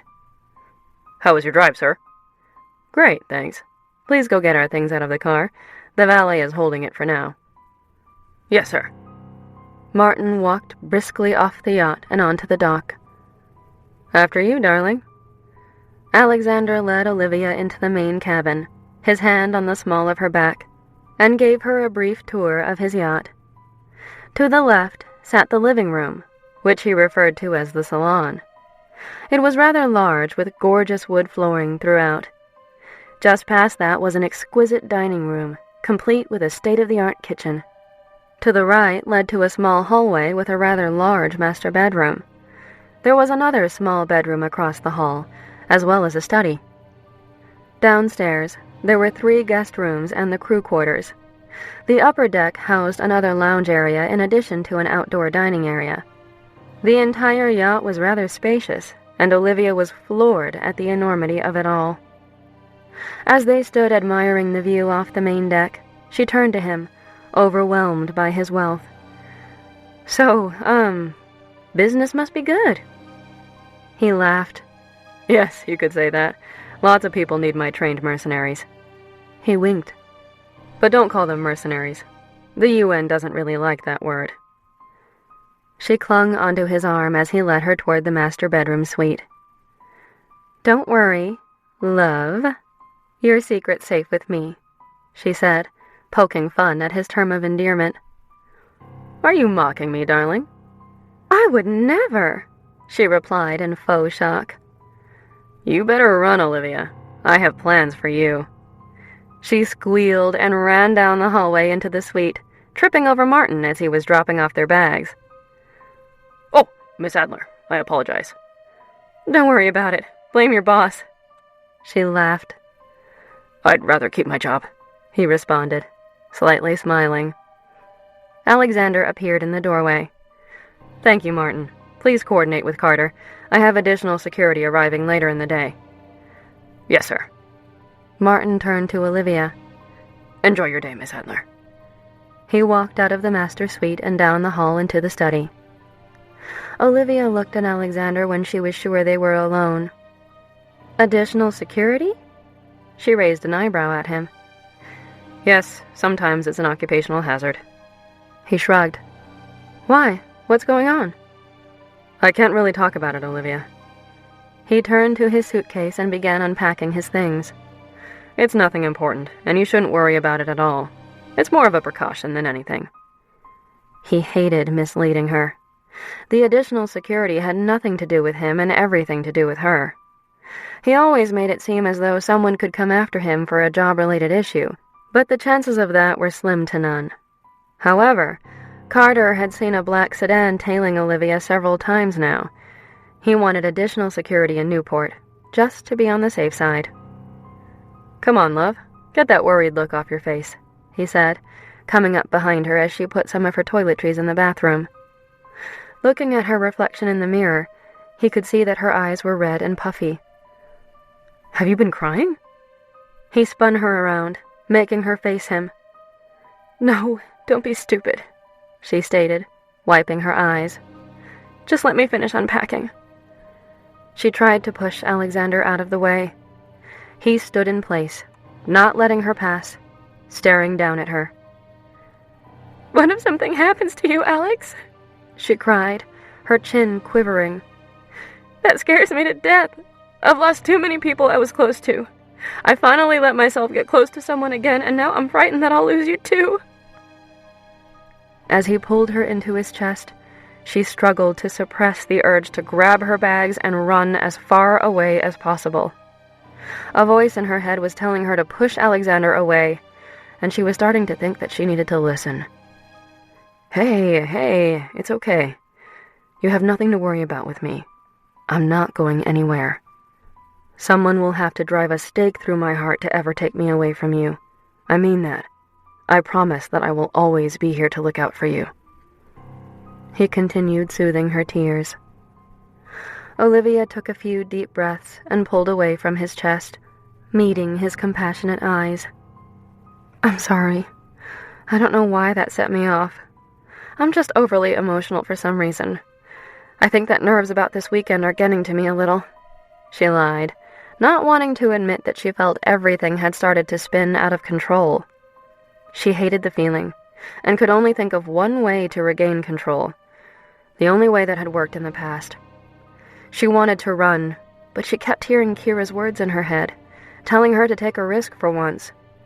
She wanted to, but at what cost? That's understandable, sweetheart. He grabbed a tissue and wiped her eyes. Come, let's go to lunch and then do something fun. Are you ready? Yes. Alexander took her hand in his and pulled her out of the master suite and off the yacht. I have to say, Miss Adler, that I'm looking forward to christening my yacht with you this weekend, Alexander said, after the waiter dropped off a dozen oysters as they sat at an outdoor cafe right on the water. You've never had sex on it? Olivia glanced at him, wide-eyed. No, I haven't, he replied very matter-of-factly. What is it? I don't know. I just figured you would have taken some girl on it at some time and, well, rocked the boat. She grabbed an oyster and slid it down her throat. Alexander chuckled in obvious amusement. Cute. He exhaled loudly. No, Olivia. Sadly, she is still a virgin ship. Well, let's see what we can do about that. She raised her eyebrows in a playful manner. Alexander felt his phone buzz again. He reached into his pocket and took it out, seeing that it was Martin. I'm sorry, love, I should take this. It's the 5th call within the hour. That's okay, I understand. Thank you. He pressed the answer button on his cell phone. Yes, Martin. What is it? What? When did this happen? Okay. Yes. Handle it for the time being and we'll discuss how to proceed. He hung up, fuming. I won't ask if everything is okay because it does not appear that it is, Olivia remarked, taking a drink from her wine glass. Well, something has happened. He eyed her and took a deep breath. I don't mean to frighten you, but the alarm on your system went off about an hour ago. She glanced down at her watch. It wouldn't have been Kira. She's at work. She's not supposed to feed... Oh my God! Her eyes grew wide in terror. Is Nepenthe all right? Yes, he's fine. A window triggered the alarm. Martin had another agent go over and check the house. They took Nepenthe to my place for the time being until we can sort everything out. I'll let my pet sitter know to keep an eye on him, too. He grabbed another oyster and tipped it back into his mouth. Olivia stared off into the distance, breathing deep, trying to resist the urge to leave the table and run. With every passing moment, things were spiraling downward. Olivia, darling, are you okay? Talk to me. What is going on? She hissed. I mean, really going on. I just feel like you're keeping information from me. I would really appreciate it if you were straightforward and honest with me. If you don't think that I've noticed your little protection details lately, you must think very little of my intelligence. I know you've been having one of your guys watching me whenever we're not together. So why? What is it? I'm just trying to keep you safe. She glared at him. If you really wanted to keep me safe, you would tell me what the fuck is going on. Alexander exhaled loudly, throwing his napkin onto the table in front of him. I know. I should have told you this earlier. I wish I had, but I was hoping it was nothing. Her heart began to race. Remember that guy from the bar all those weeks ago? She nodded. Well, he's the same person that bailed Simon out of jail and probably paid for his attorney as well. He's using a fake name, but his real name is Mark Kiddish. He's a very bad, very powerful man. He is a professional cleaner. Do you know what that is? She shook her head as she attempted to process everything Alexander told her. A professional cleaner is someone who ties up loose ends, mainly for politicians and other high-ranking government officials. Why he's interested in you, I am not sure, but he is not a good guy. So, yes, I am absolutely guilty of having some of my protection teams watching you, but I need to know that you are safe, okay? This guy is a very real danger. I understand that no one has tried anything yet, but I don't want to take any chances with you. He felt guilty for not telling her everything, but he just couldn't. Not yet, anyway. I appreciate that, Alex. I really do, she said after processing his words. But you should have told me. You can't keep trying to protect me by withholding information from me. If you don't tell me these things, how can I trust you? I need to be able to trust you.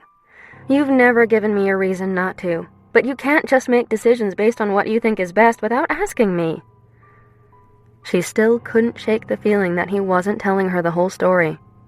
Why would anyone want to harm her? She had money, yes, but that's no reason for someone to target her. So you approve of the additional security? Alexander looked at her, hopeful. She thought about that for a minute before sighing loudly. If it makes you happy, yes, fine. Alexander swooped her hand from the table and held it to his lips. That would make me extremely happy. He placed a kiss on her hand. Olivia avoided his eyes and gazed out over the ocean, needing to do something to silence the voice in her head that was growing louder with each passing moment. She knew that her time was running out. Donovan, it's Cheryl. It worked. She's out of town this weekend with Burnham, but upon her return, I have been assigned to her security team. That's wonderful news. We need to continue to give him a reason to think she needs that security, so don't back off. I won't. Now that we can get you close to her, I need you to start getting information from her. The old man hid her identity and faked her death. I need to tie up these loose ends. That box containing all those documents is still out there somewhere. We need to get our hands on it. You'll need to help her try to remember where it is. And you're certain she'll know? I'd bet my life on it. Chapter 30. Memories. The sun filtered through the master's suite, waking Olivia on Saturday morning. She rolled over and looked at Alexander as he slept, a peaceful look across his face. He didn't wake up in the middle of the night screaming or crying like she did. She wondered how much longer he would want to be woken up every night with her cries. The little voice in her head was back, telling her to run before she fell too far. She needed to quiet that voice, so she did the only thing that she could think of that would help. She swung a leg over Alexander, sitting on top of him, realizing that she may already be in too deep. His eyes flung open, a look of surprise crawling across his face before turning into a mischievous smile. This is a nice way to wake up, he said sleepily. Leaning down and planting kisses down his jaw, she ground against his hips and could feel his erection grow. Don't start anything you have no intention of finishing, he groaned. She looked at him, his eyes hooded as he moved his hips beneath her, the voice in her head finally silent. Oh, Mr. Burnham. She batted her eyes. I have every intention of finishing. She lowered herself and pulled on his earlobe. Again, and again, and again. Alexander growled and flipped Olivia onto her back. She looked at him, a smile on her face.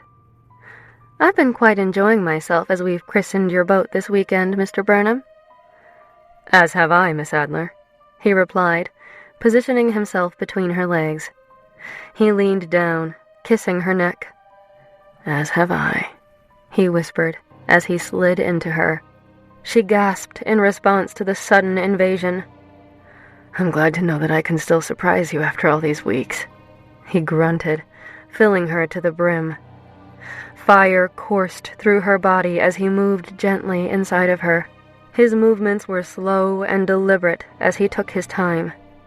Olivia didn't want him gentle. She wanted him to be rough with her. The voice was back, and became louder with each affectionate thrust. He nipped at her neck, tracing a line down her jaw and tugging at her earlobe, savoring every moment. "You are one incredible woman," he said. "God, I love being inside of you, Olivia." She ran her fingers up and down his back, her touch sending shivers through his body.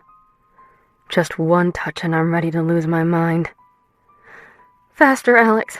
Please," she begged as she wrapped her legs around his waist, desperately bucking him with her hips.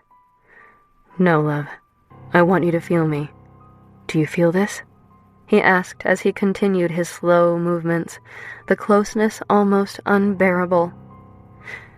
"Yes, Alexander. I feel it." And she knew that he wasn't just talking about his erection inside her. He was talking about something else entirely. The voice grew louder. Alexander's breathing became labored as he picked up his pace, maintaining a quick but gentle rhythm. Leaning down, he delicately pulled on Olivia's nipple with his mouth, sending her over the edge, her orgasm taking her by surprise. She moaned his name as she trembled around him. The feeling of Olivia pulsating around him in absolute ecstasy caught him off guard, and he soon found himself coming down from his own orgasm, collapsing on top of her. She held his head to her chest, stroking his hair and forehead beaded with sweat. "That was a fantastic way to wake up," he stated once his breathing slowed down. "I'm glad I could be of assistance." "Come on, beautiful. Up and at 'em." He pulled Olivia up with him, leading her into the shower. "Big day today. Let's go get all your race stuff." He turned on the water, testing the temperature. She groaned, leaning against the bathroom wall. "Can't I just spend one entire day in bed with you? It's the only way I can try to dull this voice telling me to run," she wanted to say to him. "That sounds like heaven, but it will have to wait. At least until next week sometime," he replied, winking. He held out his hand and helped her step into the shower. The entire time, Olivia was thinking that she may not make it to next week. "Nervous, love?" Alexander asked as they left the race expo, Olivia clutching her race packet. "A little bit, I guess." "Let's take a drive. It's a beautiful day. And you still haven't really done much exploring around this town." He opened the car door for her, helping her in. "Well, that's because someone kidnapped me and used me as his sex slave over the past few days." She giggled. "Kinky bastard." Alexander laughed, turning the ignition on his convertible. "That I am." He maneuvered his car out of the parking lot and drove through the streets of Newport, heading to the other side of the town. "I like it when you take control in bed," Olivia said out of nowhere, hoping that he would take the hint and stop with the slow, emotional sex. She needed it rough. It was the only way. He glanced across the car at her, wondering what had brought that up.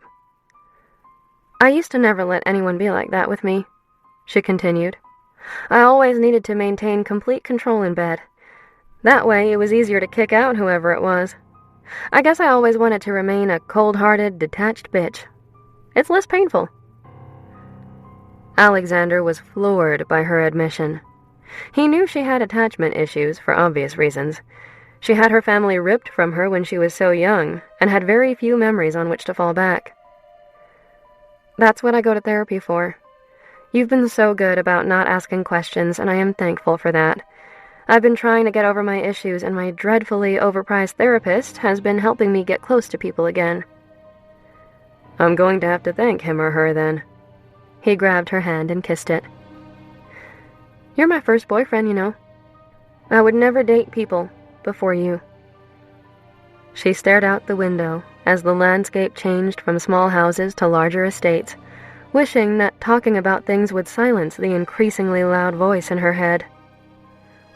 "Well, I'm glad you changed your outlook on the whole boyfriend thing," he remarked. "I'm glad you gave me the opportunity to get to know you." He pulled the car into a parking lot. "We're here." "Where?" "Are you up for a little walk?" he asked, opening the door for her. "Of course. It'll be a nice little warm-up for tomorrow." Alexander led her out of the parking lot and down a few blocks onto a rocky path. "This is the cliff walk. It follows the beach and all the old mansions on it." As they walked, the ocean rolled in far below them. Olivia relaxed as she basked in the warm sunshine and ocean breeze, inhaling the salty sea air.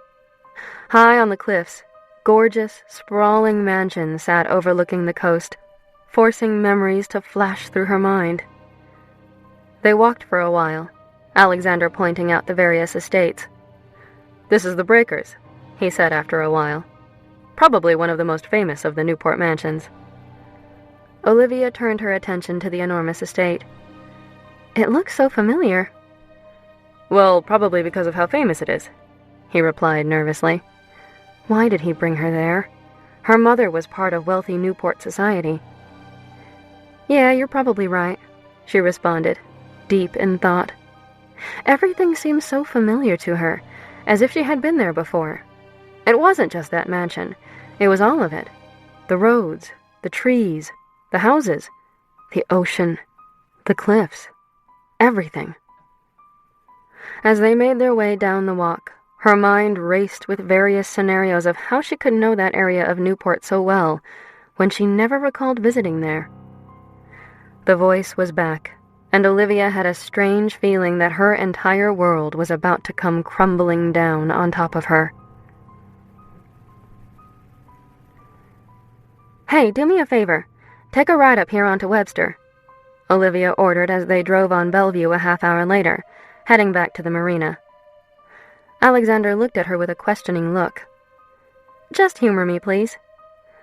He hesitated before sighing loudly. "Your wish is my command, Princess." She smiled weakly as he put on his blinker and turned his car onto Webster. "Here, slow down a little, please." She gazed out of the car at the large estates on her right. "Okay, stop. Pull over," she ordered. He obeyed, albeit reluctantly, and parked the car on the side of the road. She got out and started walking up the street. "Where are you going, Olivia?" Alexander asked as he jumped out of the car, following her on foot. He cringed when he realized where they were. "Alex, I know this house," she replied quietly, looking at a large home behind a wrought iron fence. "Why do I know this house?" "I don't know, love," he lied. He knew the house well.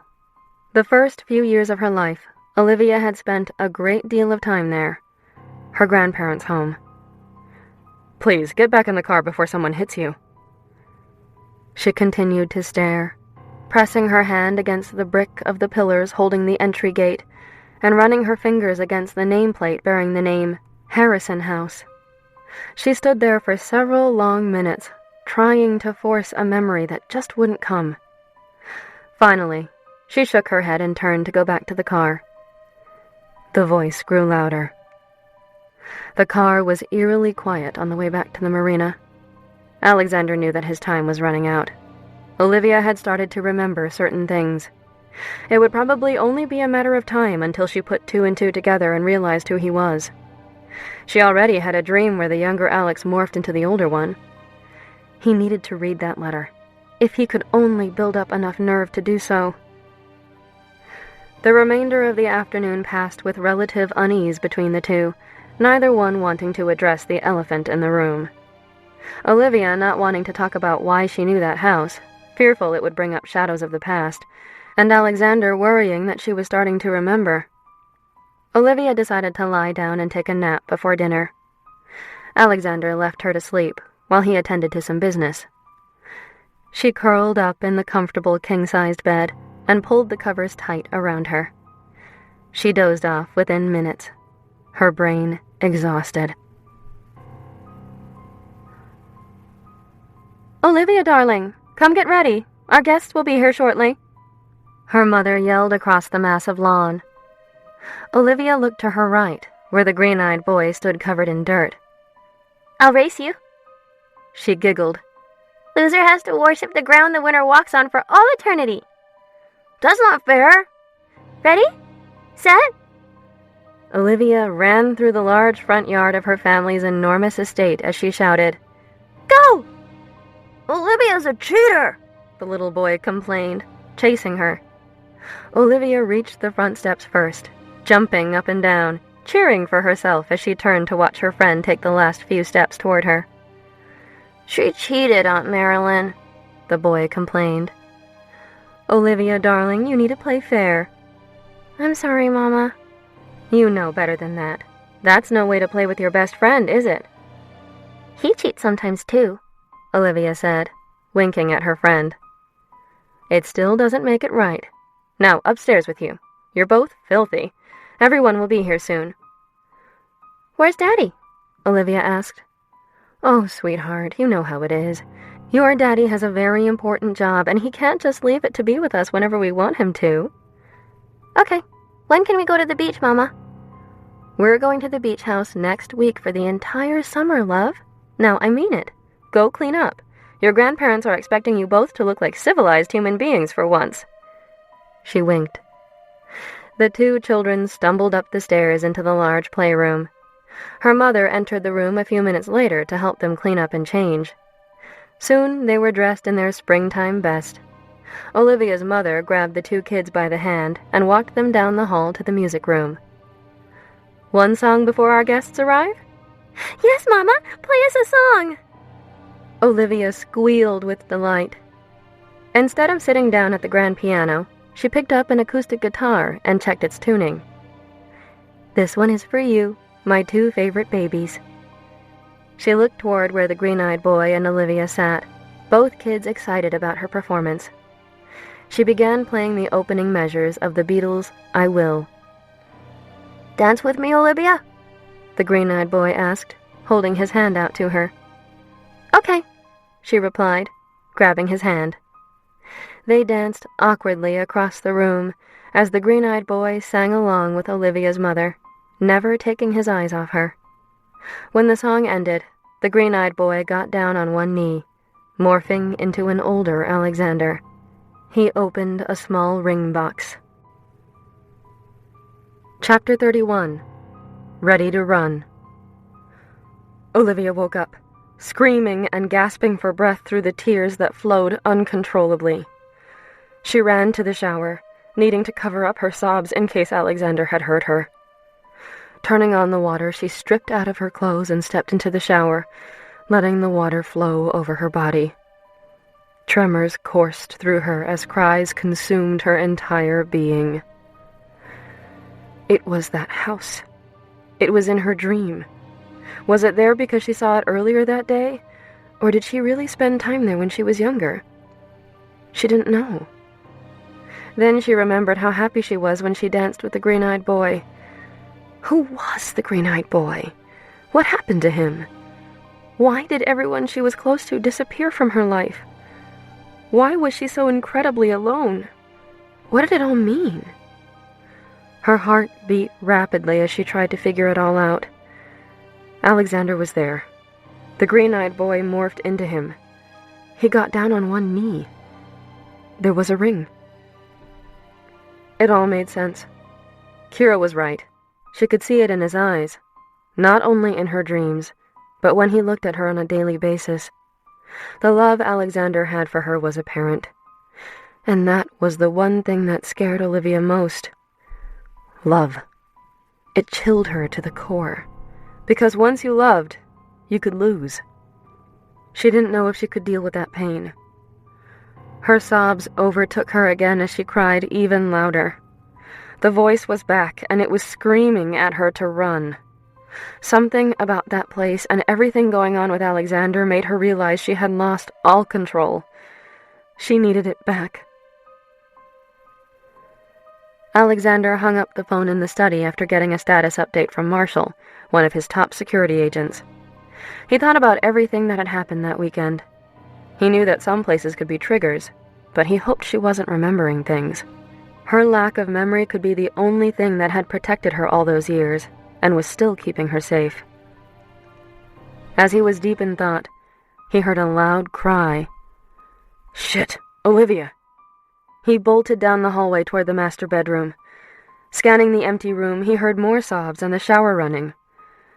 He walked quietly toward the bathroom, drawing his sidearm and taking off the safety.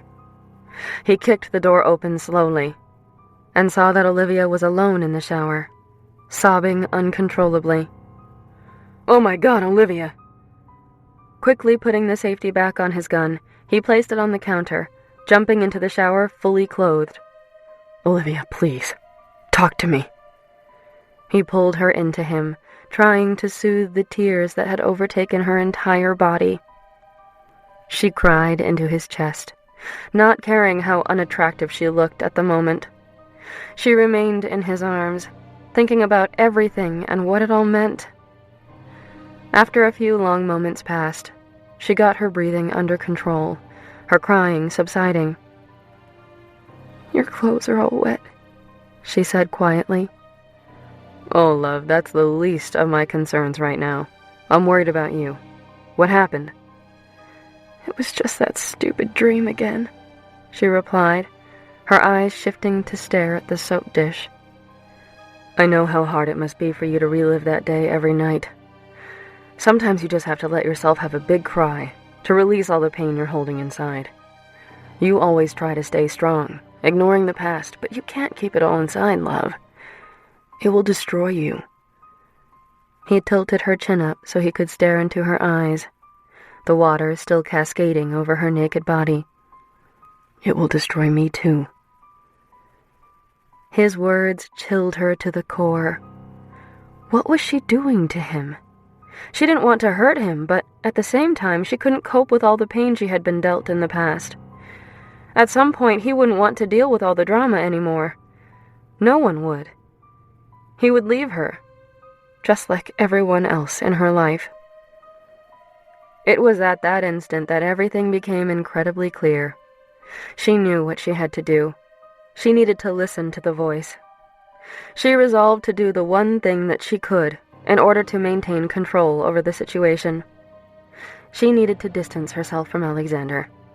She had gotten too close to him too fast, and the only one who would end up hurt would be her. She couldn't let that happen again. She would get through the weekend. Then she would push him away. It wasn't what her heart wanted, but she needed to do this for her own survival.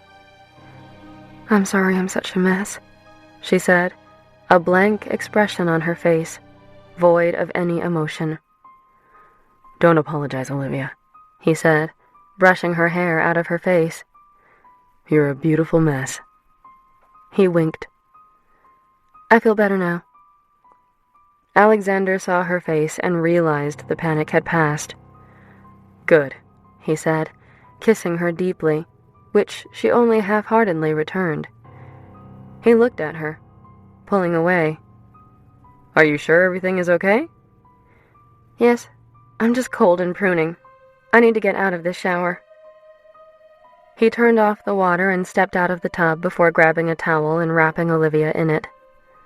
Feel better? He rubbed her arms, warming her up. She gazed into his brilliant green eyes. A tear escaped at the thought of not seeing those eyes first thing when she woke up in the morning. Alexander reached out, catching the tear.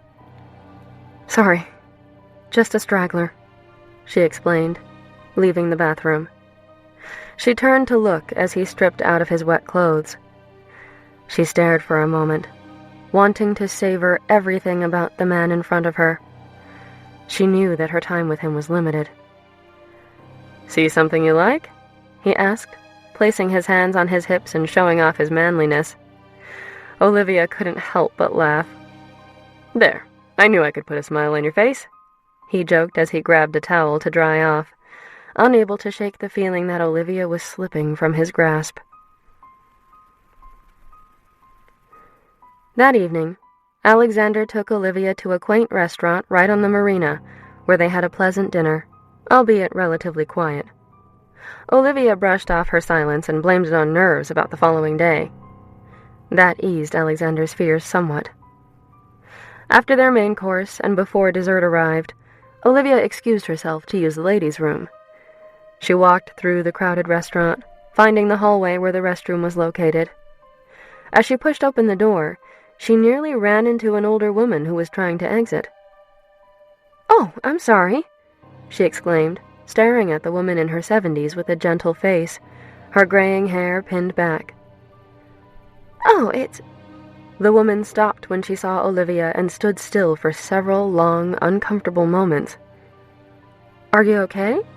Olivia asked, staring into her eyes. They seemed so familiar, but she couldn't place where she could have possibly seen the woman before. Nothing that day seemed to be making any sense. The woman snapped out of her thoughts. "Yes, I'm sorry. You just remind me of someone." A smile spread across her face, touching her eyes as if thinking of a fond memory. "Do you live around here?" "No, I'm in town for the marathon. I live in Boston." "I have some family members running tomorrow as well. Gosh, you just look so familiar. Are you sure that you're not from around here?" "No, I grew up in Charleston. This is actually my first time in town." "Well, welcome to Newport. My name is Rose. Rose Harrison." "Olivia Adler," she replied, extending her hand. A look of surprise crossed Rose's face, her jaw dropping. "I'm sorry. What did you say your name was, dear?" "Olivia." The older woman's face went pale. "Are you okay? You don't look too well. Do you need to sit down?" Olivia held her arm, walking her to a chair in the vanity area of the restroom. "Thank you, dear." She sat down, her hands shaking. Olivia sat next to her. "Are you sure you're okay? Do you want me to help you back to your table?" "I'm fine, dear. I just need a minute. I was just reminded of someone I knew long ago. My little granddaughter was named Olivia." "Was?" "Yes. She passed away. You look just like her mother." "Oh, I'm sorry for your loss, Miss Harrison." "Please, child, call me Rose." "Okay, Rose. Can I help you back to your table?" "Would you?" Olivia reached out, helping Rose stand up, and walked her to her table where her husband sat. After making a little small talk with both of them, she excused herself and made her way back to the ladies' room before returning to her table. "Well, that was interesting," she said dryly, taking her seat. "What was, love?" "I nearly toppled over some poor woman in the restroom, and when she heard my name, she looked as if she had seen a ghost." Olivia looked out at the harbor, the lights of the yachts twinkling on the dark ocean. "Oh, really? Why's that?" he asked, taking a drink from his wine glass. "She had a granddaughter named Olivia who, I guess, passed away, and apparently I look like the girl's mother." "What was her name?" Alexander asked. She looked at him, questioning him silently with her expression. "Reason I ask is I spend some time here, and I'm just wondering if it's someone I know." "Her name was Rose Harrison." She returned her gaze to the marina, wanting to shake the feeling that she was supposed to know that woman for some reason. Alexander remained quiet, his face showing no emotion at the fact that Olivia had just met her grandmother. Chapter 32. The Voice. Olivia woke up at 5 the following morning so she could have enough time to get ready and walk the mile to the start of the marathon. As she went about her routine, she kept glancing at Alexander as he slept so calmly and peacefully. She wondered if she should really push him away. She had to. Ever since she made her decision, the voice had gone away. She had to regain control of the situation, and the only way to do that would be to leave him and Boston. He would move on and find someone else to make him happy. Happiness wasn't in the cards for Olivia. Looking at her watch, she saw it was time to head to the start line. She grabbed her race stuff and walked over to the large bed. Alexander stirred, looking at her. "Getting ready to leave?" he asked, rubbing his eyes. "Yes, I should get a move on." He threw off the covers and stood up. Olivia gaped at his naked body. God, I'm going to miss looking at that, she thought to herself. Good luck, darling, he said as he pulled her into his arms. You'll do great. He gave her a quick kiss on the lips. Deepening the kiss, she kissed him as if it would be the last time she ever kissed him. She knew his kisses were numbered, and she wanted to remember every single one. She pulled away and walked out of the master bedroom, leaving him behind. She would have to get used to walking out on him, thankful that she had already worked out an escape route, of which the additional security she had agreed to would not be aware. The weather was a bit chilly on her walk to the start line, but the crowds of people congregating on Newport made her excited. There was something about the buzz of adrenaline at the start line of a marathon that Olivia had become addicted to over the years. She loved the feeling in the crowd of participants right before the starting gun went off. There were people who were running their first marathon, and there were people who were running their 100th. She got to the starting line and encountered thousands of runners already milling about in the darkness of the early morning. She found a spot to sit down and ate her bagel as she waited for the race to start. She relaxed and mentally prepared herself for what she was about to do. Before long, they were calling everyone to line up in the starting corrals. It was a sea of people, and Olivia loved it. "This is it," she said just before the starting gun went off. Once it sounded, she made her way to the starting line and began running at a conservative pace, not wanting to go out too quickly and burn out halfway through. She had a lot to think about on her run. Many times she tried to talk herself out of leaving Alexander, but every scenario she came up with only ended with him leaving her in the end. The voice grew louder every time she began to reconsider fleeing. She had gotten too close to Alexander, and her feelings petrified her. She needed to leave before she could no longer silence the voice. The miles zoomed by as she thought about leaving Boston and where she would go. A beach in Florida sounded like a nice place to go this time of year. She hit mile 25 and looked at her GPS watch. She was right on pace for a sub-3:30 finish. She still had some juice left in her legs, so she went for the final push, picking up her speed. She neared the finish line and spotted Alexander in the crowd cheering her on. It warmed her heart to see him there and supporting her, even if it was only fleeting. She pushed harder and crossed the finish line with a final time of 3 hours and 28 minutes, which meant that she qualified for the Boston Marathon. It was the moment she had worked and trained for, and she knew that she should have felt happy, but she didn't. She didn't feel anything. She felt empty. She knew that it was because, after tomorrow, she would no longer see Alexander. It made her heart ache. But there was no other way. Like he said, she would only destroy him too. As she made her way through the finish line chute, she grabbed her finisher's medal and found Alexander just outside of the runner's area. He ran over to her, picked her up, and swung her around. "You did it!" he exclaimed. "I'm so proud of you, Olivia." He put her down and kissed her on the mouth. She pushed him away. "Gross, I'm all sweaty and salty." "I like you salty," he said, grabbing her hand and leading her out of the crowd. His enthusiasm was infectious, and she couldn't help but weakly smile. She wanted to cherish that moment. She knew that it would be one of her last moments of joy. "Feel better now, love?" Alexander asked from the bed when Olivia emerged from the shower. He gazed over her beautiful silhouette as she walked through the master bedroom in only a towel, her long hair dripping with water. "Yes, thank you," she responded dryly. There was something off. He had noticed it the day before. She seemed like an empty shell, completely void of emotion. He didn't know what to make of it. The previous day, she had blamed it on nerves about her upcoming marathon. He thought she would return to her normal self after the race, but even at the finish line, when he thought she would be thrilled for achieving her goal, she was distant, aloof, empty. He could see it in her eyes. The spark was gone. He needed it back. Olivia made her way through the bedroom and sat at a small reading table. She could feel Alexander's eyes glued to her.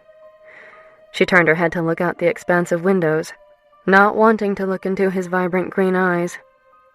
Everything still seemed so familiar as she watched sailboats float by. In the distance, she could faintly make out a military fort. She knew she had been there before. It was Fort Adams. How did she know that? A lump formed in her throat as she thought about what it could all mean. The house yesterday, the dream, the green-eyed boy. She was losing her grasp on things. Her life was fine before Alexander walked into it that night back in August. Since then, she slowly began to lose control of her own feelings.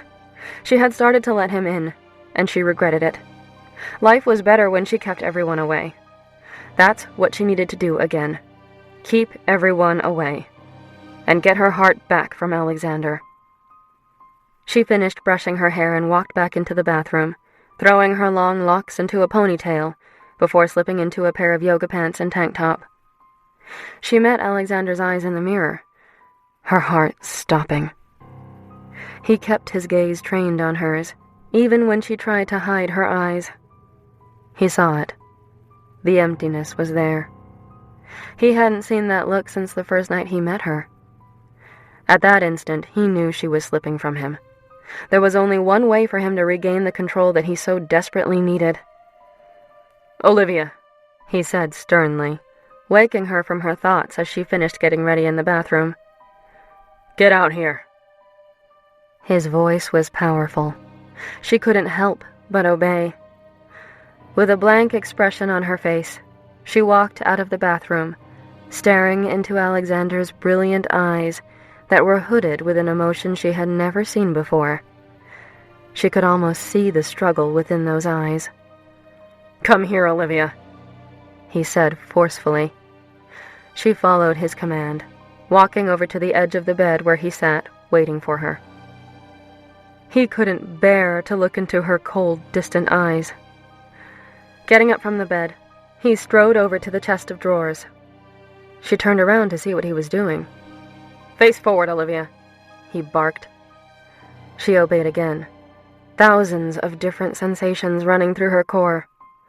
She liked it when he told her what to do. That she could deal with. She could turn everything off and just submit to Alexander. What she couldn't deal with was the slow, emotional sex that seemed to occur more and more lately.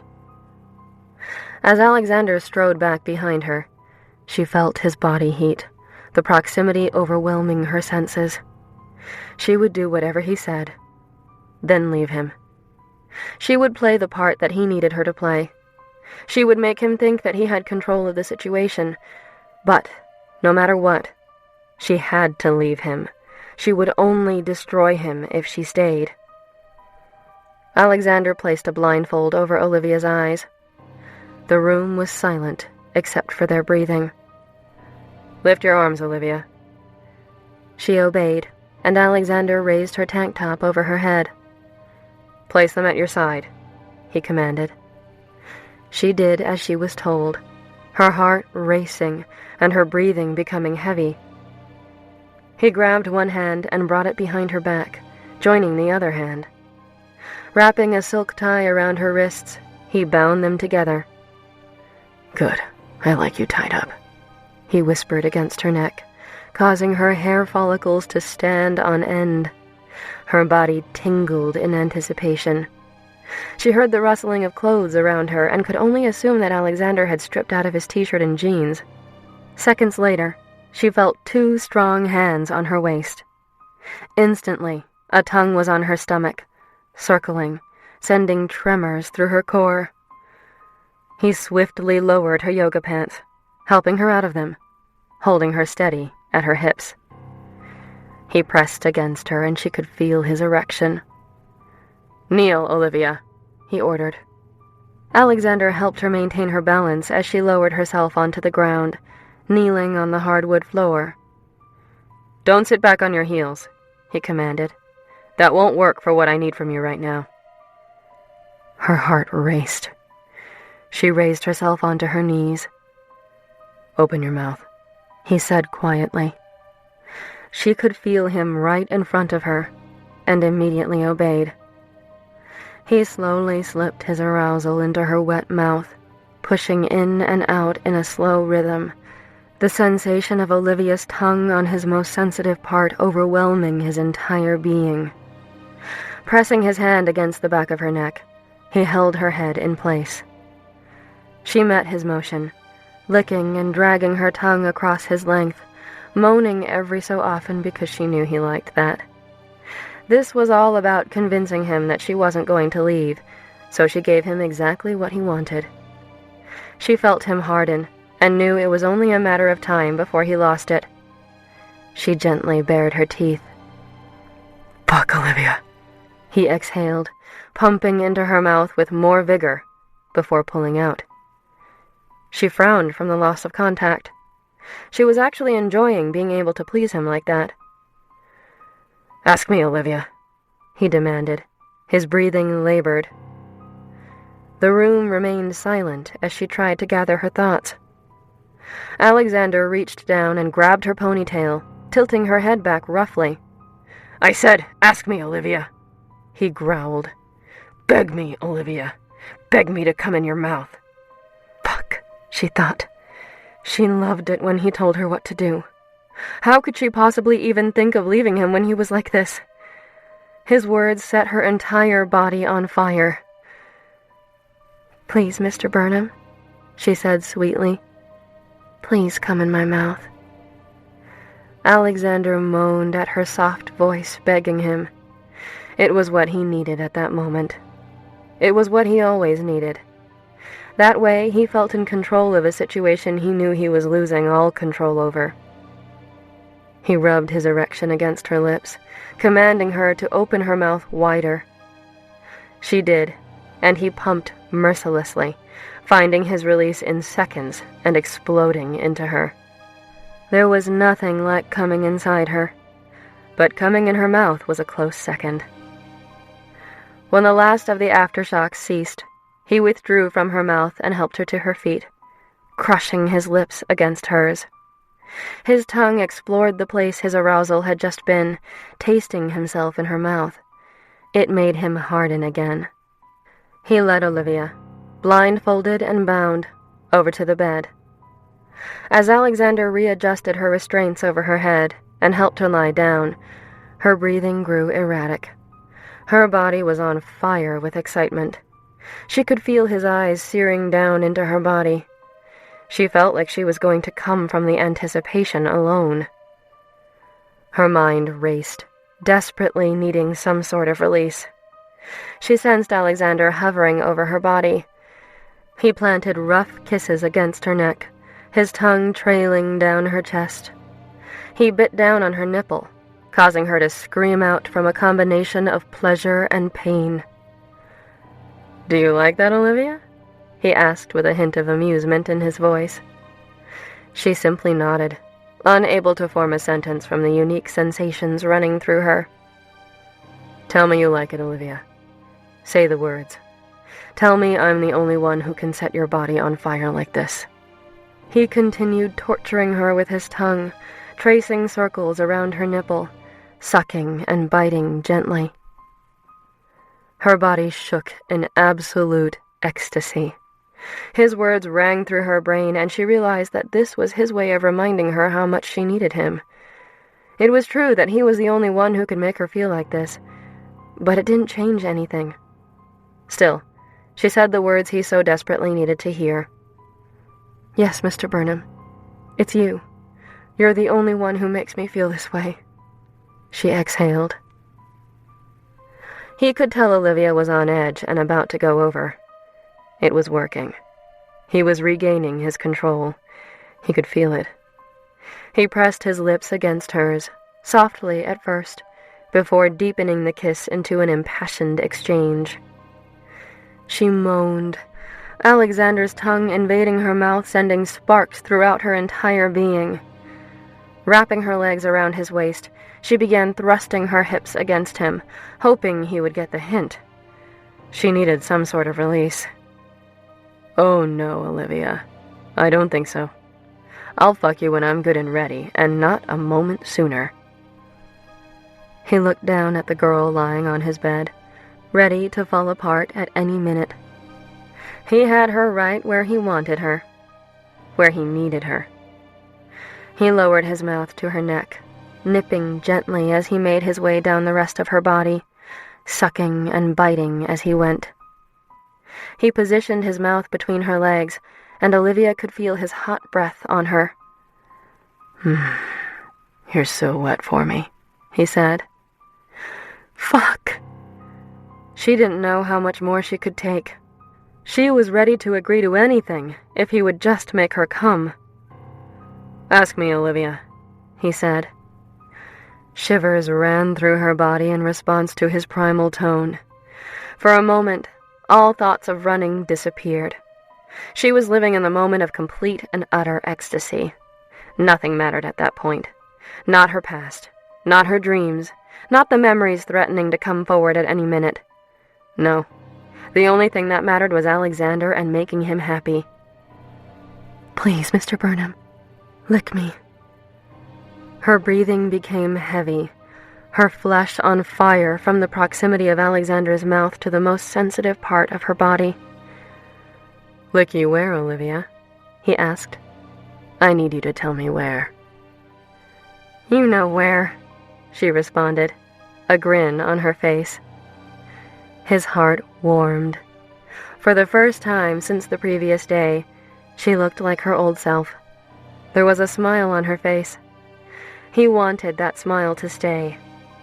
He slowly lowered his mouth back between her legs and softly licked her clit. Olivia moaned, the simple act of his tongue on her about to make her shatter into millions of pieces. Her nerves stood on end, and she knew that she was on the brink of falling over the edge with Alexander. And the thought didn't scare her at that moment because she knew that he was the type of person to catch her, no matter what. "Come on, Olivia. Don't fight this," he breathed between licks. "You know you need this. Now give me your pleasure." He returned his tongue to her and slid 2 fingers inside her.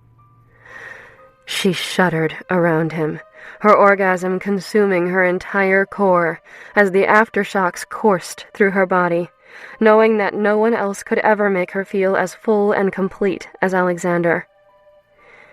He raised himself up to her mouth and crushed his lips to hers, forcing his tongue in her mouth. Taking the blindfold off, he gazed into her eyes. He smiled at the beautiful woman lying beneath him. It worked.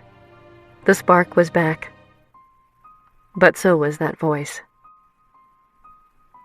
Chapter 33. Time to go.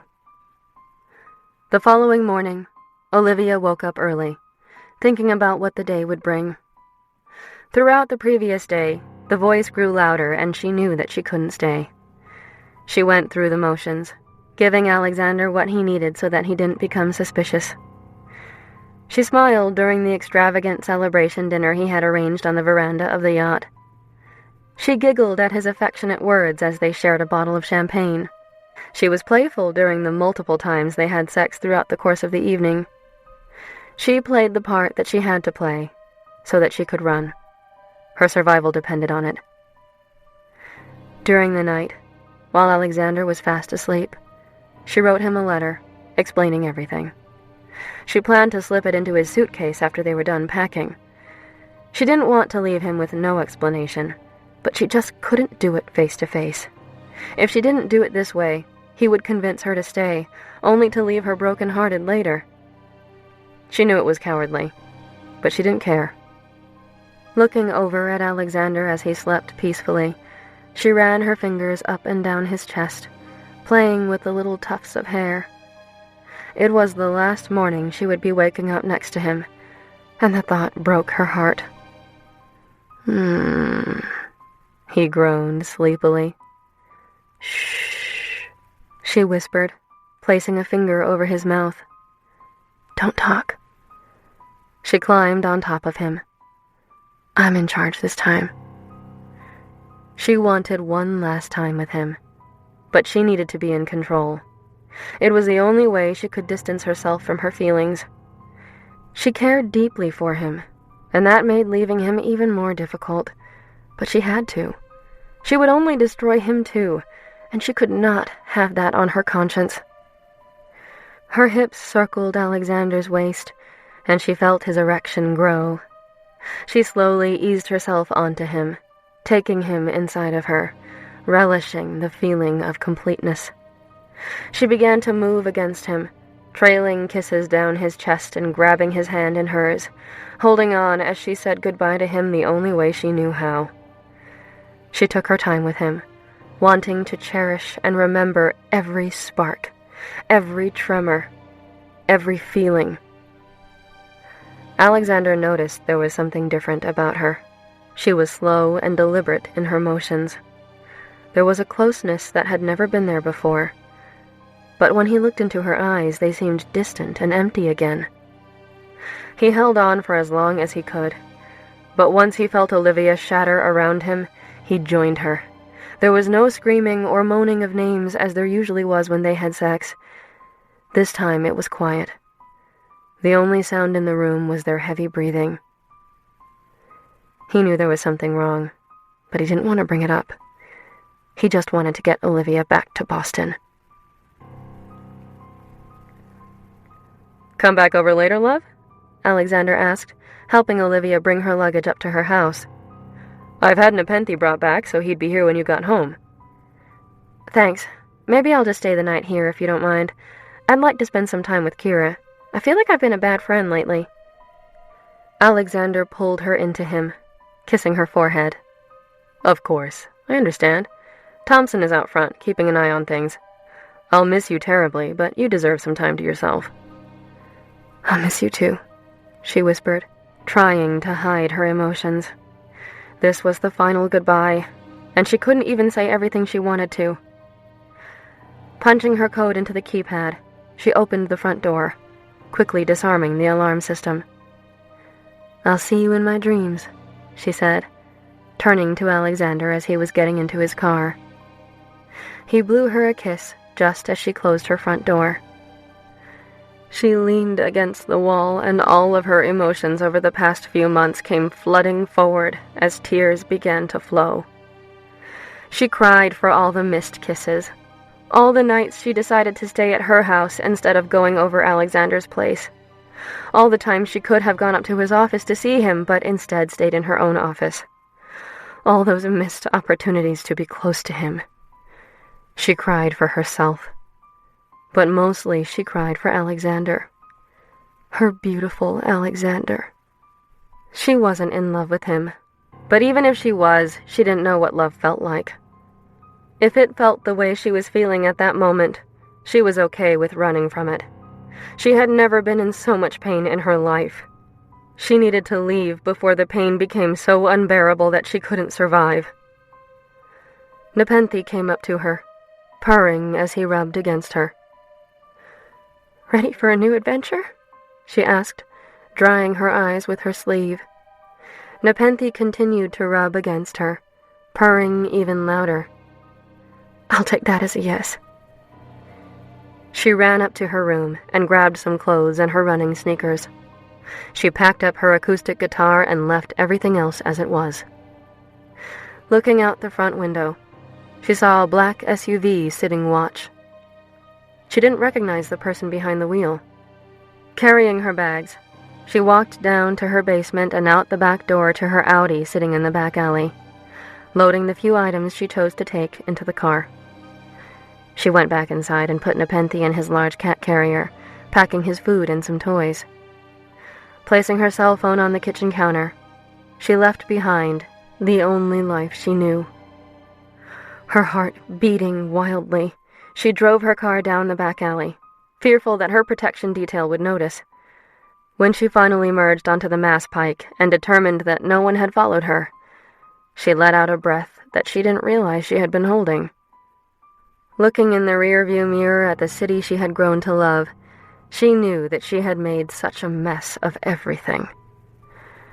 It was time to go. Again. Chapter 34. The Right Thing. Alexander went to the office on his way home to brief the security team that would be protecting Olivia. There were a total of 6 people assigned to her, with Carter taking the lead in delegating jobs and duties. "Sir, if it's okay, I think it might be best if we have a female look after her at night. It just might make more sense, especially considering we would be staying in one of her guest rooms." "Yes, absolutely. That will only be necessary on the nights that she is not with me. You're one of my best agents, so you'll be on this full time. I don't want anything to happen to her." "Of course not, sir," Marshall replied, the other agents nodding their heads in agreement. "Okay, then. I think we're all set here. Carter, you'll take the first shift tomorrow. Thompson is over there now, but since she's comfortable with you, I'd like for you to arrange a time for her to meet the rest of the team." "Yes, sir," he replied, as Alexander walked out of the conference room. A few minutes later, he was on his way to his penthouse, looking forward to seeing Runner. He was nearly knocked over when he opened the door to his home. "Hey, buddy, happy to see me?" Runner kept jumping up, trying to lick Alexander's face, his tail wagging. "Easy, buddy. Let me unpack and then we'll go for a walk, okay?" Runner heard the word walk and started running around with even more excitement. "Silly dog," he commented, bringing his suitcase upstairs into the master bedroom. He threw it on the bed and slowly started to unpack. When he was almost done, an envelope caught his eye. It had his name written on it in Olivia's handwriting. He looked at it, confused. His heart sank as he read the letter contained in the envelope. "Alexander, I hate that I'm writing this letter, but I now know that it needs to be written. First, let me say that the few months I've known you have been the best in my life. You have opened my eyes to new things and my heart to new feelings, and I treasure every moment that I was able to spend time with you. My only regret is not spending more time with you. I realized something over the weekend, something I wish I hadn't come to terms with. But the truth is, I will never be able to make you happy, and I wish that wasn't the case. I have so much baggage, and I know I will only hold you back in the end. I want you to be happy, but you will never have that with me. I will always be pulling away from you, scared that you'll leave me. It's hard enough for me to write this letter knowing that my heart is aching. But this heartache is nothing compared to what it will be when you have to move past me. When I look at you, I see this beautiful, normal human being. And then there's me with all my craziness. And I know at some point that you won't be able to handle all the crazy anymore. I'm just preventing you from wasting your time, waiting for me to sort out my issues, because I don't think I'll ever be able to. I just have one wish, and that's for you to move on. Forget about me. I know it will be hard. It will be painful for me. I may not be able to forget about you, but one day, eventually, the sun will shine a little brighter, and someone new will walk into your life to make you happy. Someone who will fill that missing piece of your heart. This is more than just goodbye. I know I will never gaze into those eyes of yours again. Those beautiful green eyes that have haunted my dreams since we met. I need to let you go. Those eyes are no longer mine to gaze into. Your lips, not mine to kiss. Your heart, not mine to possess. What we had was beautiful. But then I come and make a mess of everything with all my baggage. And that's what this all is. One big, beautiful mess that I need to walk away from. Call it self-preservation. I wasn't lying when I said I would see you in my dreams. It's where I can always hold you close and dear and never let go. And from now on, I will cherish those dreams. Olivia. Alexander sank onto the bed. This wasn't her decision to make. How could she try to control his happiness? He didn't care how many times she closed up or tried to push him away. He would never leave her. Why couldn't she believe that? He ran downstairs and grabbed his cell phone off the kitchen island. He pressed Olivia's contact, his heart beating rapidly as the phone rang. After several rings, her voicemail picked up. "Shit!" he yelled. He grabbed Runner's leash and called for the dog to follow him. After descending down to the garage, he ran to his car, Runner close behind. He knew it was a desperate move, but maybe if Olivia saw Runner, she would reconsider. Alexander sped through the rush-hour downtown Boston traffic and slammed on the brakes outside of Olivia's house, grabbing Runner. Thompson ran out of the black SUV, catching up with his boss. "Everything okay, sir?" the ex-Marine asked. Alexander had a grim look on his face. "I'm not sure, but you're free to go. I'll take over for now." He took the steps up to the front door, banging on it. "Olivia!" he yelled. "Open up! We need to talk!" He listened. Nothing. He knocked again. Still nothing. He punched the numbers into the keypad on the door, and then disarmed the security system. "Olivia, are you home?" He scanned the house, letting Runner loose. He ran up to the master bedroom. It looked as though someone left in a hurry, clothes scattered all over the place and hangers thrown on the ground. He ran back downstairs before throwing open the door to the basement. He had never been down there. Dashing down the stairs, he saw how she had gotten away unnoticed by the protection detail sitting out front. Opening the back door, he looked into a small back alley that ran behind the entire block. "Fuck!" he screamed as he ran back upstairs and looked for Nepenthe. She wouldn't abandon an animal, no matter how desperately she wanted to disappear. His heart sank when he saw that the cat's food and bowls were missing. He walked into the kitchen and let out a loud sob when he saw her cell phone sitting on the counter. He fell to the floor, leaning against the kitchen cabinets. Runner came up, nuzzling into him. "She's gone, boy. The only woman I've ever loved is gone." He pulled the dog close to him and sat there, processing everything that happened for what could have been seconds or hours. "Olivia? Are you in there?" A female voice sounded, bringing Alexander back to the present. "Libby?" He stood up and saw Kira walking into the kitchen. "Oh, Alex, I'm sorry. Where's Libby?" He simply stared at her, his eyes swollen and red from crying. "What happened? Is something wrong?" Kira asked. "You could say that," he replied, his voice an empty shell. "She left Kira. She ran. I don't know where she is." He sounded so lost as he stared out the windows in a complete daze. "What do you mean she left?" Her voice was panicked. "When will she be back?" "I don't think she will." He looked back at the clock in the kitchen and saw that it was past 9 at night. Almost instantly, he snapped out of his stupor. "I need to go, Kira. I need to find her." He had been sitting there for nearly 4 hours. 4 hours he could have been looking for her. He started to do the math in his head. She probably had about an 8-hour head start on him. That was such a long time. She could be anywhere. "Alex, wait. She's done this before, and, well, she just doesn't want to be found. Give her time. I went through this with her right after she graduated from college. She will come back. But if you try to find her, you might just push her even further away." "How do you know that she'll come back?" he asked, his eyes filling with tears once more. "She told me to move on, and I just don't think I can do that, Kira." "I know, Alex, I know. But she always comes back. It may not be tomorrow or next week or next month or next year, but eventually she will." "Why? I don't understand." He swallowed hard, trying to subdue the knot in his throat.